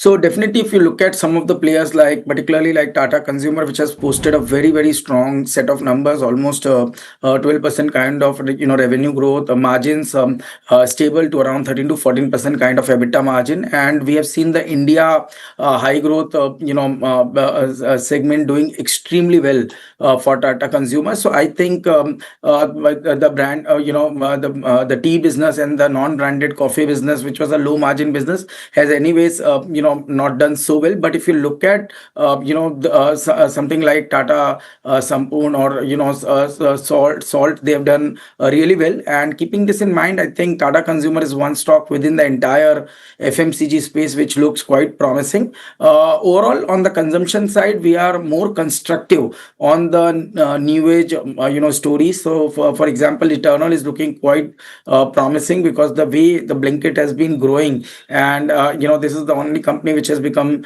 profitable. So I think and there's an intense competitive intensity which is playing out. So it is going to put a lot of pressure on players like Zepto or something who are not profitable or are not able to increase the average order value and the overall top line growth. So there we believe the leaders like Eternal are going to take significant market share, and that's where our belief is stocks like Eternal could do very well. And to play the proxy, I think companies like Delivery and Shadowfax could be big beneficiary of the jump we are witnessing in e-commerce and the quick commerce segment. So that's where our belief is both these players, Delivery and Shadowfax, which are proxy to this entire consumption story, can do really well. Hemant, quick one. Swiggy Eternal. Your Swiggy is seeing gains of nearly 3%, Eternal, 5.5% in trade. So there is this uptrend coming in there. Would you play the momentum? Hiral, frankly speaking, Swiggy, despite multiple attempts at either side, has gone nowhere. Right now, if I were to buy, I'd be playing for a bounce. I'd be more comfortable buying on a close about 285. That's where the swing high comes in, and overcoming that would mean technical green shoots. Having said that, comparatively, Eternal looks stronger. I think it's going to close about 300. A close about 300 should trigger off a 5-7% upside. We are in an intermediate uptrend, so to pick and choose, a clear pick would be Eternal. Okay, so that's the take coming in for both Eternal as well as Swiggy with regards to where the technicals are concerned. And there you go, that's the comparative chart of the both of them as to how one has just seen an upward move, but the other one has seen a decline comparatively. So that's, of course, with regards to Eternal and Swiggy. But you know what, Jefferies is turning tactically constructive on Indian IT, citing a shift in market sentiment away from the AI trade and towards India. Jasmeet joins us with the key takeaways from this brokerage note. Jasmeet? Well, Mahima, thank you for that. And it's not just Jefferies. We recently saw Kotak changes stance on TCS and also added TCS into the model portfolio. Soon after Kotak, we also have Jefferies. Now, they have released an interesting note over on Indian market. And what's interesting is the IT aspect. While they are turning neutral on this particular counter from a long-standing underway. Now, what they state is they're making note of few positive key points. Those are few examples of the earnings, corporate announcements, and the other key up moves which are turning key positive for this particular counter. They also state that the global AI reversal trade is something that's triggering the stance to turn neutral on this particular counter. They also state that the Korean memory chip market has seen a downtick of nearly 30% over last couple of months, while Nifty IT altogether has suffered nearly 25% in this particular year due to that AI-led deflation which we are seeing across IT names as well. And from the lifetime high, IT has seen a downtick of roughly 35 to 40%. That's the reason why they're changing the stance given the AI reversal. Also, they state that they will be closing out the overall stance by adding Infosys in the model portfolio, and they also increase the weightage on the Coforge company. Further, they also state that the overall reversal of AI trade in the global market would lead to FPIs flowing back to India and also would lead to supporting the overall IT pack as a sector. Okay, all right. Jasmeet, thank you so much for getting us those details. In fact, you know, Infosys is the one in focus after this, and we've seen that uptick coming in on the counter. Plus, we have a lot of names in the Nifty which are also doing very well from the IT space. Ashish, I'll come to you on this space. Anything in particular that you like, and do you agree with this view that tides are going to turn for IT? So there are both, pros and cons, and we believe that what is turning positive for IT, one, the valuations have become very, very comfortable at current levels. Second, the way the AI, reversal is taking place, and obviously if that happens, we have seen the AI, Bloomberg value index down almost 22-25%, which constitutes a lot of these, global giants. And firstly, market is also trying to look into the big tech companies and announcements which is going to take place. So market is trying to keep itself. A lot of short covering is also taking place because nobody want to be on the wrong at a very low valuation. So we are seeing some short covering as well.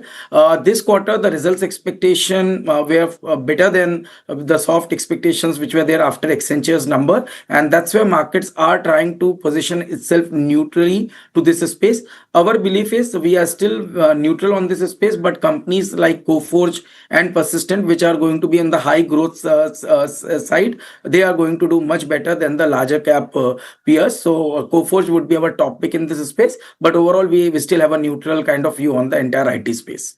You have Coforge that will be posting numbers today as well. In fact, the revenue expectation is around 5,320 odd crores, which is an uptick of around 20%. Your EBIT margin is expected to fall by 95 basis points at 15.61, and your net profit is expected to decline by around 11% and come in at 544 odd crores. The constant currency growth between 20 to 23% is what the street is eyeing, and there would be flattish organic growth on the back of the exit from the DC business. The margin contraction is only on the back of the Encora integration, and including Ancora, they're guiding for a 15.5% guidance. The outlook with regards to the AI revenue, the travel segment, and the discretionary spends, that is something that the street will be eyeing as well. So watch out for a Coforge in trade as we speak. But moving on, let's talk about the financial space. You have IDFC First Bank. That stock has gained, and this is on the back of the beat in terms of profitability. The margins have improved. The guidance is looking pretty okay, and the lower credit cost outlook is something that the street is watching out for. The management commentary also has been very strong, and there are multiple brokerage upgrades that have come in, which has strengthened the case for an investment. That stock, though, has actually gone down from the day's highest levels, 5.5% up move coming in there. But Shivam is here with us to tell us why we are taking this one as the stock of the day. Shivam, interesting brokerage notes also that have come in with regards to where IDFC First Bank goes. What are the key highlights, and why do you think this could be the stock of the day? So starting with the first key reason, which is the profitability, the profit growth has almost doubled, and that was due to the higher net interest income, stronger other income, and lower provisions. Also, the profit growth was above the street estimates. In terms of credit cost guidance, that has been lowered to 150 to 160 basis point, which was earlier 170 to 180 basis point. That has also fueled the positive sentiment. In terms of CASA ratio, that has seen a significant improvement of around 102 basis point on quarter, which will improve the funding profile of the bank. In terms of brokerage ratings too, we have seen upgradation, and the target price have also been raised. And in terms of management commentary too, we have seen a positive outlook. Going ahead with the con call takeaways, now the FY27 margin guidance have been revised upwards slightly to around 5.8% from 5.7%. However, the management has said that the margins to remain around the current levels in few upcoming quarters. In terms of cost to income ratio, that has also been expected to improve to below 70% during the FY27, and that will be led by the lower operational cost. In terms of the ROA, the management is expecting the lower credit cost, better margins, and operating leverage to drive the ROA going forward, and the improvement in ROA is expected in FY27 to FY29 period. In terms of MFI portfolio too, the bank has seen a significant growth in disbursements in this quarter, and going forward the MFI portfolio will return to around 15% of growth in by the end of FY27. The ECL transition impact has also been expected to be somewhat broadly neutral, and the management expect the credit growth momentum to continue going forward too. In terms of brokerage upgrades, as I was saying, ICICI Securities have upgraded to buy and has raised the target price from 77 to 100 rupees. CLSI has also upgraded to accumulate with target price of 95, and Axis Capital has also upgraded the stance to add with the target price of 80. In terms of valuations, the current price to book ratio of the bank stands at 1.5x, which is in line with the 5-year average price to book ratio. However, the 1-year forward price to book ratio is at 1.4 times, which remains fairly reasonable, and also these were the reasons the stock is up in today's session. Okay, so that's a very strong quarter that has been reported, Mahima, by IDFC First. But along with that, just look at the AU Small Finance Bank as well. If you just pull up that one on the screens, in fact, on the sidelines of Business Leadership Awards as well, that stock is up 4.5%. Their conversation with Tamanna with regards to the succession plan, etc., is very positive, right? Let's quickly first just listen into what they had to say in terms of the first quarter and the succession plan. I'm very blessed that people have really supported me over the years. So first data point, our top 50 people of bank are with the institution from last 15 years. So they're beyond bank term, right? So that's one thing, right? Second, as I'm very explicit in my leadership communication that I'm not there for permanent, right? And the best guy has to become CEO.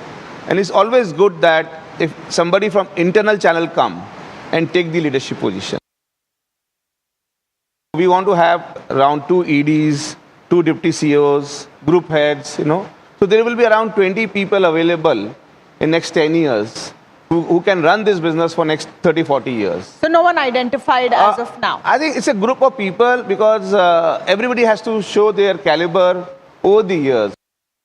Right, so that was of course the management of AU Small Finance Bank. But Ashish, you know what? Small finance banks have done very well this quarter. I mean, you look at Suryoday, you look at ESAF, all of them have done pretty well. If you were to pick one from the entire space, considering how Q1 has fared, which one would that be? As already mentioned, I think IDFC First Bank would be our top pick in the space because the kind of valuation it is trading on a forward one year, it's trading at almost 1.4 time price to book. Lending growth was very strong, and if you look at the credit cost, it has come down. ROAs are going to improve, which will lead to strong re-rating in the return on equity. And we believe that considering the kind of growth this bank is indicating, it is a very strong possibility at some point of time we'll see 1.7, 1.8 time price to book in IDFC First Bank, and that will lead to a re-rating. So eventually a potential to move towards 110, 115 levels is very strong. So my preferred bet in the entire smaller cap private bank would be IDFC First Bank. The small finance bank space specifically. All right, Ashish, got your view. But with that, time to slip into a very short break. But we'll be taking a lot more, we'll be talking about a lot more stocks on the other side, and of course, get you top buy today, sell tomorrow calls, and vice versa as well. So do stay tuned in.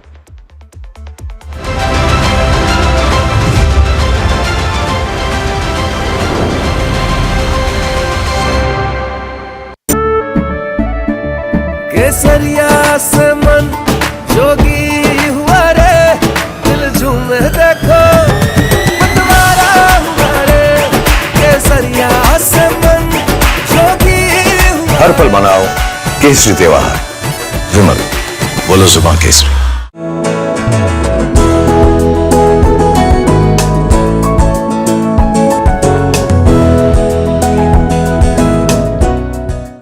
We are over, Jimmy. Hey, life में scratches तो आएंगे। गाड़ी के scratches को तो Cosmo PPF संभाल लेगा। आप अपना देख लो।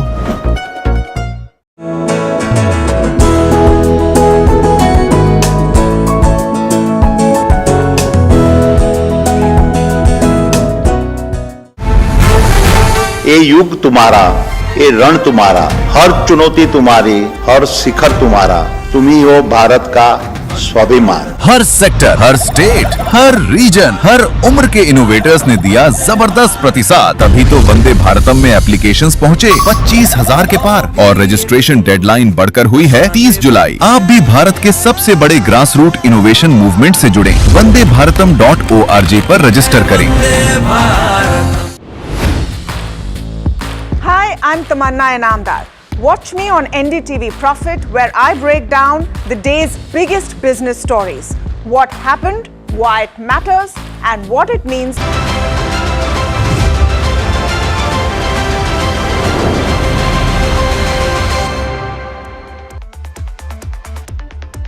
Welcome back to NDTV Profit. You're watching India Market Close from NDTV Profit Suzlon studio as we speak. But very quickly, you have Nifty 50 that has actually reclaimed the 24,000 mark. The risk of sentiment, it seems, is somewhere reducing. That's the question.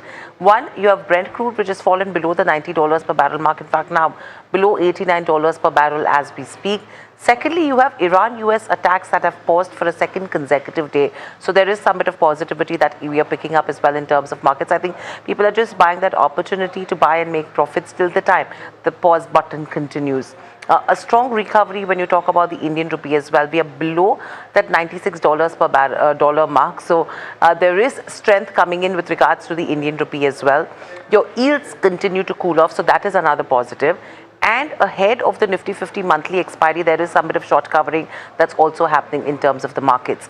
And taking global cues into consideration, you have European markets also which have opened in the green. So all in all, the cues are seeming absolutely positive, Mahima. Yeah, absolutely. And, you know, again, like I said at the start of the show, that, and Somit also mentioned that I think crossing 24,000 is going to be a crucial one to watch out for and see as to how things fare from here on, because we're looking at supports at 23,800 levels and an upside of around 24,500 plus levels. So we'll have to wait and watch as to what happens next. So that's of course with regards to where the benchmarks go. But I think we still have Hemain with us. Hemain, we've talked about the small finance bank space, before we went into the break, and a lot of them have done very well, this quarter. They've also run quite a bit. Anything in particular where you still that momentum still sustains and an entry right now makes sense from here on to see a further upside? Mahima, I think, like you mentioned, everything has moved quite a bit. So I'm not sure we have a positive risk-reward ratio buying something fresh. Whether you look at Suryodaya, you look at Ujjivan, Utkarsh hasn't done much. But the way I look at it, Ujjivan, despite the move, seems to be having some steam left. So I wouldn't say buy at a current level is very interesting. We're at around 71, 71. Closer to 66 would make the risk reward ratio tilt a little bit in the buyer's favor. So it would be a buy on declines for a target of around 91. We are in a short, medium, and longer term uptrend. We are in a time frame. We are in an uptrend on all time frames. With whatever data we have around 5 years of data, 6 years of data. Mahima. All right, okay. Ashish and Hemen, thank you so much for taking out the time and taking us through all the stocks that we discussed today. With that, some more conversations from our Business Leadership Awards. We caught up with Nadir Godrej, who is the son, of course, of who's from the Godrej Industries, listening to exactly what he had to say from the conversation that we had with him. I'd love to have you just tell the youth what it takes to stay relevant in leadership today, and what should the next generation build on in terms of qualities and characteristics that they can maybe take from the past and carry on into the future. Right. For us, it has always been very important to be customer-centric as well as employee-centric, because that is how you can live your purpose. And there are more and more challenges coming in the world. There is inequality, there is climate change, there is AI growing very fast and with a lot of potential as well as a lot of danger.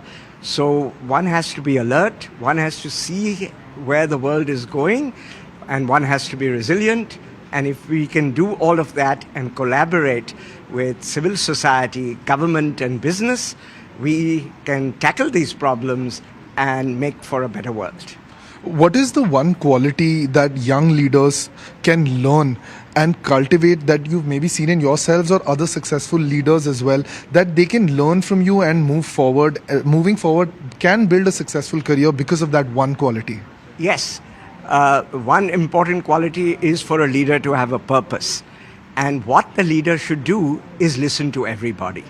Leaders don't have the answers. It is teams that have the answers. Leaders have to coordinate the team to find the answers, and when the team finds the answers, they have the will to achieve it.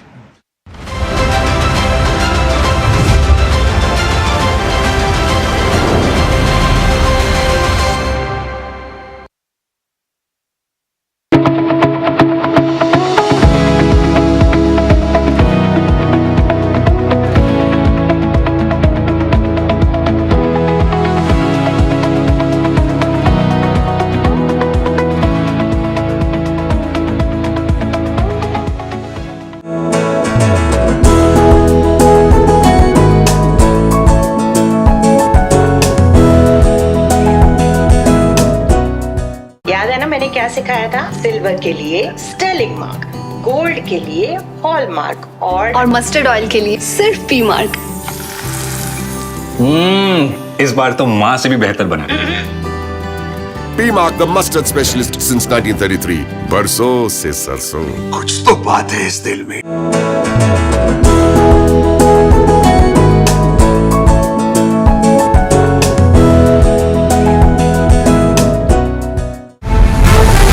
ये युग तुम्हारा, ये रण तुम्हारा, हर चुनौती तुम्हारी, हर शिखर तुम्हारा, तुम ही हो भारत का स्वाभिमान। हर सेक्टर, हर स्टेट, हर रीजन, हर उम्र के इनोवेटर्स ने दिया जबरदस्त प्रतिसाद, तभी तो वंदे भारतम में एप्लीकेशंस पहुंचे 25,000 के पार और रजिस्ट्रेशन डेडलाइन बढ़कर हुई है 30 जुलाई। आप भी भारत के सबसे बड़े ग्रास रूट इनोवेशन मूवमेंट से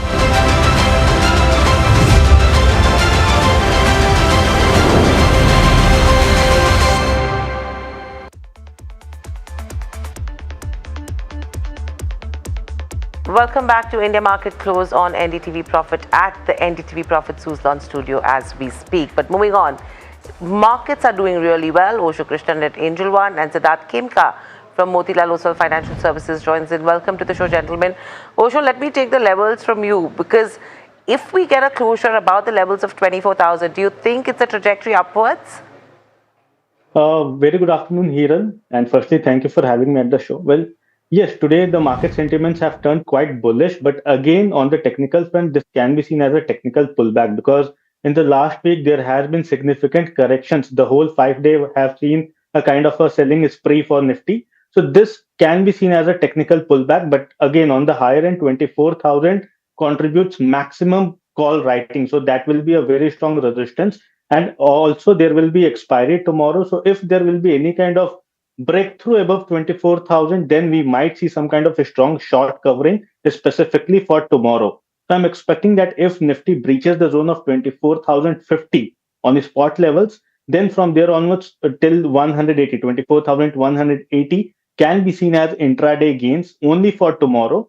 Overall, the technical structure is still sideways to negative bias. So I will expect that any kind of correction, any kind of dip should be even more positive for the intraday trader. So I'm expecting 23,850 to 800 as a strong support, and one may look for long positions, adding long positions around those levels. But if there will be a continuation on the higher end, then one should definitely try to gauge on the higher end above 24,050 only for intraday trades for the targets of nearly 24,180 to 24,200 for intraday purpose. So, Osho, what would your top picks be then? I have two recommendations. One is Hero Moto. Hero Moto has given a very strong breakout in the last trading week. Today, we are witnessing a kind of a strong, sustainable movement in the counter. So I am expecting the momentum can be continued in the counter. But again, on the higher end, the immediate target comes around the zone of 5,300, which is the 200-day simple moving average. While on the lower end, one should be maintaining a strict stop loss around the zone of 49.50. The other counter, which is looking quite bullish on the technical front, is Kolpal. Today, the counter has surged approximately 2.5%. That has been backed by decent volumes. There have been multiple positive crossovers, and also the counter have seen strong emergence above the 200-day simple moving average. So I am expecting that momentum can be seen in the counter to get continued. On the higher end, the first target comes around the zone of 2200, followed by 2245. While on the lower end, it will be advised to keep a strict stop loss of 2090. All right. Okay. So that's the view coming in on both Hero MotoCorp as well as Colgate. But while we are talking about the auto space, Maruti Suzuki is the other one that's launched a cheaper Brezza with a new 1-liter turbojet engine, benefiting from lower GST rates. And Puneet joins us with more details on this launch and what it is actually aiming at to regaining market share. Puneet? Well, thank you for that. Well, it's a very timely launch for Maruti Suzuki at this time because they've introduced a new turbojet engine which is almost of 1 liter or about 1,000 cc. Why this is important is because of the GST rate changes. If a vehicle is sub 4 meters and a less than 1200 cc or 1.2 liter engine, that attracts a lower GST rate, and hence this vehicle has now gotten cheaper compared to its predecessor, which was just has been in the fray of the last few years. Earlier also, Brezza also had a 1.5 liter petrol as well as CNG engine. That still continues, while they have given the additional benefit of an underbody CNG, so you get a lot more space in the trunk of your car. But there's a significant reduction essentially in the price of this Brezza ownership in your hand, which is the total cost of ownership that you see. Earlier on, with the 1.5 liter engine, you would be attracting a 40% GST rate. Now that falls to 18% because of the below the engine below 1200 cc as well as a car that's sub 4 meters. There are two big features also that are apart from this making this vehicle very attractive. Before we get to the numbers, that the underbody CNG has been essentially borrowed as a concept from the Victoris. For Victoris specifically, they've sold 50,000 units since the launch in September 2025, and every 1 in 2 Victoris models sold is a CNG variant. So you could see more adoption of the CNG despite being at that 40% tax bracket. but the turbojet engine definitely is easier on your pockets. What they've also introduced is rear body radars. That's a first in the segment, so challenges in terms of features also versus the other car makers. It's a big volume model for Maruti Suzuki. Of course, they sell 24 lakhs units in a year, but Brezza alone contributed to 1.8 lakh units in the last year. Since inception in 2016, they've sold almost 14 lakh units of the Brezza. So it's a high volume, higher market share product. But over the last few years, there has been competition that's been increasing. When you compare the new Brezza, of course, the prices is important at 7.4 lakh units. But the competition is very neck and neck as well. So let's show that price chart as well. Only the Venue, which offers a lot more premium features, is priced higher. Look at the competition with Tata Nexon. That's a big one. So is the Kia Sonet. But the market share in the last 5 years has been dwindling for the Brezza because there's been a lot more competition, newer players entering, especially in the unlisted side too. So when you compare the market share from the FY21 levels for Brezza, that is the other important factor. So let's show the market share table now if we can. Okay, we don't have that table, but let me put out the numbers then in perspective. Brezza was 17.8% in FY21. That has now fallen to 12.3%, and hence there's still a lot more ground that the company has to cover. The Sonet has fallen too, so competition has increased from the likes of Skoda, Volkswagen amongst others. But definitely this is going to be a very important launch. A lot more commentary expected from the management when they release earnings later this week. So much for that. That's very interesting in terms of comparison as well, Puneet. Siddharth, let me come to you with regards to where the auto pack goes. Look at a Maruti launching a Brezza. If you have to look at competition as well, what do you make of this entire OEM space right now, and anything that you have in terms of the auto ancillary space? Yeah, hi Hiral, good afternoon. I think if you look at interesting moves by Maruti Suzuki launching a new turbo booster jet Brezza in the competitive range. So what we see is that Maruti is definitely looking to scale up its SUV sales from about 5.5 lakh units to roughly 7 lakh units. Why it helps is because this will be a strong shift towards high margin SUV models, and where also the safety credentials will be much higher with a 5-star Bharat NCAP rating, and also targeting the overall company's ambition of about 25-30% growth in the annual SUV segment. So I think overall Maruti with its healthy launch pipeline as well as revival in the small car demand, small car segment demand, is well positioned to regain market share, and we are expecting or forecasting almost around 20% earnings CAGR over the next 2 years, led by market share gains, exports growth, as well as improving profitability.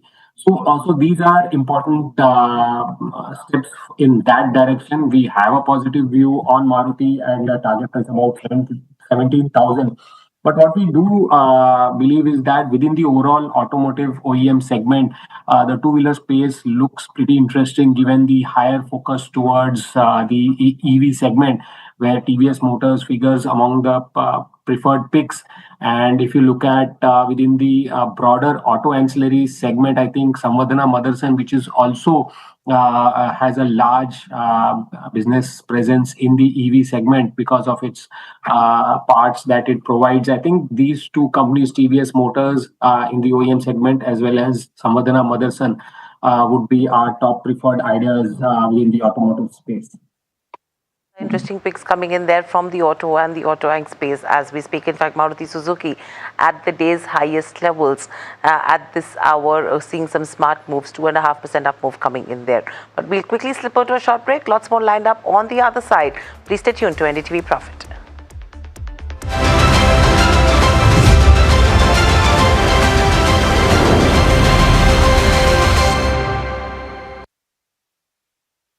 We're here with one of the business leaders of the year in that PSU sector, Captain Jagmohan. Congratulations and thank you for taking the time. We'd like for our audience to understand what it takes to be a leader in a sector that's both strategically important and has financial goals as well. How do you balance the two, and what does leadership look like then? See, in a public sector, leadership is a little more than managing a company. We are actually stewarding a national institution. We need to create capability. Every decision needs to be balanced with commercial performance and long-term national interest. If both are achieved, then the country and the company prospers. My own belief in leadership is that we have to create an environment where ordinary people can do extraordinary things. If you do that, and if you are able to build a team which can solve problems much better than any individual, that is what leadership means. So we need to create an environment. We need to get all the voices heard, and we need to propel the company forward.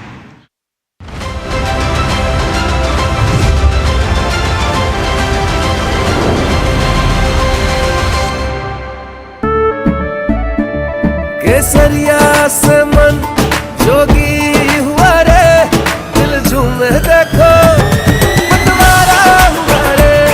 केसरिया से मन जोगी हुआ। हर पल मनाओ केसरी त्योहार। विमल, बोलो जुबान Kesari.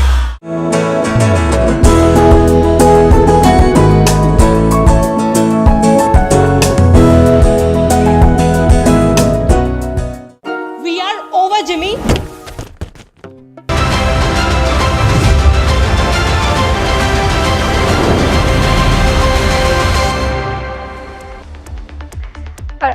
Welcome back. You're watching India Market Close here at NDTV Profit from the Suzlon studio, of course. And the markets, let's take a look at how the Nifty 50 is doing and then go to Siddharth on realty. There you go. Nifty 50 still trading around that 23,999 odd levels.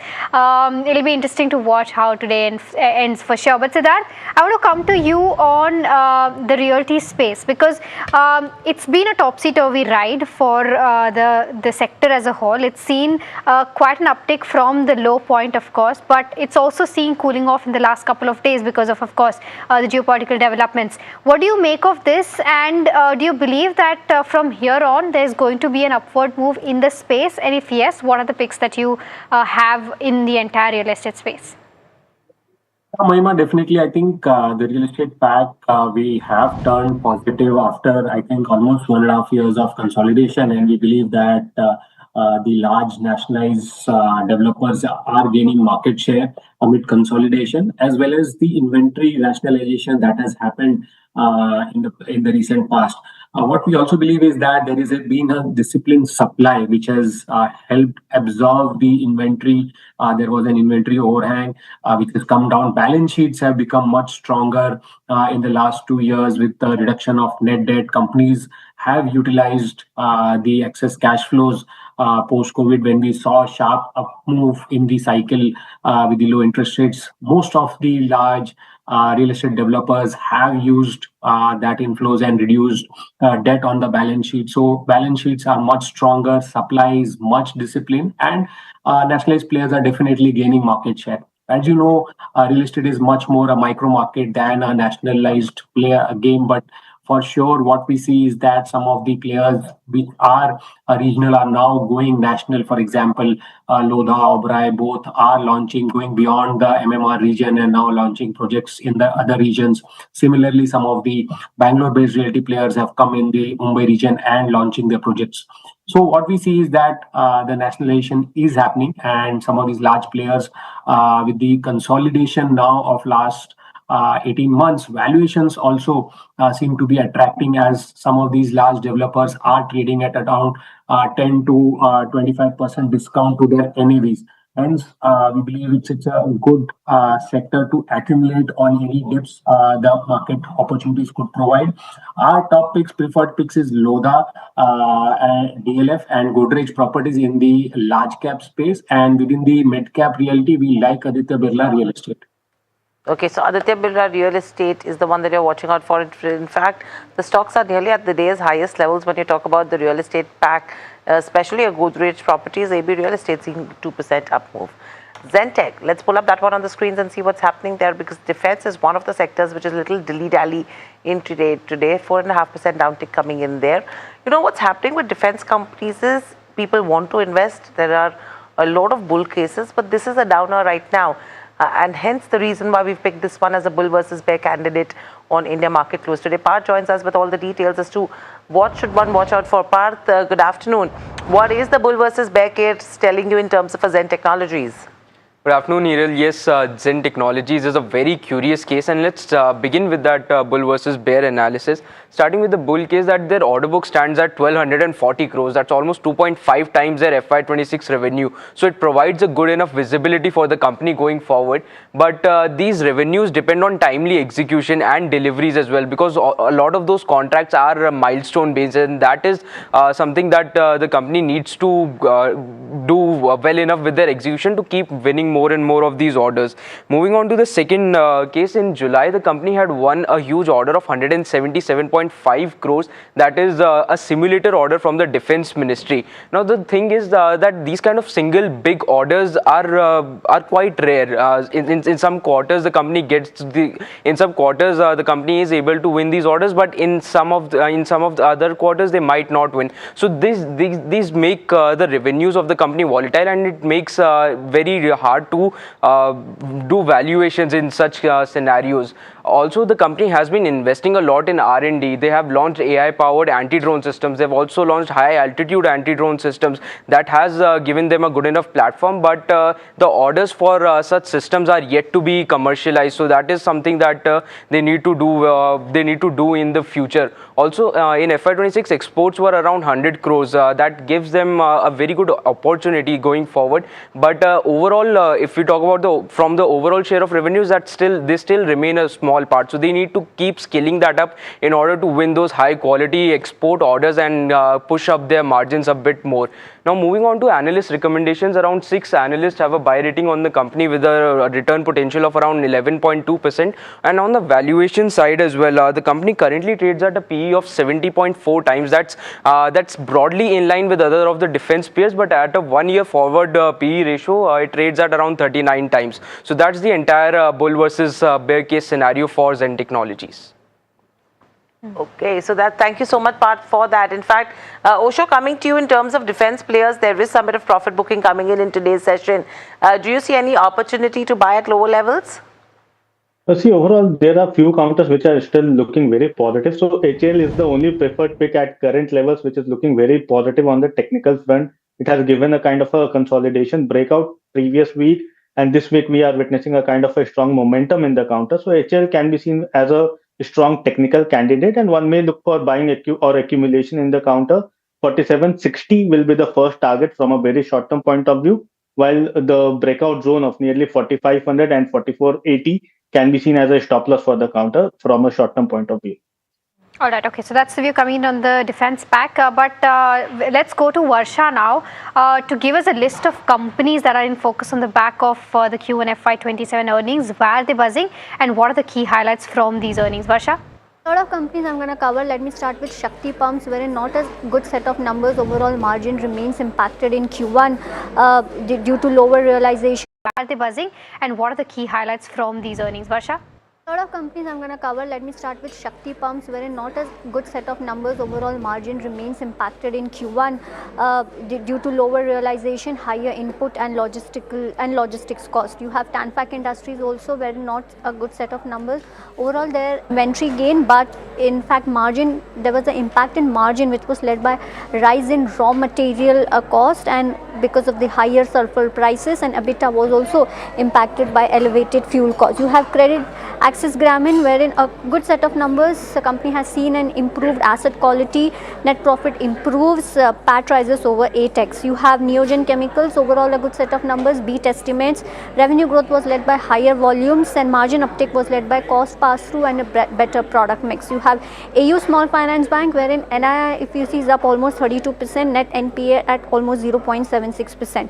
Lodha Developers, overall PAT was up 2x, pre-sales growth, if you see, was up at 4% year on year. Even they had given a pre-sales guidance of around 24,000 crore. You have K Fintech, wherein steady performance was led by international growth, and they also saw robust deal momentum. Lastly, you have NTPC, wherein overall number beat estimates. Growth was led by higher generation, better plant utilization, and they also saw good contribution from their subsidiaries and JVs. Varsha, thank you so much for getting us those details. Siddharth, I'll pick the chemical space, Neogen specifically, because chemicals have seen a strong recovery this quarter, be it Finotex, be it Neogen. You also saw Himadri Specchem doing well. If you were to play the theme while it's still on the way of its up move, how would you do that? At the chemical space, I think there are 2-3 things which has definitely helped in favor. Finally, the cost pressures have come down, realizations have improved, and what is also helping is that some of these are largely exports-focused sector, and hence the depreciation in rupee has also helped this sector. I think while Neogen is not under our coverage, but we have seen across companies, be it initially SRF, then the fluoro chemical based companies, Atul Limited announced very strong numbers.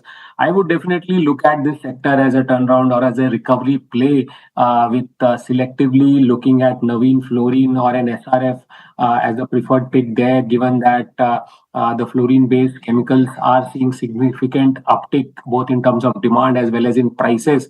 Plus, I think as the macros remain supportive, plus the companies are undertaking the capacity expansion. So I think these two companies are something that we like within this space. One, you can say small cap company is PV Specialty Chemicals. I think that is something that we like a lot within the small cap space. Again, earnings have been driven by better realizations, volume growth, as well as favorable product mix. And the company is targeting to improve both its operating margins as well as expanding capacity. So we are looking at somewhere around 25 to 30% earnings CAGR in PV Specialty Chemicals, and we currently have a buy rating. Sure. Thanks, Siddharth, for that. Very quickly, I just want to take Osho Krishnan's view on a KFin Tech. Osho, 10% up move coming in on a KFin Tech. Further momentum or book profits?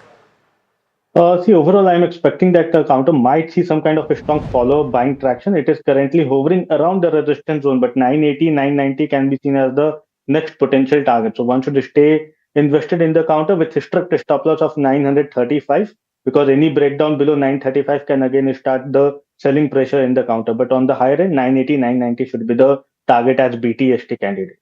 All right. Okay. So thank you for that BTST candidate as well. Osho as well as Siddharth, thank you so much for taking out the time and helping us answer, all the stocks that we discussed today. But let's take a quick look as to how the markets are ending today.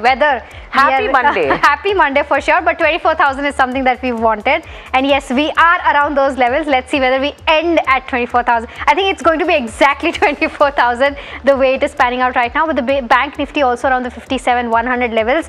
The mid cap 150 and the small cap 250 will also be an interesting one to watch out for, because both at the day's high point and seeing gains about 1% so there is that mild outperformance coming in from the small cap 250 as well, but it's absolutely earnings specific, because all the smaller names that have reported numbers are giving you these kind of gains.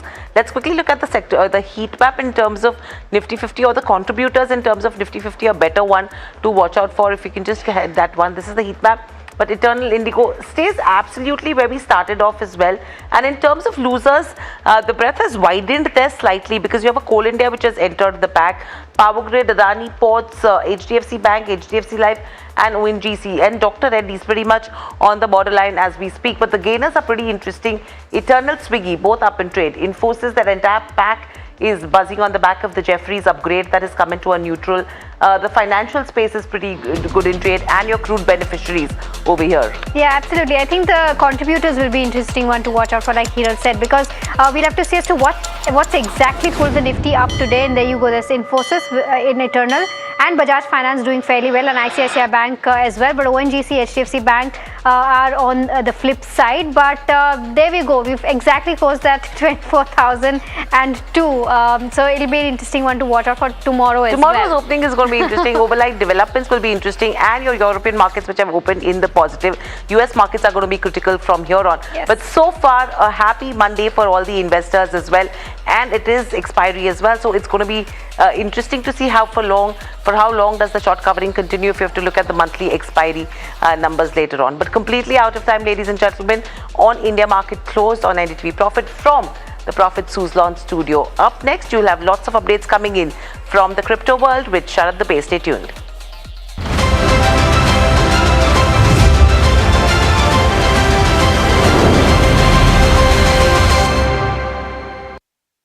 Co-powered by CoinSwitch.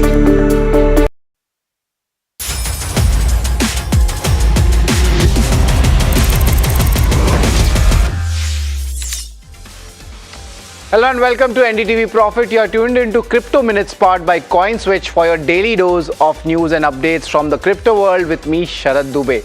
Now let's take a look at the top headlines. Bitcoin above the $65,000 mark on regulatory optimism. Clarity Act adds more regulations ahead of the August deadline. Interestingly, tokenized real-world asset has grown to almost $26.5 billion. Russia's Sberbank has launched its crypto trading infra this year. Now let's talk about a very interesting proposition. It's called a rug pull. Now it's a type of an investment scam where the people behind a project collect the money from the investors and then suddenly disappear. Now this leaves the investors with assets that have little or no value. But remember, it's important to see that this isn't unique to just crypto. There are similar scams which have happened for years in other asset classes too, from fake stock schemes and Ponzi schemes to fraudulent real estate and chit fund scams. Now the medium may be different, but the fraud is the same. In crypto, a rug pull typically happens when the creators of a new token generate excitement through social media, influential promotions, and even unrealistic promises of high returns. As more people buy the token, its price rises. Then the creators sell all their holdings or drain the project's funds, and then they disappear. The token's value collapses, leaving the investors with significant losses. And that's why it's called a rug pull. It's like the rug being pulled out from under your feet. So how you can protect yourself? First, don't invest just because the token is trending or creating buzz online. Secondly, check who's behind the project.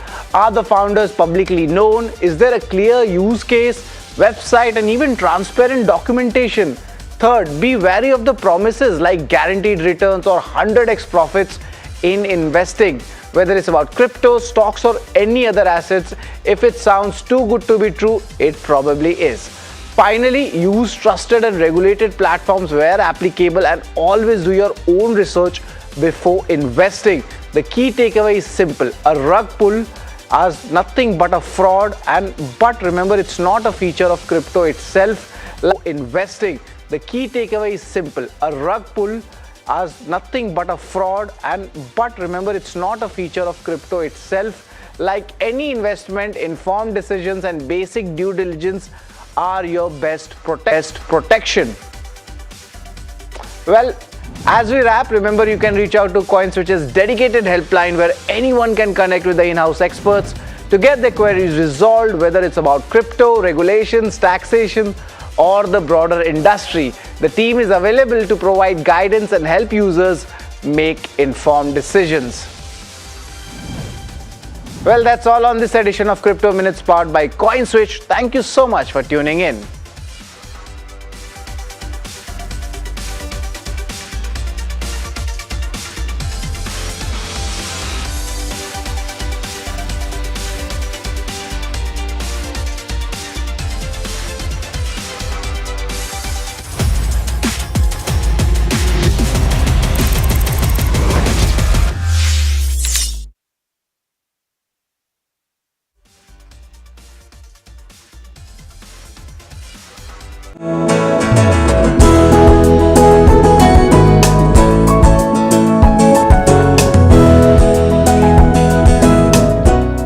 पर जब इंसान प्रकृति के साथ सामंजस्य को आत्मसात कर लेता है तो वो मधुर और लालन पोषण करने वाली बन जाती है। पी मार्क सरसों के तेल ने प्राकृतिक तरीके से सरसों के तेल को बनाया है शुद्धता और गुणवत्ता के साथ। The mustard specialist since 1933. बरसों से सरसों। कुछ तो बात है इस दिल में।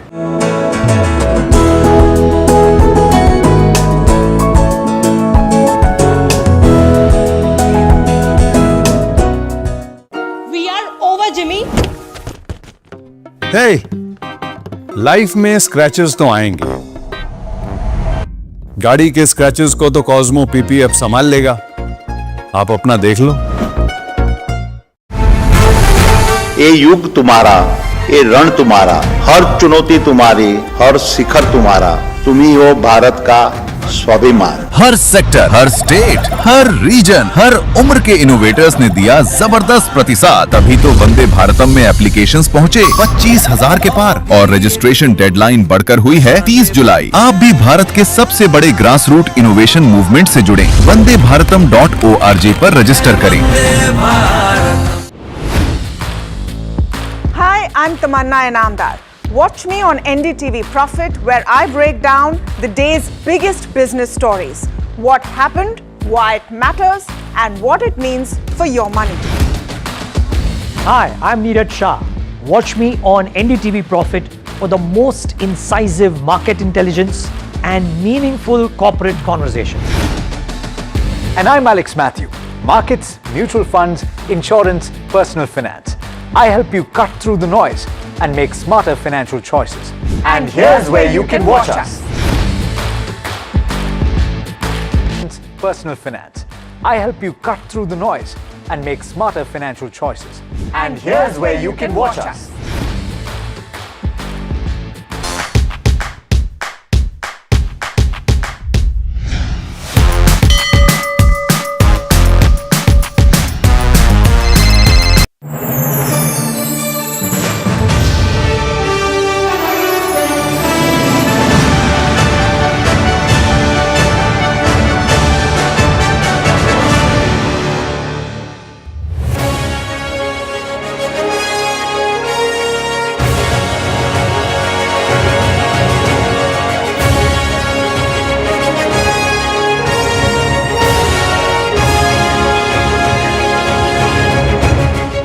Behind every result is a leadership decision, and behind every successful enterprise, the courage to choose conviction over comfort and invest in tomorrow. In our tradition, celebration is not complacency. We celebrate the way a climber pauses at a ridge. We take in how far we have come, and we fix our eyes on the ascent that remains. Madam Finance Minister, you and the government would be very relieved with the fact that the student protest for the moment is over. I think it's made us feel that we had to respond, and we responded to the voice of our youth, which is the fact that the student protest for the moment is over. I think it's made us feel that we had to respond, and we responded to the voice of our youth, which is, I think, due. It's just right that we responded. What did you make of the time when these young Gen Z protesters were out on the streets in Delhi, in Mumbai, across the country, and all manner of things were being said about the government which hadn't been said for the last 12 years? Did it catch you completely off guard? I'm not undermining what happened in the last couple of weeks. Young get very touched by things which are not ideal. They want good response, correct measures, timely measures, and that's only right. We have to keep our ears closer to the ground so that we hear what's going on, understand what's going on in time. Business Leader of the Year, non-PSU, Dr. Anish Shah. Any leader is only as good as their team. And it is really the team at the Mahindra Group that has brought us a lot of success over many, many years. We need to be a place where, we are controlling our own AI destiny. And it's not a question of, can we do it? We must do it. Sahil was in London, I think. He's come down specifically for this, making a special effort. So thank you and welcome. 110,000 people work at delivery. About 60,000 of them are at work as I speak here. So I have the easy job and so the pleasurable job of being here. So on behalf of them, thank you very much. Wealth creation is actually value creation. As a responsible MII, our value creation lies in how we help capital formation for the country, Madam, we assure you we will continue to strive hard in our journey for that. We are a near 50-year-old company focused on rural and semi-urban India. We have more than 80,000 employees, largely in semi-urban and rural India, and most of our customers, close to 10 million customers in rural India. Continue to focus there and grow. More than 80,000 employees, largely in semi-urban and rural India, and most of our customers, close to 10 million customers in rural India. Continue to focus there and grow there. I'm supported by a fantastic team, and most important, entire consumer and their love that we enjoy. And they actually, their energy and their aspirations inspire us every day to do more and more. When women succeed, like the way you have done, I think you stand out, and therefore it'll be such an inspiration for so many different women who are still hesitating to come forward. Not that they don't have talent, not that they can't contribute, but they hesitate. Women should come over that hesitation.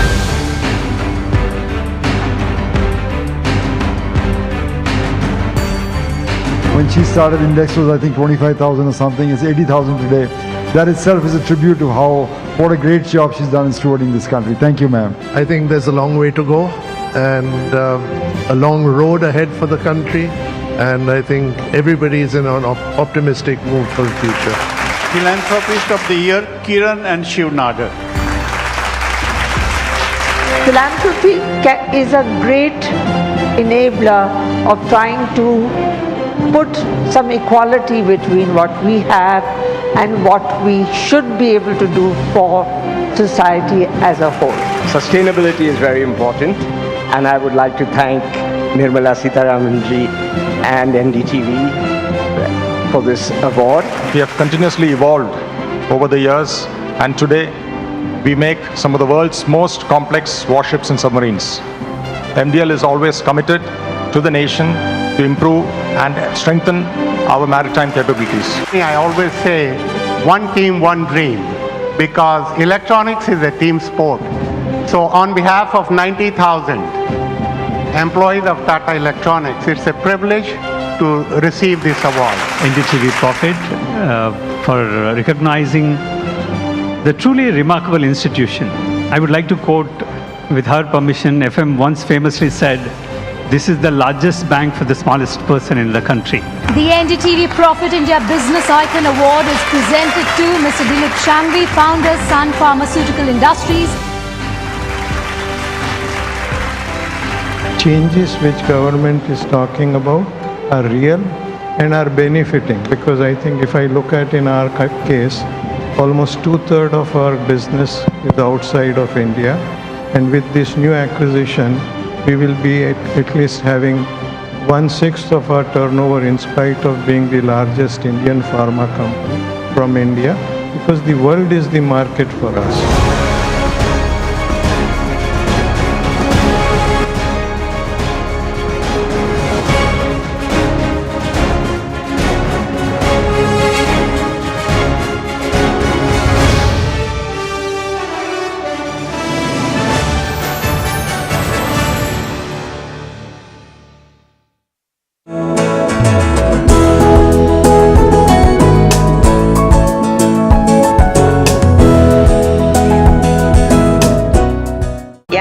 क्या सिखाया था? Silver के लिए Stirling mark, gold के लिए hallmark और mustard oil के लिए सिर्फ पी मार्क। इस बार तो माँ से भी बेहतर बना। P Mark, the mustard specialist since 1933. बरसों से सरसों। कुछ तो बात है इस दिल में।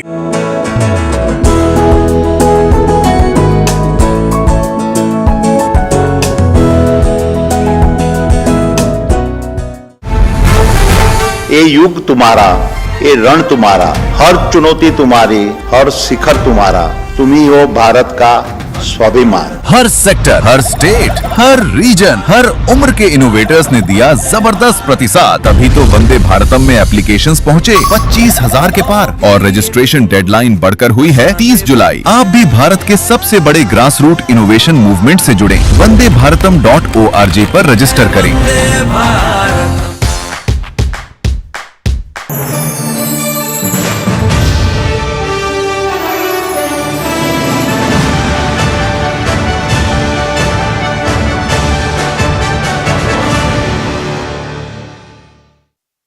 Madam Finance Minister, you and the government would be very relieved with the fact that the student protest for the moment is over and you've been able to find some relief. Is it a massive moment of relief for you, ma'am?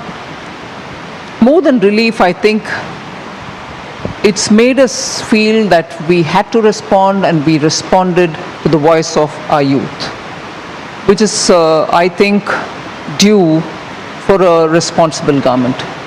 So it's just right that we responded. You come from Jawaharlal Nehru University. You've seen student agitation growing up. You've seen, you've cooked for people who've been in Tihar jail when you were growing up.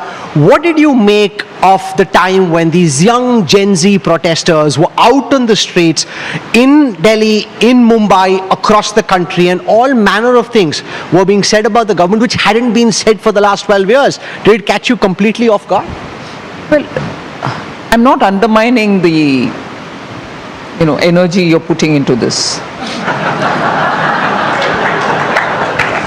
But every generation, when young, joins protests. I'm not undermining what happened in the last couple of weeks. You rightly recalled that when I was in JNU, and I'm sure generations before me and generations after us will still do it. Young get very touched by things which are not ideal. They want good response, correct measures, timely measures, and that's only right. And therefore they tend to protest because they think they should make the difference, and I'm happy for it because that's the spirit of the young. I have no second opinion on that. But yet the difference lies when you're ready to understand where they come from and respond accordingly. And therefore I'm happy to say this is a legacy of every generation when it is young, and it happens in every country. I'm not undermining what has happened here. We have to keep our ears closer to the ground so that we hear what's going on, understand what's going on in time.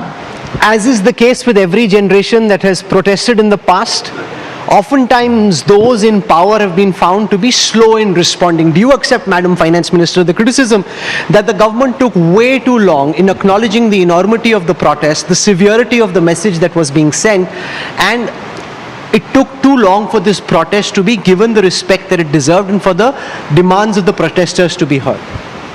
1 minute, Rahul. Give the respect to the protest. We have not stopped them from protesting. The permission was given when they came. The person who came, Dipke, who had come, was given the permission even as he landed. We didn't try at any point in time to stop the protest at all. And therefore, I think equally, when things didn't go right at the first time when the exams were held and leak became public and it had to be acted upon, soon the government arrested those who had, bought and sold the papers and so on. It was the responsibility of the government, one, to arrest them, put them to a judicial process, but equally it was the responsibility of the government to make sure the re-examination happens in time. Students get their result in time so that their one whole year's calendar does not get affected. And I think that bit was, together with everybody, the Education Minister, Dharmendra Pradhan, handled that. And after having completed that re-examination process, announcing the results so that students don't lose a year, it's when then he took a wise call that he will put in his papers. If he hadn't done that, meaning if the re-examination hadn't happened in time, it would have been irresponsible of everybody in the system. We had to do that for the students, and that was done. Before I move on to other questions, how do you see the government and yourself respond to this Instagram reel, the meme, the Gen Z, the vocabulary of protest? How does communication and governance, in your view, change on the back of what we've seen in the past one? What's the message that's been registered with you and with those in government? Now, how does it change is the question. But how are we going to change is the answer that I have to work. All of us will have to work. Because the communication in their language, meaning it's a language which I would think is easy for them to understand, not too much of a verbose language, not too much bureaucratic language. And therefore, it is important for government to see how far it can go in communicating in that language. Because when government speaks or government language is always subject to everything which is legal scrutiny. You can't say something which sounds ambiguous or light-hearted that you go, to the courts interpreting it. Government by itself has a limitation. Your language will have to be the language which will be tested in the courts. You really cannot, therefore, become so easy with your language and put yourself to question. Ma'am, when we met after your union budget for this year, India was being described as being in the middle of a Goldilocks period, low inflation, high growth. After that, the West Asia war started. And a few days ago, we were thinking, okay, maybe the worst is behind us.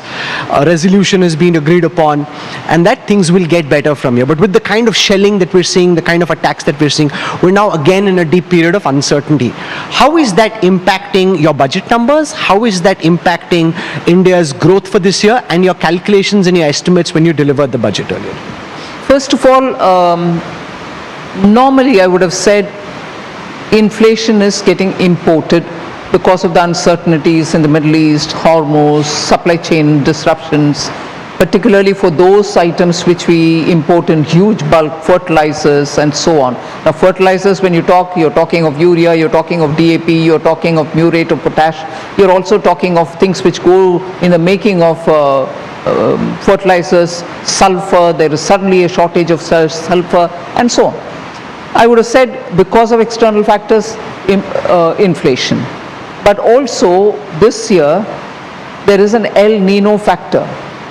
The rains are happening excessively in some parts, scarcely in some others, not at all in somewhere else.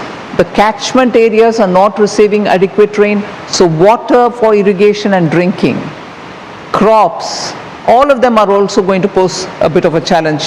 And inflation, therefore, cannot be just imported. It's also our own want of rain and the monsoon being less than normal can also add to the inflation.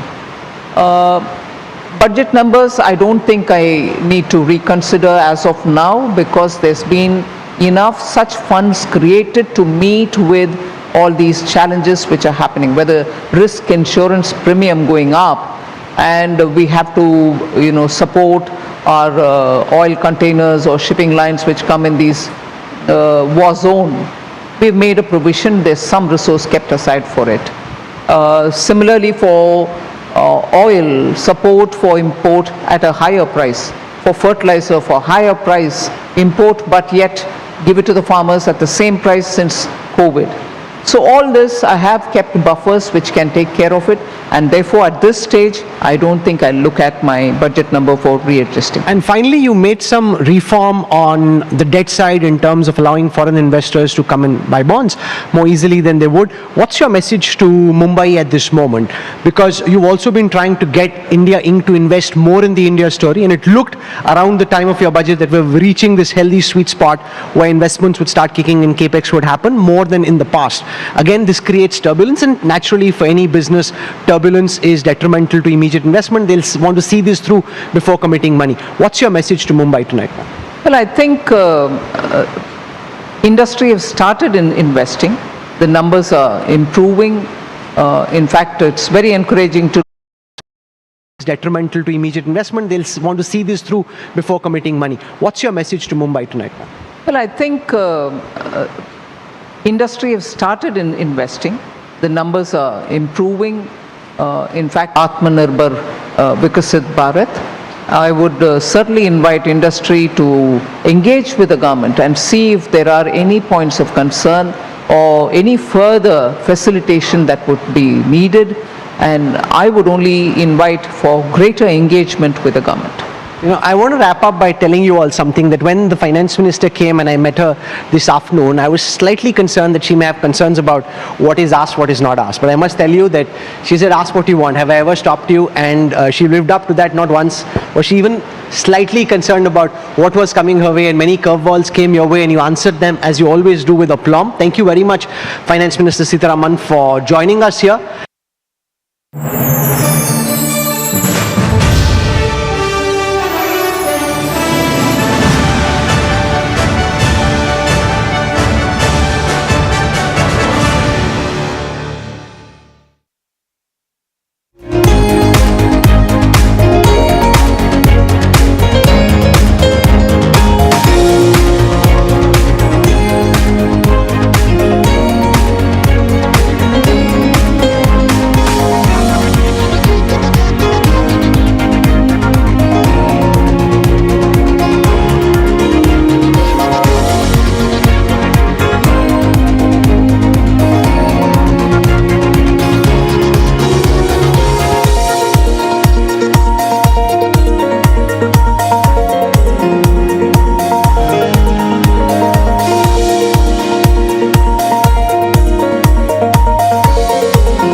पर जब इंसान प्रकृति के साथ सामंजस्य को आत्मसात कर लेता है तो वो मधुर और लालन पोषण करने वाली बन जाती है। पी मार्क सरसों के तेल ने प्राकृतिक तरीके से सरसों के तेल को बनाया है शुद्धता और गुणवत्ता के साथ। The mustard specialist since 1933. बरसों से सरसों। कुछ तो बात है इस दिल में।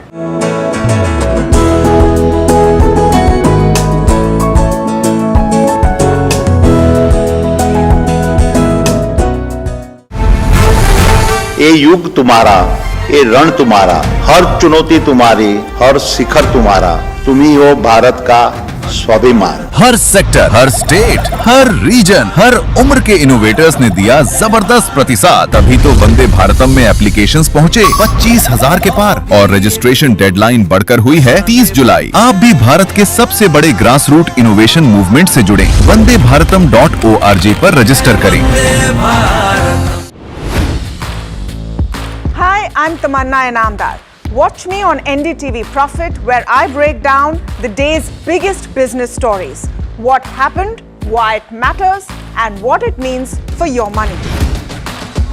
Hi, I'm Neeraj Shah.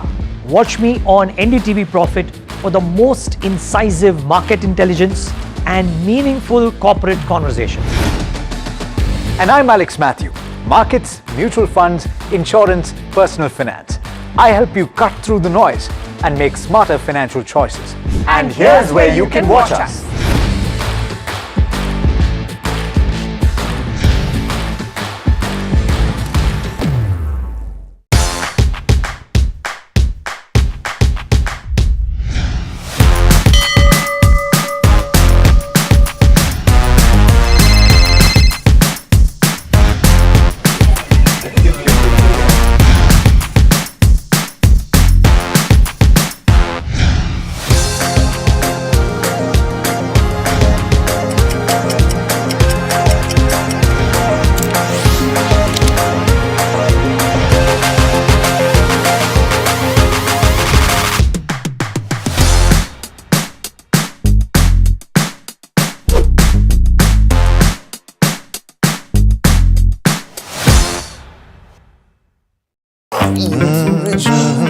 The news, Ayush. Since when do we do scripts?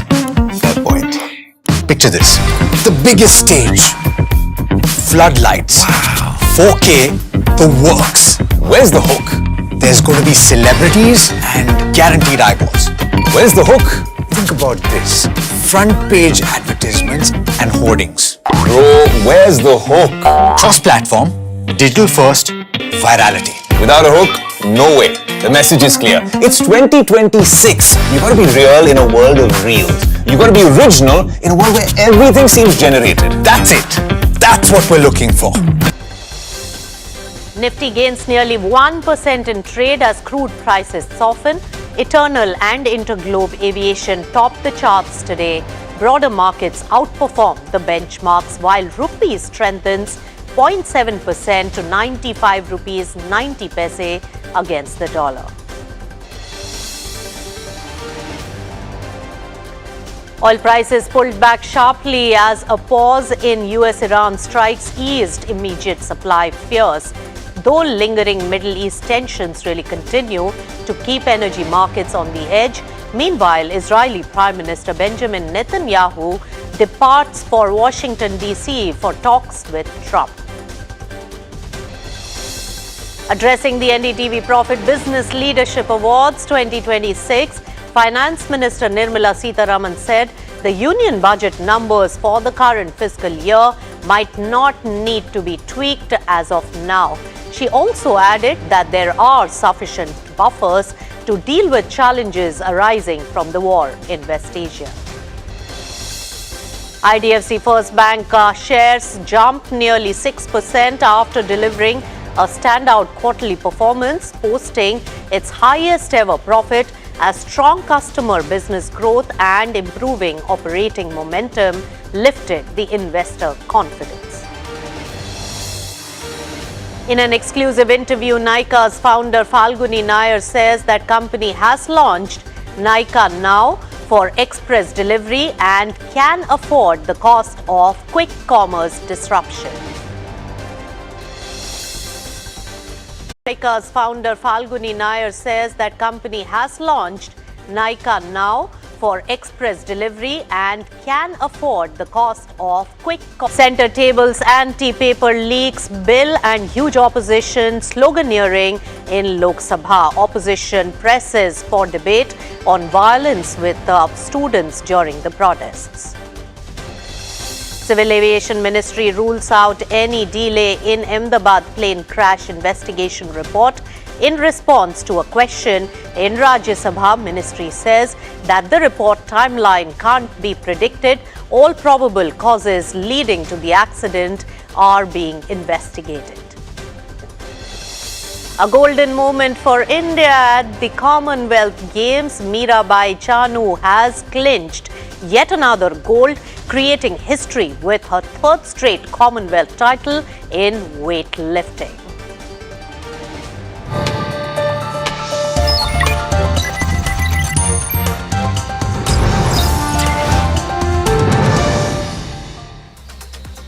Hello and welcome. You've tuned into Profit 360. I'm Nisha Podar and let's take you through the top and the most important business headlines of the day today. Well, it was a strong finish for the Indian equity markets with the Nifty gaining nearly 1% in trade as buying really returned across the board.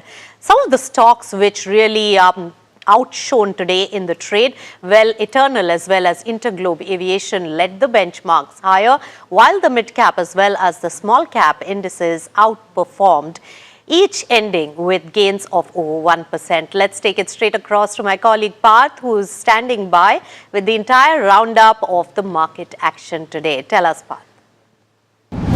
So Nifty has closed in green, up almost 1% today. This was led by Eternal and Interglobe Aviations. Eternal seeing an uptick of 6%, while Indigo also gained over 5% today.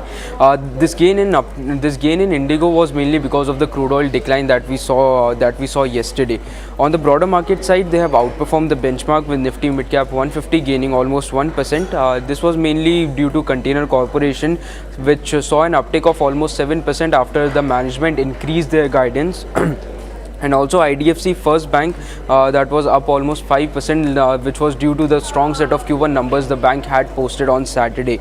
About Nifty Small Cap 250, it also managed to close in green, up almost 1.2%, led by KFintech, which saw an uptick of almost 11%, and Ramkrishna Forgings, which also gained by almost 7.5%. On the sectoral side, Nifty IT was the top gaining sector, gaining almost 2.5%, led by Oracle Financial Services and LTM. Oracle financial services gaining over 4%, while LTM also saw an uptick of almost 2.5%. On the sectoral trend side, Nifty Oil and Gas has closed in flat with ONGC and Aegis Logistics being the top losers in the index. ONGC seeing a downtick of 4%, while Aegis Logistics also saw a downtick of 4.5%. On the trend side, Nifty IT, Nifty FMCG, Nifty Bank and Nifty PSU Bank have closed in green for the second consecutive day, while Nifty Realty, Nifty Pharma and Nifty Metal have snapped their 3-day losing streak. Also, Nifty Financial Services has snapped its 5-day losing streak, while Nifty Oil and Gas has also snapped its 4-day losing streak. All right, thank you so much, Parth, for all the details. There's a lot of green on the screen today.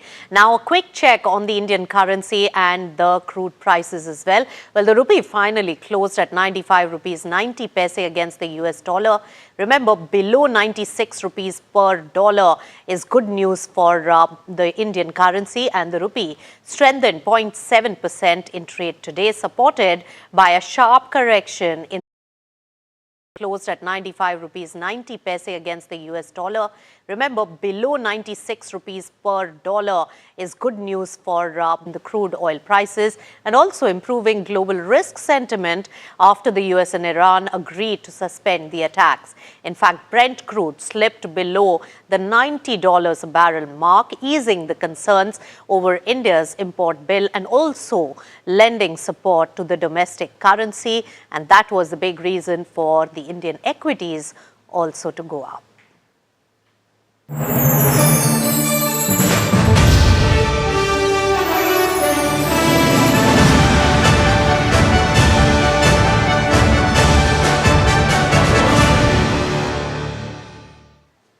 Now, speaking at the NDTV Profits Business Leadership Awards, Finance Minister Nirmala Sitharaman cautioned that geopolitical tensions and the threat of El Nino could really fuel inflationary pressures. Now, she also said that the government has made adequate provisions to deal with uncertainties and sees no need to revisit the budget allocations. Listen in.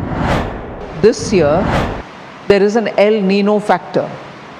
The rains are happening excessively in some parts, scarcely in some others, not at all in somewhere else.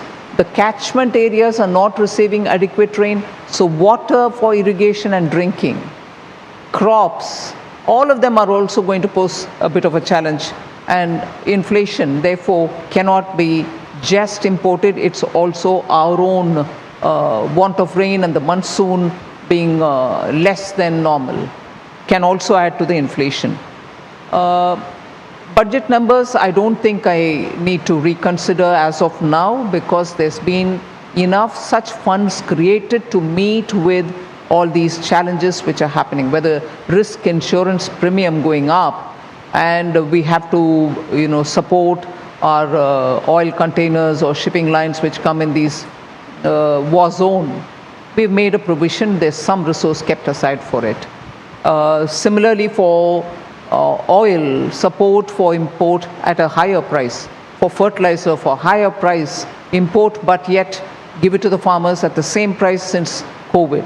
So all this, I have kept buffers which can take care of it, and therefore at this stage, I don't think I'll look at my budget number for readjusting.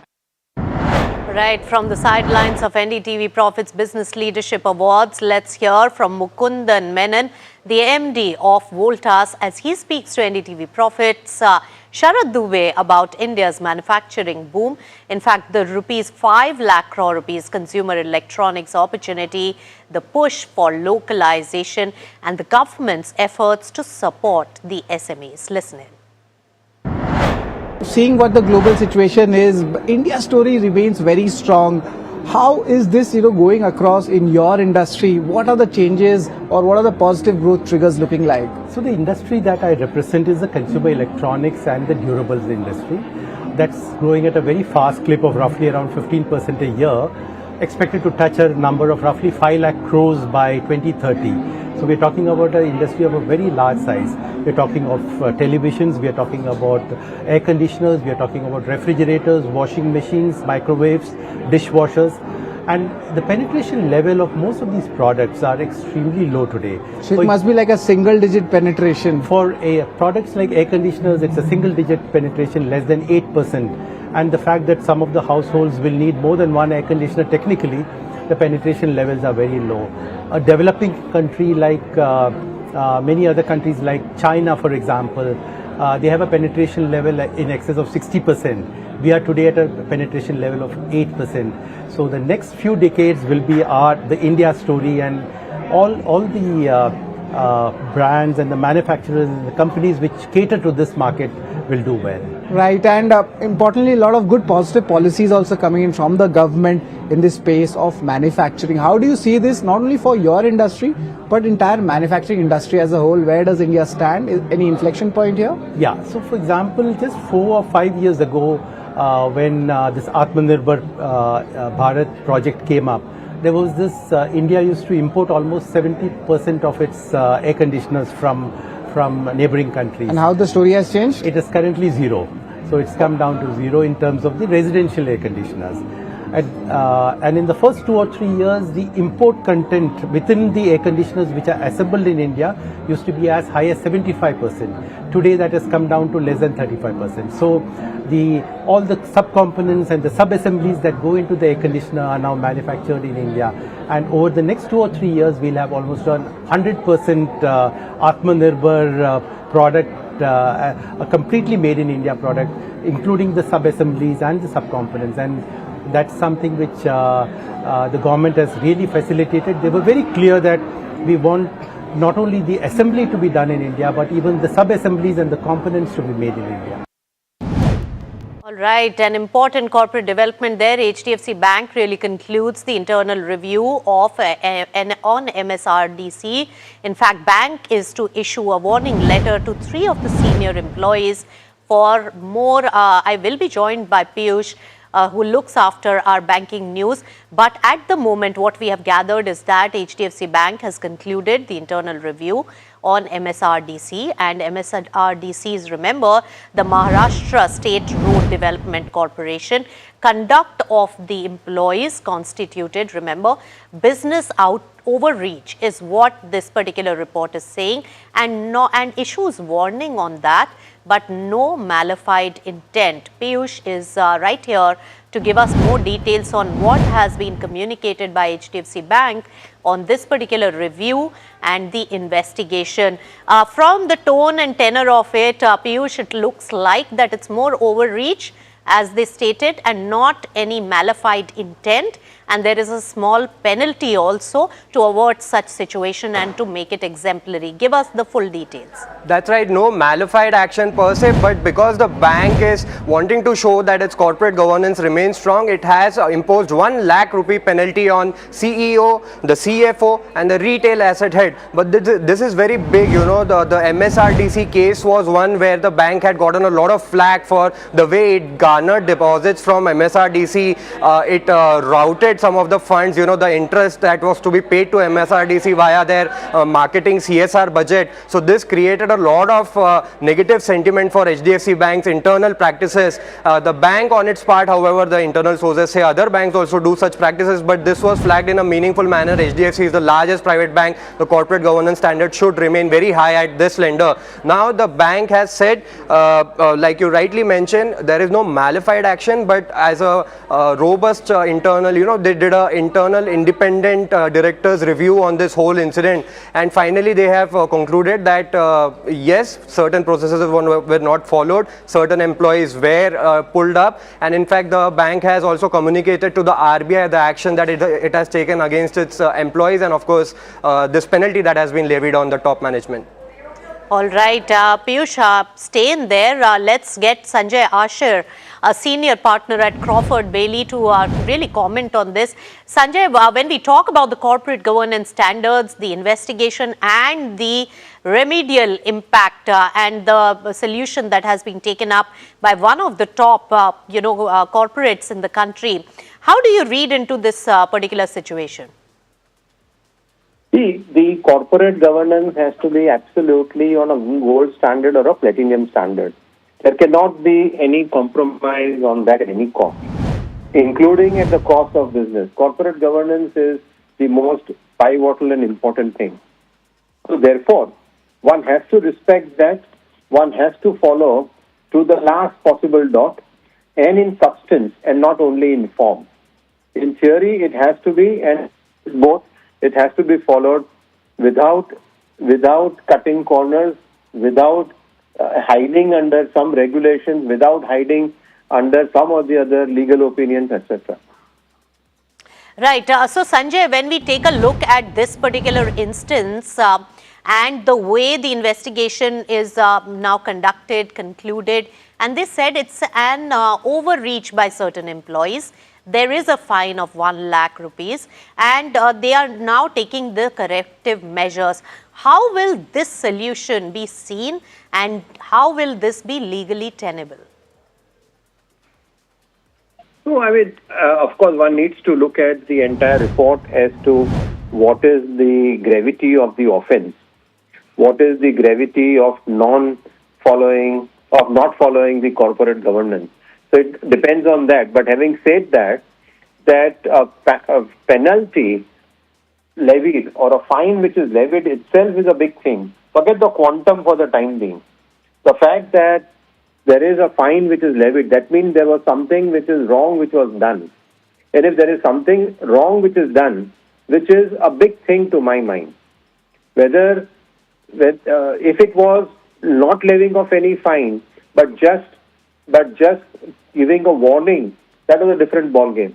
But here, there is a fine which has been levied. That means, in other words, the employees or whosoever has been charged with that fine is found guilty, is found a breach of corporate governance, is found that something is wrong. And therefore, which is a grave thing to my mind. Sanjay sir, hi, Piyush from the studio. I have one question to you. Now that this review is completed, do you feel, you mentioned these people have been called guilty. So we all are aware that Mr. Sachidhar Jagdishan, the CEO of the bank, is up for a reappointment. How do you see this development, whether it will have any effect on his reappointment? Do you see the bank actually applying for a reappointment, or whether they will go for an external CEO now that this review has been done? Even the legal firms that were appointed to study the resignation letter of former chairman have given a clean sheet. How do you see this matter in terms of succession, in terms of CEO appointment or reappointment? Two things. One is the investors. Investors will certainly think that, look, the fact that he has been held guilty, and if he has been levied a fine, that means there is something more than it meets the eye. Similarly, regulator may say that, look, if at all he is otherwise ticking all the boxes, it's only that this one-off incident which has happened, then the regulator may agree on renewing his appointment with a warning. But the investors would want that, look, this is something which is not acceptable from the bank's CEO. Sanjay, so all right, so looking at all these aspects, can you tell us more precedents in of this kind in large corporates in the past, and what have been the repercussions and the future course of action after this? Immediately, I can't think of anything where the regulator has levied such a fine and then there has been a precedent on that. But in the past, many years back, Tata Finance MD, Mr. Dilip Pense, who is no longer there, was found guilty, and therefore he was asked to leave. And Mr. Ratan Tata had taken a very stern action. So that is the immediate thing which comes to my mind. But otherwise, I can't think of any entities where such an issue had arisen and which is there in public domain. Right, hold on to your thoughts, Sanjay. Let me take it back to Piyush. Piyush, explain the MSRDC situation and where lies the reappointment of the CEO and the process that lies ahead on that one. Right. So the MSRDC case pertains to the bank getting certain high quantum, high ticket deposits. Internally, the bank, after its merger, has been desperate for deposits because HDFC had around 5 lakh odd crore of AUM. So the bank, HDFC Bank and other banks also, there is a lot of competition. So the bank had tapped MSRDC to get chunky deposits. But the problem was that as per RBI regulation, you cannot offer different rates to different customer in terms of deposit interest rate. So the MSRDC, according to reports, HDFC Bank offered them 6.1% interest rate on their deposits, whereas the common customer has only 3.5% sort of a return on the deposit. So this differential that the bank gave was not allowed from a regulatory perspective. So what the bank did was they routed the upwards of 3.5% interest through its marketing or CSR budget. Now some bankers say that this is a common practice across banks, but still HDFC Bank is the largest private bank and it should hold the business practices should be pristine at this particular lender. So this is the context for the MSRDC case. Now with regard to the reappointment of Mr. Jagdishan, after the chairman's resignation, after former chairman's resignation, questions had arisen, question had been asked about the bank's corporate governance standards because Mr. Chakraborty said certain business practices of the bank and his own personal values are not in sync. So the bank they appointed 2 external legal firms to assess the substantiality of Mr. Chakraborty's claim. Eventually, when the report came out, it found that the bank's corporate governance standards remain sound, and they found Mr. Chakraborty's statements as unsubstantiated. So essentially, the external legal firms gave the bank a clean chit. Now, only this roadblock was pending in terms of MSRDC internal review. Now, the bank is done with that, and very shortly we can expect a final decision on whether the bank will reappoint its current CEO or tap external candidate for the top position. That's right, Piyush. Thank you so much for breaking it down and explaining the entire matter. Seen as overreach, not a malified intention, is what this particular investigation has found, and has also put penalty on the 3 top officials of HDFC Bank. But now the matter also reaches the Reserve Bank of India.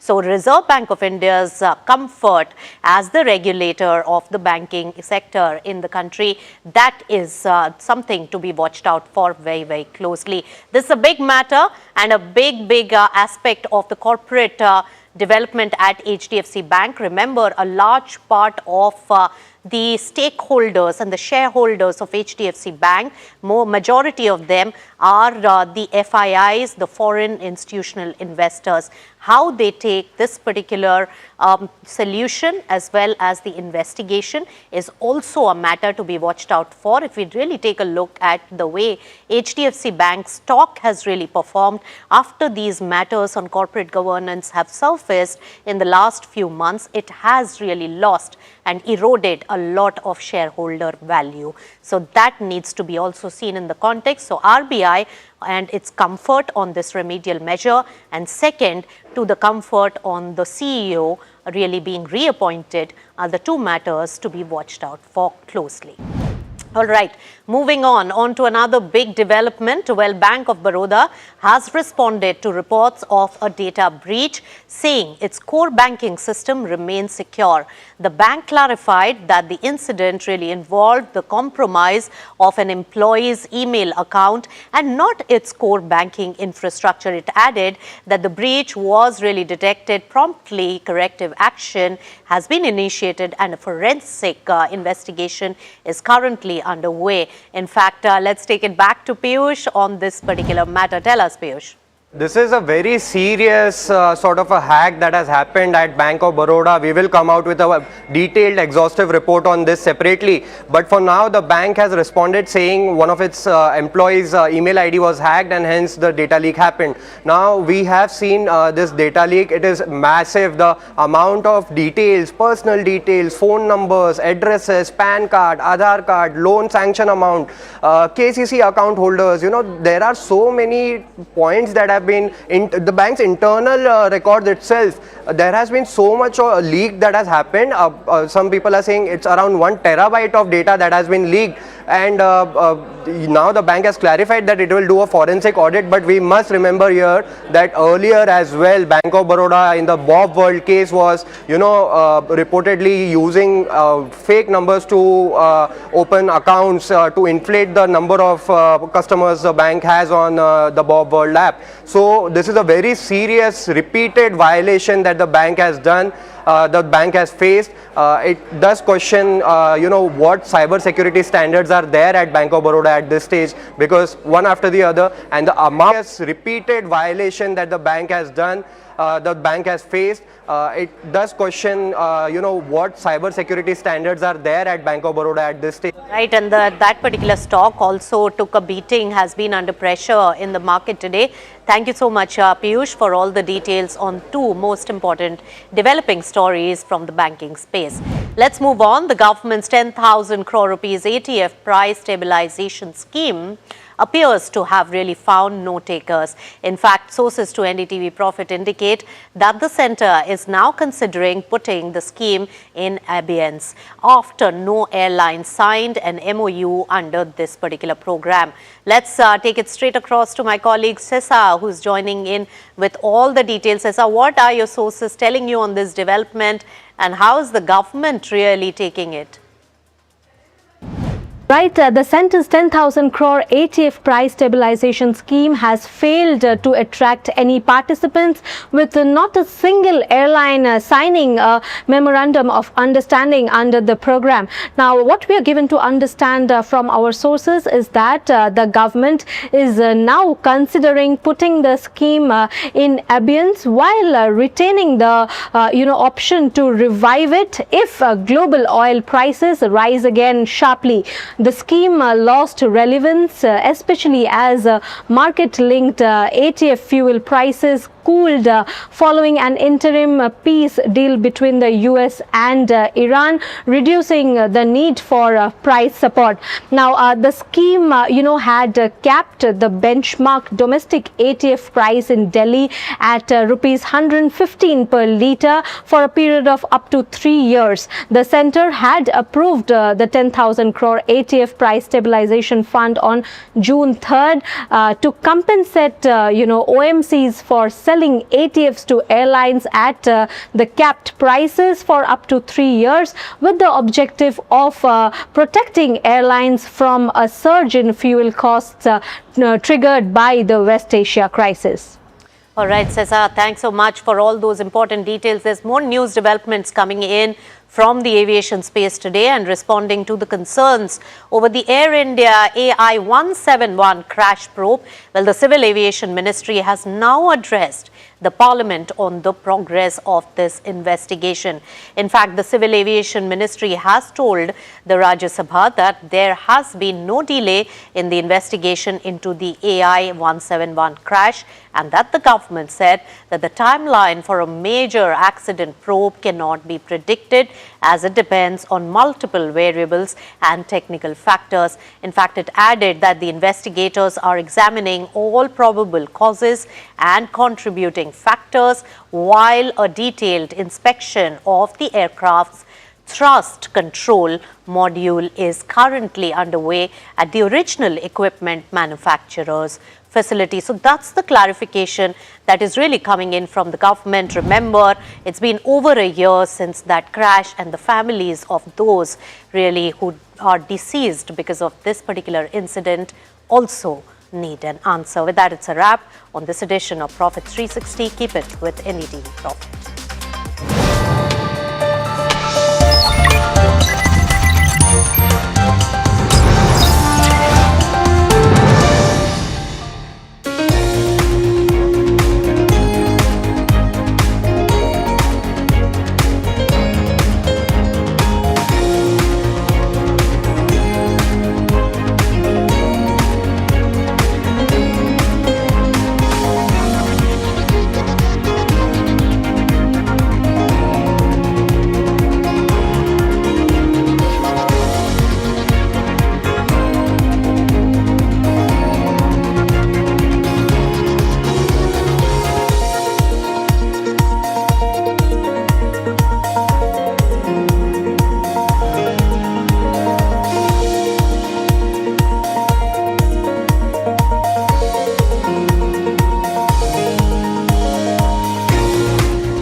मैंने क्या सिखाया था? Silver के लिए Stirling mark, gold के लिए hallmark और mustard oil के लिए सिर्फ P mark.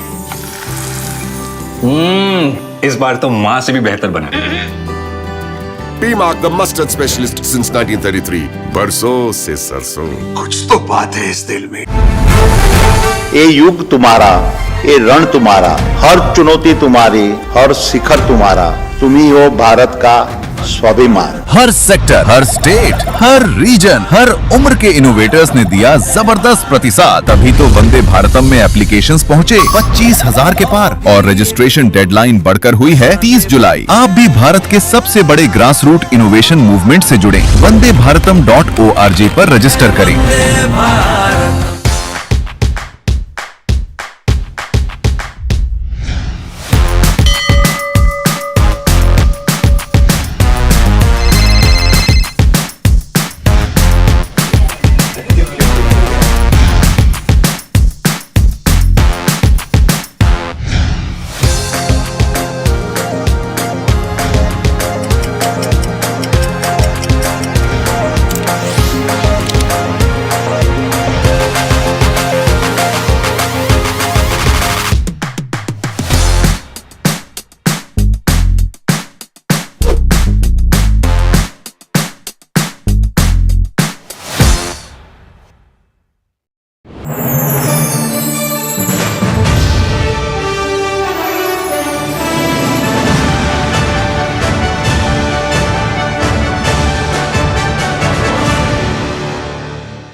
Hello and welcome and to a distinguished panel over here, and I intend to draw upon the expertise that they have so that it's inspiring for all of us as well as we celebrate leadership, as we celebrate business acumen. We have to also look at it not just as a promoter profit or a shareholder value, but it's actually nation building. That's something that we are celebrating here today at NDTV Profit's Business Leadership Award and 2026. Now, when we talk about that, we are faced with an unusual situation at the current moment, and that is something that needs navigation, that needs a lot of excellence in leadership as well as business acumen, and I will try to pick on those particular aspects really coming out. Let me begin with Anisha. Anish, you lead a large conglomerate which has many sectors. And of course, cyclical nature of businesses as well as challenges have been part and parcel of the business. How can Indian businesses really demonstrate that resilience and nimble-footedness at a time like today when we are really weighed in by so many external factors to still create value for the country? So Nisha, I look at a few key aspects. One is clarity of strategy. Where are we playing? Why are we playing there? Second, the ability to execute. And third is, most importantly, the people behind it. Resilience comes from actions you take to build resilience. It comes from creating a business that has a very strong right to win and a structure that makes sense in the context that it is in. It may be a cost structure, it may be how you deliver, it may be the supply chain that you have. All of those aspects go into building resilience for a business. If that resilience is built, it allows us to navigate through tough times. The second aspect is ability to execute, and the challenge I often see with everyone is we want to do everything at the same time. So how do we pick the priorities and execute them very well? And the most important part I come to is people. How do we create a culture where there is empowerment, where every person can speak up and talk about what's important for the company, so that we get a better decision overall rather than following the leader? I always tell people that you know much more than I do because you're the experts in that area. So don't rely on me to make all decisions, or don't rely on other leaders to make all decisions. Let's have a discussion. Let's get different views. How do we groom that talent? How do we take them out of their comfort zone, allow them to do bigger things? And these are the combination of things that really matter: strategy, execution, and people. That's right, and I would say that a lot of people may have ideas, but execution is where the real success really lies. And of course, ears to the ground, the people working on the ground can sometimes give better ideas. Ramesh Damani, in terms of leadership and resilience, you have seen a few decades of cycles of the market.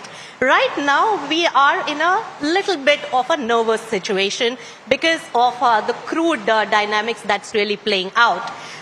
What will be in your summation, the way to really tide over difficult times like this? You have really seen it many times. Thank you so much for first having me in this award, Nisha. Your very young reporter asked me before I came here about a similar question. And what I told her is that I don't understand the challenges of the millennial and Gen Z. Obviously, there are challenges of jobs and opportunities. But I think most of us on this panel belong to what we call the midnight generation, who came of age in the early 80s, late 80s in India. And we are what I call the lucky generation in India. Because what happened after we were bloodied, the Berlin Wall fell, liberalization happened, globalization happened, and those powerful tailwinds took us from 1,000 on the Sensex to over 80,000 today. So we are part of the lucky generation, and I think we are used to volatility. A lot of bad things happened also between 1990 and 2025. The Babri Masjid happened, global financial crisis happened, everything happened. So we've learned over time that markets are a volatile beast and you need the right temperament to remain invested in the market.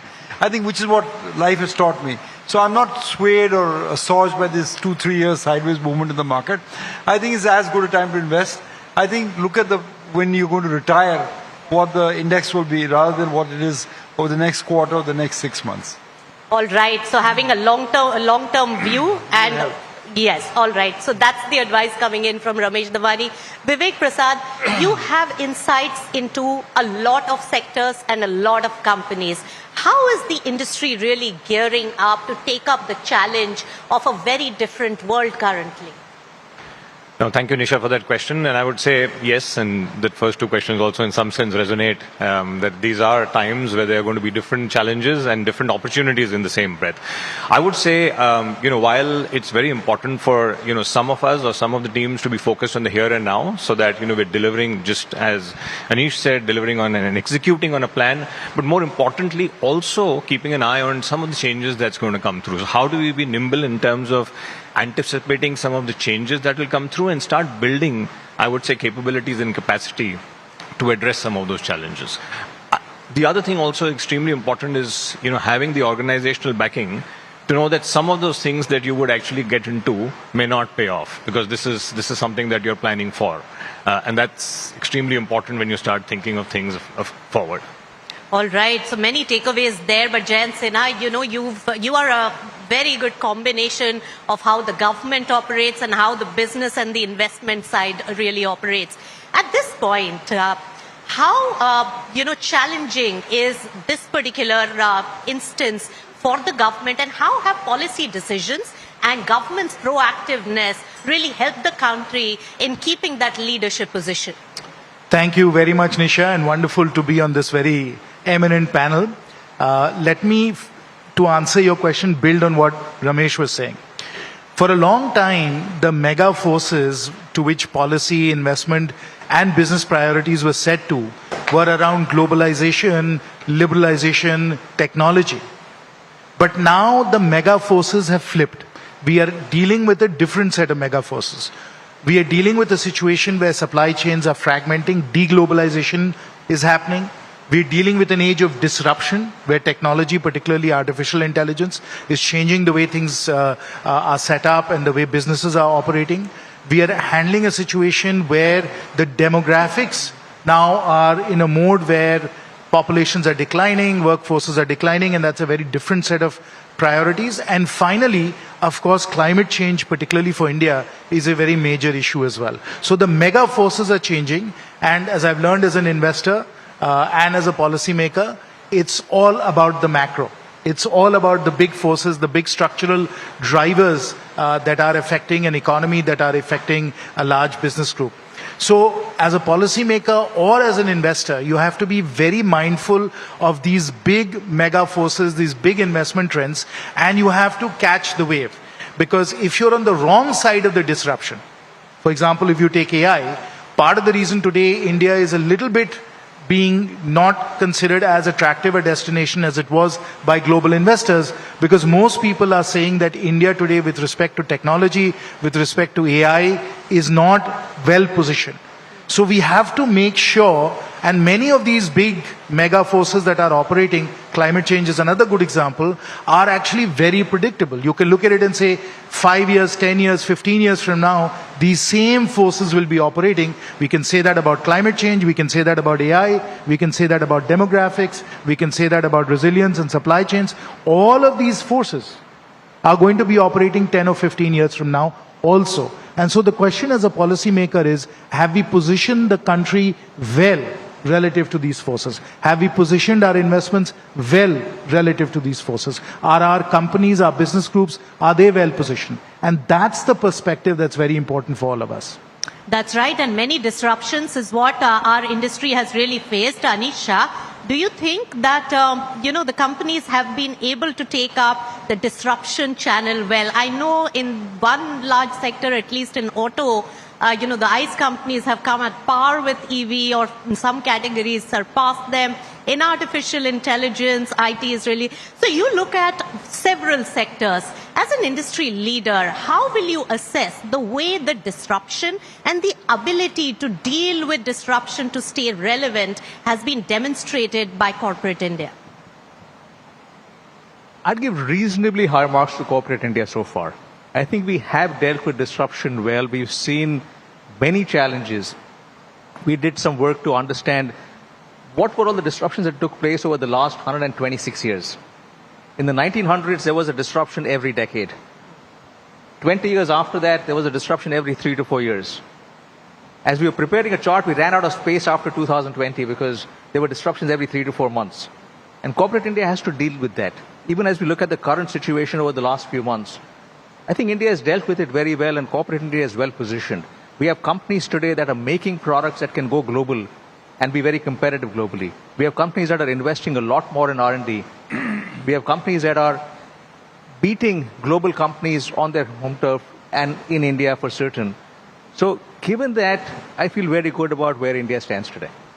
All right. So disruption taken well, and that's reflective in the market also. Ramesh, you will also agree with me that suddenly our renewable energy strategy, the alternate fuel, as well as the new economy stocks suddenly started gaining momentum. How do you assess leadership in a particular sector in terms of dealing with the disruptions, and how much do you ascribe to the founder, promoter, and the management with this particular skill set while investing as an ace investor? Yeah, thanks again, Nisha. I think Jayant is right. Obviously, we participate in the globalized world, and picks were different. I think the day Trump was elected, the world changed on its axis. So we have a different world, supply chain, deglobalization, national security. All these are the forefront. But as a very famous ice hockey player once said in an interview, Wayne Gretzky, he said, you don't want to go where the puck is, you want to go where the puck is going to be. And I think as investors, that's our job. We need to figure out where the puck is going. And the themes raised by Jayantji is very, very important. We need to look at, critical mineral supplies, rare earth supplies, climate change beneficiaries. I think that's my job as an investor, try and figure that out. But given India's demographic, which is still good, given India's robust economy with so many sectors to participate on, I'm very hopeful that investors can find the great promising sectors for the next 20 years.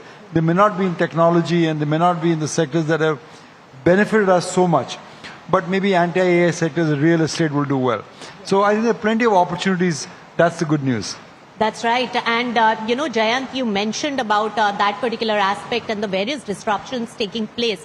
How do you see the Atmanirbharta and less reliance on the global resources and having our own independent resources? How are we stacked when it comes to that and India's leadership there? Because we have got a taste of depending for fuel for the global resources, and we have been hit hard because of that. You're exactly right, Nisha, that there are certain areas in the economy which are quite vulnerable. The famous joke, I'll tell you, Nisha, when I was in the Ministry of Finance used to be that India's finance minister is actually the monsoon. And that has changed. India's finance minister, of course, the honorable finance minister is coming later today. But a lot of people, particularly global investors, believe and jokingly say India's finance minister is actually oil prices. Right? And so that is a real vulnerability for us, because if we have to build resilience, if we have to build sustained growth and durable prosperity, we have to reduce our vulnerability to some of these key inputs. Fossil fuels are right on top of that list. Yes. Right? Second, of course, is what we are importing from China right now because of China's manufacturing capabilities. I'm sure Anish will have some views on that as well. So we have to do what we need to do in terms of resilience. To get to Atmanirbharta, we have to invest massively in renewables and in electric vehicles, because that is what will build our resilience, that will enable us to diversify away from fossil fuels. And we have to do it in such a way, which is, of course, a real challenge for us. We have to do it in such a way that we can be globally competitive with China and to an extent the US, not just today, but for the foreseeable future, which means the next 10, 15, 20 years as well. And unfortunately, if you look at some of the other big automotive producing regions of the world, whether it is Europe or Japan or even Korea for that matter, they took some of their eye off the wheel, if you will. And right now, the Chinese, in fact, as far as automotives are concerned, EVs are concerned, have played their disruption brilliantly well and are now super competitive. So even as we try to reach for that resilience, for that Atmanirbharta, we have to do it in a way understanding that we have to compete globally and we have to be ahead of the competition. Right, compete globally, and you mentioned about fossil fuel and staying away from that. But given the present scenario, I would say that another noise and another category of opinion is really getting created, that if we have 25 years of life cycle for these thermal power units and we need more and more energy in our own, domestic consumption, for our domestic consumption, why not use that? So I'll leave that particular controversial topic for another time. But looking at this, Anish, supply chain disruption, that is impacting sectors all across. Can there be a collaborative measure by both government as well as the industry leaders to tackle this immediate situation? Nisha, there are various collaborative measures. If we take rare earths, for example, given the crisis we went through, the government has actually come up with a policy for rare earths where they're getting the supply of heavy rare earths as well as light rare earths. And they've actually given a significant set of incentives for companies in India to manufacture permanent magnets. And 26 companies have applied for that right now. So that is a clear answer to a potential problem we saw. In addition to that, there are many other areas where the government has come out with a specific set of policies to make us more competitive, in some cases with subsidies in the short term, which is required, and in some cases policies that will make us better and more competitive. Right. And, because of these situations, Vivek, your sector actually is, immune to what vagaries of different factors really impact the business cycles. Because you tend to have opportunity on both the sides. If rupee is depreciating, currency hedging mechanism comes into play. If fuel is not available, another kind of advisory work really comes in. At the current moment, what is it that we are really seeing, and how do you differentiate in your market interface the companies which are the winners and losers in tackling changing environment effectively? Thank you, Nisha. And I think I would actually just resonate some of the things which have already been spoken out here. I think there's a lot of opportunity. There is, macroeconomic, certainty. Yes, there are challenges in terms of whether it's fuel, whether it's some of the other essential ingredients which are required. But I think companies which can build those resilient supply chains, companies which can actually look at some future a little bit ahead and plan for those are the ones which are best equipped to respond to those. And again, there are opportunities, as you said, on both sides in helping these organizations, get to the finish line. All right, making opportunities in adversity is also one of the acumen. But Ramesh, looking at the present environment, attracting foreign inflows is very, very critical for the Indian economy. How do you see the scenario, and in your mindset, how critical is it for India to keep its leadership position when it comes to the capital markets as well? It is, and unfortunately it's been taken a back seat, as you correctly point out. Particularly FDI investment in India has moved away to the semiconductor, the AI, data centers. So India is lagging behind in those sectors. But we are fortunate we have a nice, strong, robust domestic economy. So that will pick up the slack itself. But I'm not kidding myself. We do need foreign investment. It's not that this country can go back to 8% growth without foreign investment. Yes. So we need to be more proactive, open the doors more, and have a better corporate governance. And I actually believe, Nisha, for whatever it's worth, that America has seen its peak, that the Dow is closest to its peak, and the rest of the world will start taking the leadership away from America over the next 5-10 years. This is not a thing that'll happen on a particular date, but if you look back at what happened in Great Britain in the Suez Canal crisis in the 50s, they finally decided they knew they weren't a world power. I think America one day is going to wake up and decide that it might be a nuclear power, but it's no longer a world power. The economic gravity is shifting to Asia. So I'm very hopeful that we will be a part of it in Asia. All right. But we are fighting with several other countries who have that acumen, and they are all looking at the same FIIs and the foreign inflows to really pump up their economy. They are, and I'm not kidding myself. China is far ahead of us. So let's get that straight. All right. So speaking to several of the, investors and experts, we did gather that there are two important aspects. First, the economic macro situation, which right now has put us in a backseat because of crude. And the second one is the artificial intelligence aspect. So these are the two areas where probably we'll have to scale up much more. But Jayant Sinha, you had mentioned artificial intelligence, and you're also associated with the private equity side. As much important is FII, FDI has also been equally more important. FDI we have got in several of the unlisted companies, private sector, and they have made huge amount of profit from our capital market transactions by way of IPO. How do you see the investor mindset at the current moment? What more can be done to really attract more dollars? So Nisha, those are exactly the right questions. Let me first of all lay out the math.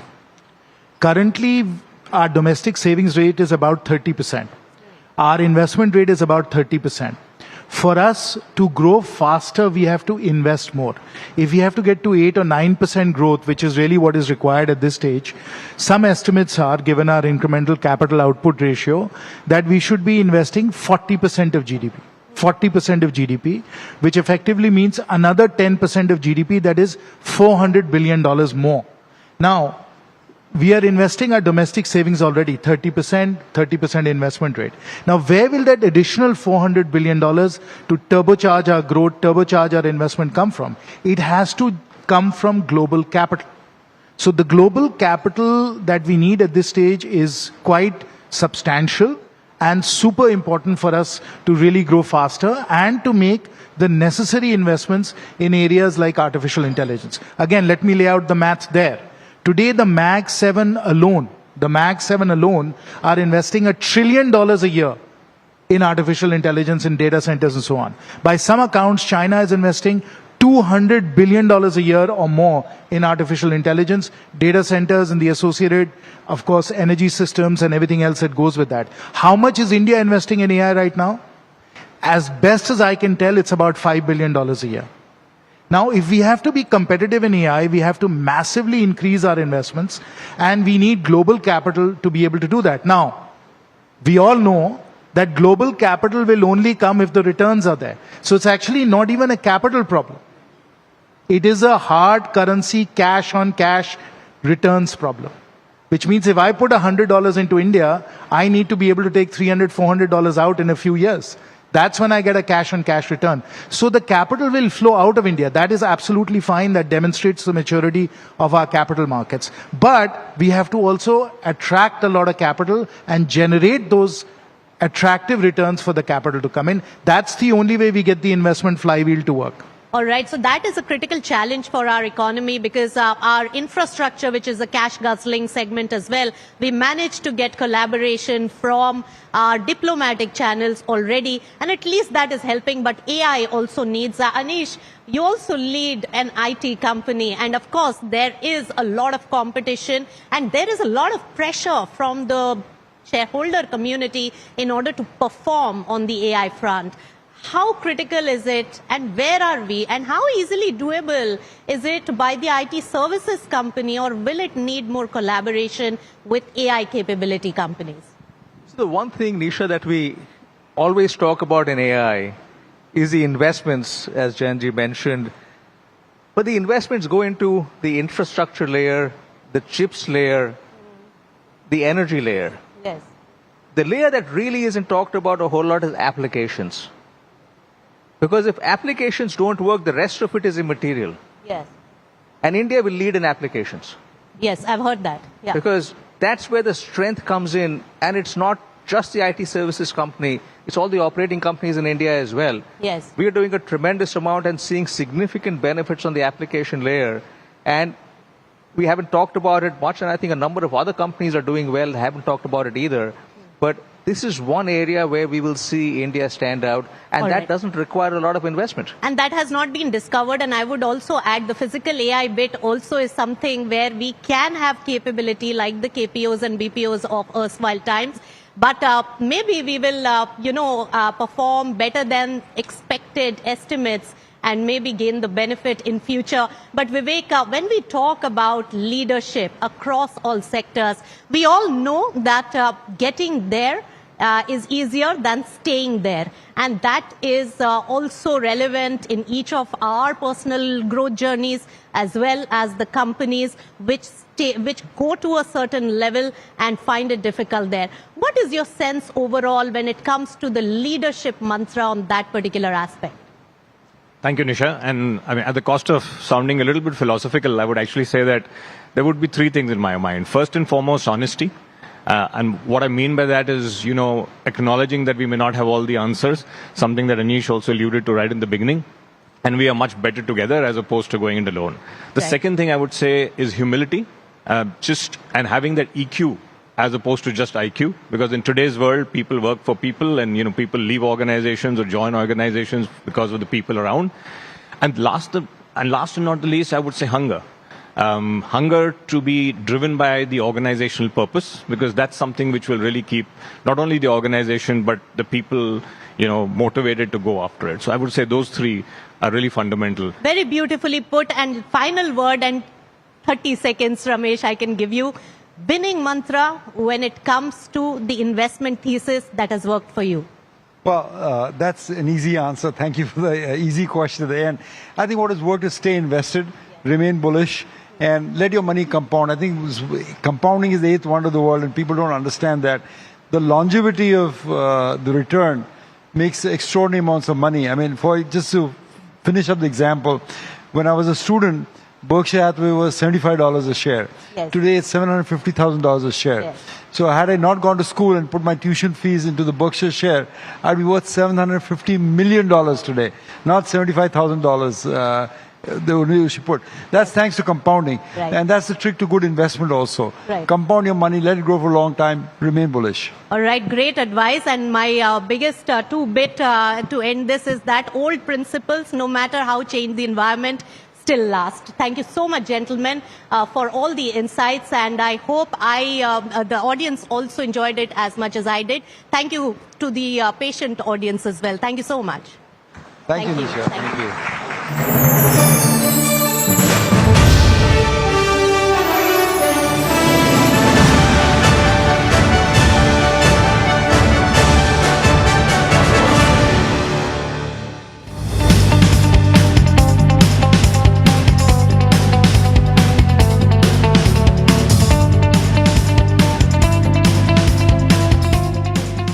पर जब इंसान प्रकृति के साथ सामंजस्य को आत्मसात कर लेता है तो वो मधुर और लालन पोषण करने वाली बन जाती है। पी मार्क सरसों के तेल ने प्राकृतिक तरीके से सरसों के तेल को बनाया है शुद्धता और गुणवत्ता के साथ। The mustard specialist since 1933. बरसों से सरसों। कुछ तो बात है इस दिल में।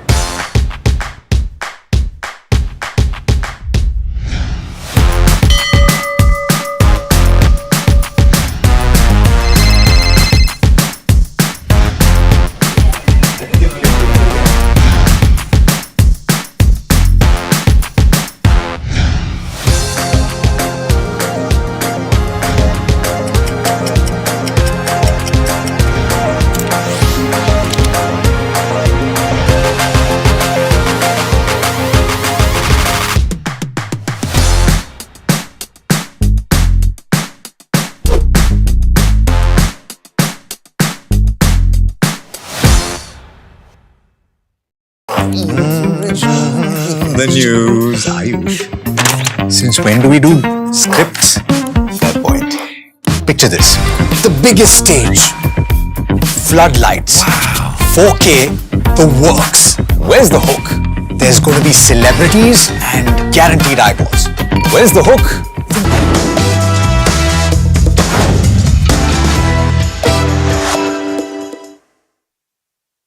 Hello and welcome. You're watching Your Money Matters here at NDTV Profit. I'm Mahima Vachajani, and this is a show where we talk about personal finance. Today, the topics that we've chosen, the first segment, of course, we're going to talk about bond SIP versus an equity SIP, and we're going to try to understand as to what's the difference between them. Should bond SIP be considered or not? What is it exactly, etc. And to take this conversation ahead, we're now joined by Santosh Joseph, who's the founder of Germinate Investor Services, joining us now. Santosh, thank you so much for taking out the time. My first question to you is with regards to bond SIP, to help our viewers understand as to what is this exactly and what should one look at when they are considering a bond SIP. Hi, good to be on the show. I think it's a good question to ask. What is a bond SIP? I think SIP as a feature and as a convenient tool to invest and to save money is very, very popular. All of us understand SIP well. The minute we say bond SIP, now, is this a new product? The answer is no. Like how you do SIPs in equity, when you invest in a bond or a fixed income product or a mutual fund, which we normally call as debt mutual fund, that's what a bond SIP is. Now, in the bond category, there are three broad types. Number one is the corporate bond. Number two is the PSU bond. And otherwise, you also have the government securities. When you invest month on month or with the different frequency that you like, systematically into the targeted asset, which is fixed income, which is specifically here the bond fixed income segment, it's called the bond SIP. What we are normally familiar with is the equity SIP, where you're buying into a mutual fund scheme where the underlying asset class is equity. Here, the underlying asset class is a fixed income or a debt product in a bond. Within that, you have the luxury of choosing between government, corporate, or even a PSU bond. Okay. The other aspect is that if somebody is considering an SIP into bonds, generally when we look at equity mutual funds, it's slightly different from when we do an SIP in bonds. So just want to get a sense as to fundamentally what are the differentiators, and while somebody is kind of considering a bond SIP, what are the factors, or if there's a checklist in place that one needs to consider? I think you're right. The first thing that is to understand they're fundamentally different. One is equity SIPs into another asset class called equity. In bond SIP, it's fixed income. In equity, generally, we tell people that this is the best way to save. Why? Because markets are volatile. And when you are disciplined and consistent with your saving, you get the better of the markets. There are two more important paradigms you have to follow here. Number one, in equities, it's the power of rupee cost averaging. And the other one is you also have the benefit of buying into the dip when you're doing rupee cost averaging. When we extrapolate that to bond SIP, we don't exactly get the benefit of this. Reason is bonds are generally a lot more stable than equity. That means a lot less volatile than equity. Your opportunity of buying the dip is a lot more significantly lesser than how it would work on a month-on-month basis or in a normal frequency in equities. So if you're an investor and you're looking at these two options and comparing, remember equities come with a far more greater degree of volatility. The bond SIP comes with a far more lower degree of volatility. Therefore, rupee cost averaging, which used to work very well for equities, is subdued over here. And also buying the dip works more in equities and significantly lower. So therefore, what a bond SIP is something a little more stable, a little more nuanced, a little more controlled in terms of volatility and even in terms of expectation of returns. Okay. Now, from the perspective of choosing a bond SIP, two things into consideration. Of course, you did mention about how rupee cost averaging works in bonds, but there is also falling interest rates that we've been talking about in the last couple of quarters. How does that help bond yields? And a lot of it also depends on the way your markets are moving, because at the end of the day, it has to be either one of them which is moving upward, right? So considering all of these factors into consideration, what are the things that one needs to keep in mind? Again, taking equity as an example, when the markets are bearish, that means the markets are not moving up or going down, you get more number of units for the amount of money that you contribute on a month-on-month basis. When it comes to a bond SIP, the bond, the interesting nature of this is that interest rates have an effect on the price of the bond and therefore the returns of investing in a bond SIP. Now here, the relationship is inverse, which is when the interest rates go up, the prices of the bonds go down, or when the interest rates go down, the prices of the bond go up. Let's take an example. Today, you have a regular corporate bond, let's say giving you at 7% interest or return on the bond, and the interest rates are going to go higher. This bond will become cheaper or will depreciate compared to the new bond where the interest rate is higher.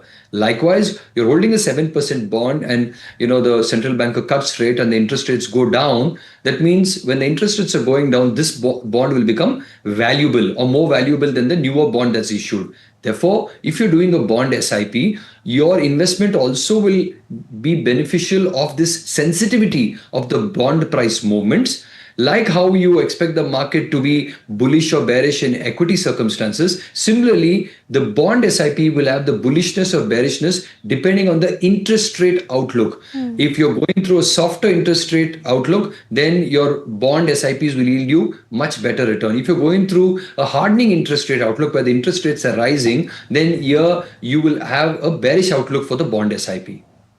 So then, do you think that somebody who is considering a bond SIP should look at it from a more stability perspective, or should it be from a wealth creation point of view? Because at the end of the day, versus equity, it's not going to fetch you significant returns, right? Because over a period of time, equity is always going to outperform bonds. Is that understanding correct, first of all? No, you're absolutely correct. So when it comes to bond SIPs, it's primarily a stability and more looking for certainty in your investment. Now in equities, especially in the short term, and I think it's clear to have a 1 to 3 year time frame and call that as short term, because when you look at 1 to 3 years in equities, you could be all over the place. A classic case in point is you take the last 2 years odd, equities have by and large been in the same place. Depending on what segment you were, you sometimes would have made just a fraction of a positive return or not. Whereas in a fixed income bond SIP, what you would notice is that your the stability is going to be a lot more visible. And what you would also realize is that this is for people who have a slightly shorter term and want to be a lot more certain, expecting a stable outcome from the accumulation and the SIP that they have done. It is very possible that you do an SIP in equities for 2 years and see the value of the money lower than what you accumulated. Okay. Whereas in a bond SIP, that probability is going to be lower. So at least your accumulation will have some value closer to what you've accumulated. Yes, even there in a extended period of hardening interest rates, even this could be weak. But generally in a 1 to 3 year period, depending on the fund that you choose and the duration that you choose, you will be a lot better off than in an aggressive equity. But yes, in summary, in a long outlook, if you're 5 or 10 years gestation period, if you have to stay invested, equities are going to outperform, because at best a bond SIP will give you a single digit or a high single digit return. So then, Santosh, do you think that a mix of both should be a part of your portfolio, considering that one gives stability and the other one gives more upside? And if yes, what should the proportion look like generally?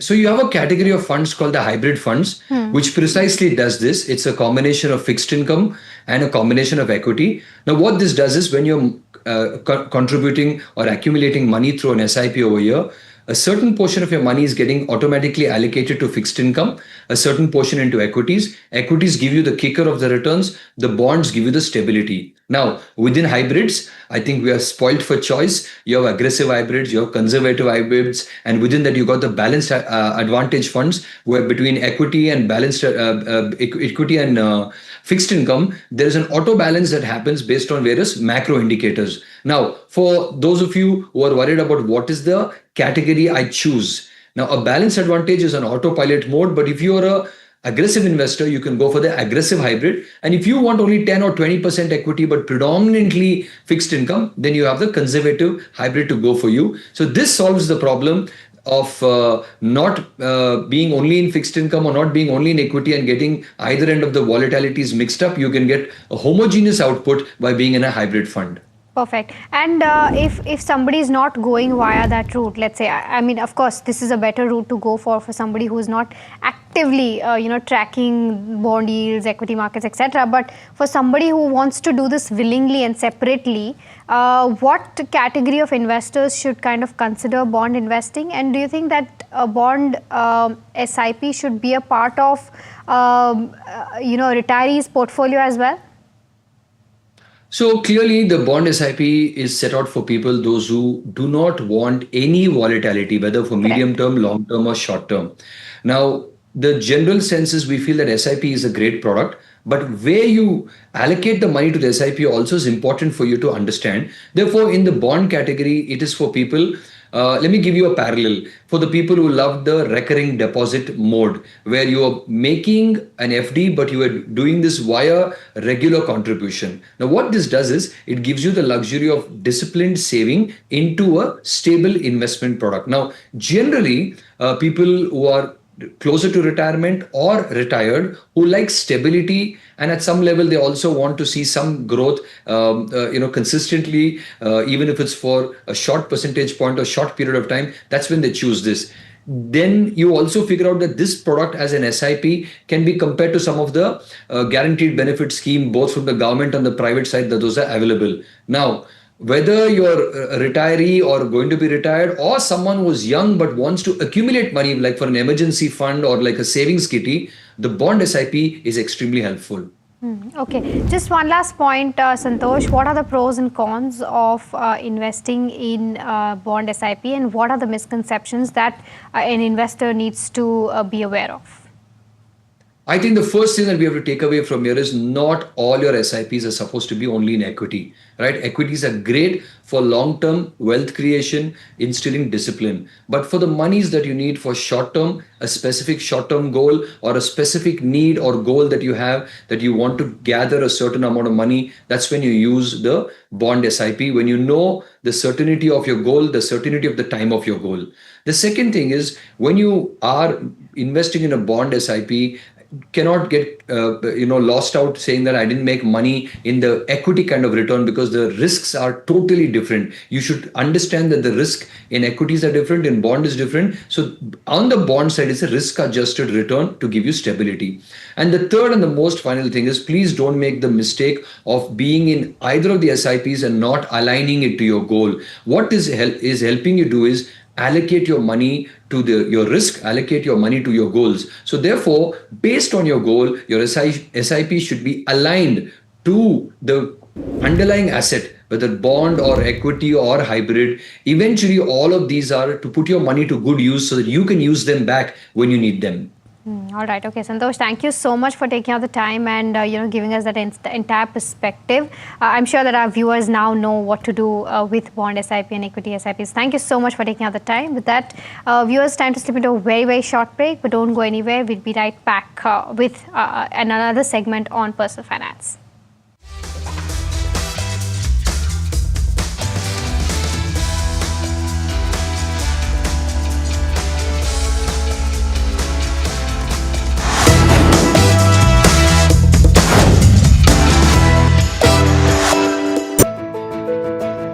जानते हैं मैं elite matrimony क्यों recommend करता हूं? 17 years of experience, largest database of elite profiles, और 100% confidentiality. Elite Matrimony, India's most successful matchmaking service for the elite. ये युग तुम्हारा, ये रण तुम्हारा, हर चुनौती तुम्हारी, हर शिखर तुम्हारा, तुम ही हो भारत का स्वाभिमान। हर सेक्टर, हर स्टेट, हर रीजन, हर उम्र के इनोवेटर्स ने दिया जबरदस्त प्रतिसाद, तभी तो वंदे भारतम में एप्लीकेशंस पहुंचे 25,000 के पार और रजिस्ट्रेशन डेडलाइन बढ़कर हुई है 30 जुलाई। आप भी भारत के सबसे बड़े ग्रास रूट इनोवेशन मूवमेंट से जुड़े। vandeBharatam.org पर रजिस्टर करें। Hi, I'm Tamanna Inamdar. Watch me on NDTV Profit, where I break down the day's biggest business stories. What happened, why it matters, and what it means for your money. Hi, I'm Neeraj Shah. Watch me on NDTV Profit for the most incisive market intelligence and meaningful corporate conversations. And I'm Alex Matthew. Markets, mutual funds, insurance, personal finance. I help you cut through the noise and make smarter financial choices. And here's where you can watch us.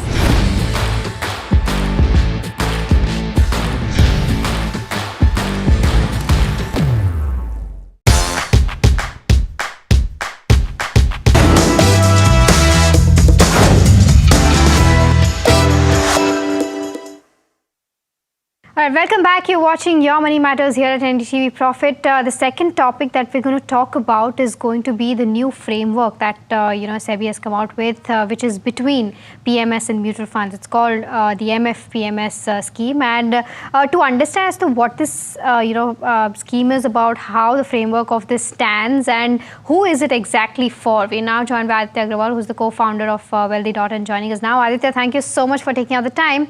I'll go with a very basic question first. Want to try to understand as to how this framework works, what are the limits in place, and who should kind of consider investing in MFPMS scheme? Thanks, Mahima.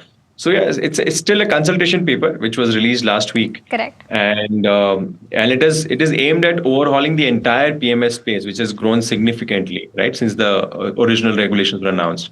But obviously, one big announcement which has caught everyone's eye in the consultation paper is the MF-only PMS, right? Now, this MF-only PMS is actually, we believe at Wealthy, it's a great innovation because today, if you look at industry's AUM, 80% of that is in mutual fund, it is regular AUM, and 20% is direct AUM. And direct AUM, if you split, then again, there will be some people who are doing it themselves as self-DIY. And then there are some people who sort of take advice either from an RIA or from even a distributor who is distributing regular, but just a component of that is in RIA, is in direct funds, right? Now, what this MF-only PMS does is that, let's say if I'm a customer who has a large portfolio, it could be 25 lakh, it could be 50 lakh, it could be 5 crores, right? And I'm very clear that I want a fee-based proposition, right? So then this is a proposition which can allow me to be fee-based, and while ensuring that the friction between me and the advisor, because when I'm an RIA and I'm collecting fees, there's always this friction because RIA has to come and collect the fees. Whereas in an MF-only PMS, the fee will get deducted automatically from the PMS structure, right? So as an investor, my availability of options or number of advisors who can offer me direct funds will suddenly increase. Similarly, if I'm, let's say, even a large institution, and today to offer direct funds, I have to take the RIA, which we all know has, certain issues, certain sort of challenges. But as an MFPMS, I can actually offer my customers regular funds and through maybe a third party, just, direct funds, which is the MFPMS. So I believe this is a great step which will allow to increase the options for an end customer on how should they, on how they want to invest or compensate their advisor. Because I think the issue really is, how do I compensate my advisor? Do I want to compensate them using the commission, which is a regular model, or I want to compensate them with a fee on top of direct funds? So I think this MFPMS will really boost that space where investors want to pay a fee to the advisor rather than advisor earning from the commissions. Okay, so from that standpoint, you do believe that it will bridge the gap between a mutual fund and a PMS. But do you think that this particular move that SEBI has made, is it actually going to democratize the personal wealth management space, or do you think that this is just a mutual fund wrapped in a better way? Because at the end of the day, the limits have been brought down, so that's definitely a positive one. But you also mentioned the fact that even a person with a higher limit than 25 lakhs can be a part of this scheme. So what do you make of that? No, so you're absolutely right that it is a wrapper which which is ultimately holding MF. And actually, it is not in competition with your 50 lakh PMS, because that's where you are buying a fund manager's expertise to buy and sell stocks. Here you are buying a fund manager's expertise or an advisor's expertise who can construct a mutual fund portfolio for you. But main thing is how the fee gets charged. Like right now, if I am an advisor, I can charge, I can manage your money, but I will earn a distribution fee through regular funds. But here I can actually construct a portfolio for you, manage your money, and yet give you a fee-based model, which is, if you look at a lot of affluent customers, there is a little bit of that demand that I want, I want access to direct funds, and yet I want to pay you a fee. But for that, the person who is doing the advice has to become an RIA, which is, not really the preferred route. So I think this MFPMS will allow investors and the distribution community to actually get aligned in a way which was not possible so far. So then which category of investors, Aditya, do you think should opt for this? Because there's of course still a 25 lakhs limit to this. But for somebody, let's say, who has a portfolio of around 25 lakhs, do you think it's better to kind of manage that by themselves, or it's better to pay the fees and go for a MFPMS scheme? And do you think the alpha generated could be better? So again, I think the question is not about what kind of portfolio size you have. The question is that can you manage it on your own, or do you need someone else to manage it for you? Yeah, if you need someone else to manage it for you, then again there were two routes so far. One was the regular route, the second was direct route through RIA. This is now a third route which will allow you to have direct funds in a PMS route, right? So I think I would say that the availability of advice and advisors will increase through this, right? But ultimately, alpha generation will still depend on the fund manager or the advisor, whoever is, having that PMS license, to be able to select the right schemes and to be able to, ensure that the investor is actually staying invested during the tough times. So once again, I think it is not so much about alpha generation or better returns. It is a lot about investors having one more option to invest in direct funds, where they can actually easily pay the advisory fee, and also for advisors or product manufacturers to actually have one more avenue of sort of offering. So it's like a new product, but like a new wrapper, I would say, of mutual fund, which is the biggest asset class in India's wealth management ecosystem. Okay, sure, go ahead. I was saying that personally we believe that it's going to. I think regulator has done a great job, because when you have more options on the menu are sophisticated. So clearly it is for a sophisticated investor who has been investing for a long time and is now wanting that alignment between him and his advisor, where there is fee being agreed upon. So I think it's a fabulous move, and will definitely grow the size of mutual fund AUM for affluent investors. Got it. How does the fee structure work here, Aditya? Because there's going to be a fee over and above the mutual fund fee that is being charged by the fund house, or how does that work? Will there be two layers of fees? So one layer is your expense ratio. Let's say if I'm buying a direct fund, I'm paying that expense ratio fees. And on top of that, fund manager will have a fee, right? So like the advisor, right? So let's say if I'm an RIA today, I'm charging 1% on top of direct fund. So that cost structure is already there. So it's the fee will be two components. One is what you already pay to mutual fund companies through expense ratio as a direct fund. And then on top of that, the advisor, will charge a fee for managing your mutual fund portfolio in a PMS. So since it's still a consultation paper and we don't yet have launches out there, so we don't know what that range is going to be once the products are out. Okay, and so this could have two different effects, right? One, it could have an effect on PMS as a whole, because people who are part of PMS could move to this, and it could also have an impact on the relationship manager that has been selling you mutual funds. So how does that come into picture, just from an industry point of view, trying to understand? Yeah, so I think it's for all the PMS houses who have so far relied on one product line, which is direct equities, right? So it obviously opens up one more product for them, which they can manufacture and distribute. I think advisor for a relationship manager, or for an advisor for a distributor, is great news, because today they've been while there is some more clarity which needs to emerge here. But if I'm an advisor today I can serve both kinds of customers, because I can take a mutual fund which is regular route and offer it to my customer who is okay with that. But customers who have slightly more larger portfolios, I can tie up with a PMS house that offers direct only PMS, and offer and offer those products to my customers who want a fee based offering between me and them, right? I think I think it, as I said before as well, that I think it's going to be overall a plus for the ecosystem, and investors will get one more option to figure out the relationship between them and their advisor. Acha, what about I mean, what should be the underlying factor to decide as to, I mean, if there is a clarification on that in the consultancy paper, but will the underlying investments be only mutual funds, ETFs per se, or is there any other specification allowed for some quantum of percentage per se? So MF only PMS will be mutual funds, or essentially ETFs. Okay. So basically it will be, essentially it is an MF only PMS. So MF may you have you have funds and then you have funds of funds. So that's very clear. And the second part of this consultation paper, of course, is that PMS can now do unlisted equities, foreign equities. So which again is great news. So I think overall it's great news for PMS companies that deal with PMS, like companies that manufacture PMS. So a PMS as a license has basically just become more valuable after this consultation paper.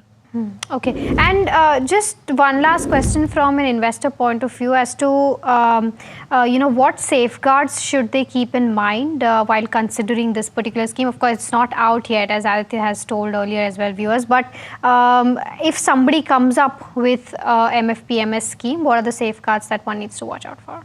It would be very similar to the mutual funds, I believe.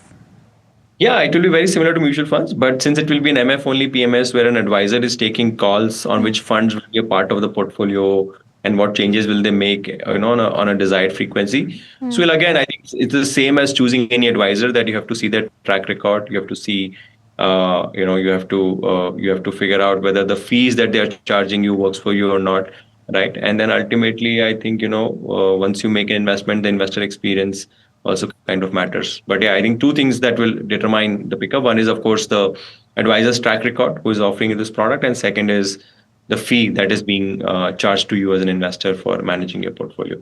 So once again, I think it's it's not a PMS that can increase your returns, just like how we talk about typical PMS. It's a wrapper where you can hold direct mutual funds in a PMS, and where the fee is sort of getting deducted from the PMS, rather than you as a customer having to pay on top to an RIA that you typically do. Okay, just one last question from a macro perspective, and the way behavior has changed over the last so many years, right? Do you think that going forward in the next 5 years, astute investors are going to demand more products, or they are going to demand for a more personalized portfolio? What do you think about this?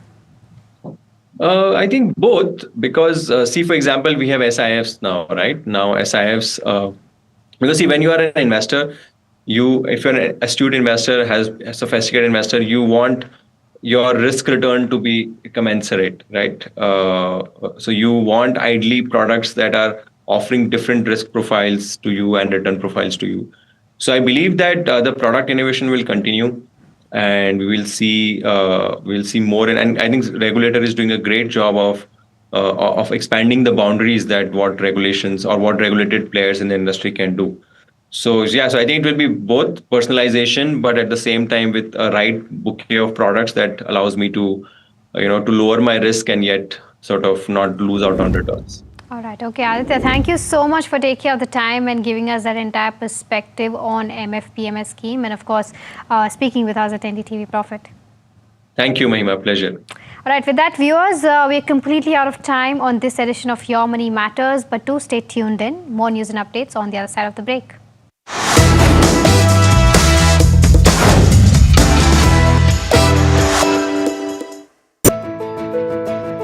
जानते हैं मैं elite matrimony क्यों recommend करता हूं? 17 years of experience, largest database of elite profiles, और 100% confidentiality. Elite Matrimony, India's most successful matchmaking service for the elite.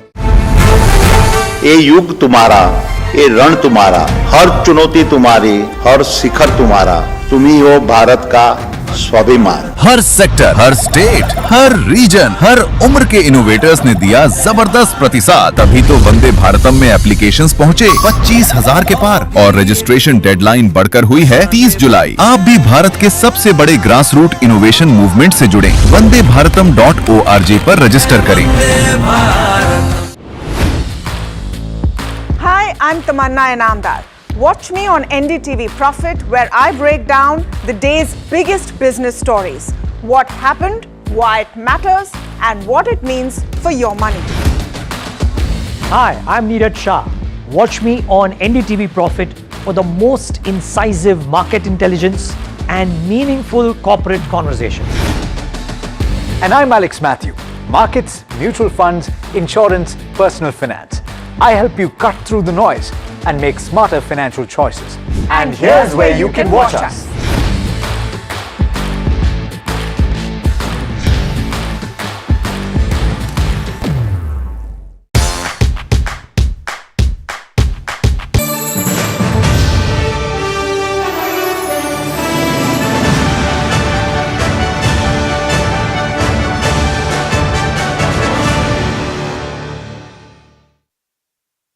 Welcome everyone. Very excited about this conversation. Welcome Mr. Agarwal to NDTV Profit Business Leadership Awards. Thank you so much. We're so happy to have you here. Also because of the leadership that you have displayed in the entire way that you've crafted the journey of AU Small Finance Bank. Some of you may not know it, but Mr. Agarwal was in the Gen Z category when he founded the bank. That is it the right word to tell now? Sir, kabhi na kabhi hum sab Gen Z the. Nowadays we're getting in touch with those feelings. But you know, at 25, 26, to start the idea of a financial institution that has grown into a behemoth will soon become a universal bank, and you're a very different kind of banker, I should say, than the typical banker that India is used to seeing and celebrating, and investors are used to seeing and celebrating. And your journey has been celebrated as such. Let's dial back about 20 years ago to where the idea of financial inclusion started all the way back in Jaipur. No, so thank you, Tamanna. And first of all, my congratulations, my best wishes for your first Business Leadership Award in new leadership, and I hope this will be a super hit, one of the most sought awards in India. As far as I'm concerned, it's a 30-year story now. I started in 95, I had done my chartered accountancy from Jaipur, right? And that time, there was no, as such, a financial institution coming up or a banking institution coming up. Those were the days when there were 10, 12, industrial houses led NBFCs, If you remember, I'm not sure aap the nahi the us waqt, but Gujarat Lease, Anagram Finance, Lloyd Finance, all were led by more industrial led houses, or some new banking license were given, like your HDFCs, ICCs of the world. And when I started my journey, I never meant that I will start some big business or were looking for some company or institution. It was more my livelihood mission, that I want to stay in Jaipur, want to do something my own, and let me start something small so that I can have my peaceful life. So there was no mission or vision that time. Idea was to be a well-being guy in Jaipur, Journey has been exciting. I don't know, has it been peaceful? No, yeah. But, I would say every 5 years, gave me a lot of hope from India as such, So first 5 years, it was learning from ground itself, how to lend, how to collect, how to build some kind of risk mindset. Then I partnered with HDFC Bank for 7-8 years, And then, Ramdev ji is sitting here. So I met him 2008. And I think Ramdev ji inspired me a lot to build an institution, honestly. He was the first guy, of course, Vishal also from that group. Both inspired me that you have the execution capability, you have the risk mindset, you are good enough in terms of, translating your action or your dreams into action, So why don't you build a company now, right? And I think 2008 onwards, we started building up NBFC, and 2014-15, we saw new guideline for bank, and I figured out that if I want to build a very sustainable institution, that has to be banking, right? Because I genuinely feel that NBFC has some ceiling, but banks can go forever. So 2015 applied, by chance we got the 17 license, and 10 years now, we are the largest SFB in the country. We got in principle license to become universal. So I think it can go and go on, but to be honest, I never planned in that way. You know, I'm not a promoter or a founder of today's kind of where people plan everything, right? I think my idea always remain like a player, like, you know, let's score first 20 runs, then look for another 20, then look for another 30, you know, and then you make 100, you raise the bet. So, you know, I think the idea was not to become a superhero or look for extraordinary things, you know. Let's build it very small, enjoy every, you know, success, you know, whatever way and wherever, but look for 3-4 things very importantly. If you say, because we were talking back room that what made AU today what we are, you know, is I think 3 principles that, and I'll say Hindi so that we all can relate, that you have to become very, very samajhdar to hona hi padega. If you want to build some business in India, then you have to be samajhdar, you know. You can't be fluke. You have to think about how you have to display your, you know, samajdari day in, day out. Then you have to be real jimmedar, accountable. If you're not accountable towards your all stakeholders, then, you know, people won't take it seriously. And then you have to be very honest. Honest not in the sense of only money, everything, you know, whether you carry yourself with a lot of honesty, and it has to be displayed also. You know, honesty in terms of your customer interactions, customer dealing, your regulators, the government, the tax authorities, your own employees, yourself, you know. If you do all these things, you know, I still believe that India has a lot of opportunity, you know, to build any kind of scalable business, you know. So in your own scoring, have you hit that century or not? No. Okay, so this is my first inning. Kitne running? Okay, this is my first inning, right? This is my first inning. I always believe that being a player, you know, you have to have 2 innings in a match. So this is my first inning. I would, you know, the day we become universal, I would say I will make 100 runs. But we make top 3 banks in the country in universal, you know, category, then it will double 100.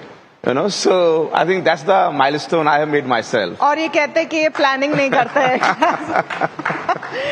So no, it's not a planning. It's a dream. It's some kind of, you know, your own goal to achieve. But any goal has to have a structured timeline with it. So when you're saying top 3 banks in the country, top 3 private banks in the country, by when do you see that happening? 2047. 2047, yeah. In time with Viksit Bharat. Viksit Bharat and Viksit AU. Viksit Bharat and Viksit AU, all right. There we go. You know, before I move to a conversation about what's happening right now in the banking sector, the monsoons, etc., you talked about this journey and its various stages, from NBFC to small finance bank. Now you're on the verge of a universal banking license. What has been the biggest hurdle for you on a personal, professional basis where you thought that maybe I'm being too ambitious to grow? And the reason I ask this because we're here to celebrate leadership. Yeah. Sometimes leadership is displayed when you push through at the toughest time. So Tamanna, you know, my sense around your ambition is this, that, you know, you have to decide your ambition, right? You know, if you know your capability, you know the capability of the platform, you know the India ecosystem, and then, you know, because nothing will come easy, right?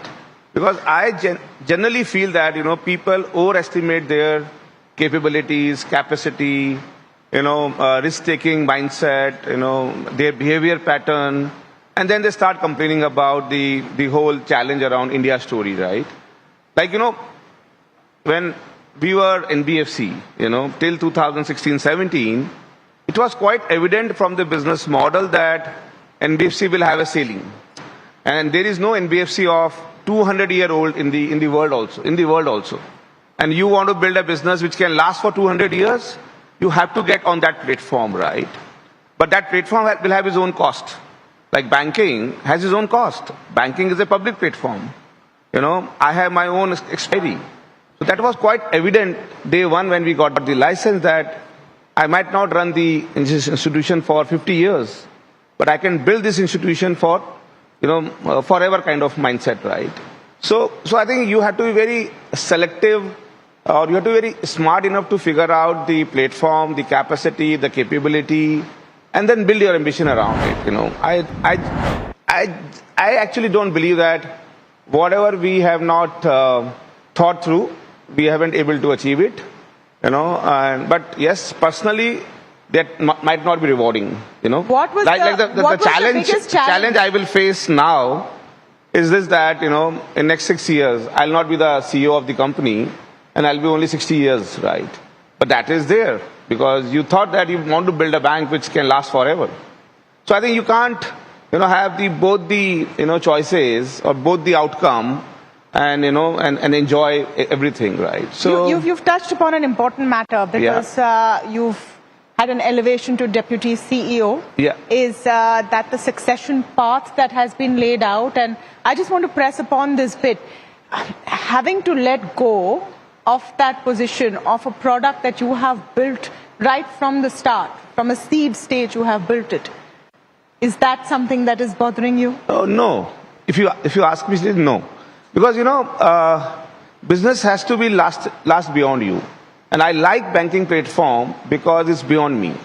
And I genuinely believe that this is the most powerful platform the government of India and RBI has built over the years. I'm so fortunate that I got the license and it's public good. And I believe that a private enterprise is supposed to build with more efficiency. And in that efficiency, we can make your money, is fine. But I think this platform is the magic, honestly, Tamanna. Once you run it, you know it. Like I'm from Rajasthan, right? And Rajasthan population is close to 8 crore. When I'd done a business there for 20 years, from 96 to 2016 as an NBFC, maybe 10% people would be knowing me, right? But when we got the license in 17, by 20, every Rajasthani knows me. Living in Rajasthan or living in entire world. That Mr. Sanjay Agrawal runs a bank. So I think there's a power of platform is so huge that you can't go away with this, that, okay, yaar, main to fas gaya iske andar, right? But that's the way it is, But you have to think beyond you. You have to think beyond your own personal gains. And that might hit you for some, maybe 2 mahina, 3 mahina, 6 mahina.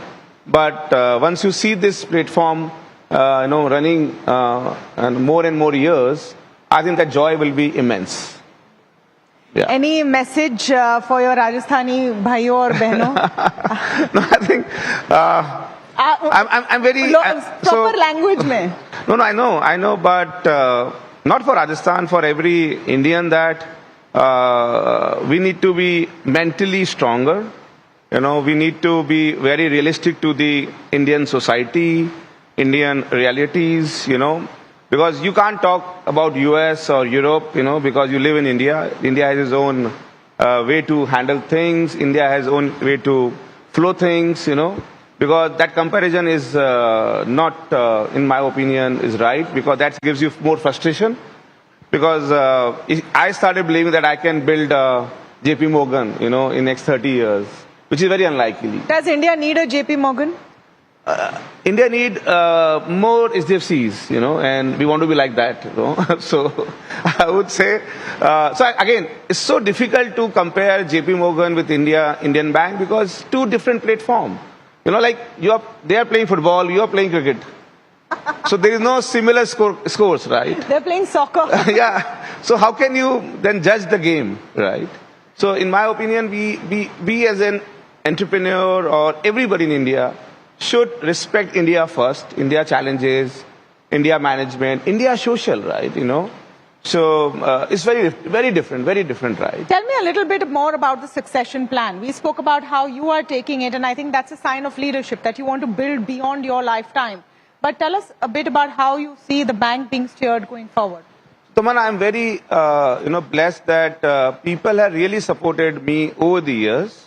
So first data point, our top 50 people of bank are with the institution from last 15 years. So they're beyond bank term, right? So that's one thing, right? Second, as I'm very explicit in my leadership communication that I'm not there for permanent, right? And the best guy has to become CEO. And it's always good that if somebody from internal channel come and take the leadership position, that's my personal take. That is why, I know I have still 6 years or maybe 3 and 3 years with the blessing of the regulators. But we need to build a capability now only, because I have seen some banks missing, which is not a good case. Because any bank specifically? No. I think there's no need to tell anybody, any bank, everybody knows it. But I think being a promoter, I should learn from that mistakes and should not think that, it is my kursi, yaar. It's beyond me. So I think we are building it up, and I'm so happy that India has talent. You need to tell them that you have the capability. You have to take that mental strength to handle it, the top position. You have to be, again, a lot of ownership, lot of honesty, accountability, and I think that is the way I'm building my team. So we want to have around 2 EDs, 2 deputy CEOs, group heads, So there will be around 20 people available in next 10 years who can run this business for next 30, 40 years. So no one identified as of now? I think it's a group of people because everybody has to show their caliber over the years, right? Somebody has shown, somebody will come, So it's an even base, right? It's not a particular choice or there's a game on, right? We need 20 players. Raise your hand, perform, take the seat. Oh, wow. Yeah. That's exciting times at the bank and seeing the next journey coming in. Yeah. Just want to get your take as a banker. And we have some data to go on with these quarterly results, etc. The banking sector seems to have done well in India relatively. Yeah. Are you concerned about macroeconomic factors like the monsoon, the geopolitical crisis, what's going to happen to small and medium enterprises and the asset quality of banks? So I'll tell you one story. So I think that story will have the answer. 2017, when we got the license in 15. 16, we have demonetization. 17, 18, we had GST implementation. 18, we have one cooperative bank got bust. 18 NBFC crisis. 19, we got one cooperative big bank bust. 21, private sector got bust. 20, we have mother of all, COVID. 21, we have Ukraine. 22, we have high inflation. 24, we have Iran, Iraq. So there is no perfect world. So we are running a bank and our balance sheet has grown 20 times in last 10 years. So you keep complaining about everything, but you have to go and execute, right? That is true. So I'm just sharing. There would be a West Asia crisis, but you have to see beyond that. There is a challenge around monsoon. Is it a bigger challenge? Is monsoon a bigger challenge than West Asia crisis in your eyes as a banker? If you see, yes.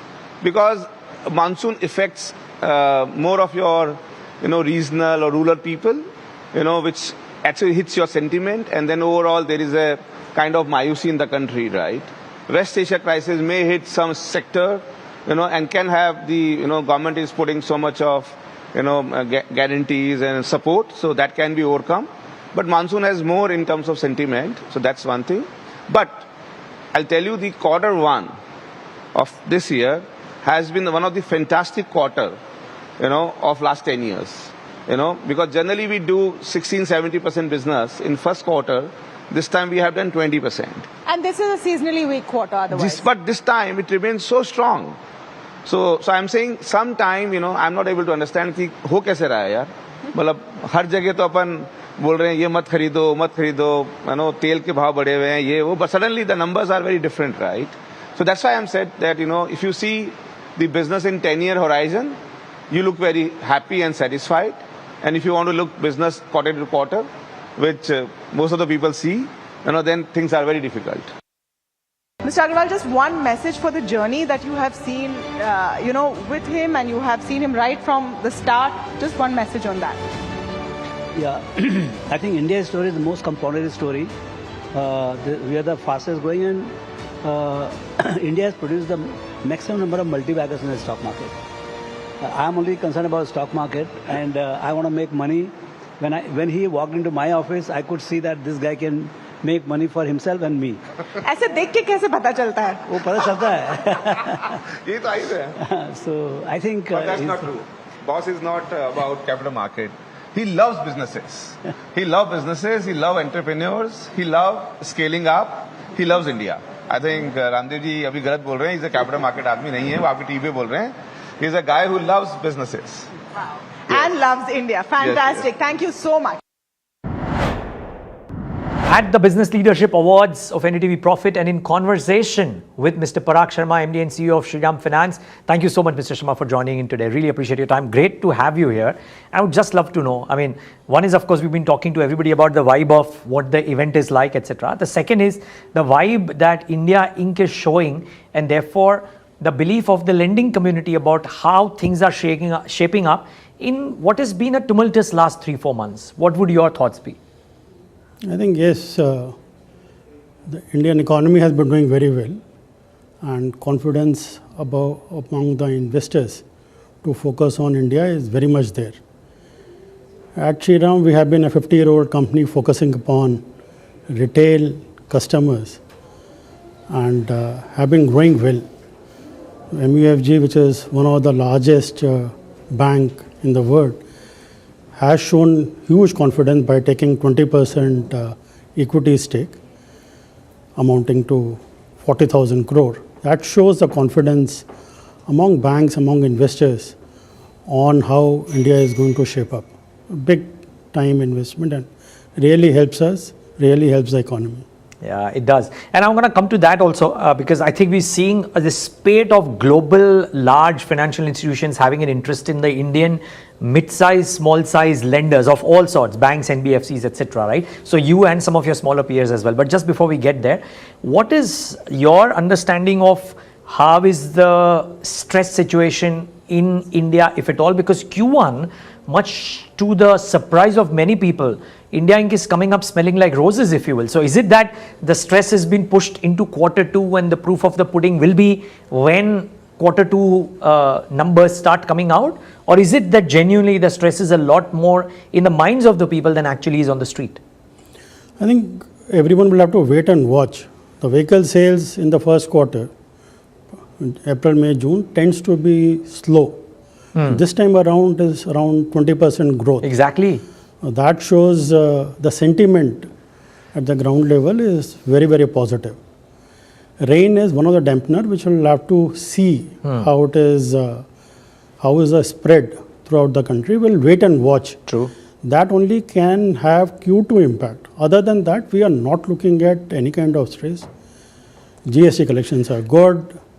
Steel and cement production is up. Vehicle demand continues to be strong.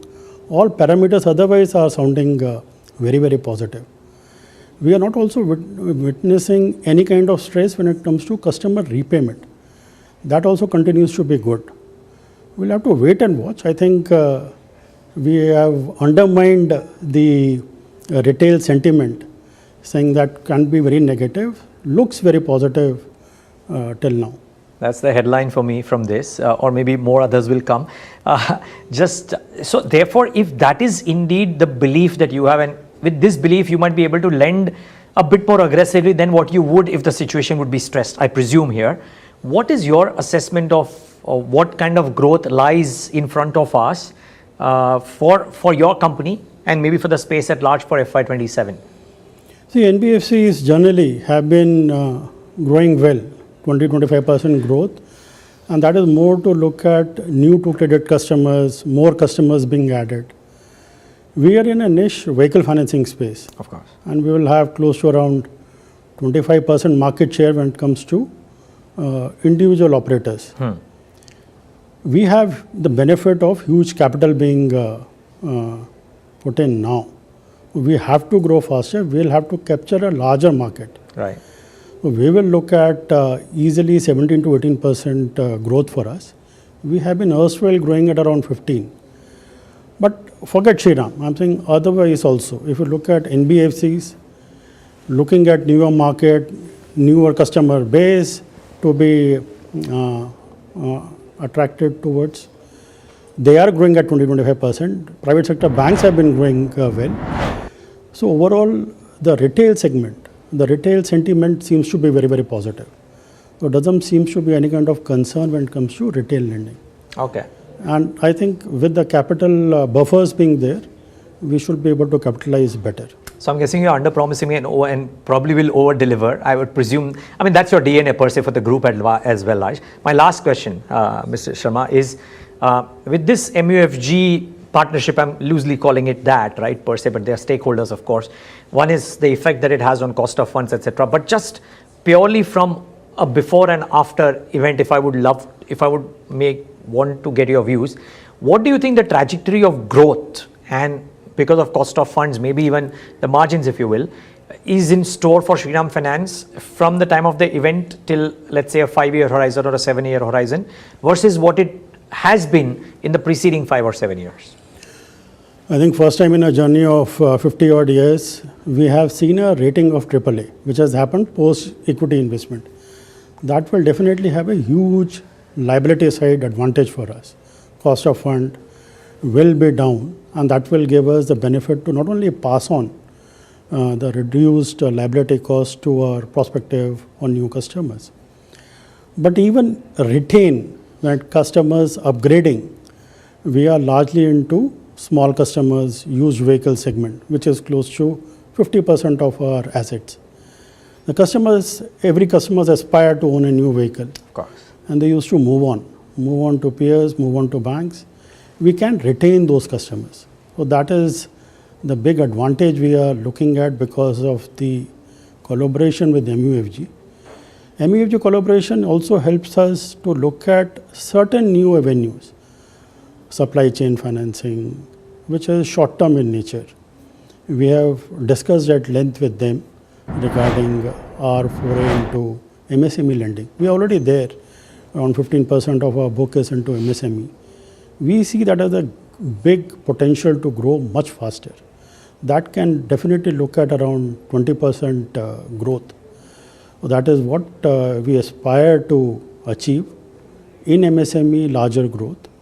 The credit demand, as per some of the estimates, is huge, unmet demand, which is close to around 20-25 lakh crore. So even if a fraction of that comes to us, we will be able to achieve the growth targets, whatever we set for ourselves. Exciting time because of the capital buffer, and MUFG is not asking us to look at anything new. Keep doing the areas we have strength and keep growing faster. Well, which is what wins you awards any which way, so why should they ask you to do anything different? But congratulations and thank you so much for being a part of the NDTV Profit Business Leadership Awards event. It's great having you here. Thank you for inviting. Thank you. Pleasure is ours. Viewers, thanks for tuning in.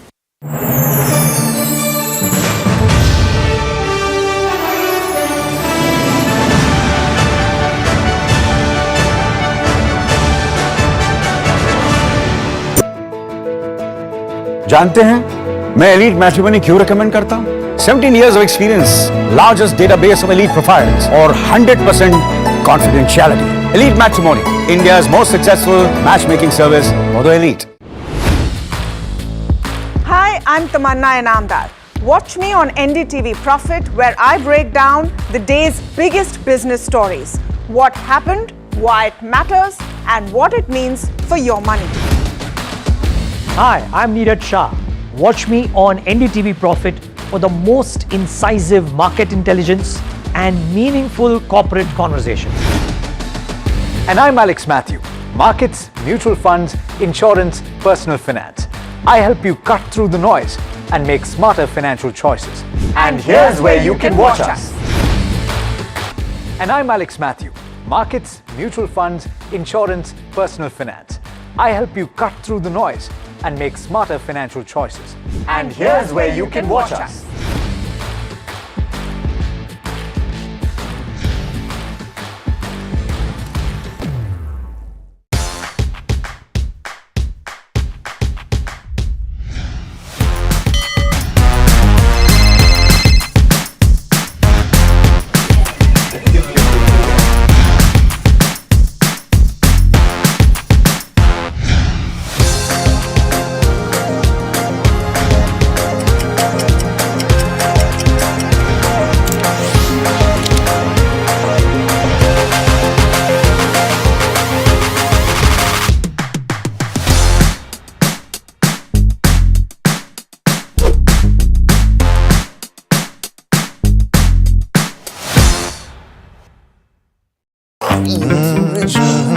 the news, Ayush. Since when do we do scripts?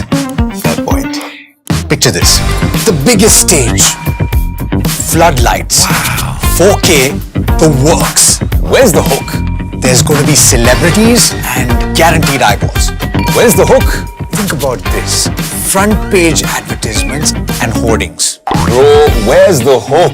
Cross-platform, digital first, virality. Without a hook, no way. The message is clear. It's 2026. You gotta be real in a world of reels. You gotta be original in a world where everything seems generated. That's it. That's what we're looking for. The best campaigns, the hottest trends, the smartest brand moves on our new show. But wait, what do we call it? The hook.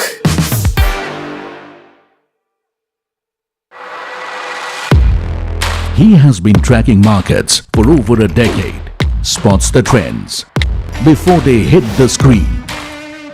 And he is now bringing his analysis to the show that the market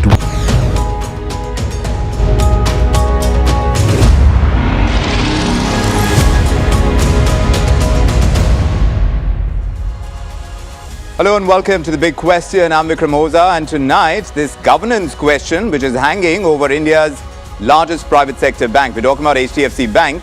The bank has wrapped up its internal probe into that controversial MSRDC deposit arrangement and has concluded that there was no malified intent, there was no personal enrichment, but what it calls there has been business overreach, on the back of which the bank has issued warning letters and has imposed a 1 lakh rupee penalty. Has been business overreach, on the back of which the bank has issued warning letters and has imposed a 1 lakh rupee penalty each on its CEO, on its CFO, and the head of retail assets. So that is why HDFC Bank right now, we're asking very simple questions. Has accountability been fixed over here? Is this a case of aggressive business practice, or is it a bigger governance red flag? And very importantly, is the action taken enough? The penalty of 1 lakh rupees, is that enough on the top executives of HDFC Bank? Let's get you up to speed with what has happened in the matter. And for that, my colleague Nisha Poddar is joining us with all the details of the case, so we get the context right for the debate that is to follow with our panelists. But Nisha. It's an important development for HDFC Bank, which has been really seeing several onslaughts of corporate governance, concerns really cropping since the time Atanu Chakrabarti had really resigned, pointing to the corporate governance concerns. And that particular momentum really still continues. The overhang is lifted when we talk about the clarity on one particular allegation that was that bank is really disguising the interest payment, the additional interest payment to MSRDC in the garb of marketing expenses. Now, in that particular matter, the fog has now lifted, the clarity has come, and the Special Disciplinary Committee of Independent Directors at HDFC Bank have concluded there was indeed an overreach by the senior management of the bank in this particular matter. But they also clarify, and I quote from that, there was no malified action or personal enrichment or improper motive in this particular aspect. As a remedial measure, now they are going to shoot a warning letter to each of the three personnel and also fine them with 1 lakh rupees each in terms of sending out a signal on corporate governance standards and to really avert this kind of a situation in future. Now, a few things to watch out for in future in this particular matter is that while the fog has lifted, will the Reserve Bank of India be comfortable with this, especially in the context of the MD and CEO's reappointment, which is due in October, for which the board of the bank has to really take steps on making that application with the Reserve Bank of India. And that particular aspect is something to be watched out for very, very closely in terms of the leadership and the continuity at HDFC Bank. Another aspect is that with the onslaught of several corporate corporate governance aspects that have been really cropping up. But remember, on Atanu Chakravarti's allegations, the Reserve Bank of India had fully backed and supported the bank by saying that there were no concerns on corporate governance at HDFC Bank. But now, with the continuous onslaught and concerns, will the large shareholding of foreign investors be really comfortable? And how will the stock erosion momentum, which has been continuing for quite some time, will that continue? Few aspects to watch out for. Several aspects and several questions. Nisha, thanks very much for setting the context. So as reported, HDFC Bank having completed its internal review, punishing senior executives with those penalties. But now the question is, does a 1 lakh rupee penalty and warning letters, are they adequate enough to address a governance lapse that involves India's largest private sector bank? And yes, this is not oversight. That has been cited, of course. They are saying it is malified, but also that it is overreach. So has the bank demonstrated accountability by investigating itself thoroughly and acting on the findings? What are the governance issues at the board level that it raises? So we have several questions around this, and we can take it across to our panel of experts. Joining us on the big question this evening is Sriram Subramanian. He's founder and managing director of InGovern Research. He's here to speak about shareholder rights and board accountability and corporate governance. And getting us the investor and advisory perspective is Aditya Shah. He's founder of Hercules Advisors. And completing our panel is noted corporate lawyer H.P. Ranina. Gentlemen, thank you for making the time for the big question. But let me begin by asking Mr. Subramanian, you know, the core issue, if this was only business overreach, then why would the CEO and CFO themselves be fined? Does describing this merely as business overreach understate the seriousness of what has happened at HDFC Bank? Good evening. Firstly, the periods are important. The period of review is from 2017 to 2021. That is when the violations or the transgressions happened. At that time, the current MD, Mr. Shashi Jagdishan, was the CFO. Yes. So he was appointed as the MD only in October 2020. So from that perspective, one has to see that actually whether he was responsible at that time for any of this. Okay, so to that extent, this 1 lakh rupees is more of a signaling that the committee which reviewed it, the disciplinary committee, is sort of signaling to the investors as well as to other employees within the bank that they will view such transactions in future very seriously. For all we know, this issue was fixed by Shashi Jagdishan once he became MD. Definitely, the bank was very aggressive in the past. Probably they figured out that this is not done and they closed this, shut this kind of behavior. So it is 5 years down the line that they have reviewed it. They have taken action. Was it, as they said, none of the three senior executives have personally enriched or had manifest intentions. We don't know whether the executives that were responsible for this still continue to exist with the bank or do business. Secondly, whether how much was the enrichment for the bank itself, for that matter, because this is just a issue of paying higher interest rate to MSRDC.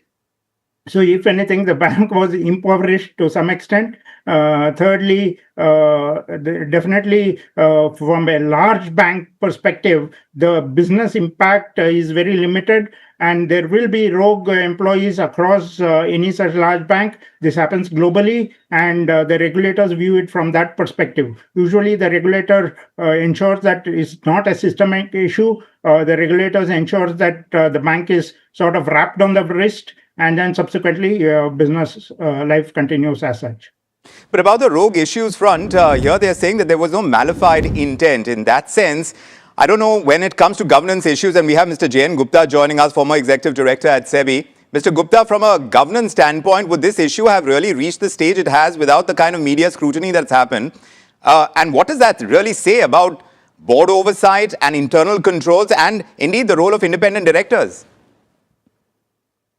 See, first of all, I will come to your last point, role of independent director.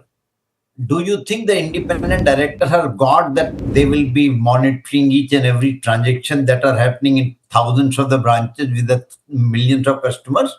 So expecting independent director to know each and everything is something which is not correct.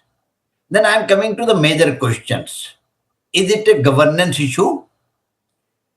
I will say if you have a questionnaire 100 out of 100, then I will certainly say it is not a score of 100 out of 100. There will be some points here and there. But when we examine governance from the larger perspective, not from the micro perspective. If you look at from the larger perspective and something, what is the governance for? The governance is to ensure that there is a funds are safe, the risk is minimized, and there is no malafide or nothing which is going to bring the whole thing down. So if I examine on all these factors, the first thing I will say, yes, a governance issue. But is the governance issue earth-shaking? No, it is not earth-shaking.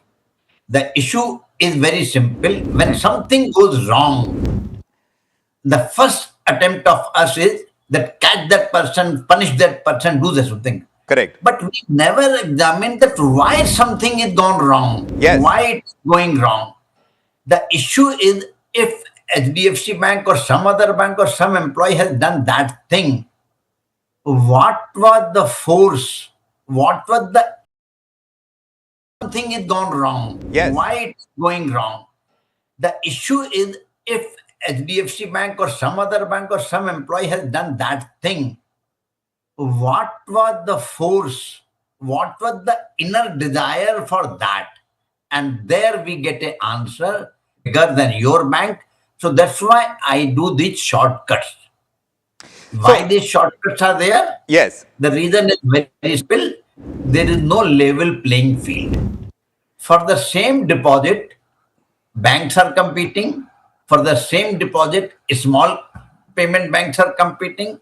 For the same deposit, microfinance is competing. For the same deposit, NBFC is competing. And they all do not have this strict role. If you examine the balance sheet and P&L of those banks, small banks, you will find their profit margin is humongous. Right. Which banks like State Bank can never imagine. So now if I can lend at 20%, then I can pay 5% extra also to the depositor. And that is where the depositors get into the trap. So the bank, Reserve Bank has to, whatever action they have to take, employee, that is one fact. Yes. Governance issue cannot be left with a fine or a small thing. I will so say this is a governance issue, and I'll come back to that. Mr. Gupta, I'll come back to that point. But very importantly, you're saying that, yeah, this may not be a profits issue. Yes, we have to understand the competition that exists to get those deposits in the banking sector. Yes, competition may be very stiff. But Mr. Ranina, the board is saying there was no personal enrichment, no malified conduct, no improper motive. Legally speaking, does that materially reduce the seriousness of that matter? And then this penalty of 1 lakh rupees, would it be proportionate in the kind of circumstances that are being cited? Vikram, thank you for having me. I think my views are very simple, that this is a clear case of misgovernance, because to fudge the accounts, to call interest as marketing expenses, in my opinion, is not right at all. I'm not only a lawyer, I'm also a chartered accountant. Yes. And I can tell you that this is not correct.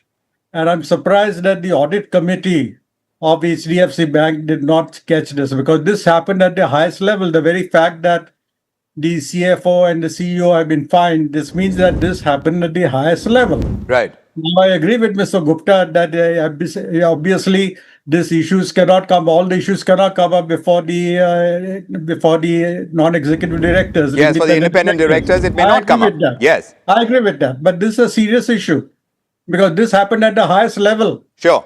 Please understand that. This is not something which happened at a lower level, which obviously the independent directors cannot determine. This happened at the highest level. And that is why when there is a complete misnomer of expenses, even from a tax point of view, I can assure you that the tax authorities will take a stand that you are classifying this as marketing expenses. You have not done any such thing. This will be disallowed. under the income tax law. Because you cannot make a wrong, the totally wrong thing, the description. So from everything that you're saying, Mr. Ranina, and from what our other two panelists have already said, it's pointing towards this governance issue. Yes, absolutely. So when you talk, yes. Penalty, you asked the second question, is it enough? Yes. My answer is no. It's not enough, because maybe from a point of view of the executives, 1 lakh maybe a figure, but the issue is, does it restore investor confidence? Exactly. Does it? That is the point. That is what I want to ask. What is necessary is to put in place certain measures by which this does not happen again. Correct. So Aditya, when you talk about investors who buy HDFC Bank because, of course, they trust its controls, its compliance culture, its risk management framework. So even if the financial impact is limited, how much can these governance concerns affect the bank's valuation, its reputation, which is at stake? And then, of course, it's about investor confidence at the end of the day, isn't it? There are two things at play here. Point number one is every bank out there would do certain amount of things which are not in compliance with the law.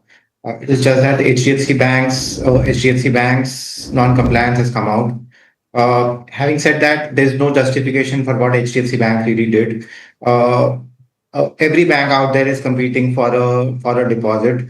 There's no real meaning of classifying interest paid into a marketing expense.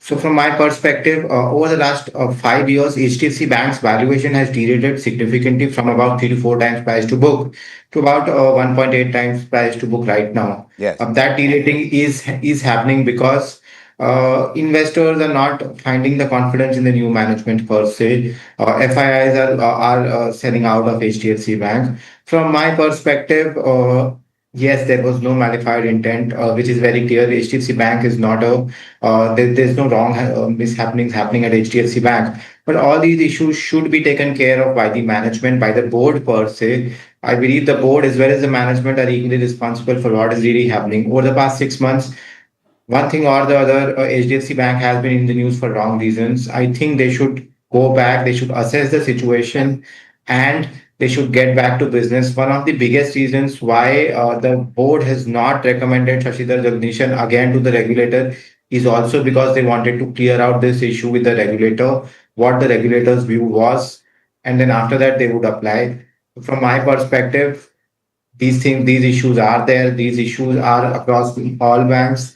HDFC Bank should go out of limelight, should do business in a compliant manner as per the regulations of RBI and not break those laws per se. Then the investors would be happy. Exactly. And the confidence would return. So even if now Mr. Jagdishan is getting penalized, and Mr. Subramanian, you pointed to the fact that one will have to scrutinize whether at all he was in that position at that point in time when this happened. But even if nobody personally benefited, sir, investors expect systems and controls to prevent conduct that could potentially conflict with regulatory expectations. And that's the point that Aditya is making as well. So has HDFC Bank drawn that line clearly enough between aggressive business practices and regulatory compliance? Isn't that the need of the hour? I would think so. Otherwise, why would they stop it in 2021 itself? Firstly. Secondly, obviously, this media focus now or investor focus in that sense and the resignation of the chairman will put more pressure on HDFC Bank management to ensure that they are dotting the I's and ticking the T's, so to say, ensure that across the line, across the business units, there is more scrutiny, they are more adhering to practices, business practices, which are kosher, so to say. So, I mean, yes, indeed, one would have to examine that. But let's bring in that angle of Adanu Chakraborty as well, Mr. Ranina. He resigned saying certain happenings and practices were not in line with his personal values and ethics, while the bank's review later has said that those concerns were not substantiated. Does the very fact that a chairman exiting in the manner that he did, does it point at a deeper governance concern? It does. But it means that the management has to look into it very seriously, take it very seriously, and not just brush it aside, saying that there's nothing which is of great importance. Because there are a lot of issues which arise. People must understand that. I mean, in a big organization like HDFC Bank or any other bank, there are hundreds and thousands of issues which come up. And therefore, you have to have checks and balances, a system of checks and balances, because only that can find out where the problems lie. Yes. And you have a lot of internal audit. What is important is internal assessment, internal audit, not by their own people, but by independent chartered accountants who are familiar with internal audit procedures. Because unless there is checks, continuous checks, random checks, these things will never be ascertained. So, Aditya, to be able to restore confidence for an investor today who has looked at HDFC Bank very favorably for a matter that triggered national headlines, the penalties that we're looking at, they have been imposed. Many would say very modest, just 1 lakh rupees each. The CEO earns more than 15 crore rupees. In FY26, it goes across 15 crores. Does a penalty of that nature create real accountability, you think, in India's banking sector to invoke that kind of confidence? First of all, let's not dramatize the issue per se. What is really happening is there were some non-compliances. They have come out in the media because media is scrutinizing HDFC Bank's every move. From my perspective, rather than that 1 lakh penalty, I would be, as an investor, I would be really very happy if the regulator has a private conversation with HDFC Bank and a lot of these non-compliances are being fixed by HDFC Bank. Point number one. Point number two is, as I said before, HDFC Bank needs to go out of the limelight. HDFC Bank needs to go back to the drawing board, do business as it used to do with Aditya Puri, and do business in compliance with law per se. So 1 lakh or 10 lakh penalty does not really matter to a CEO who has a lot of money. What matters is the bank remains in compliance. Also, the bank does business profitably. That is what the investors really want.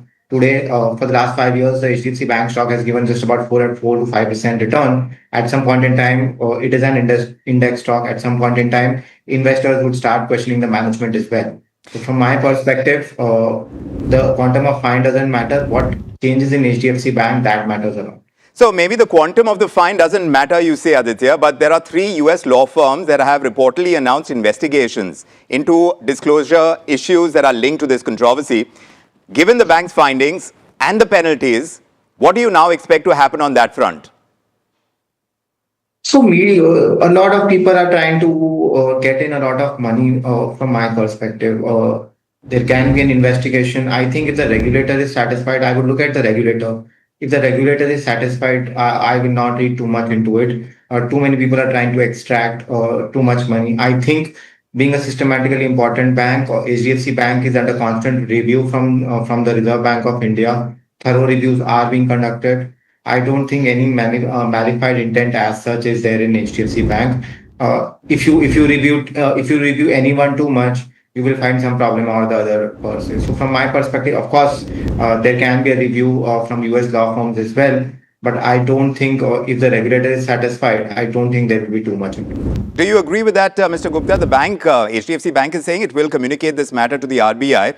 But what is your sense? Will the RBI view this as a technical divergence, a governance lapse, or you think they are going to find material compliance failure in this matter?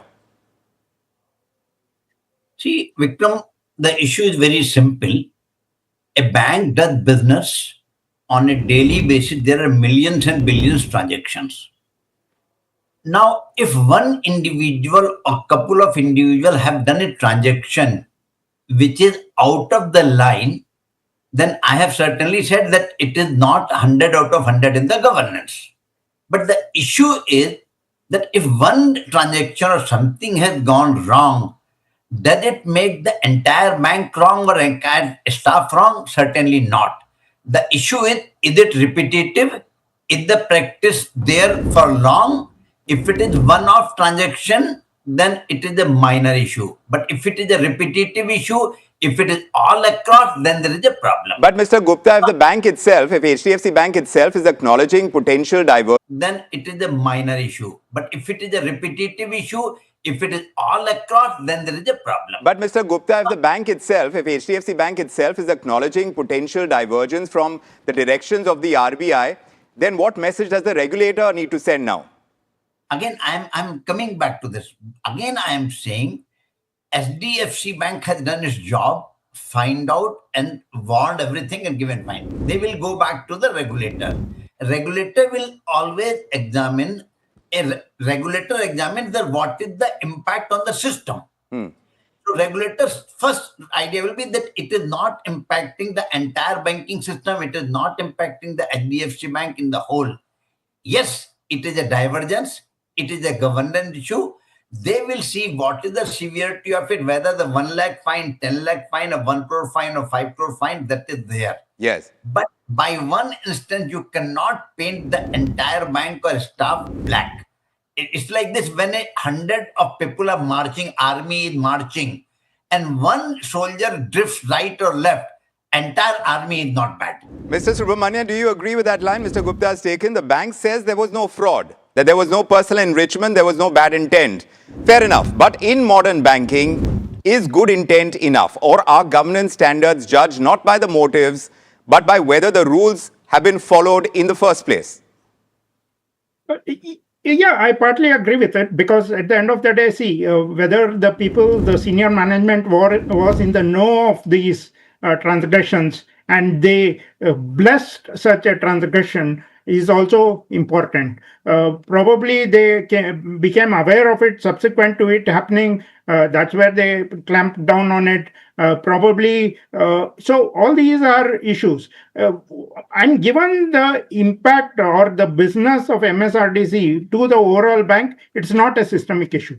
Right. Two is there will be minor violations and compliance issues, as Aditya said, across any organization for that matter. Banking more so, because banking deals with money at a branch level, at a regional level, at a customer level, etc. So, and this happens globally across all banks. Show me one bank across the world which is 100% compliant with all laws. I would beg to hear that. So from that perspective, as long as it's not a systemic issue, as long as senior management has not explicitly blessed or pushed such a transaction through, I think we should move on. And that too, this happened in 2021, and the regulator will probably fine the bank if they think that there was a definite non-compliance, and then they will also move on. So the debate is no longer just about one deposit arrangement or one penalty right now. The bigger question is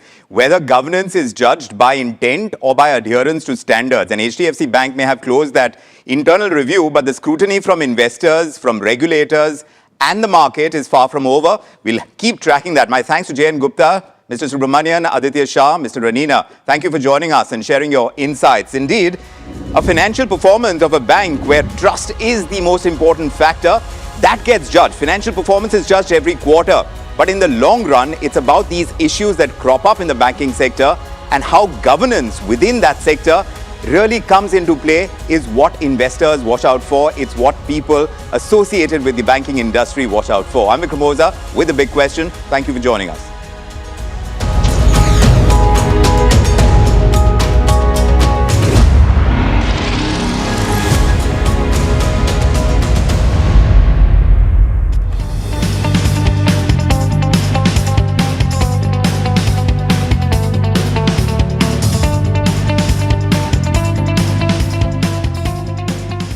याद है ना मैंने क्या सिखाया था? Silver के लिए Stirling mark, gold के लिए हॉल मार्क और मस्टर्ड ऑयल के लिए सिर्फ पी मार्क। इस बार तो माँ से भी बेहतर बना। P mark the mustard specialist since 1933। बरसों से सरसों। कुछ तो बात है इस दिल में। जानते हैं मैं एलीट मैट्रिमोनी क्यों रेकमेंड करता हूं? 17 years of experience, largest database of elite profiles, और 100% confidentiality. Elite Matrimony, India's most successful matchmaking service for the elite. आपका पार्सल फिर से हमारे घर पे आया है। कुछ तो बात है इस दिल में। माँ भी हमेशा पी मार्क मस्टर्ड ऑयल में ही खाना बनाती थी, ये आपके लिए। कुछ तो बात है इस दिल। माँ भी हमेशा पी मार्क मस्टर्ड ऑयल में ही खाना बनाती थी, ये आपके लिए। कुछ तो बात है इस दिल में। P-Mark, the mustard specialist since 1933. Hi, I'm Tamanna Inamdar. Watch me on NDTV Profit, where I break down the day's biggest business stories. What happened, why it matters, and what it means for your money. Hi, I'm Neeraj Shah. Watch me on NDTV Profit for the most incisive market intelligence and meaningful corporate conversations. And I'm Alex Matthew. Markets, mutual funds, insurance, personal finance. I help you cut through the noise and make smarter financial choices. And here's where you can watch us.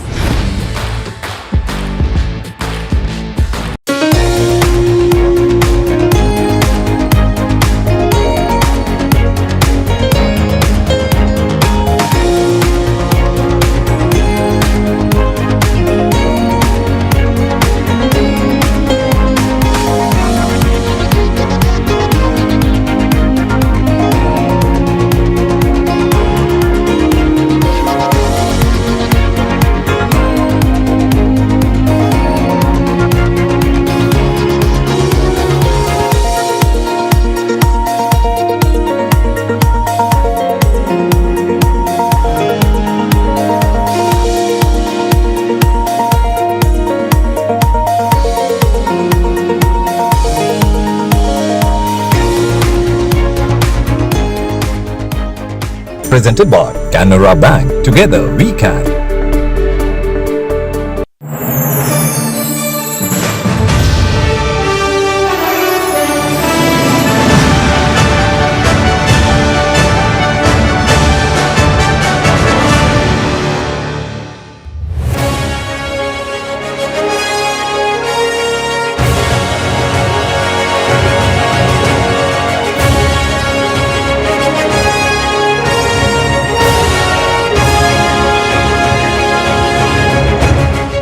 Behind every result is a leadership decision, and behind every successful enterprise, the courage to choose conviction over comfort and invest in tomorrow.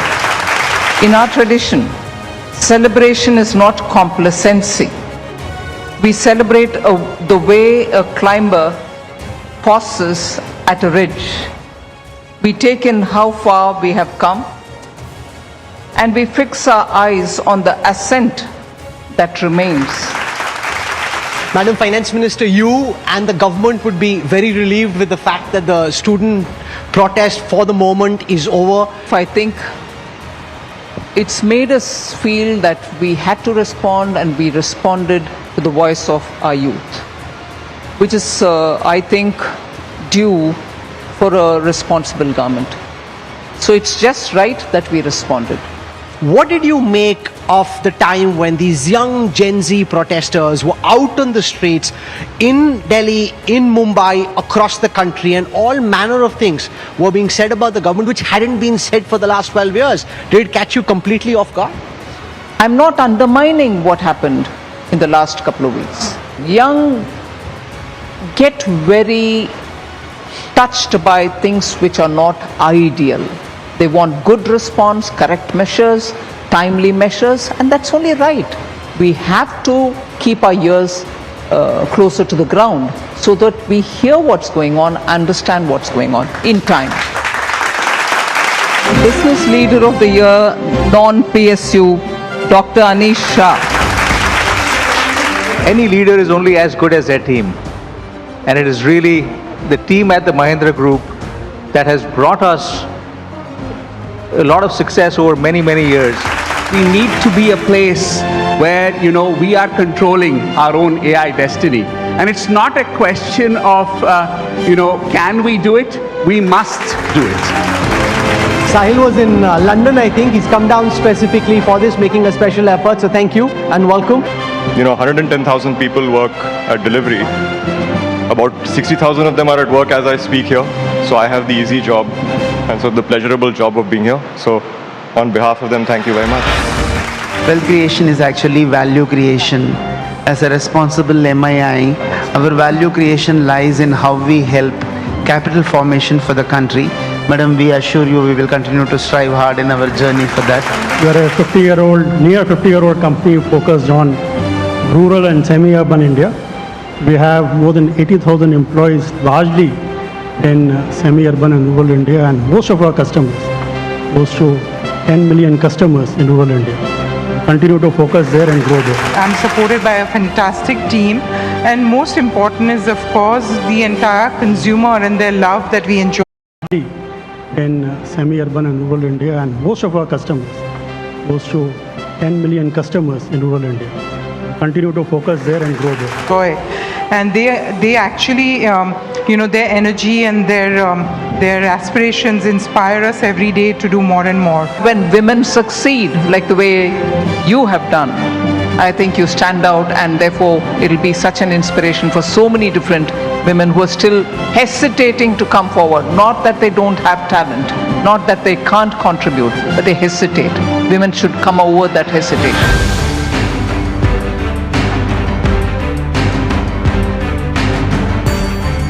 When she started, index was I think 25,000 or something. It's 80,000 today. That itself is a tribute to what a great job she's done in stewarding this country. Thank you, ma'am. I think there's a long way to go and a long road ahead for the country. And I think everybody is in an optimistic mood for the future. Philanthropist of the Year, Kiran and Shiv Nagar. Philanthropy is a great enabler of trying to put some equality between what we have and what we should be able to do for society as a whole. Sustainability is very important, and I would like to thank Nirmala Sitharamanji and NDTV for this award. We have continuously evolved over the years, and today we make some of the world's most complex warships and submarines. MDL is always committed to the nation to improve and strengthen our maritime capabilities. I always say, one team, one dream, because electronics is a team sport. So on behalf of 90,000 employees of Tata Electronics, it's a privilege to receive this award. NDTV Profit for recognizing the truly remarkable institution. I would like to quote, with her permission, FM once famously said, "This is the largest bank for the smallest person in the country." The NDTV Profit India Business Icon Award is presented to Mr. Dilip Shangvi, founder, Sun Pharmaceutical Industries. Changes which government is talking about are real and are benefiting, because I think if I look at in our case, almost 2/3 of our business is outside of India, and with this new acquisition, we will be at least having 1/6 of our turnover in spite of being the largest Indian pharma company from India, because the world is the market for us.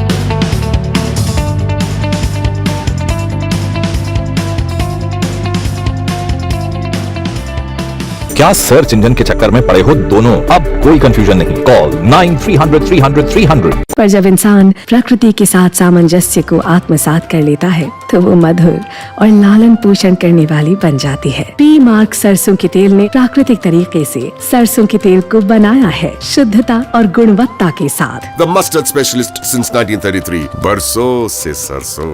कुछ तो बात है इस दिल में। जानते हैं मैं एलीट मैट्रिमोनी क्यों रेकमेंड करता हूं? 17 years of experience, largest database of elite profiles और 100% confidentiality. Elite Matrimony, India's most successful matchmaking service for the elite. माँ भी हमेशा पी मार्क मस्टर्ड ऑयल में ही खाना बनाती थी। कुछ तो बात है इस दिल में। P Mark, the mustard specialist since 1933. Hi, I'm Tamanna Inamdar. Watch me on NDTV Profit, where I break down the day's biggest business stories. What happened, why it matters, and what it means for your money. Hi, I'm Neeraj Shah. Watch me on NDTV Profit for the most incisive market intelligence and meaningful corporate conversations. And I'm Alex Matthew. Markets, mutual funds, insurance, personal finance. I help you cut through the noise and make smarter financial choices. And here's where you can watch us.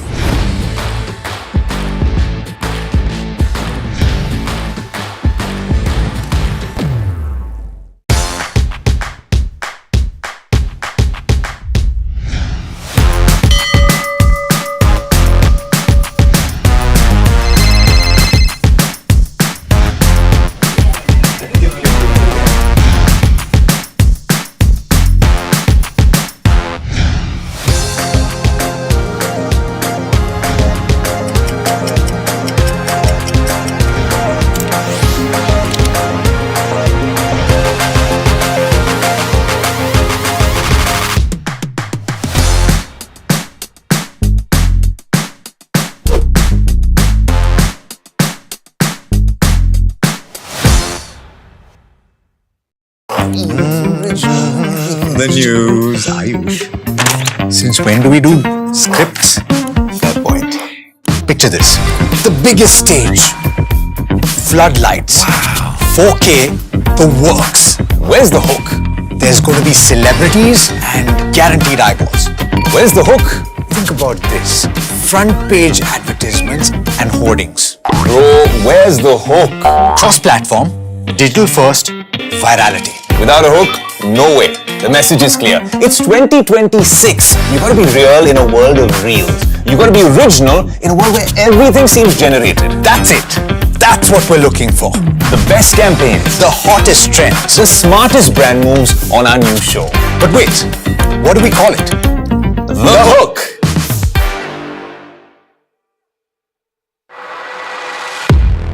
He has been tracking markets for over a decade, spots the trends before they hit the screen.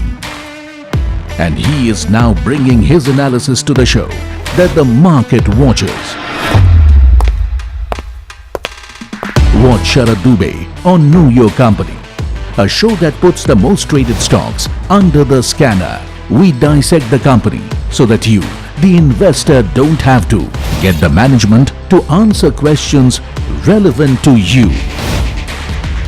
Watch Know Your Company, weekdays at 11:30 a.m. to understand your next big bet.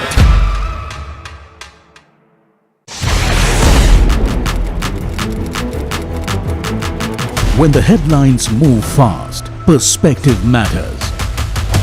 On Editor's Cut, our editors come together with experts to distill the week's information plates into clear perspective.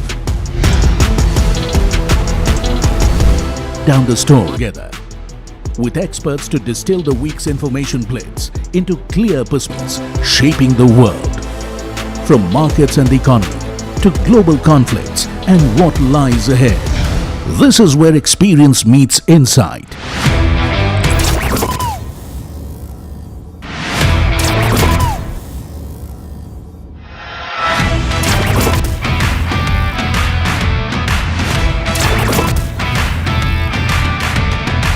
No noise, no hype, just sharp takes on what to watch next. Editor's Cut, every Friday, 3:30 p.m. only on NDTV Profit. Hi, I'm Tamanna Inamdar. Watch me on NDTV Profit, where I break down the day's biggest business stories. What happened, why it matters, and what it means for your money. Hi, I'm Neeraj Shah. Watch me on NDTV Profit for the most incisive market intelligence and meaningful corporate conversations. And I'm Alex Matthew. Markets, mutual funds, insurance, personal finance. I help you cut through the noise and make smarter financial choices. And here's where you can watch us.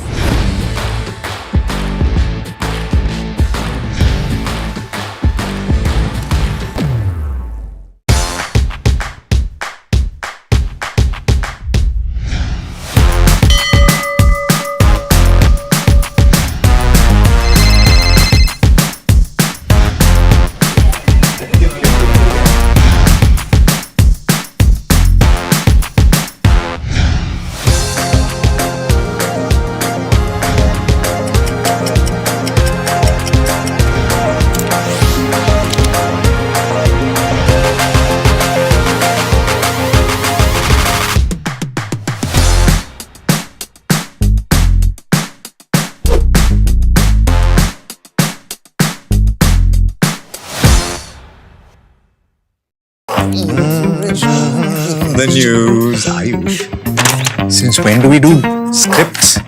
Fair point. Picture this. The biggest stage. Floodlights. 4K.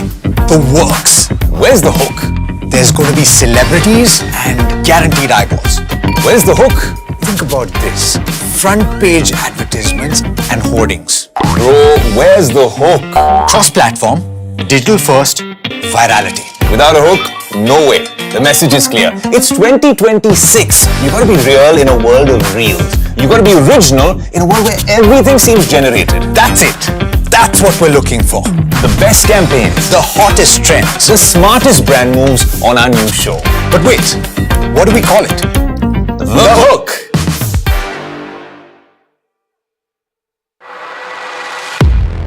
He has been tracking markets for over a decade, spots the trends before they hit the screen. And he is now bringing his analysis to the show that the market watches. Watch Sharad Dubey on New.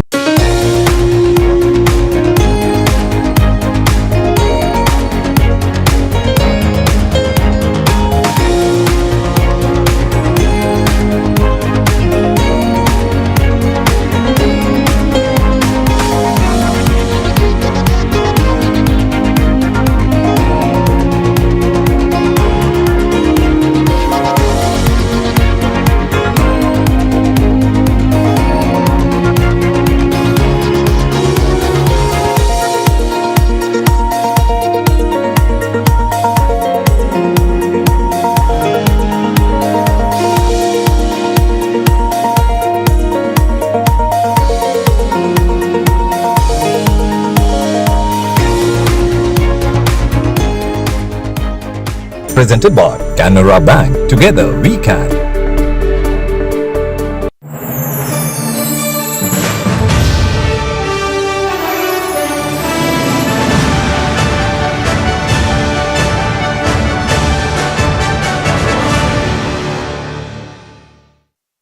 Madam Finance Minister, you and the government would be very relieved with the fact that the student protest for the moment is over and you've been able to find some relief. Is it a massive moment of relief for you, ma'am?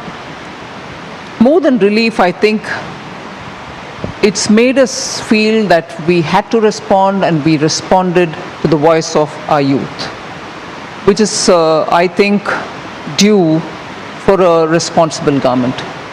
So it's just right that we responded. You come from Jawaharlal Nehru University. You've seen student agitation growing up. You've seen, you've cooked for people who've been in Tihar jail when you were growing up. What did you make of the time when these young Gen Z protesters were out on the streets in Delhi, in Mumbai, across the country, and all manner of things were being said about the government which hadn't been said for the last 12 years? Did it catch you completely off guard? Well, I'm not undermining the energy you're putting into this. But every generation, when young, joins protests. I'm not undermining what happened in the last couple of weeks. You rightly recalled that when I was in JNU, and I'm sure generations before me and generations after us will still do it. Young get very touched by things which are not ideal. They want good response, correct measures, timely measures, and that's only right. And therefore they tend to protest because they think they should make the difference, and I'm happy for it because that's the spirit of the young. I have no second opinion on that. But yet the difference lies when you're ready to understand where they come from and respond accordingly.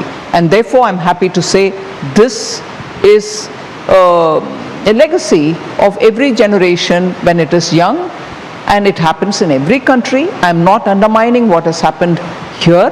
We have to keep our ears closer to the ground so that we hear what's going on, understand what's going on in time.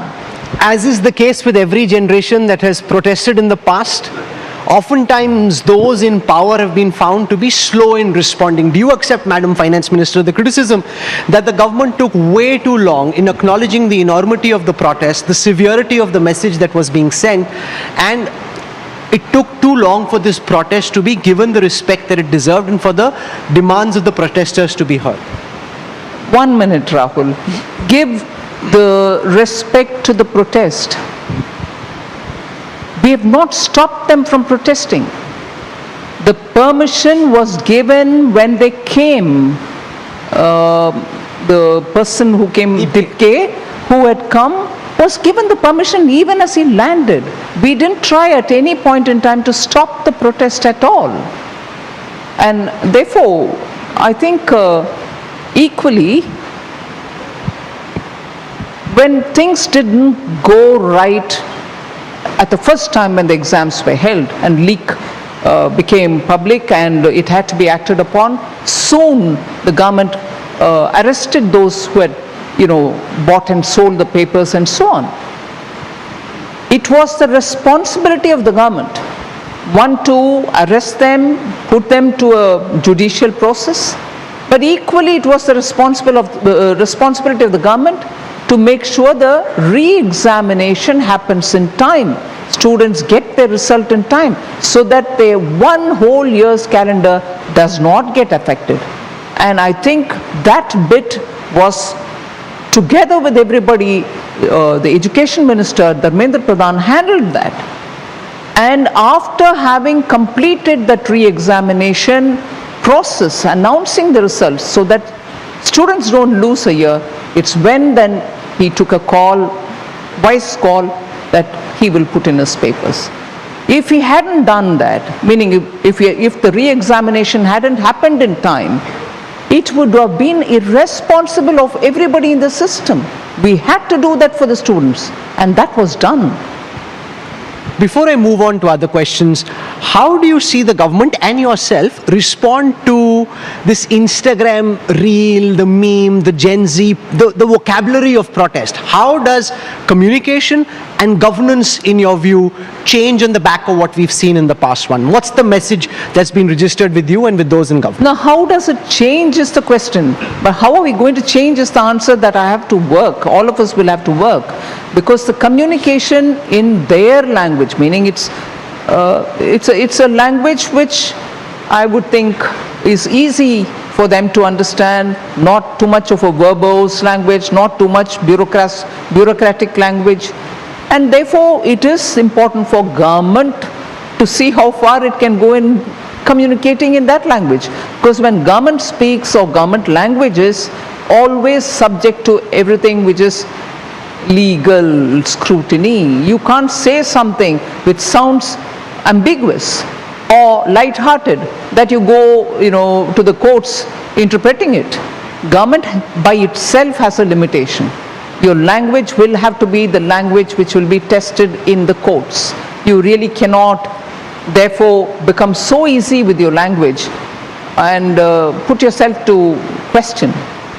Ma'am, when we met after your union budget for this year, India was being described as being in the middle of a Goldilocks period, low inflation, high growth. After that, the West Asia war started. And a few days ago, we were thinking, okay, maybe the worst is behind us. A resolution has been agreed upon, and that things will get better from here. But with the kind of shelling that we're seeing, the kind of attacks that we're seeing, we're now again in a deep period of uncertainty. How is that impacting your budget numbers? How is that impacting India's growth for this year and your calculations and your estimates when you delivered the budget earlier? First of all, normally I would have said inflation is getting imported because of the uncertainties in the Middle East, Hormuz, supply chain disruptions, particularly for those items which we import in huge bulk, fertilizers and so on.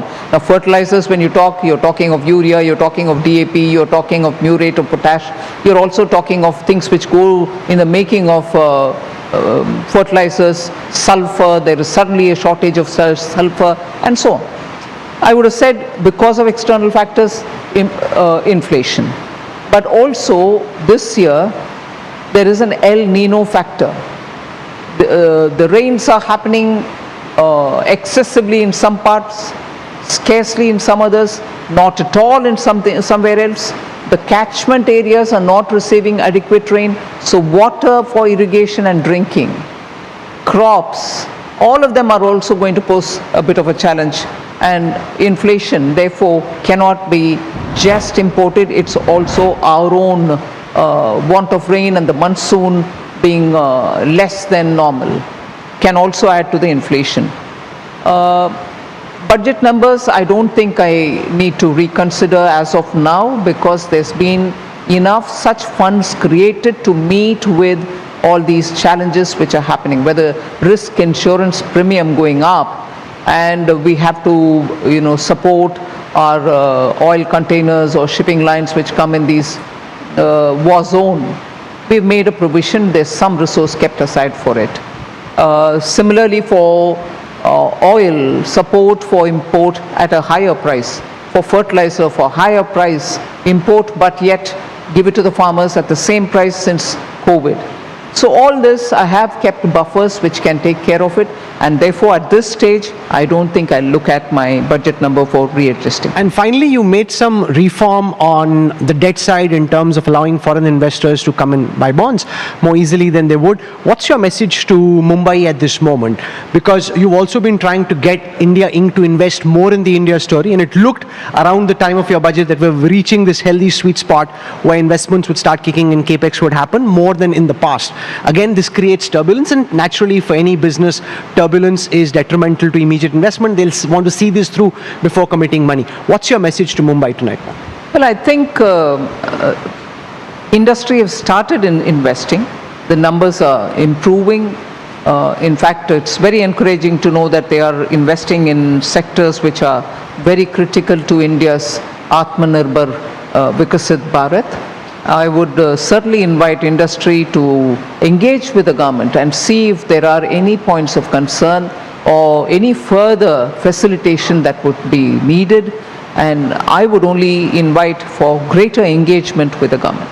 I want to wrap up by telling you all something that when the finance minister came and I met her this afternoon, I was slightly concerned that she may have concerns about what is asked, what is not asked. But I must tell you that she said, ask what you want. Have I ever stopped you? And she lived up to that not once. Was she even slightly concerned about what was coming her way, and many curveballs came your way and you answered them as you always do with aplomb. Thank you very much, Finance Minister Sitharaman, for joining us here.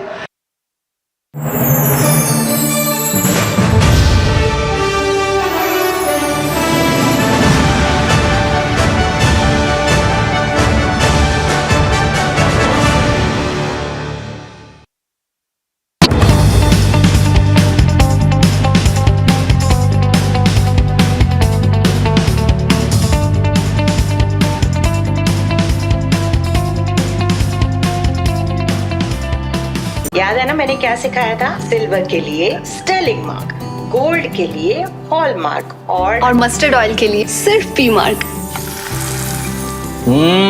इस बार तो माँ से भी बेहतर बना। P Mark, the mustard specialist since 1933. बरसों से सरसों। कुछ तो बात है इस दिल में। जानते हैं मैं एलीट मैट्रिमोनी क्यों रेकमेंड करता हूं? 17 years of experience, largest database of elite profiles, or 100% confidentiality. Elite Matrimony, India's most successful matchmaking service for the elite. Hi, I'm Tamanna Inamdar. Watch me on NDTV Profit, where I break down the day's biggest business stories. What happened, why it matters, and what it means for your money. Hi, I'm Neeraj Shah. Watch me on NDTV Profit for the most incisive market intelligence and meaningful corporate conversations. And I'm Alex Matthew. Markets, mutual funds, insurance, personal finance. I help you cut through the noise and make smarter financial choices. And here's where you can watch us.